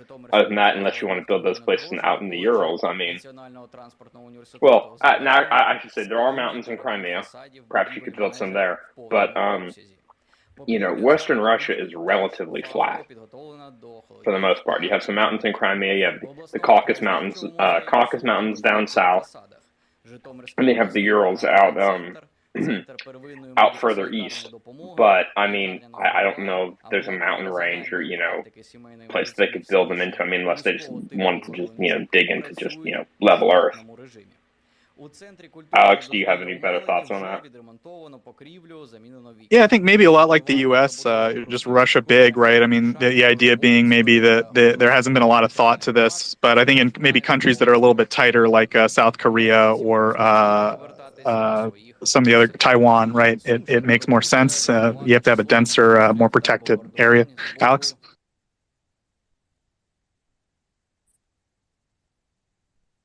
Yeah, I think there's two separate things to consider there, right? There's first, what are your geographical advantages? And secondly, sorry, I just lost my train of thought. Talk about geographical advantages first. Primarily, the countries that I know for certain that use underground storage are small countries. By small, I mean Taiwan, Switzerland, former Yugoslavia, Albania, and Sweden.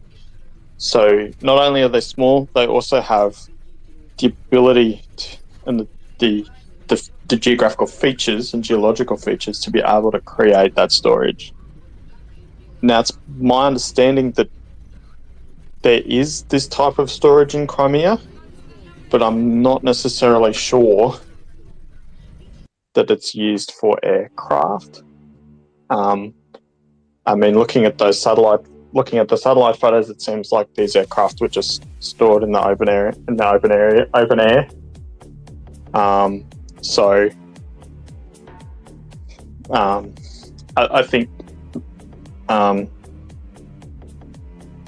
I think that usually underground storage is used where you don't necessarily have the ability to disperse your air force over a wide geographical area, in the same way that, say, Australia or the US might be able to do, or even China when it comes to that.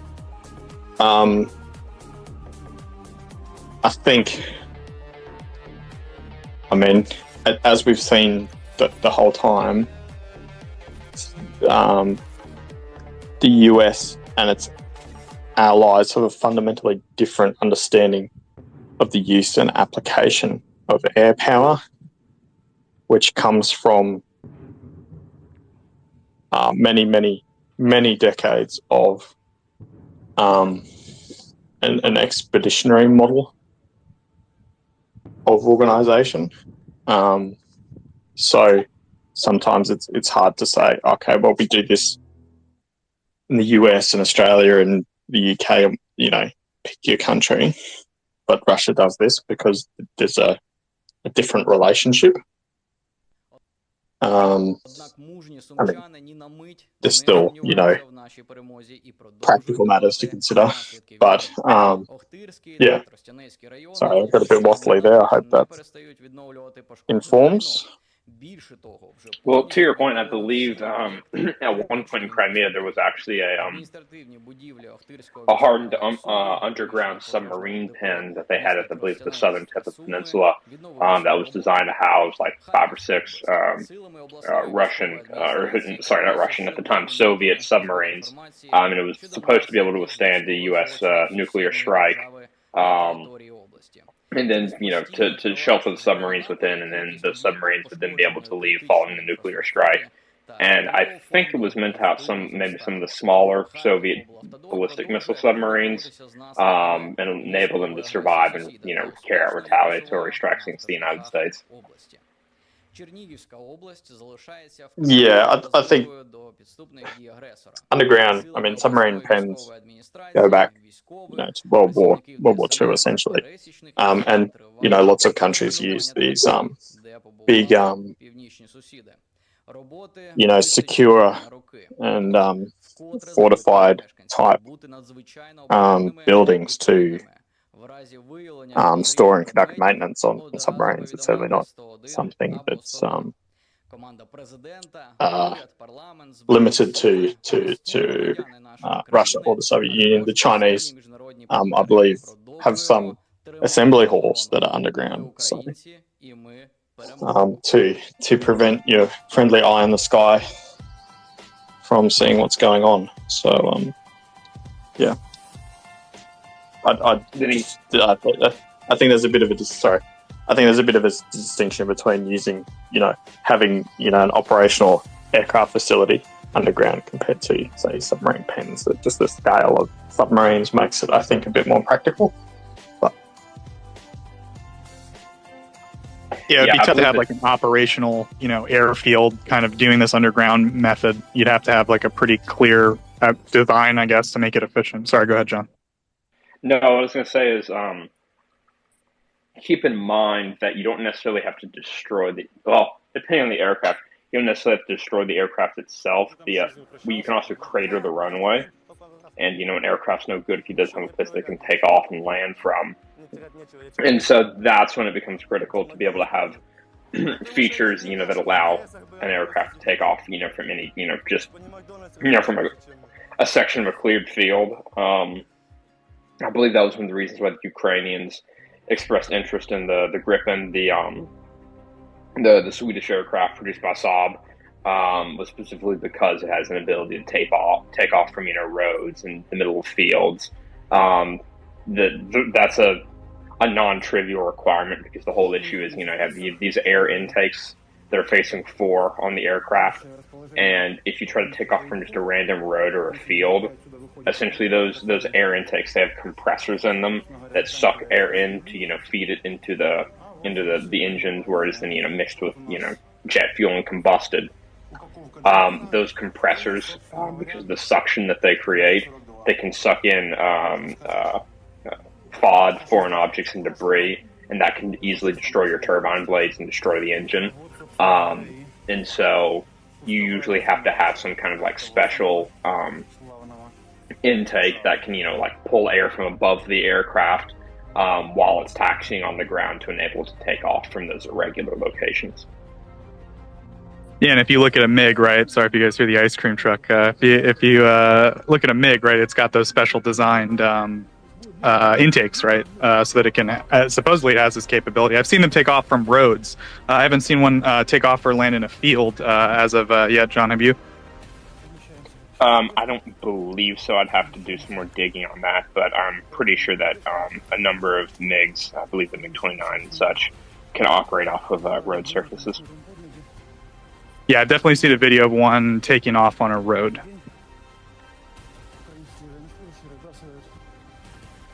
Well, it looks like we have Sojo up. Sojo, please go ahead. Thank you, John. Mic check. Loud and clear. Thank you. I've been not distracted, but doing other things for the past at least an hour or so. So unfortunately, I haven't been able to follow the conversation completely. Alex, my question to you is, were you saying that that Russia's kind of sort of what's the word you say in English? Sorry. All right, I'll put it another way. Do you see a difference between the mode of attack of Russia? Do you see the difference between Syria and the Ukraine? I'm asking this because of your comments about the air capabilities. I kind of get the impression that they don't shy away from the notion of having air dominance, etc.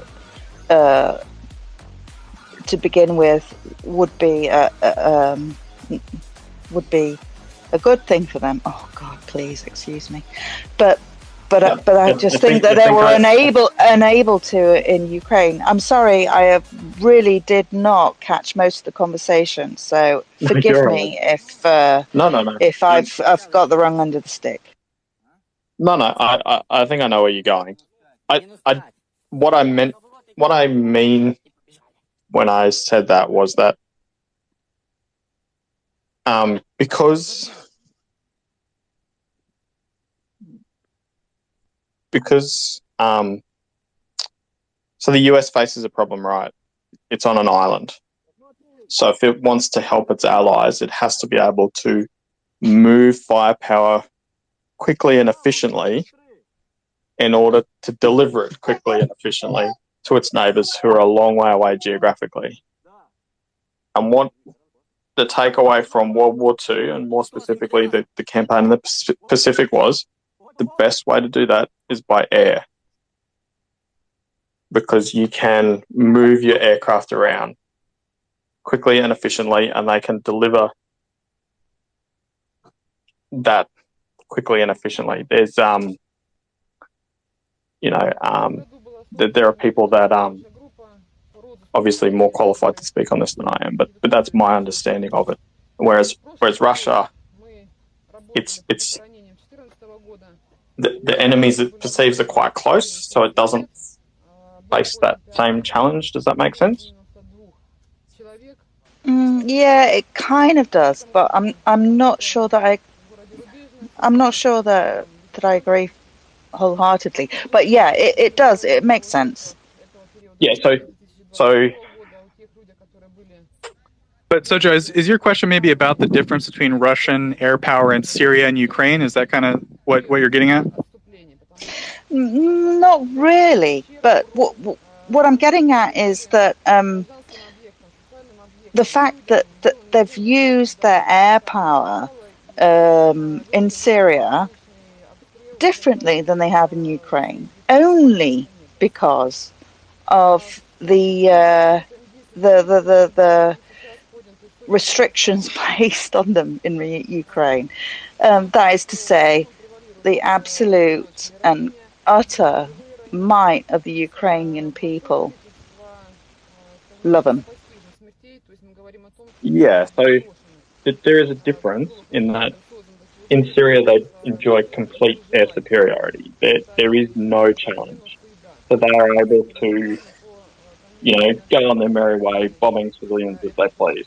And that's really what they do, is they just go in and they destroy civil infrastructure, bomb some schools, bomb some playgrounds, and that feeds into their what they call their counterinsurgency strategy, where they just destroy everything.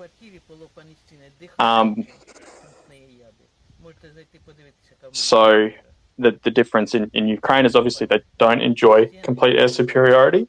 So the thing that they've been doing in Syria, they can't do to the same extent that they want to do, because the airspace is still contested. So they can't just fly over a city, drop a bomb, and go home for tea and biscuits. So, and that's, and part of, so to go back a step, we're talking about anti-radiation missiles and things like that. The West places emphasis on them because they allow our air forces to destroy air defense assets as part of the pathway to gaining air superiority. And then once that air superiority is gained, we then use our bombers to basically destroy the military infrastructure that sustains the enemy in the field. I'm getting a bit out of my depth here, but that's the basic idea. So whereas the Russians don't seem to have that capability to be able to gain air superiority, to then do their version, which is just, bomb civilians and do whatever. So, yeah, I'm not sure if John can maybe explain this a little bit better. I'm with you, Alex. I'm with you. So basically, my point really was that they may not have, they may have that like doctrine of, air superiority, etc. They just haven't managed to do it. So they've had to fall back. That was kind of my point. And also, yeah, my point, my opinion doesn't mean anything. It's just my thoughts on the matter. No, it's a valid question, and it's a good point. And thank you for pinning me down on it.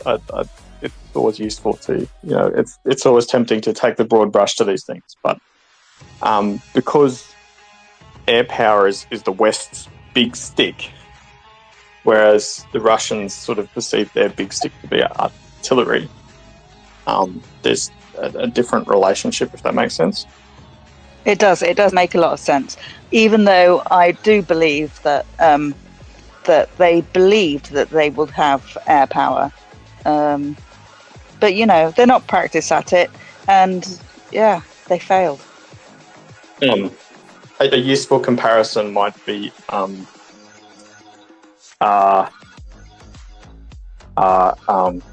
forgive me, French listeners, might be the English longbowmen of the 100 Years' War.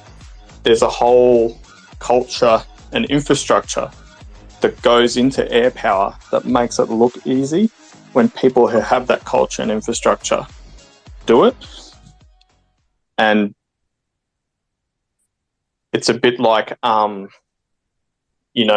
Frank Archers that the French tried to institute towards the end of the 100 Years' Wars, where they're trying to implement a similar approach, but not necessarily having the infrastructure or the ability to execute in the same way.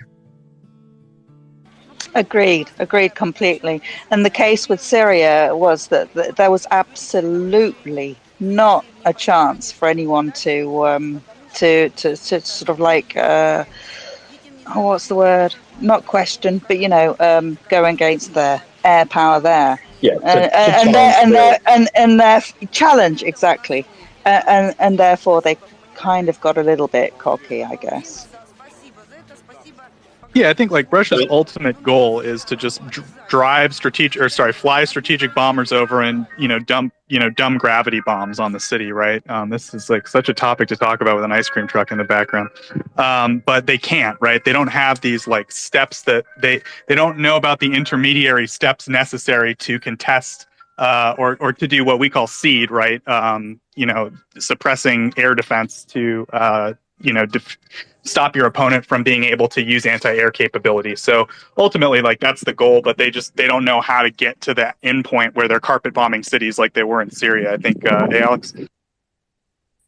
Well, I guess the whole doctrine stuck 30 years ago, and that's why.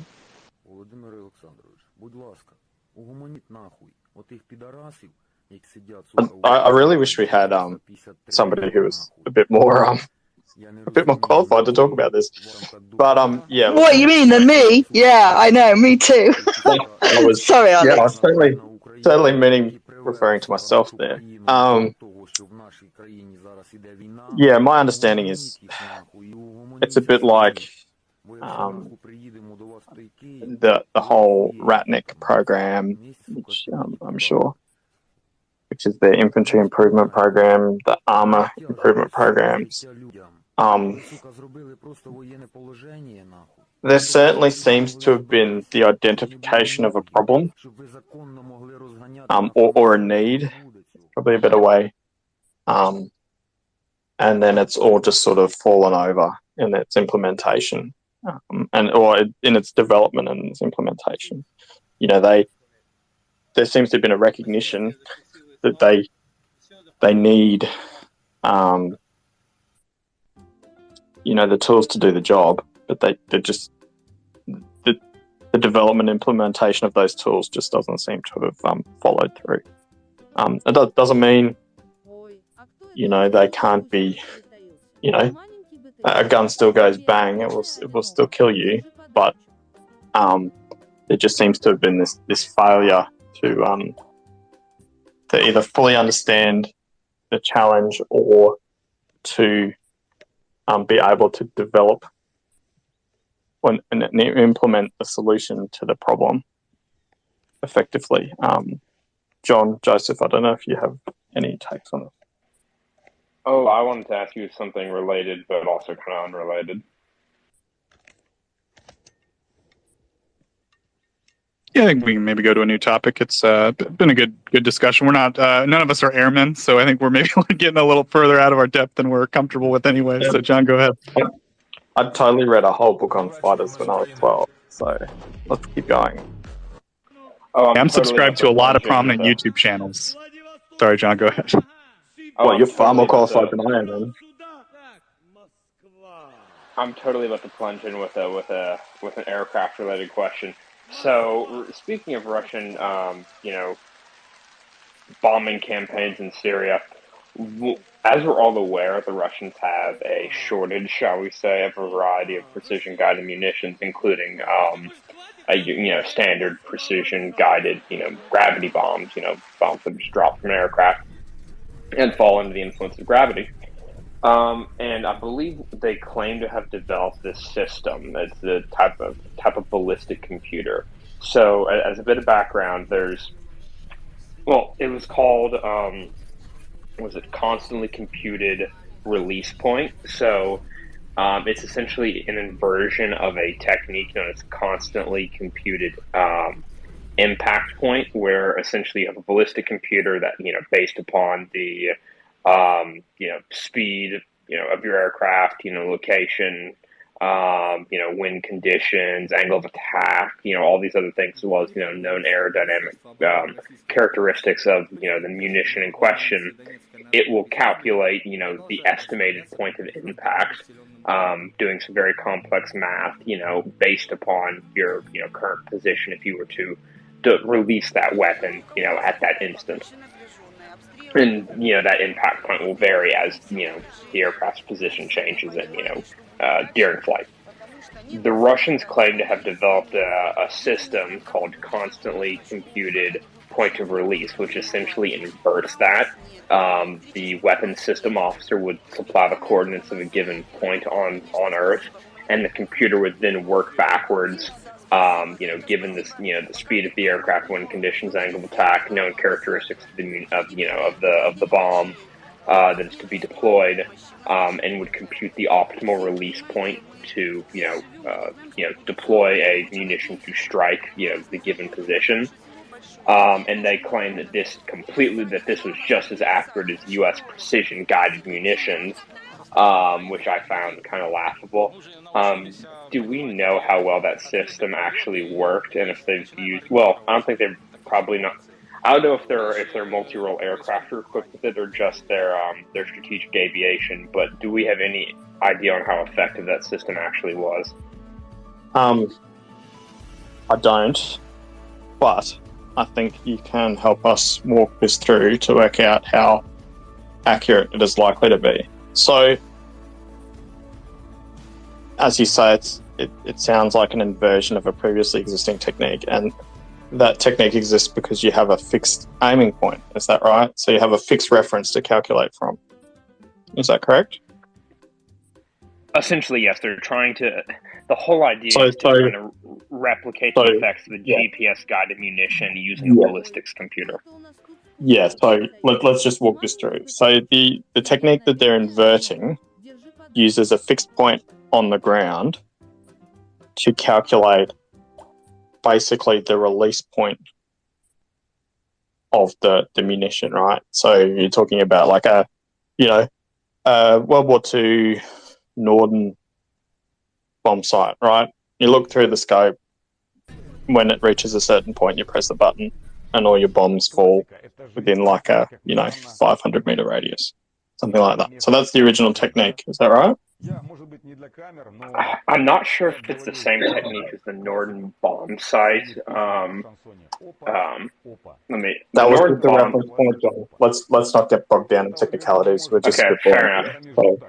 But that's the basic principle. You're in your plane. You look down at a fixed point.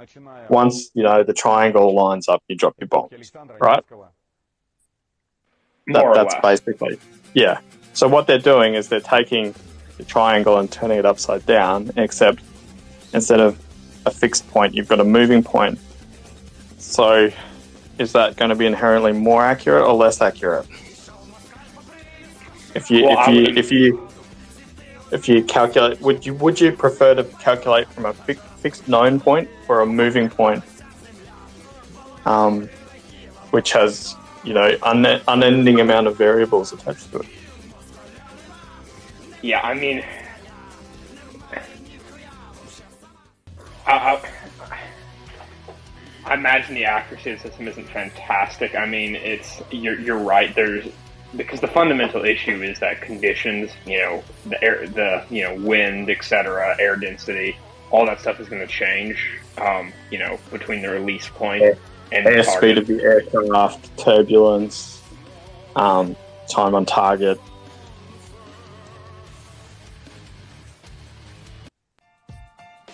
You could string variables out for days, really.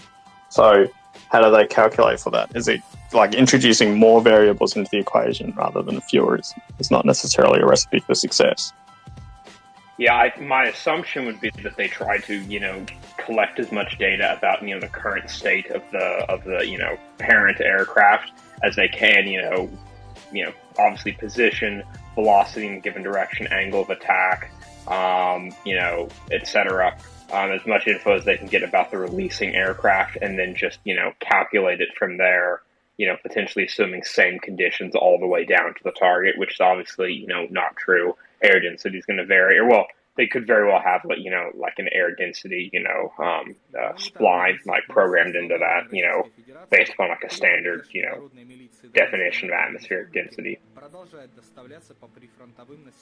So I think we can probably agree that it's not very accurate, and it's probably, even if they have tried it, they probably turned it off and just dive bombed or something. Do you think that's probably the most likely? Yeah, it's entirely conceivable. I mean, keep in mind that was the Norden bomb site, they claimed that it could get a 25-meter CEP in testing, but in reality, like you said, 400, 500-meter CEP. Yeah, and that's on a good day, especially if you're dropping from like 30,000 feet. So, yeah, that was my next point, was that the original method that they're inverting was never as accurate as everybody thought it was, and that's why large-scale strategic bombing took place in World War II, because it was quickly realised that you couldn't just drop some bombs and home for tea and biscuits. Everything's, your target's disabled, everybody go home, and unfortunately, John, sorry, Alex. No, I was just going to say, yeah, John's absolutely right. The original technique never worked as advertised, so it's hard to see how making that technique more complicated would make it any better. So, right, and my question would be, why, John, did they take the circuitous, stupid route instead of just trying to use their own GPS system, GLONASS? Why do you think they did that? Go ahead.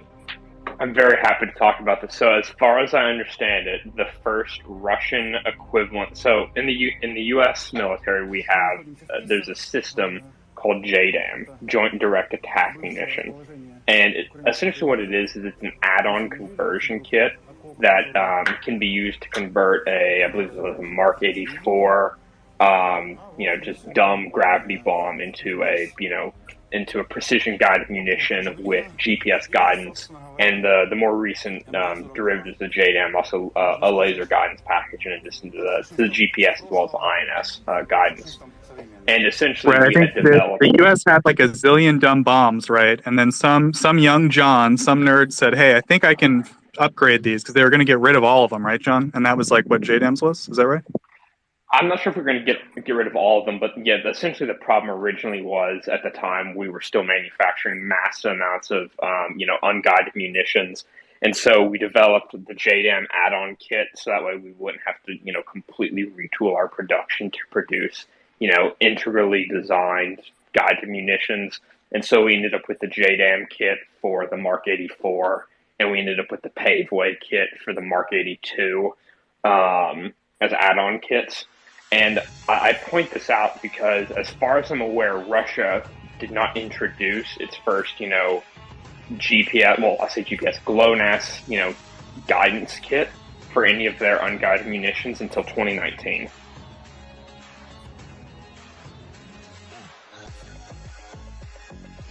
I think that's how long into service. And what about this ballistic computer? How old is that? I think that's fairly recent. I don't think it was used anywhere prior to Syria. Just to kind of give you all just a point of comparison on the dates here, I believe JDAM entered service in the U.S. in 1997, and Paveway entered service, I think before that, but the Paveway 2 entered service in, I'm not sure the year, but I think it might have been before JDAM. Yeah, it was in in the late 80s, I think, potentially earlier. And there were, Snake Eye and other fin stabilized systems as well that were used before that weren't necessarily guided, but were more accurate than just dropping some dumb bombs from, so say, 30,000 feet. But yeah, the Russians didn't design an equivalent system until the early 2000s, and it didn't enter service until 2019, which is honestly shocking. And it sounds like maybe some crazy Russian guy managed to scam someone up top and said, "Hey, if we put all this on a computer beforehand, we can make cheaper munitions." Maybe is that the idea, that you don't have to put some kind of a upgrade kit on the bomb itself? I know you still do, right? I presume that was what they were going for with the constantly computed release point. That would have to be my assumption, that it was somebody trying to cheap out on something, or they were operating under the delusion that could replace, an actual precision-guided munition.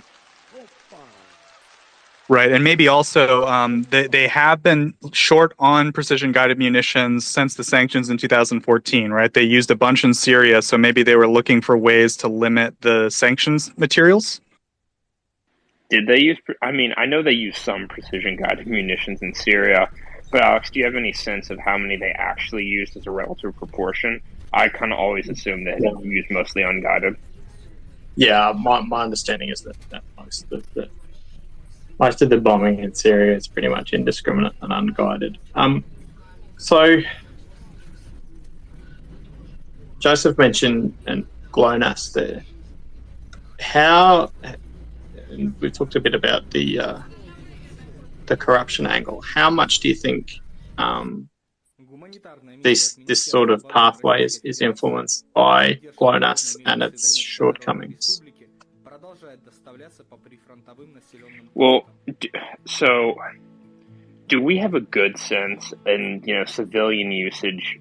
I'm pretty certain that GLONASS, at least for civilians, has in a non-wartime electronic warfare environment, GLONASS performs similarly to GPS, if I'm not mistaken. But then the real challenge becomes in an environment such as Ukraine, where the Russians, as well as presumably the Ukrainians, are engaging in massive amounts of electronic warfare and spoofing and jamming every single, frequency that they can. How well does GLONASS, fare in that environment? Because obviously GPS, there have the PY signal and the M signal that are supposed to be encrypted and spoofing and jam resistant. To try and circumvent that, it could be an issue of GLONASS, whatever their equivalent, military signal is, from GLONASS is very poorly, spoofing or jam resistant, and they're having lots of issues with that. That could be an explanation. There's issues in pinning it down, because a lot of the issues that we've seen, for example, with Caliber and, in theory, the GPS-guided cruise missiles, is there's some other factors which are potentially affecting their accuracy because of the fact that the Russians, they still have a lot of analog avionics on board their strategic aviation, the Tu-160, Tu-95, and 22M. And so they have to use lots of radio navigation to try and determine, the position of the launch platform, and they also have to, have other means to try and figure out the coordinates of the target. My understanding, based on reading some interesting articles by people who have worked a lot with these Soviet/Russian manufactured systems, is that they're probably having significant issues with electronic warfare, fratricide. Essentially, their own electronic warfare measures are, massively disrupting their ability to carry out radio navigation for these launch platforms. And as a result, in addition to, oftentimes wrong coordinates for the target, they also have the wrong coordinates for the launch platform. So there's all kinds of different things which play into this beyond the quality of GLONASS itself and, in an EW environment.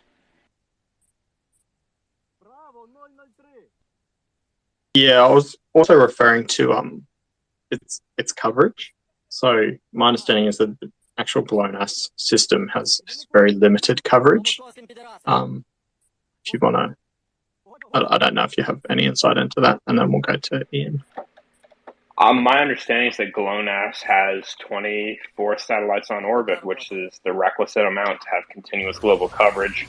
The specific requirement is, in order for a GNSS, Global Navigation Satellite System, to have continuous global coverage, you need a total of 24 satellites distributed across 3 distinct orbital planes with 8 satellites per plane to guarantee continuous global coverage, because you need at least 4 satellites overhead at any given time to be able to calculate your exact position.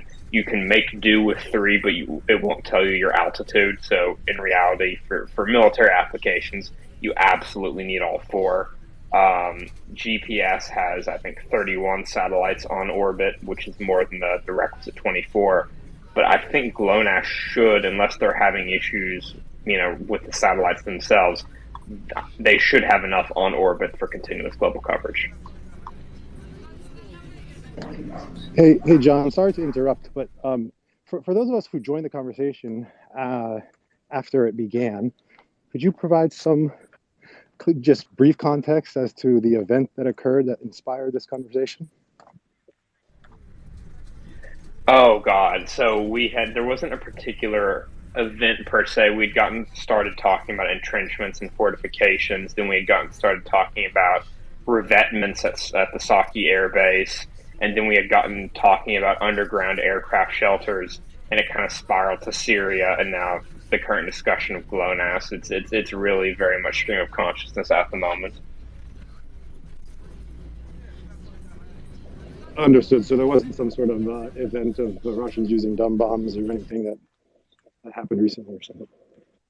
Not particularly, although I'm sure they probably have been using unguided munitions recently. That's not in doubt.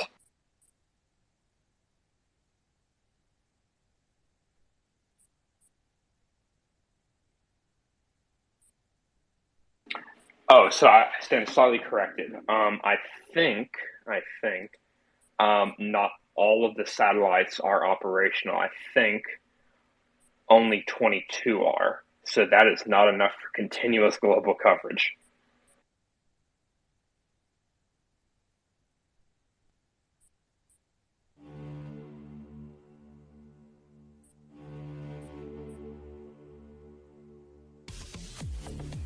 And apparently its accuracy is also kind of not fantastic, on the order of 2+ meters, which is not great.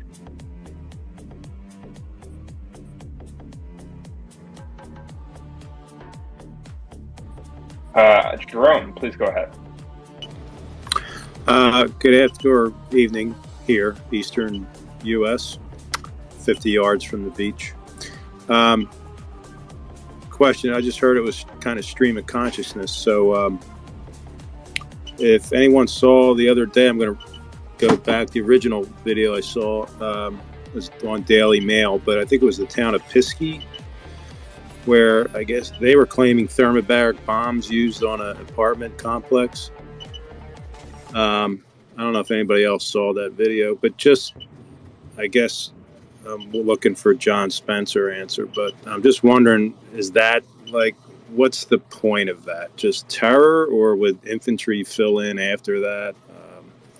I know it's a specific event and maybe hard to tell, but I just wonder, I don't know, I get confused. And, it all wraps into the amnesty report. What's the purpose? Is it just strictly destruction? I'm leading that. I don't know. It's just so confusing. That destruction on that scale. And I just wonder what happened after that. Is that just filled in with infantry? Is that what they do? Just level and then fill in? So yes, Piski, the town of Piski, has been under withering Russian artillery shelling for quite some time now. I believe there were reports in the past 24 to 48 hours the Russians had shelled various places in the town with TOS-1, thermobaric MRLs, multiple rocket launch systems. They've been under some extremely heavy Russian fire for quite some time now. My understanding is that the goal is that the Ukrainians occupy, prepared fortified positions, and the Russians are just trying to reduce those fortifications through just sheer mass of shells and explosive. That's really all there is to it, in my understanding. I'd be happy to be corrected by someone with, more relevant subject matter background than I have, which is none. But yeah, my understanding is they're just trying to reduce Ukrainian fortifications and positions by just, quite literally just trying to shell them into nothingness.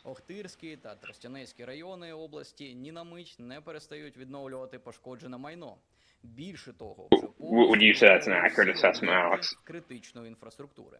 Адміністративні будівлі Охтирського міськрайонного суду, приміщення пожежного депо міста Тростянець. Yeah, it's just hard for me. I'm sorry.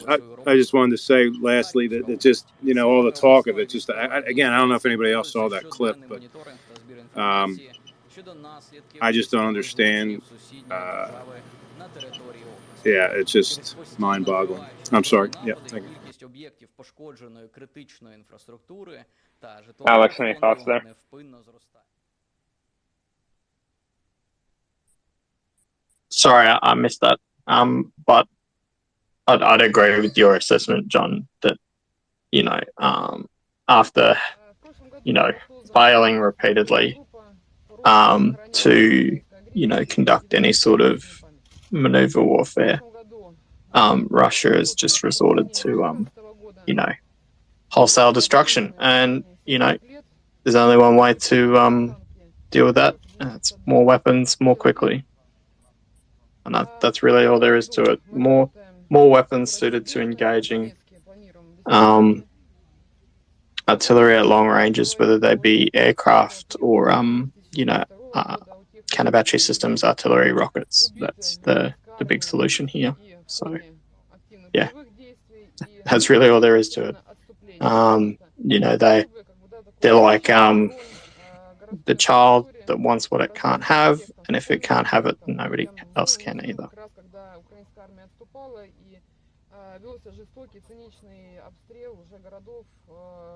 Yeah, they're leveling all the towns and cities they claim to be liberating. The irony is not lost on anybody at this point.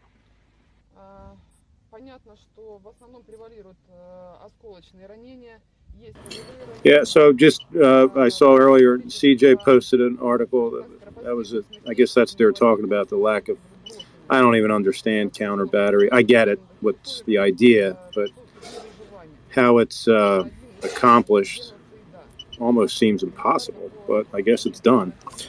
So I guess that's the next thing on the list needed. So thank you. Yeah, there was an article that was put out by Ilya Ponomarenko, the Kiev Independence defense reporter, on the matter of counter battery fire and kind of the artillery war. And that was one of the things he was speaking to, is that that's one of the areas where improvement is needed for Ukrainian army in terms of getting all of their various counter battery assets properly organized and integrated. That it's important to keep in mind that throughout most of the 8 years of this war, prior to February 24th, there wasn't really a lot of counter battery fire back and forth. It was just a few shellings here and there for the most part, relative to the intensity of shelling now. And so as a result, the Ukrainians, they don't have kind of the institutional organizational structures to be able to carry out extremely effective counter battery fire that we might expect after 8 years of war in Donbass, because of the simple fact that it just the shellings were not at a scale that you would see the need from large scale counter battery fire missions like we currently see now. And so that was identified as in an area where internally the Ukrainian army is working to improve it as much as they can.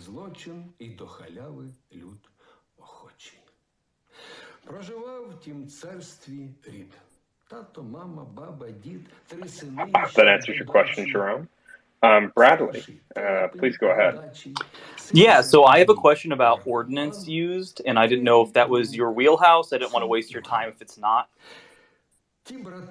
Oh, I'll take a shot in any case.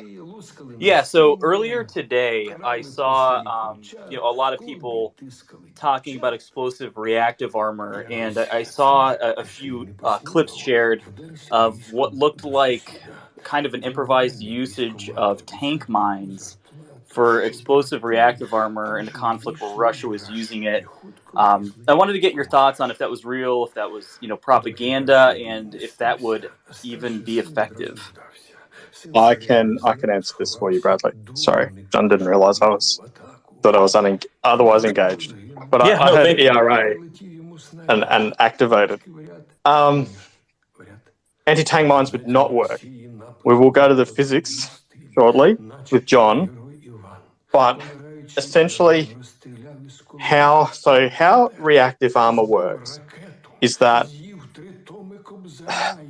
okay, so let's take a step back. A tank round, whether it's what's called a shape charge or a penetrator. So there's two main types. One's like an RPG.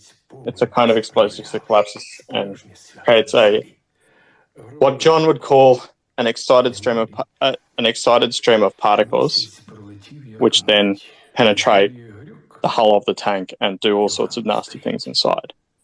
And a sabot round, a penetrator round, is basically a big long dart of very dense material that does pretty much the same thing, except it does it by going really fast. How explosive reactive armor works is that when the stream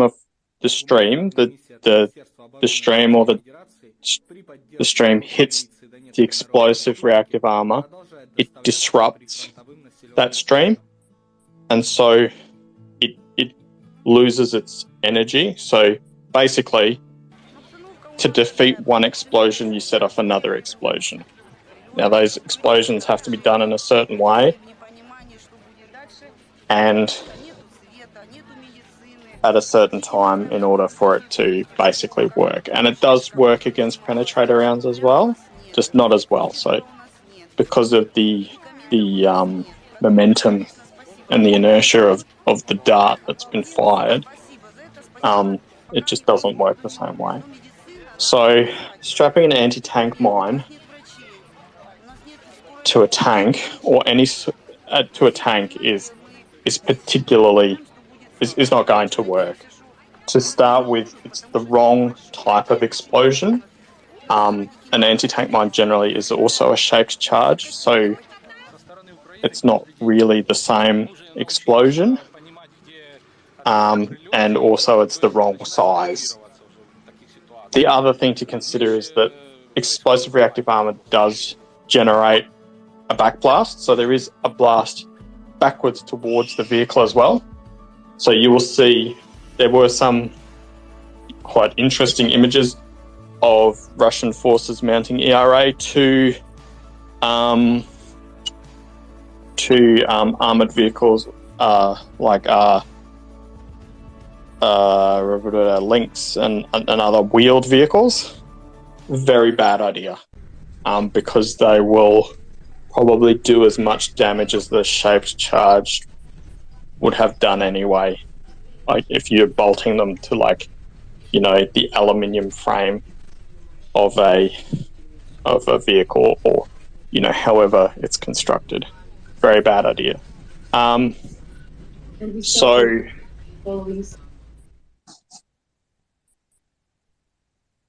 yeah.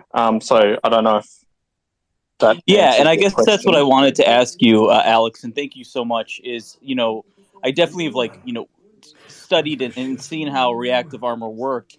I guess I didn't understand. Was it a joke where someone actually used a penetrating round, or did the Russians truly use ERA tank mines on their vehicles? Because that's just insane to me. It's funny, don't get me wrong, but it just when I saw those videos, I was like, why would they do that? In the last 48 hours, I've seen the fillers for ERA be replaced with rubber panels. I'm not sure if that was a joke or not, but it was from a capture video from the Ukrainians. I think John has seen the same thing.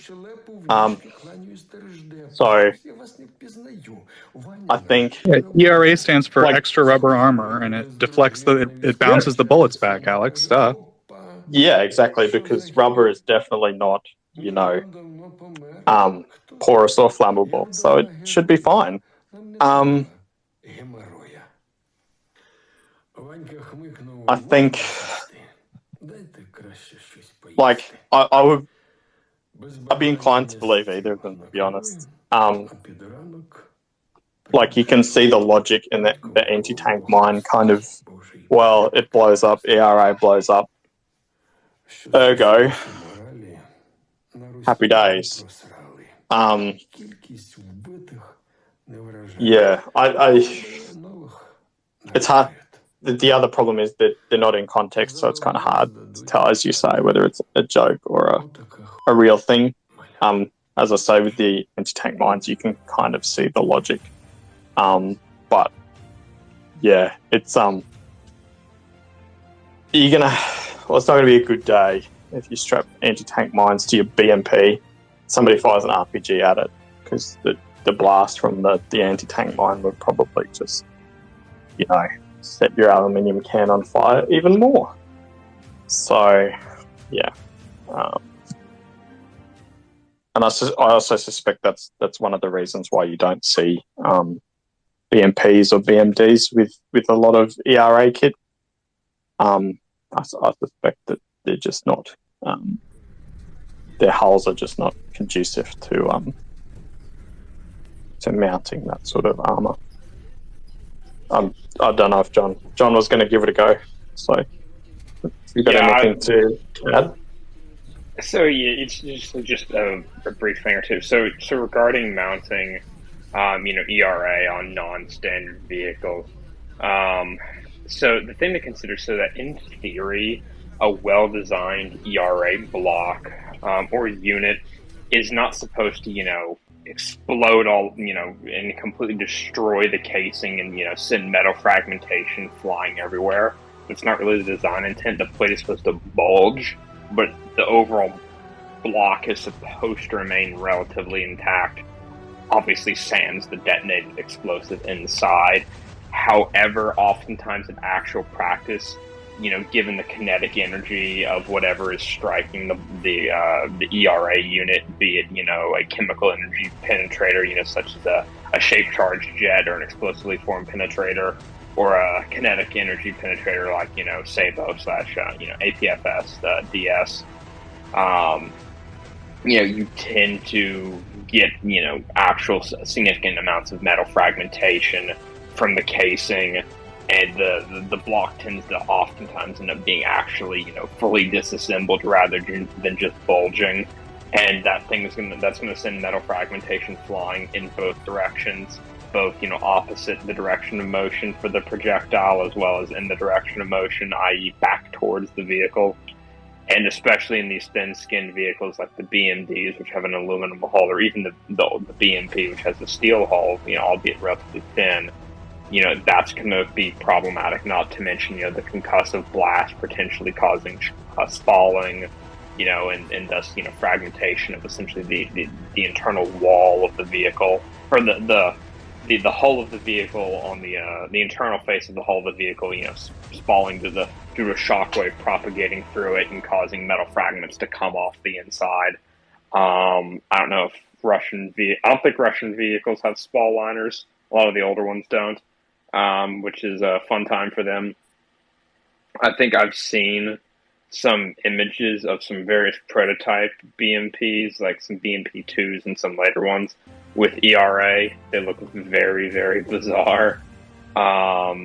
The other thing about the anti-tank mine video, that I watched the video that you're referring to, they had placed those anti-tank mines in an area of the hull that isn't usually protected by ERA at all. That was above the forward sections of the treads, to the left and to the right. Oh, I think in that specific, it was to the left of the upper glacis above the treads, which was quite weird. It makes sense in that that's probably the only place that you could easily mount those. But that area isn't protected by ERA usually anyway, so the whole thing was quite bizarre. John, what would you rather have as armor? Your rations or an anti-tank mine? I'll take the rations. I'm going to be honest. I think I'll take the rations. Did you see that video of the MREs that they were trying to use as armor? Oh, what about the egg cartons? Oh, now look. Yeah. So egg cartons. That's a It sounds good. It's a cardboard filler to hold the ceramic inserts in place. It just so happens to look like egg cartons. The actual problem with those pictures in that video is that the ceramic plates aren't in the bags, or the ceramic fillers aren't in the bags. They've just got the liner to hold them in, and that's why they look quite saggy. It's because, like body armor, if you don't have the plate in it, it's just, you know, a bag that you wear close to you. So it's just a bag filled with whatever on the side of the vehicle. So that's where the egg carton thing comes from, to my knowledge. It's so actually I'm curious to hold it in. Yeah. I'm curious about that, Alex. My understanding was that was supposed to be like a soft-skinned ERA module. Is that not the case? Because you mentioned ceramic. Yeah, look, I'd have to go back and check, but basically my understanding was there's either like a ceramic plate or, as you say, some explosive that sits in that bag that adds a standoff layer in the same, like Scherzen, basically, for those of you out there who are really into tanks. The boom cages, I think they call them, as well, but more like a solid plate. So that's the theory there. I think is that there's an insert. I would have to go back and check though, whether it's explosive or it's actually like a ceramic or other material. Now, John, when they call it reactive, like, I mean, what's it take for me to get a reaction out of this thing, right? If I go up and I kick it as hard as I can, is it going to explode? Probably not. I mean, you could probably go up and fire, intermediate, power rifle cartridge into it, and it probably wouldn't go off. So that's, 5.56, 5.45, 7.62, Russian, not 7.62 NATO. But I mean, if you go up to it and you put, 50 BMG or, one of the 14.7 millimeter, cartridge that the Russians use for some of their heavy machine guns, that'll probably get it to go off, potentially.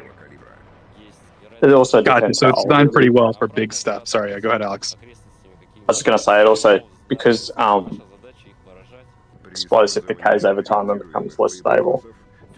It also depends how old it is. So, given the age of some of the vehicles that are being deployed by the Russians and the state of their maintenance generally, it'd be safe to assume that it'd probably be a bit of a mixed bag as to the filler. I'm sorry, Alex, did you just say the tank that I smoke my cigarettes on top of when it's too hot in there, the explosives are getting unstable? Yeah, that's and they're probably the maintenance schedule probably isn't great, so it's probably quite random as well. So you probably don't have ERA like the filler all manufactured from the same batch. So yeah.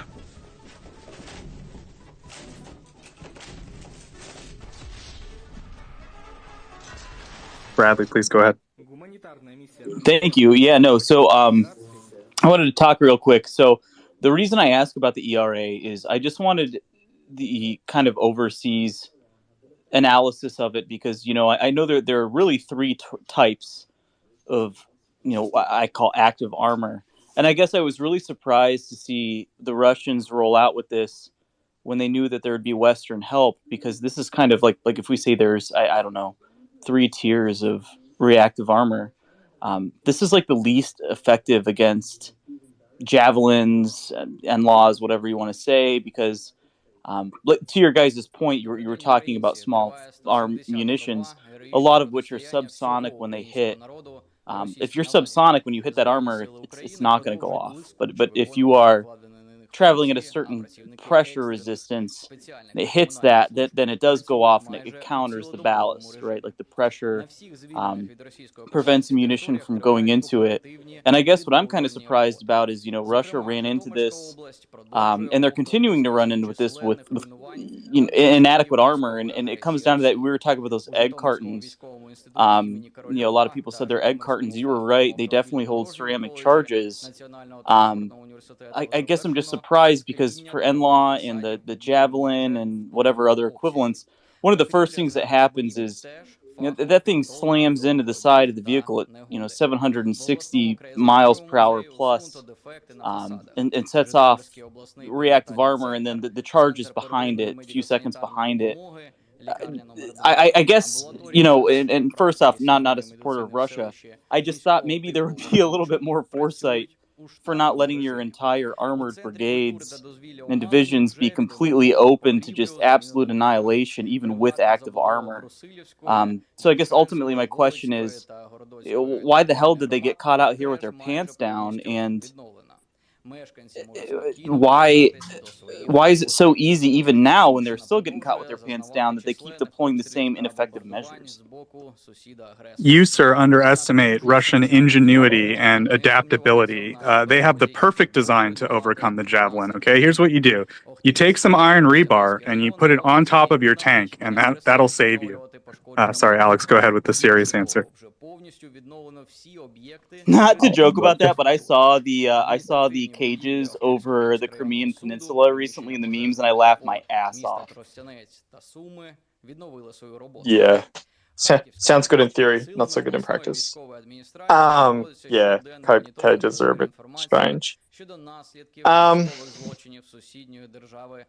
But they are evidence, I think, that they know that Bradley's problem that he posed exists. Sorry, go ahead, Alex. Yeah, that's exactly right. There's an acknowledgement that that problem exists. So, to take a step back, there's a school of thought. So, comparison time. The Sherman tank wasn't the very best tank at one thing, but what it was good at was being standardized and being manufactured. So there is a cost inherent in changing course and implementing something new, and that cost multiplies when you're fighting a war. So what I would say in answer, and then you look at Germany, they implemented multiple different variants of armored vehicles across a very short span of time, thankfully. So what I would say is the reason why you keep seeing the same equipment is because that's what they've got. And since Ural Vagon Zavod has closed down and will not be opening anytime soon, or anytime in the foreseeable future, that's what they've got. And that's why you see T-62s, because that's what they've got. There's no, there's no redo. There's no Uno changeo card. This is what they've got, so this is what they need to use.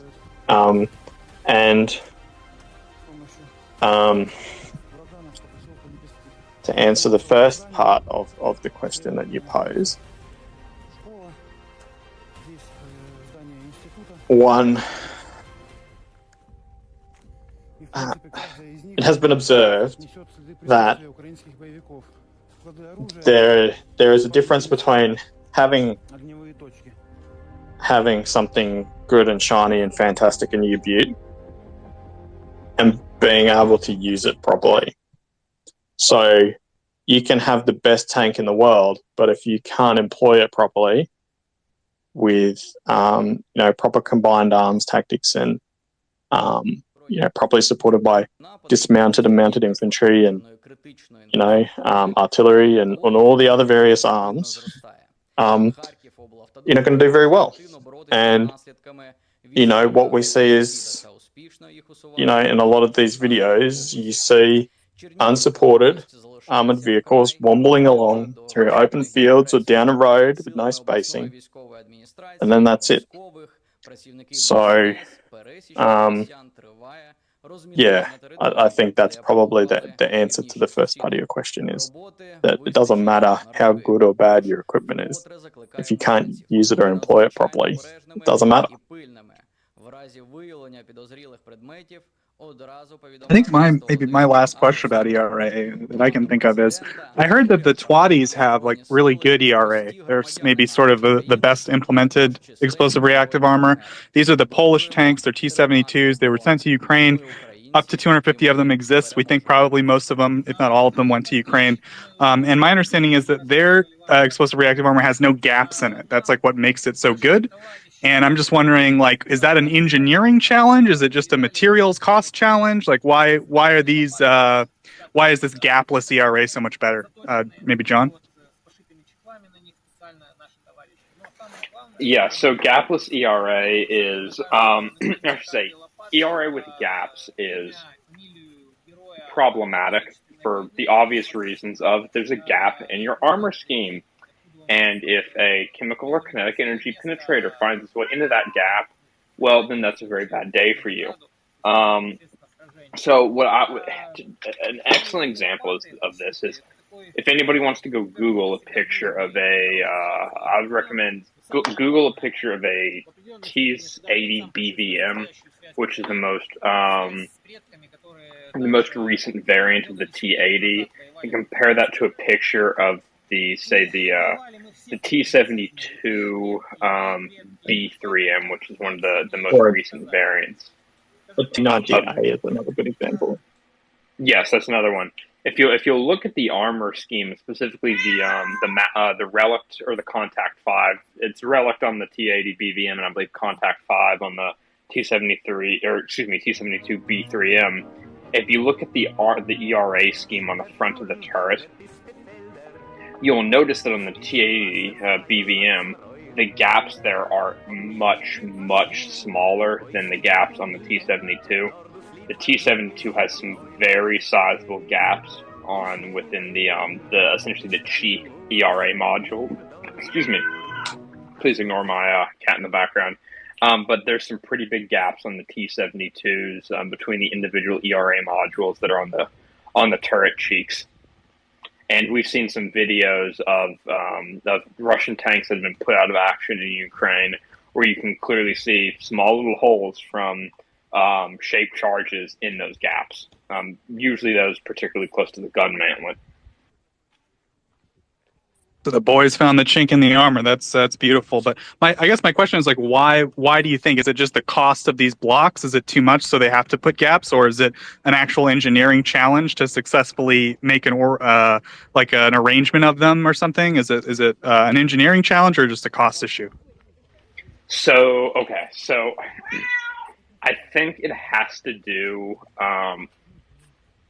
So there's a couple components to this. So keep in mind that Russia has, prior to the invasion anyways, they had three distinct main battle tanks in service. They had the T-72, the T-80, and the T-90, and various derivatives thereof.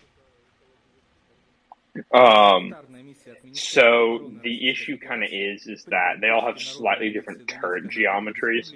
And what we kind of end up seeing is that the Contact 5, which was kind of the second generation of Soviet-Russian explosive reactive armor, is on those turret cheeks, they tend to have gaps just due to the size and the shape of the actual ERA modules. They attempted to correct this with Relict, which was their third generation ERA. This is mounted on the T-90M, the T-80 BVM, and I believe there's been some upgrades to upgrade a T-72 B3 derivative from the Contact 5 to the Relict, and that eliminates the gaps. So my understanding is that it's down to the geometry of the individual ERA modules for the given generations of Russian/Soviet ERA. Gotcha. And John's cat, if you have a question, please raise your hand. I mean, come on. Sorry. Thanks for answering my question, John. Alex, go ahead. I believe what John's cat is trying to say is that the T-90A is an excellent example of flawed conceptual design when it comes to ERA, because it has a system called Stora-1 bolted to the front of the turret. What these are, two searchlights that emit at varying frequencies in order to deceive basically second generation third generation anti-tank guided missiles. And what they are in practice is big empty boxes bolted to the front of the turret, which create just an absolutely enormous gap in the ERA protection scheme. So yeah, that's just and it's the general understanding is that the Schnorr one is not necessarily very effective, yeah, you don't see it. I don't know if John's seen any in Ukraine, but yeah, it's generally understood to be not very effective. Well, there you have it. Polish people are better at geometry than Russians. Sorry, back to you, John. Thought to be very good, because if you're an infantryman standing 50 meters away from your friendly tank, you generally don't want, thousands of metallic projectiles flying towards you without warning. So, from the wrong direction. But yeah, I think from memory, Arena is like a combination, like hard kill and IR, like a disruptive sort of chaff type material. I'd have to go and have a look. It's been a while. It looks good on the testing range, I think, is the category it can be confined to at the moment, but I'd have to have a look. And I certainly haven't seen any accounts of it being used in Ukraine. Yeah, I believe there was also the Drozd system that was developed all the way back for the T-55, but it kind of died with the T-55 and never really saw any service. Give me 2 seconds, because I think the variant of that was actually, and that the Drozd system was for the Russian naval infantry, I do believe. Spot on. Because they wanted to, correct. They wanted to upgrade the T-55s because they couldn't fit anything else in their landing craft. Hang on a sec. There is one active protective system that I have seen 100% can confirm in Ukraine, and it is the Drozd system mounted to the T-80 UM2, of which I think there were 1 or 2 in existence, and it was spotted, burnt out on the side of the road in Ukraine. Museum piece gone.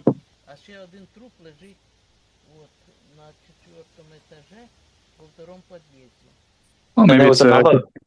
Good, Alex. Yeah, there was another one.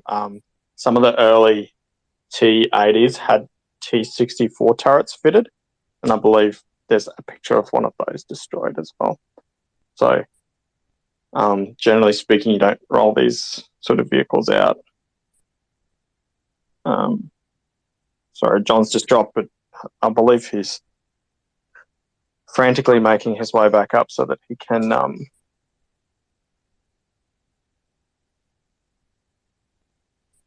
explain, or he can discuss this some more. So I didn't catch that, Alex. I would just say I was just going to say real quick, guys, if everyone could please retweet the space. It does help us out a lot. We do appreciate it. Definitely gets our message out to people who haven't heard us before. And if you do have a question, we're kind of talking tanks right now, mainly like active protection measures for tanks. But if you have just a general tank question, as you can see, John and Alex kind of excited right now to talk about old Soviet tanks. So please feel free to press the microphone button in the bottom left-hand corner of your screen now. Sorry, back to you, John. Alex, are you talking to me or to Joseph? Because I went down. Oh no, I was just talking about the Drozd fitted to the T-80 variant that was burnt out, and the early model T-80 with the T-64 style turret that was also destroyed recently. And just pointing out that if you're rolling these kind of vehicles into into your genocidal war, you're probably not in the best place, equipment-wise. I mean, we've seen T-72As without any ERA at all in service with mainline Russian units, if my understanding. Транспортного університету завершено скління та ремонт фасадів будівель майже в повному обсязі. Покрівля згаданих будівель теж фахово підготовлена. Yes, I believe that's so. I think, краєзнавчого музею усунуто I дефекти mean, на фасадах. Житомирський обласний перинатальний well, центр, people sort of poo-poo that the T62M, but лікарня номер 2, амбулаторія регіональної практики сімейної frankly, I'd rather be in a T62M than in a T72A. I'll just, yeah, the mind boggles. Daryl has something to add to our slightly niche conversational topic. Go ahead, Daryl. No, I'm here to learn something. Besides rubber and cardboard, what did they actually have in their reactive armor? What kind of compounds did they have? Hope. Yeah. Hope. It's basically basically as John said before, it's a directed explosion. So my understanding is, and it varies through the different types, there's basically an explosive filler and then a backing, which is usually ceramic or something like that to withstand the pressure, that then shapes that explosion away from the base of the charge. Was there now on our tanks? It's on a bust that kind of stands off the actual shell. How close? Looking at their pictures, it's like it's mounted right onto almost onto the tank itself. Yes. Sorry, Darryl. So there are various kits, and you're absolutely right. As John referred to before, the idea with ERA is not to stop the projectile, but to disrupt the projectile so that the full force is absorbed by that explosion, and then a small amount of force is then passed onto the vehicle itself. So it should stand off. Like an airbag. Yeah. So there are different spacings and different things like that, which is all usually down to very intelligent, mathematically inclined people like John to work out. But just bolting it to the hull, as you so rightly point out, is not going to be ideal. Yeah, when I was looking at the photos of theirs, I'm like, I know on ours in certain places it would be, it's either like a 4-inch to, at the minimum it would be maybe 3 inches in certain spaces, but for pretty much all around ours, it's got pretty good size standoffs. And so when I saw theirs, and I'm like, that looks like it's mounted onto the hull, and you're not going to get the bang for the buck, so to speak, in that situation, because once it hits that, it's pretty much in contact with the hull itself. So my understanding of that is that is more or less intentional, because of the fact that the ERA is not supposed to be some applique armor. It's supposed to be, I won't say integral, but you're supposed to have ERA on the vehicle, the overall armor scheme. It's not like with the Abrams, where you have the ERA match on the side, and that's an add-on kit. With these Soviet-made battle tanks, the expectation is that you will go into the field with ERA on your vehicle. It is part of the intended armor scheme, period.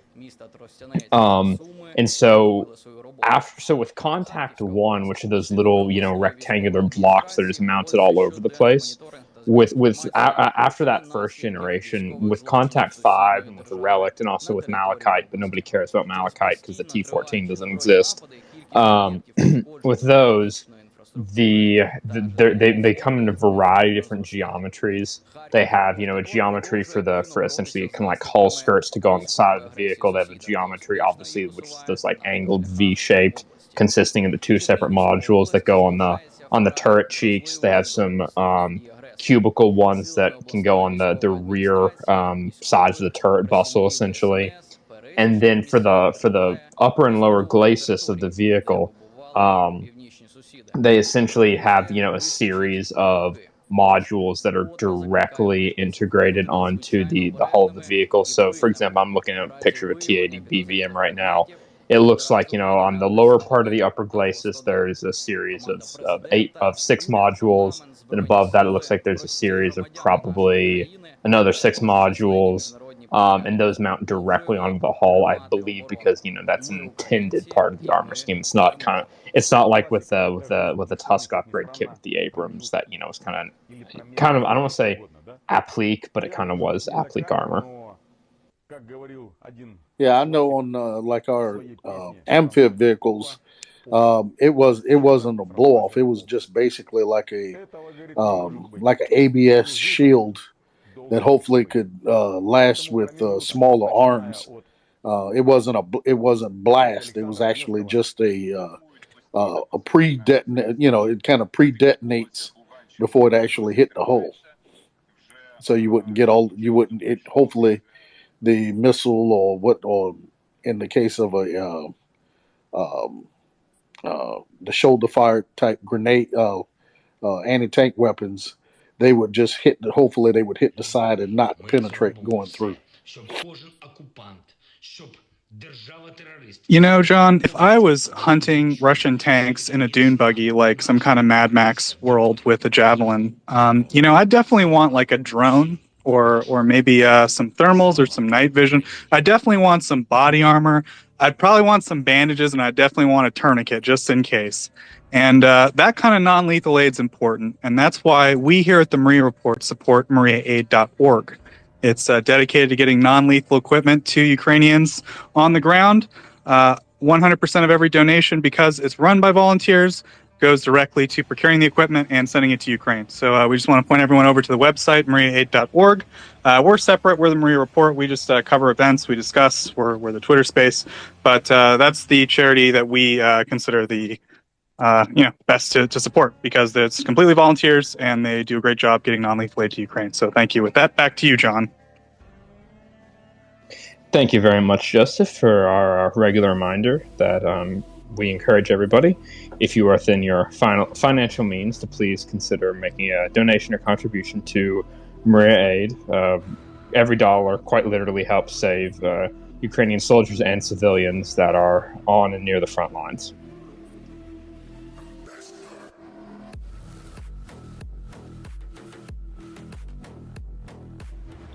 Bradley, please go ahead. Honestly, I had my hand up, and I have nothing to say, so keep going, guys.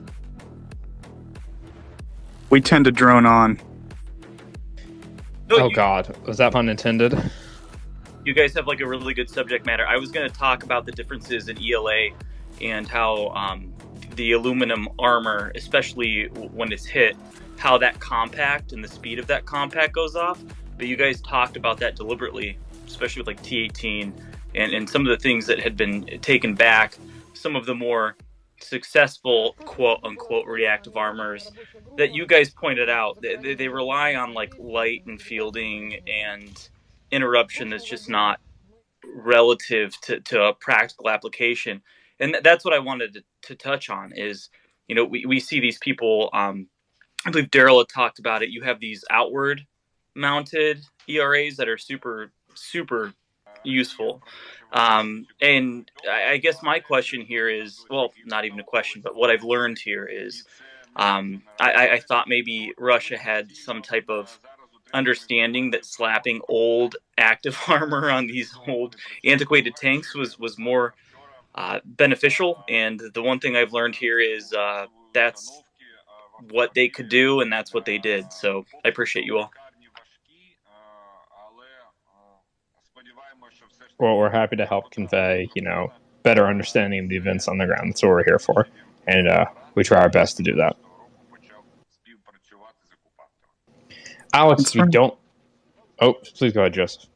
I was just going to say, we don't monetize anything here at the Maria Report. We do our best to give you guys accurate information about, military stuff, economic stuff, political stuff. There's no buy John a coffee. I was going to ask John, unless you wanted to, you sounded like you were going somewhere, but I was going to ask you, why do you think, and I think I've asked this before, but I don't really remember, maybe a little bit, but why do you think that NATO armies don't use ERA? As far as I know, I think you've said maybe there's a couple examples, but and there's maybe some add-on kits, but by and large, they seem not to have really embraced it to any degree. Like, it does seem to work, at least as long as it's, if you use it properly, like the Polish are, it seems to sort of work in principle. So why do you think that they haven't used that?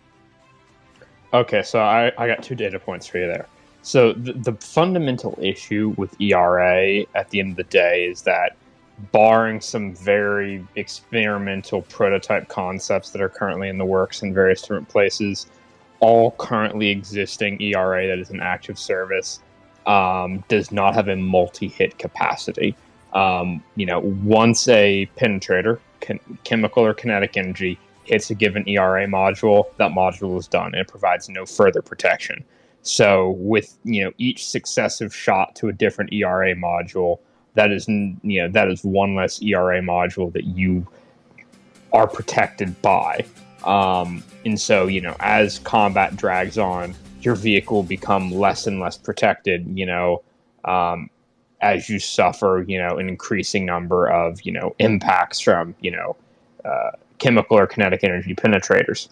That's kind of the fundamental issue there. My understanding is that the U.S. and NATO design practice has kind of been to favor just traditional composite armor, as well as non-explosive reactive armor.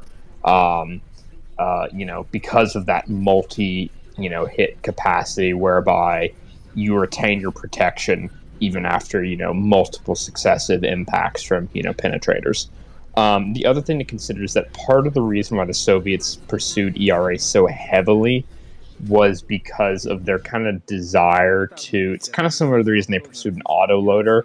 They had this fascination with making their main battle tanks kind of as small and as quick as possible. So what you do is they put in the autoloader to reduce the 4-man crew down to 3-man crew. That means you can make the internal volume smaller, which means you have to armor a smaller overall area, which means overall the tank is lighter because less armor and structural mass because there's less armor and less structure, and that produces an overall physically smaller and lighter vehicle, lower profile. The ERA, that provides kind of I don't want to say cheap, but relatively inexpensive, shall we say, way to bulk up the protection of the vehicle's armor scheme, without having to invest in potentially a more sizable composite array to provide protection in the absence of ERA.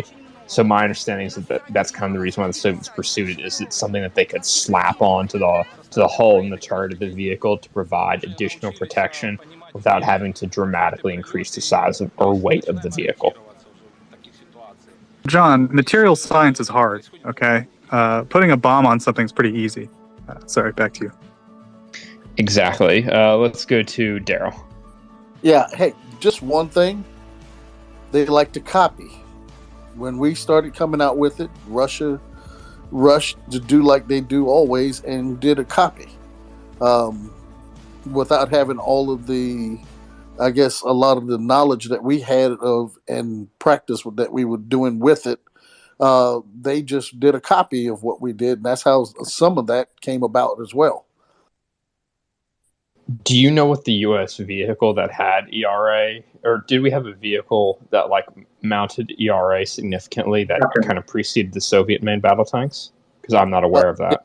The M60, I think the M60 had plates on it to begin with. In the later generation, I think the M60A3, I think they mounted some on it prior to it being taken out of service by the M1. Yeah, so the Marine Corps used it significantly to update their M60s, as Daryl points out. One thing about ERA is that it tends to be, so just to follow on John's point about why we don't see it on armored vehicles in the West, is because it's usually mounted on the extremities of an armored vehicle. So usually it's mounted over all the snag points, that we would normally get torn up. So a lot of these, what you might call enhancement kits, aren't actually issued unless you're in the war zone. So you very often won't see them because they're just kept in storage. Certainly, if you look at Challenger 1's pre and post deployment, the Iraq War, you'll see there's a significant difference in their outline because they had huge amounts of ceramic plates stuck to the outside of them. So that's one of the reasons you don't see it. See it is because the kits are considered wartime equipment, not necessarily driving around the base equipment. That kind of seems like a fun little wartime advantage that they've got extra armor that they put on. Like Ivan's been studying a NATO profile, this tank his whole life, and then it puts on a funny hat. I don't know. Sorry, back to you, Joe. Yeah, one of the things when I was working with the preposition programs, a lot of the amphibious assault vehicles, we had them come off the ship, had a lot of the buses welded on, and then we were actually there placing a lot of those kits on before. And I can tell you, it was like 3 or 4 different kits that we put on the amphibious vehicles. One was a mesh screen that was made out of fiberglass plate, big fiberglass plates, and then eventually they came to the one that you probably saw in the Gulf War, and it looked like louvers on the side of the vehicle. If you had ever seen the P7A1s, and I remember when we actually put a lot of those on the ones that were in the preposition program. I'm not sure if the active duty ones all had it, but I do remember us putting it on the ones in the preposition forces. And Daryl, thinking back to what John said, in terms of the weight profile of the vehicles and why you would use reactive armor maybe to reduce that weight a bit, is that why the U.S. Navy on some of their armored vehicles chose to use ERA, do you think? Well, for like the P7s, it was that the body is basically aluminum. And so you really had no real, other than small arms, and RPG could pretty much go through a P7A1 if it hit it broadside, because you had 2 things. The fuel tanks were on the side of it, and if it got hit on the side, they usually would hit that fuel tank, or if it hit it on the port side of the vehicle. So those louvers on that particular vehicle, or the reactive armor on that type, well, that's not reactive. It was just an applique armor. Putting it on that vehicle actually was to help against RPGs and things of that nature, where, because the small arms fire, you were protected, but anything larger, and you would have a problem. You were going to have a bad day. Thanks, Daryl. John? I don't have any further comments on that unless Alex does. Щоб держава-терорист в цілому повністю вони відчули, що таке міцна наша українська відповідь на їхній терор. No particular comments. Like the ERA was chosen, I believe, for the M60 sort of end of life upgrade because it's cheap, affordable, and effective.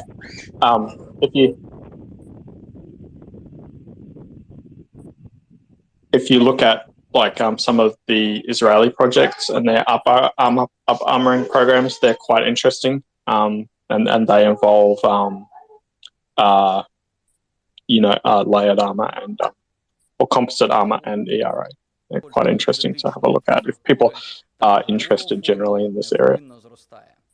Харків облавтодор продовжує активно боротися з наслідками військової агресії сусіда та успішно їх усуває на автошляхах. Please bear with me, y'all. I think Operational Command, a listener was DMing me. I believe Operational Command South may have just released their daily update, and there was a very, very interesting number in there that I currently am trying to verify.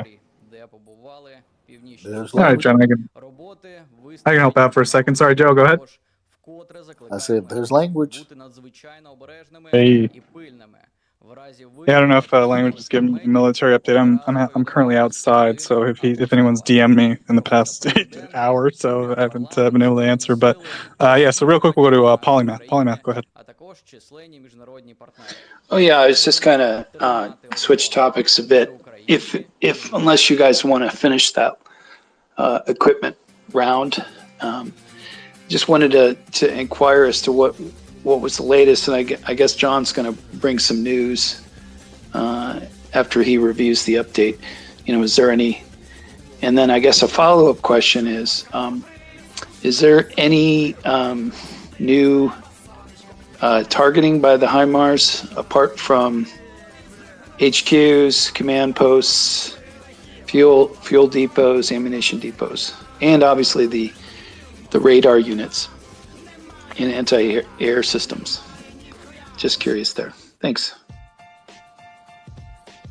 Yeah, it's a good question. You know, I spent a lot of the day, I was just like on my phone, kind of stuck somewhere. So I was just like retweeting stuff, and I was retweeting stuff all day, like news, you know, that's kind of what I do. And it's just it's like a feeling I get sometimes. I retweet stuff all day and then I'm like, what happened today?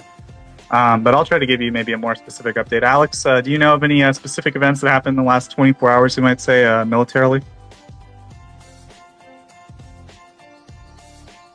Not specifically. There's been a few different things. I believe there was it was reported that there were more strikes on the Novokhovka Dam and in and about Novokhovka, but I don't have any specifics to hand.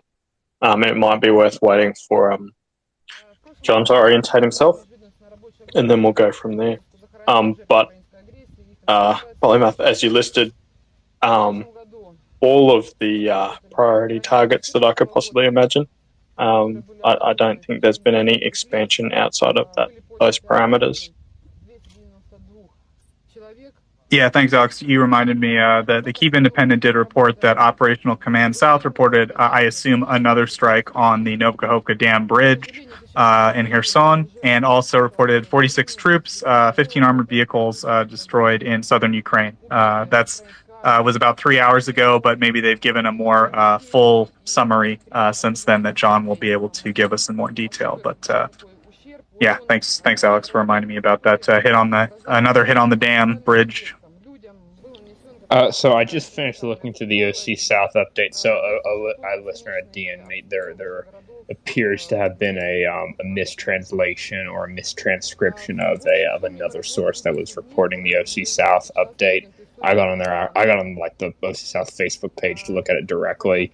The mistranslation had claimed 46 Russian tanks destroyed, and so I was just kind of like, what?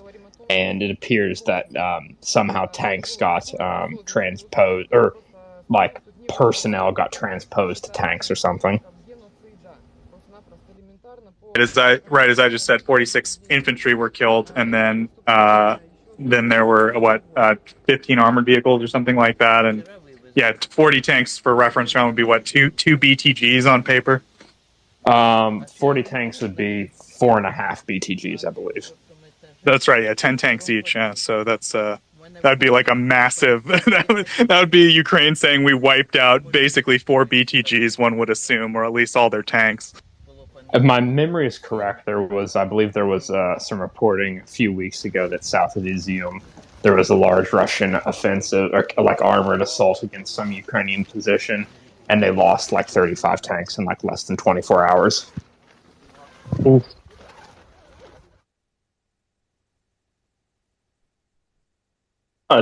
Just to let everybody in on a bit of the sausage factory here. It may be obvious to some people that neither John nor I, in fact, read Cyrillic. Joseph, I believe, does. But I can transliterate. I have no idea what it means, though. Yeah, so one debate John and I literally have every day is the meaning of the word complex, because we cannot tell the context in which it is used, and complex can mean a lot of different things. So it's a debate we have regularly, trying to figure out the exact context of rapidly translated reports.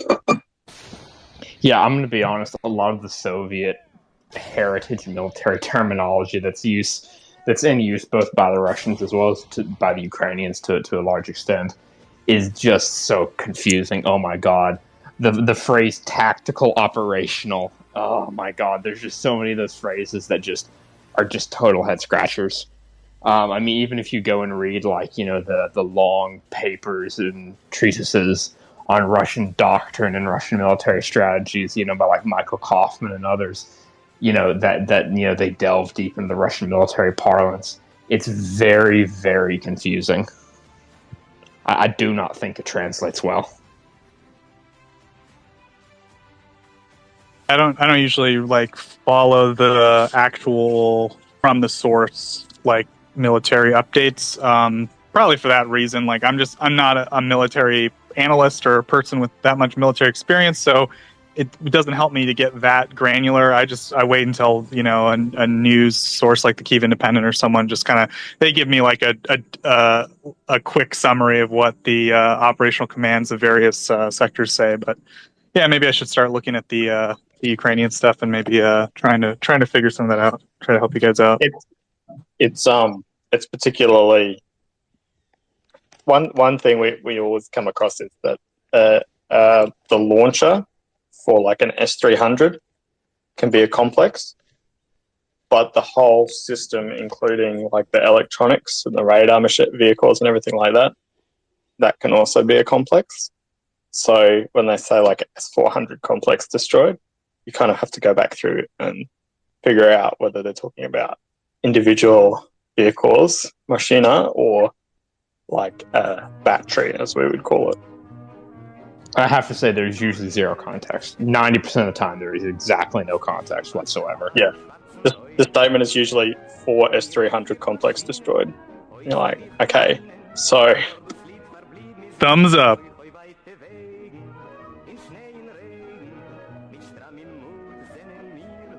I mean, the use of system to refer to an individual component of the system or the whole thing, I'm going to be honest, even if this was the Pentagon giving these updates, I assume they'd still probably muck that one up. Yeah, I mean, it's sort of the same in English, right? I mean, we talk about, I remember that was the thing with the Switchblades, right? They said, we're giving you 100 systems. And it's like, what does that mean? Is that 100 sets of launchers and, piloting gear and, all that stuff? Or is that... 100 units, so I think it's just a general confusion in terms of military stuff. And I think there's probably a lot of intentional vagueness, right? And then you ask them, they go, yep. And you're like, okay. I mean, but I don't know, because, I mean, a system could be a launcher, right? I have a sound system. You can have an S-300 system, right? I could see how that's a system. It's a functioning system of parts that mean a whole or a complex of parts. Either way, so yeah, that's tough. I would just say probably without any do they ever say just S-300, or do they specify launcher? So usually they say system. They almost always say system. In some cases, the system has definitively we've been able to figure out based on context, usually video being released, that system referred to multiple components of the system, multiple TELs, radars, command posts. Sometimes it's even more confusing because they'll say, oh, we destroyed an S-300 system and radar units. It's like, okay, that makes it even less clear. What was I was gonna say something else, so I totally blanked on what it was.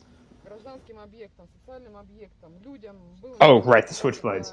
My understanding about those is that, the Pentagon had announced we were sending 100, and then everybody was like, okay, the 100's not that many. Then it's like, oh no, it's 100 systems, and each system is 10 actual Switchblade drones. It's like, okay, so 1,000. Then I believe it turned out we were actually only sending 100 in the end. I think you're right, John. I think that's how it ended up. And that's the kind of confusion, with these... the system term or this idea of a system that, because we understandably not military equipment doesn't exist in a vacuum, right? As John will happily point out, air defense is an ecosystem, right? It is a system, right? It requires radars. It requires a bunch of different components working together. The launcher is just one single part of it. But, you know, we usually think about the S-300 as the thing that's protecting airspace, but that's a really oversimplification. So I don't know, it's definitely confusing, but I think at the end of the day, it's just like every time they take out an S-300 and they call it a system, I'm going to assume it's just an S-300 unless, as John pointed out, we see video or photographic evidence of something bigger or deeper than that, just because that seems to be the pattern, right? We hear the word system, our eyes light up and we go, ooh, more, and then they go, nope, just regular, and we're like, oh, right. So that seems to be you want to probably adjust your expectations that they just mean the regular launcher, but that's my hot take. Back to you, John. Thank you, Joseph. Yeah, I agree with that. It's all very confusing. It'd be nice to get some clarity, but maybe I would say maybe it's in the interest of OPSEC, but at the same time, the Russians have presumably have a reasonable idea of what they lost, though at least at the low level when it comes to infantry, you know, they might not actually have a very good idea of how much infantry they've lost, or, you know, how much, you know, light vehicles or, you know, what have you. Russian command and control is kind of, you know, general disarray, much to our amusement and pleasure, and much to the Ukrainians' benefit. Yeah, and quite frankly, the Ukrainians might not always know. Like I've found them to be, and maybe you can agree or disagree, I've found them to be pretty conservative in what they estimate they've destroyed. So maybe they're just saying, look, we know the Russians put their whole system right next to itself, and there was a whole system over there, and we launched a HIMARS at it. There probably isn't a system there anymore, but we can't confirm it. So we're just going to say, you know, S-300 system and leave it vague. You know what I mean? So there's that too. But sorry, go ahead, John. Yeah, so I mean, that's one of the things to keep in mind about Ukrainian estimates of Russian casualties and equipment losses.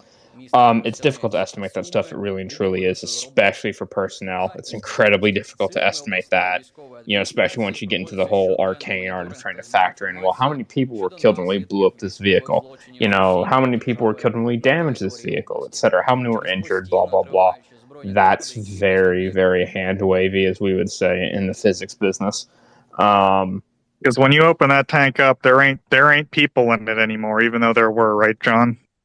Yes. But the point I was more so going to make is that there have been some people that have claimed that the Ukrainians are intentionally overly conservative with their publicly released estimates, historically speaking, over the past 8 years in Donbass, for the sake of believability. I don't know if that's true. Some people have claimed that it is. I didn't follow the war in Donbass with any particular detail, I'm going to be quite honest, because, you know, I was, you know, in high school. So that wasn't really on my radar. But yeah. Poor John, this just fell in his lap. Should be dating your girlfriend right now, John. Sorry, go ahead. No, I mean, I was cognizant of it because, like, you know, my closest friend throughout, you know, middle school and high school, she's Ukrainian. She's from Donetsk. But I didn't really follow, like, you know, events in super great detail. Yeah, I've seen a few different sources, sort of, not Ukrainian sources, but observers attribute that and just say, basically, that in the past, the Ukrainian military has only ever claimed things that they can 100% prove.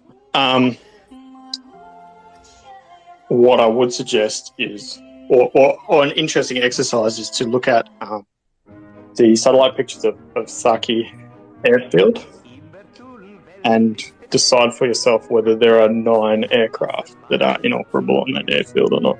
That's what I would sort of point to. Yeah, exactly, Alex. And if we just go back historically at basically every incident, like they're pretty careful to, like, that black hulking smoking thing is a confirmed kill. Like, we don't know what the bar is for their reported kill counts, but it seems to be reasonably high. Like Alex said, we personally looked at the damage and we found it to be much higher than +9, which is what they added to the count for that day in terms of aircraft. Back to you, John or Alex. Yeah, I believe the Ukrainians' official count for the air base is 9 destroyed. I think that visually looking at it, you can visually tell that 9 are toast. and a good deal number are probably completely junk as well. The avionics and electronics on board just being, completely shot from the shockwave. I know Telegram channels for both Ukrainian and Russian Telegram channels were claiming, much higher, on the order of 20 to 30 aircraft destroyed. So yeah, we'll have to wait and see on that. But in any case, the Black Sea Fleet's Naval Air Arm has probably suffered up to 50% casualties. So that's really wonderful. I see there are some hands up, so let's go to Polymath and then Lies Over the Ocean.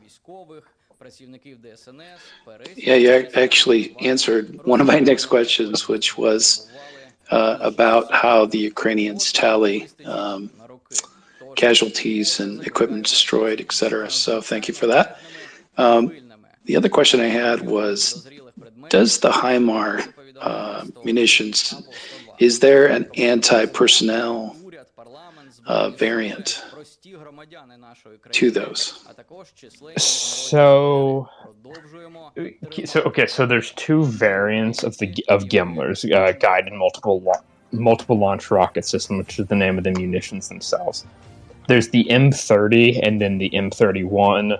I believe the most up-to-date variants are the M30A2 and the M31A2 as well. So the difference is that the M30 has a cluster munition warhead. The M31 has a unitary warhead. M31 is the only thing that we've sent, to my knowledge. We have not sent the M30s. The original M30 had like 400 individual explosive submunitions, cluster bomblets. That has since been replaced due to unexploded ordnance UXO concerns with essentially, I think, 180,000 preformed tungsten penetrators. So when it detonates, it will disperse, 180,000 preformed tungsten, shards, basically, designed to penetrate armor.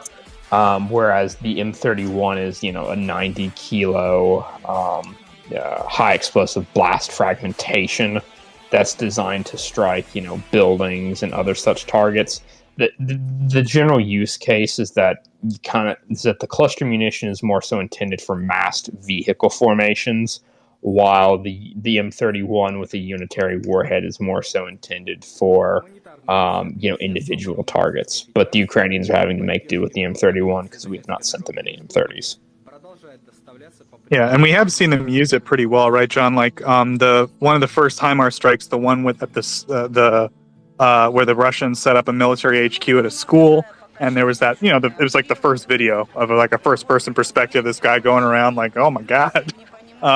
It was, as far as I understood, the HQ is in a building, and I don't know if we ever confirmed this for sure, but the idea was they launched the Gimler hit the building, it penetrated into the second floor of the building, or the third floor, whatever the floor they needed it to be, and then it detonated, right? So that was like I don't know, a pretty accurate. The ability to use accuracy in that case can be pretty effective against personnel if it needs to be, right? I mean, that's how they take out these HQs. Go ahead. Yeah, so that's down to the Gimler's fusing options. There's 3 settings. There's impact fuse, which means that it detonates upon contact with the ground or any other surface. Proximity fuse, which essentially has a small radar or laser transmitter in there, uses to estimate distance to the surface, and once it gets to a preset distance, it detonates.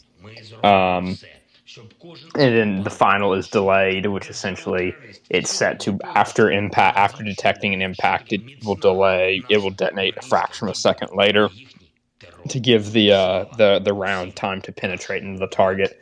A lot of these strikes on buildings, the Ukrainians have used delayed fuses, so essentially what happens is it will hit the roof, penetrate, then a fraction of a second later it will detonate inside the building. So as John said, I think even though they don't have the specialized sort of anti-personnel munition, they're making pretty good use of the Gimler just because it's such a precise weapon. Is that right, John? Yes. That being said, they should be sent M30 A2s without a shadow of a doubt. What you're really going to want those for is that would really help with destroying the Russian air defense assets. especially if the Russians decide they want to start dispersing them properly. You need cluster munitions for those.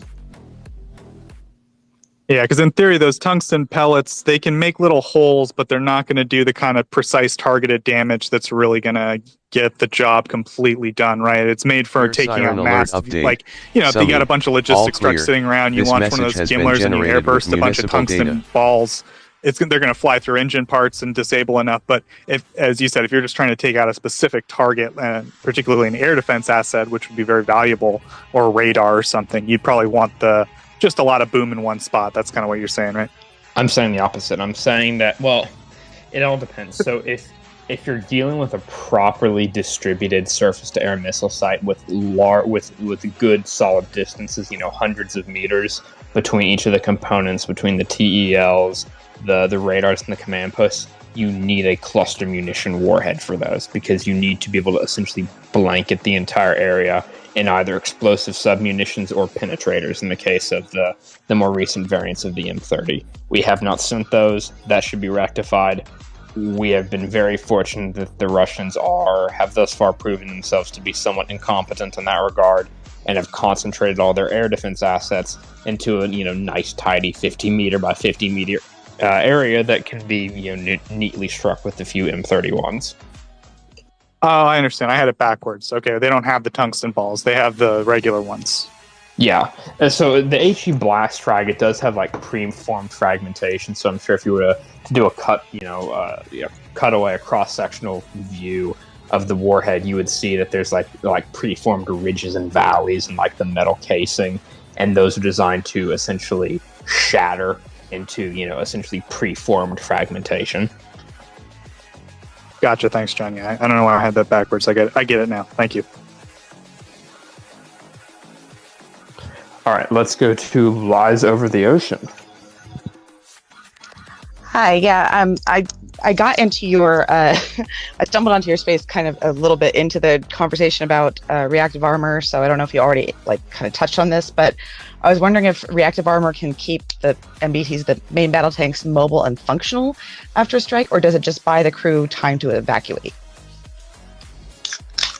So in theory, the vehicle should be able to continue, the vehicle should be able to continue functioning.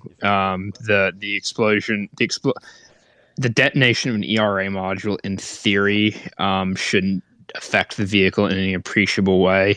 It might not be fun for any infantry standing outside the vehicle, but the hull of the vehicle and the crew inside should be, relatively safe as is. That being said, that kind of gets into the issues with if you're mounting ERA modules on lightly armored vehicles that aren't designed for it, like say BMP or BTR. Right. If one of those goes off, it can quite literally shatter the hull of the vehicle because of how thin and lightly armored it is. Just the reactive armor can do that. Yes, but not for a main battle tank that's designed to mount ERA. Yeah, because the T90 always just looked like a T72 with reactive armor hot glued on it. So I was wondering if that actually makes a difference. So it sounds like it does. Yeah, I mean, the ERA definitely. I mean, we've had Konstantin, former Ukrainian serviceman in Donbass from 2014 to 2015.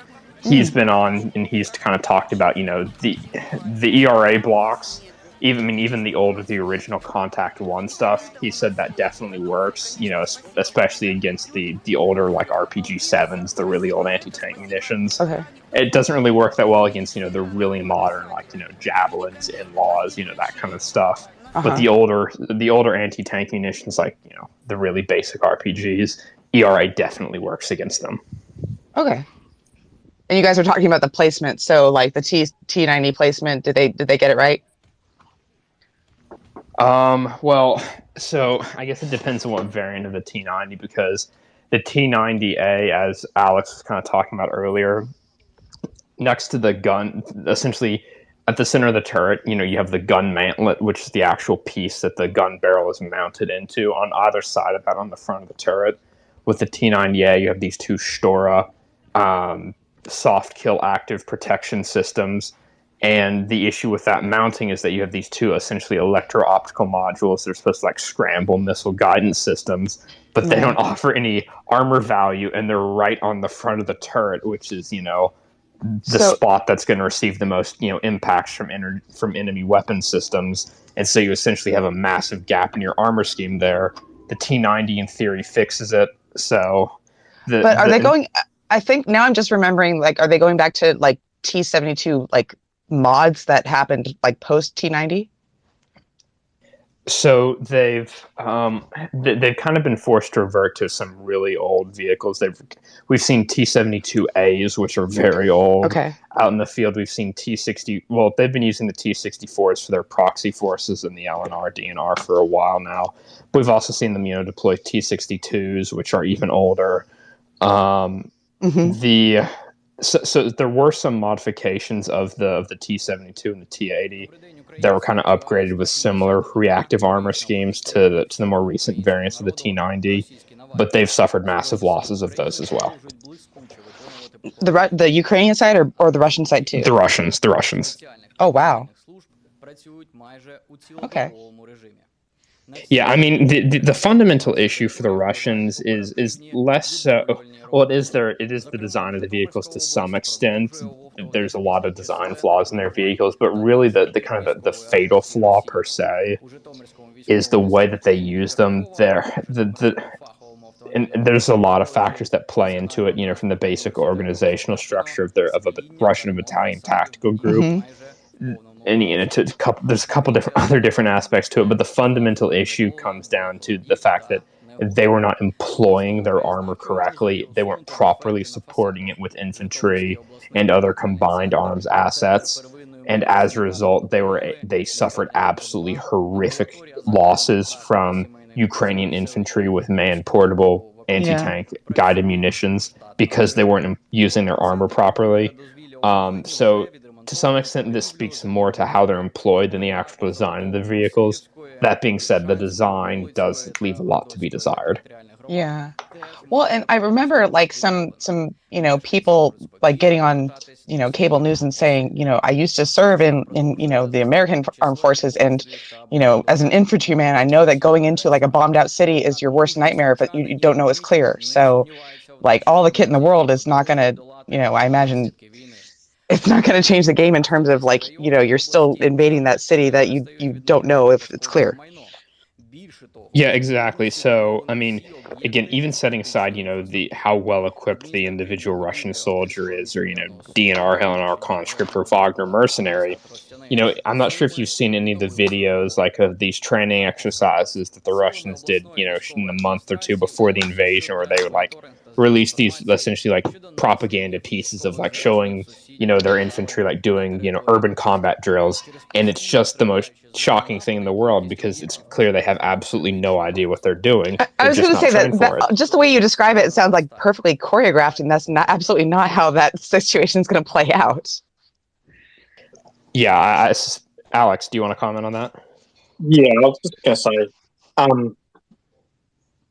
I can take my tank off sick jumps. No, what I was going to say is there's risk elimination and risk minimization. Most things in life are an exercise in risk minimization or risk mitigation. The issue, or one issue you can identify with the employment of armor by Russia that we can see from open source material is that they're not mitigating the risks posed by the employment or that are inherent in the design of their vehicles in any way. So they're not protecting, they're not using infantry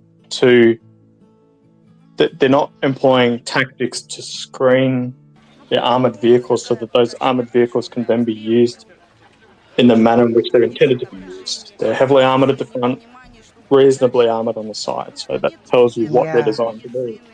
And because they just drive them down the road at like 60 kilometres an hour, 5 metres apart, or they just park in the middle of a field,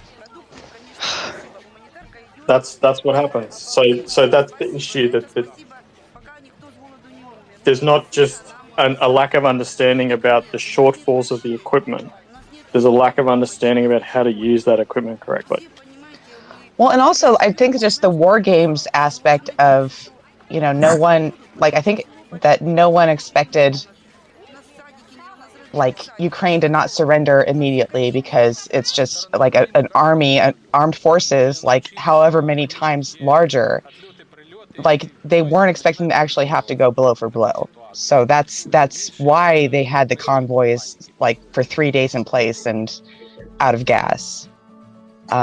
Just as much, it's really interesting how, however much your military industrial complex rolls the stuff off the factory floor, and you have all this firepower, when it comes time to use it, you actually have to use it, and you have to have a strategy for what that looks like. And I think that they were just expecting them to just lay down their arms and say, of course we're not going to defeat an army 5 times our size. They weren't counting on actually having to do that. Yeah, the key assumptions. The key assumptions were false. That's correct. Yeah. In that if you assume that Ukraine is not an independent nation with a unique culture and uniquely self-determinative, then yes, of course you're going to make stupid assumptions. And also,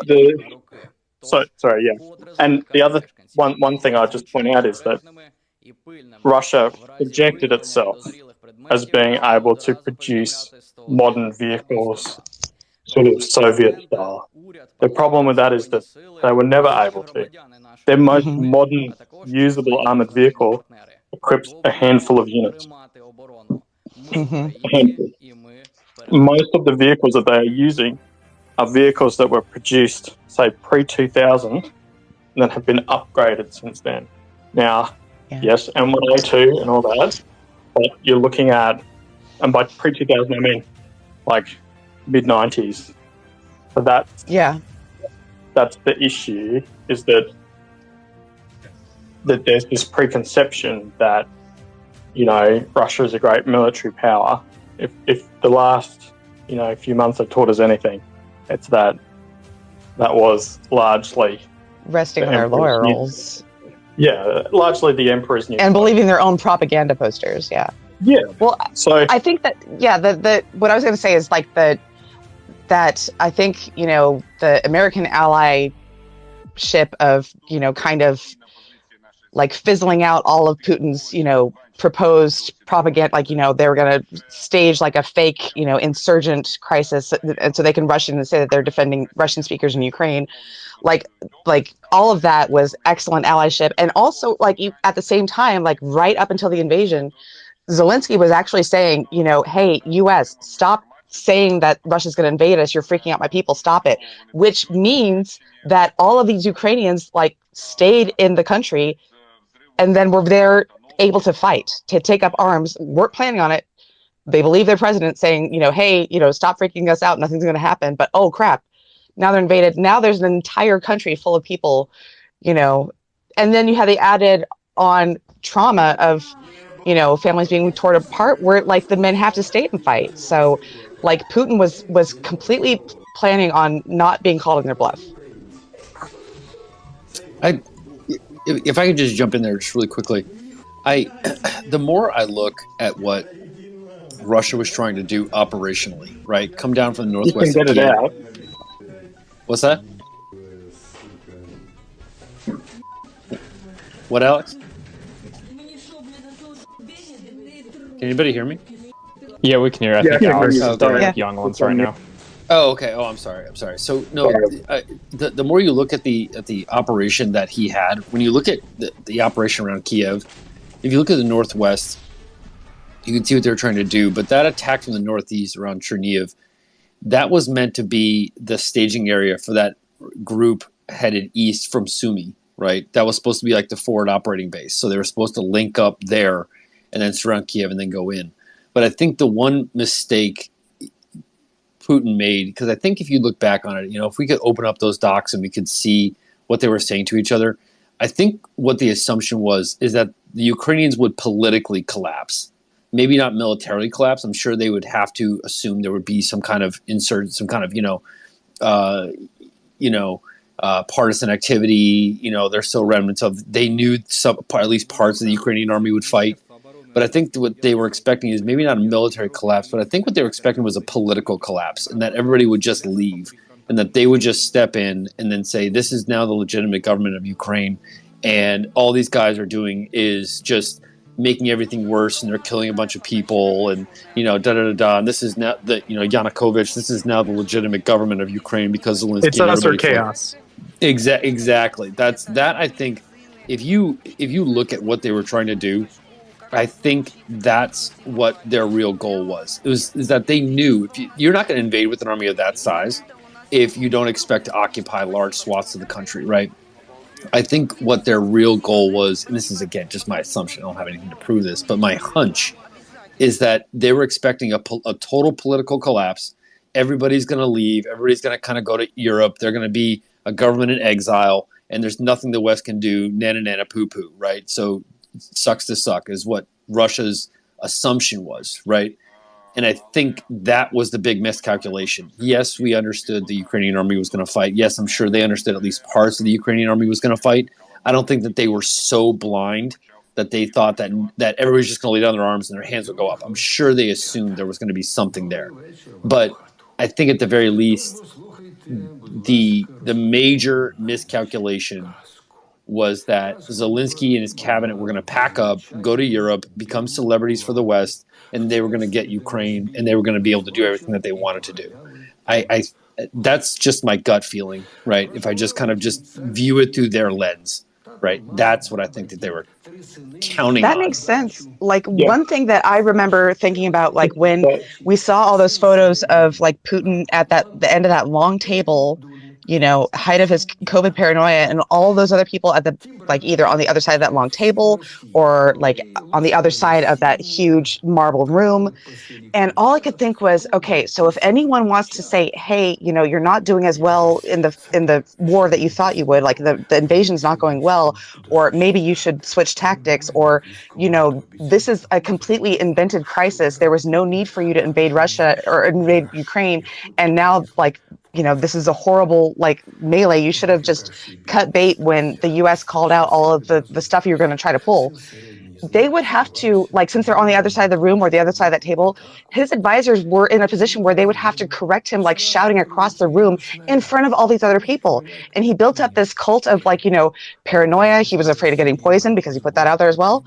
But there was no way for any of his trusted advisors, his good, people that know their stuff, to pull him aside and say, hey, maybe you should just kind of give any impression or idea opposed to what he wanted to do. Yeah, his advisors are crazier than he is. He's the one saying, that's all that's left now. That's all that's left now. Sorry, just threw the mute hammer in there. We were talking all over each other. So just to bring some clarity to this. So let's start from the beginning. You raised a few points there, Lies, and so we'll just go through them a little bit. So one of the I fundamentally agree with Craig, and I'll get to why in a second. But one of the reasons why it wasn't widely believed within the relevant circles in Ukraine, and this has been published in newspapers and various other journals and things like that. The reason why it wasn't believed the invasion would go ahead was because the Russians were fundamentally so badly equipped and organized that it wasn't believed that they would actually be crazy enough to try and invade the whole country all at once. So that's very key to understanding why action wasn't taken sooner. So it's really quite important to understand. Secondly, my understanding is that there's not a huge non-compliance with people trying to with adult males remaining in Ukraine. My understanding is that most people who are there are quite happy to remain, and they understand that this is an existential fight for the existence of their nation and their sovereignty. And I know you didn't mean to phrase it in the way, or maybe project it in the way you did, but my understanding is people are not being kept in Ukraine. They are staying in Ukraine to defend their sovereignty and their freedom and their culture against this evil genocidal war. Now, to what Craig was saying, I totally agree. And the perception, I think, lies in the cynical, nihilistic understanding of politics that permeates the Russian political system. They believe the system would collapse because that is fundamentally the existential fear of the political elite within Russia, right? It's a house of cards propped up with fear and thuggery, and so within Russia and within the Russian political system, there's very limited understanding of how democracies actually function, and a belief that basically we lie about how great our system is, so everybody else just must be a bit better at lying than we are. And I think that's fundamentally why I would agree with Craig, is that cynical nihilism that, you know, things might be terrible here, so if things seem better elsewhere, it just means that they're better at lying about it. You know, I see where you're coming from, Alex, and I can appreciate where you're coming from. I really do. Like, I appreciate the kind of looking through your enemy's eyes, right, as it were. Where I might differ with you slightly, not a lot, but just ever so slightly, is that when Russia has engaged throughout the world, as it has since Putin has taken over after the fall of Yeltsin and Putin has stepped in, if it's one thing that they've always sought to do was to create the circumstances by which they could engage on their terms, right? So if you look at, forget about Chechnya, right? Let's just put Chechnya to the side just for a moment. If you saw how they operated in Georgia, right? That is, I think, a great example of what happened there, right? They invaded Georgia. The government of Georgia collapsed. It didn't receive the support from the West that it thought it was going to receive, or that was maybe intimated, if it were, through Bush and talking about Georgia joining NATO and those type of things. And I think maybe he wasn't thinking that the system was faulty, or maybe he thought that everybody was lying. But I think he thought that the government didn't have the central control that Russia has. So this is the slight disagreement I have with you, Alex. Like, it's a very subtle difference, but he thought that if you don't have a centralized government where somebody runs the whole show, then by nature that gives us more opportunities to exploit you, right? That gives us more opportunities to find ways to kind of, you know, slip our tentacles into your government and then slowly kind of undermine it and then go for the kill and then tip everything over, right? There are still, and there were still, even up to the invasion, there were still people, and I think the SBU actually got some of these guys that were still trying to undermine the Ukrainian government from within. And I think that they thought that the system, the political system, the apparatus of the executive, the ministerial, and those things would collapse. And if you lose political control, then you lose military control by definition, right? Because war is politics. And so I think what Russia was thinking was maybe not that Ukraine was better at lying, but that their system is just fundamentally weaker to withstanding a system that had been infiltrated by Russian sympathizers and by Russian military intelligence, right? This is GRU and FSB type folks. Slip in there, undermine it, and then kick down the door, right? So kind of whittle it away like termites and then kick it down. He had thought he had done enough damage internally to the political apparatus that all you have to do is just lean on it really hard and the whole thing's going to fall apart. That's where I think the miscalculation. So my difference with you, Alex, is not a lot. It's just ever so slight, right? So it's not a whole departure. Yeah, absolutely. I can't fault that. I think that's spot on. What I would say is that we're talking about two different ends of the same thing. I think I'm describing the head of the rainbow and I'm describing the tail. I think correct. You're right. You're right. That ideology then defines that strategy, and this strategy is something that John and I have talked about a lot with some other people who are much more qualified and much smarter than we are, about how one of the key goals of Russian military thinking is to shape. Basically, you can't win outright, so you just stack the deck, and you do that through bribery, through cyber attacks, through all the disruptive attacks, decapitating attacks, these sort of things. And then your conventional forces, you can't necessarily rely on anyway, don't have to do as much fighting.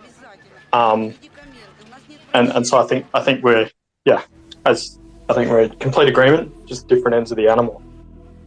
If I may add to that, to your point, Alex, the reports that I recall reading in the immediate aftermath of February 24th was that I got the sense that the decision making that we saw from Putin, from the higher echelons of Russian government, kind of reflects a fundamental lack of understanding about how a democracy functions and what a democracy means.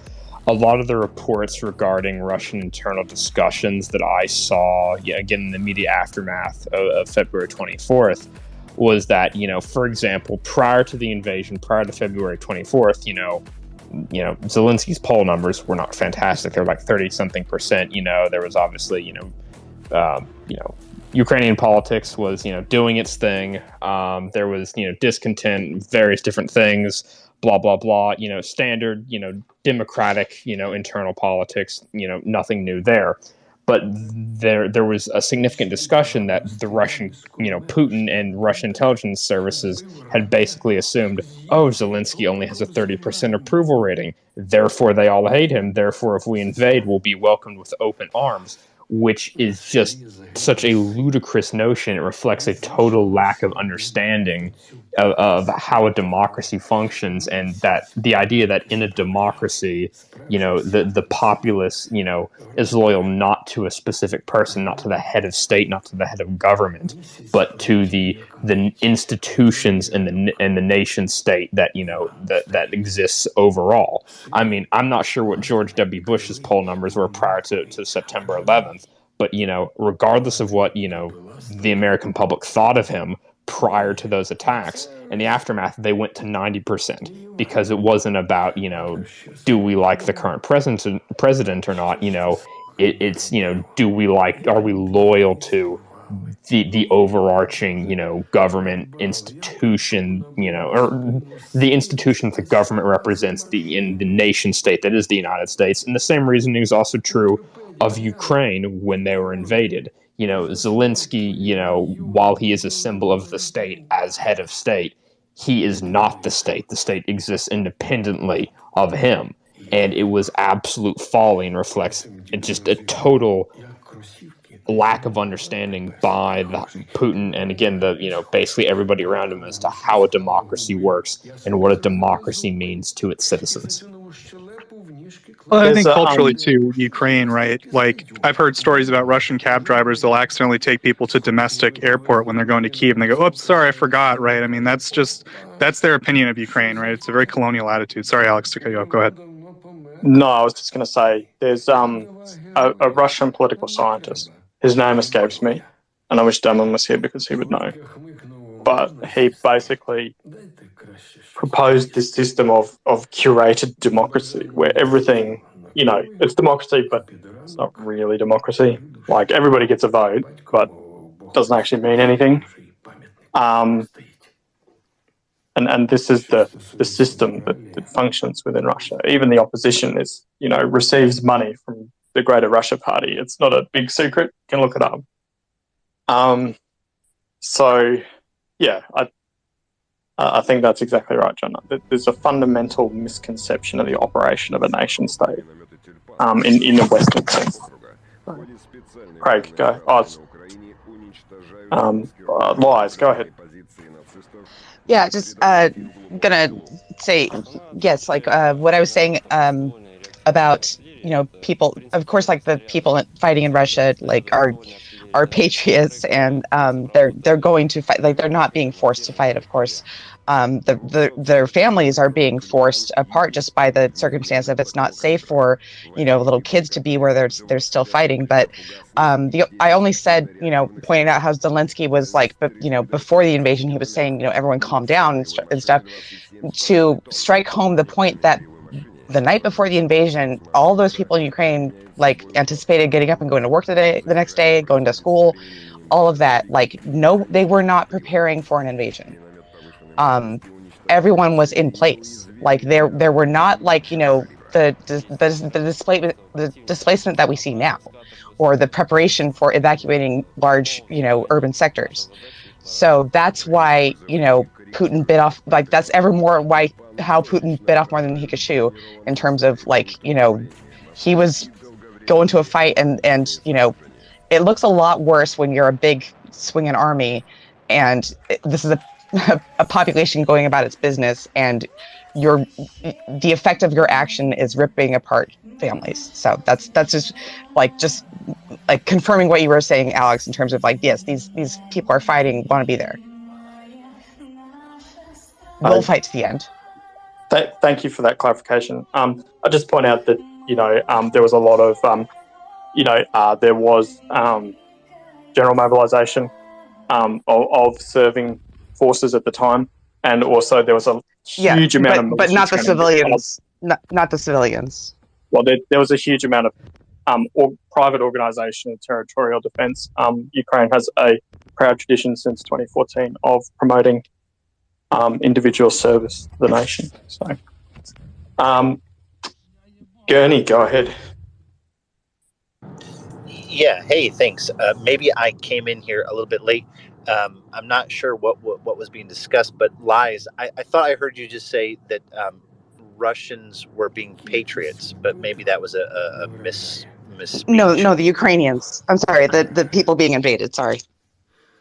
Okay, because I definitely heard the words Russians are patriots. Now I'm that's up for debate here, but that's the words that I heard. No, she meant Ukrainians. I remember the context of what's the statement she made. She meant, I think that was a slip, right, Liz? Sorry, I was flustered at having to explain. Yeah, the people that were, the families being ripped apart, the people staying in place, the people fighting, staying where they're being invaded. Those are the patriots. Yes, the Ukrainians. Gotcha. Okay. Well, sorry. Well, but your language belied or betrayed the intention you meant there. But just to go back to the point of February 24th here, there were a lot of preconceptions about what would happen, what wouldn't happen, what were the expectations. But to back Alex here, regardless of if some people thought a full-scale invasion would not happen, there was clearly serious preparation that was undertaken by Ukrainians and TDF and Western intelligence partners. And we can't really assess what we think or know to happen on the ground because everything happened so quickly. But it wasn't without notice. And that's from a Western intelligence perspective. And regardless of the Ukrainian narrative of they will or will not attack, that was clearly a political messaging at the time. But in hindsight, we can say the Ukrainians were preparing. I mean, there were weeks of news reports where domestic news services and foreign news services were talking about Ukrainians buying weapons and preparing and stocking up on food. So I just wanted to rebut that and say, clearly the Ukrainians were expecting potentialities, whether it was the 24th of February or something different, but they were clearly preparing. Even if caught unprepared on the night of February 24th, I think the record shows that clearly people were making potentialities and preparations for a potential Russian invasion. I want to just kind of just add on to that, Gurney, if I can, because if it's one thing I keep going back to over and over and over again in my head, right? I just can't get this out of my head. It's the way Russia invaded, right? That to me is the big giant firecracker in the sky that at least from my perspective, I'm not saying like everybody else is wrong and I'm right. I'm just saying, just feel like everybody's missing this. The way Russia invaded, that was an invasion of occupation, not an invasion of military goals, right? Because if you are looking to, and I've had this conversation so many times I can't even count it, but if you're going to invade a country and try to achieve a quick military decisive victory, you do not invade, i.e. with the numbers that you do, that Russia did, but you don't invade in as many places as you did. The way that they invaded was the giveaway that they thought the political collapse was going to be the snap of a finger, right? And so if you're going to invade Ukraine, especially a country the size of Ukraine, you don't do it the way that Russia did it.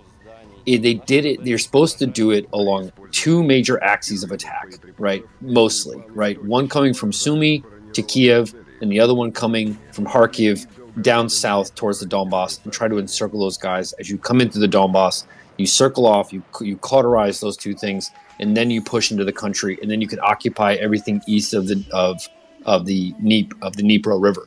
But the way they did it was so irresponsible, was so just mind-bogglingly stupid. I mean, I can't even just tell you how stupid that the way that they did this. And that, I think, is the giveaway, right? That they thought that there would be a political collapse, there'd be an empty vacuum, they would fill it, they would occupy everything east of the Dnieper, and then kind of put their thumb in the air and say, screw you, West, so what? It's gone, political collapse, da-da-da-da.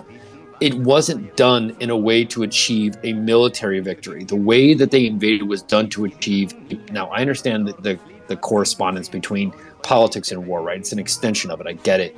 But if you think that you have any semblance of political resistance, you are going to attack along two major axes. You're going to split the country, two major axes that cannot be torn apart like the Russians were across Sumy. If the Russians had properly stacked their troops on that Sumy axis, that would have been a very, very hard thing for the Ukrainians to tear apart because it's such a coordinated massed unit. Yes, you lose some stragglers, but it's so big you can't stand up to it, right? You can't just stand up and have a pitched battle to the east of Kiev. You're going to have to pick apart the pieces, but the pieces that you pick apart aren't going to affect the overall thrust, right? Every major invasion in the conventional style since World War II has been along two or three major axes of advance. It is not this huge, dispersed, attacking from every single angle. That's not the way that any conventional army has done it. And so I think that, to go back to my point without kind of rambling on here, is that the way they invaded was an anticipation of a political collapse and then to occupy this broad swath of land east of the Dnipro, including Kiev. But it didn't seem like it was an army of military objectives. It was an army of political occupation, if that kind of makes sense. Well, right, Craig, you're on it, right? And we've had this breakdown. It did not occur early in the invasion here, but towards the April timeframe, we've had several contributors that came on, and it may sound confounding to us or astounding to us to say, well, that's crazy. Why do they think they could just waltz in there with parade uniforms and just take us over?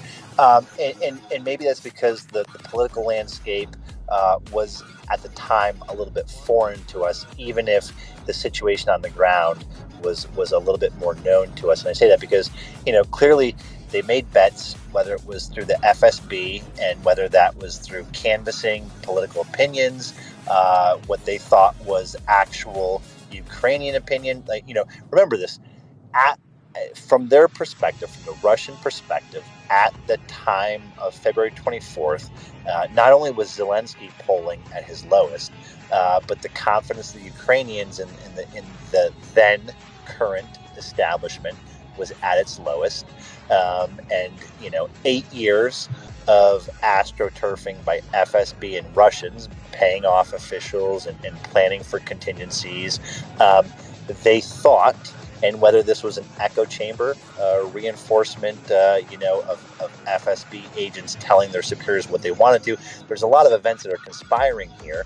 And while we think it's insane and asinine, you're absolutely on the spot, Craig, right? They were not preparing for a military invasion. They were preparing for a special operation, a political upheaval, a political capitulation.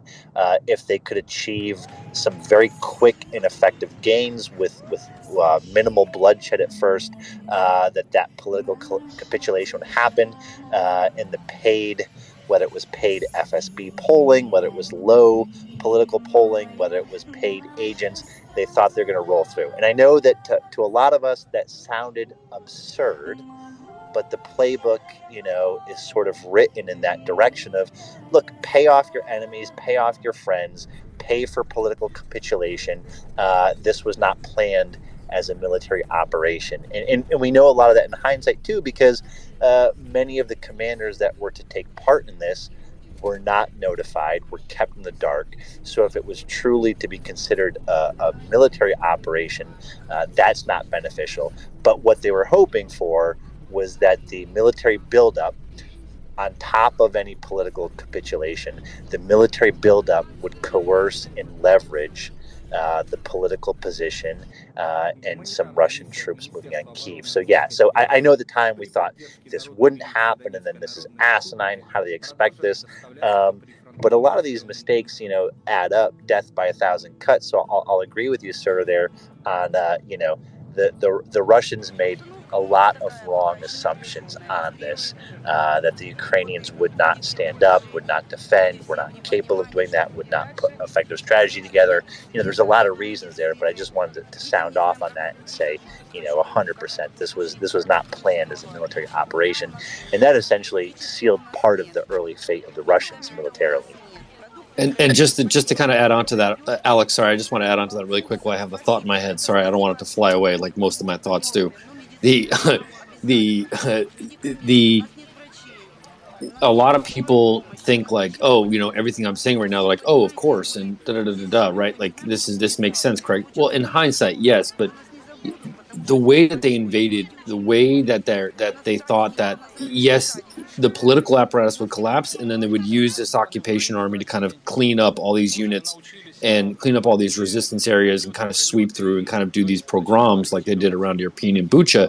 You probably would have seen that in Kharkiv. You would have seen it in Sumy. You would have seen it in Chernihiv. You would have seen it everywhere across the country, right? And so my point is that if that's how they thought then, that this isn't going to be a military operation, this is going to be a political operation, because we don't need to worry about the military if the political side collapses. We don't need to worry about that, right? But as a friend of mine just sent me a DM, just mentioned, they said they thought Zelensky was going to basically turn into what I had mentioned to him is kind of like a version of the Dalai Lama, right? He would have been this symbolic hero to the West, but he wouldn't have been there.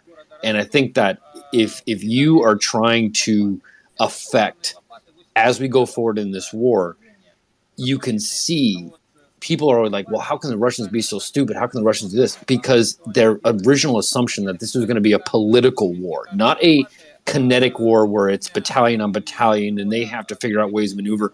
The way that they're operating the way that they're treating their own troops, just like animals, like less than animals, like dogs, right? Is that they have no coherent idea how to affect military operations. And so if you hold strong politically, especially in the West, this is the kind of the giveaway. This is where I'm going with this. If you hold strong politically, you leave nowhere for Russia to go, right? You leave nowhere for them to operate. And if you hold strong and you stand your ground politically and you have a strong leadership, then they're out of options. And all they have left is brute force. And they're not good at that. They're not good at brute force. Let's just call it how it is. They're just not. They're really bad at it, right? The only reason that they seem to have, quote unquote, some what you might consider to be marginal success is based on several factors that it's too late even to go into. But my point is, we have to view the way Russia is operating not as some coherent military strategy of we're going to do this and we're going to achieve that objective. No, they've lost all semblance of military cohesion. Now they're just trying to affect some kind of political stalemate by which they can, hold some ground and then declare it. Right? But they're not looking to achieve, in my mind, any kind of military objective anymore. I think all they're trying to do is freeze it into a political stalemate to where it leaves nobody else where to go except to negotiate with them. But you have to hold firm. You have to hold firm on that line where you won't accept anything except their absolute surrender. And when somebody comes up to you and they say, well, just give us a pound of flesh and we'll be fine. You say, no, you don't understand. We're not giving you anything. You don't seem to understand it. We're not giving you a single fucking thing. Zero. Then they don't know what to do.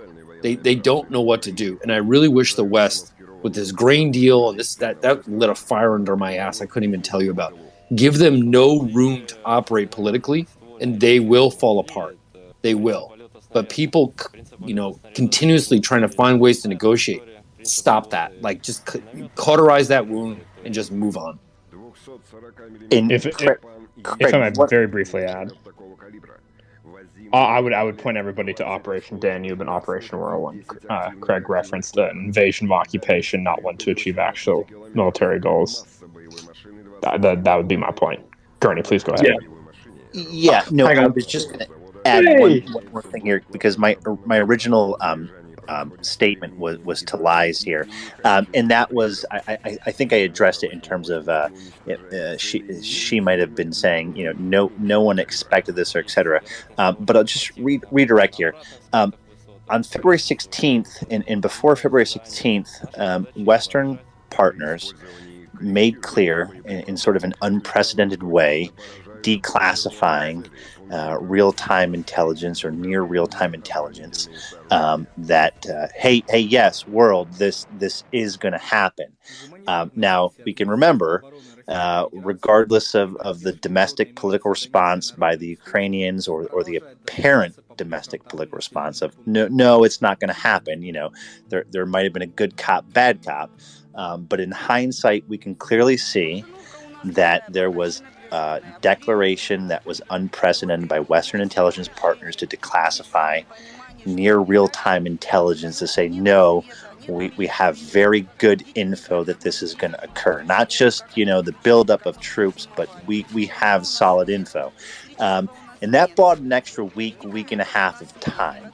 There's been some things that have been made open source since then. One of those was one of the Kadarovites was clearly their phone was bugged and was tapped, and they were talking about painting houses or some other weird operation.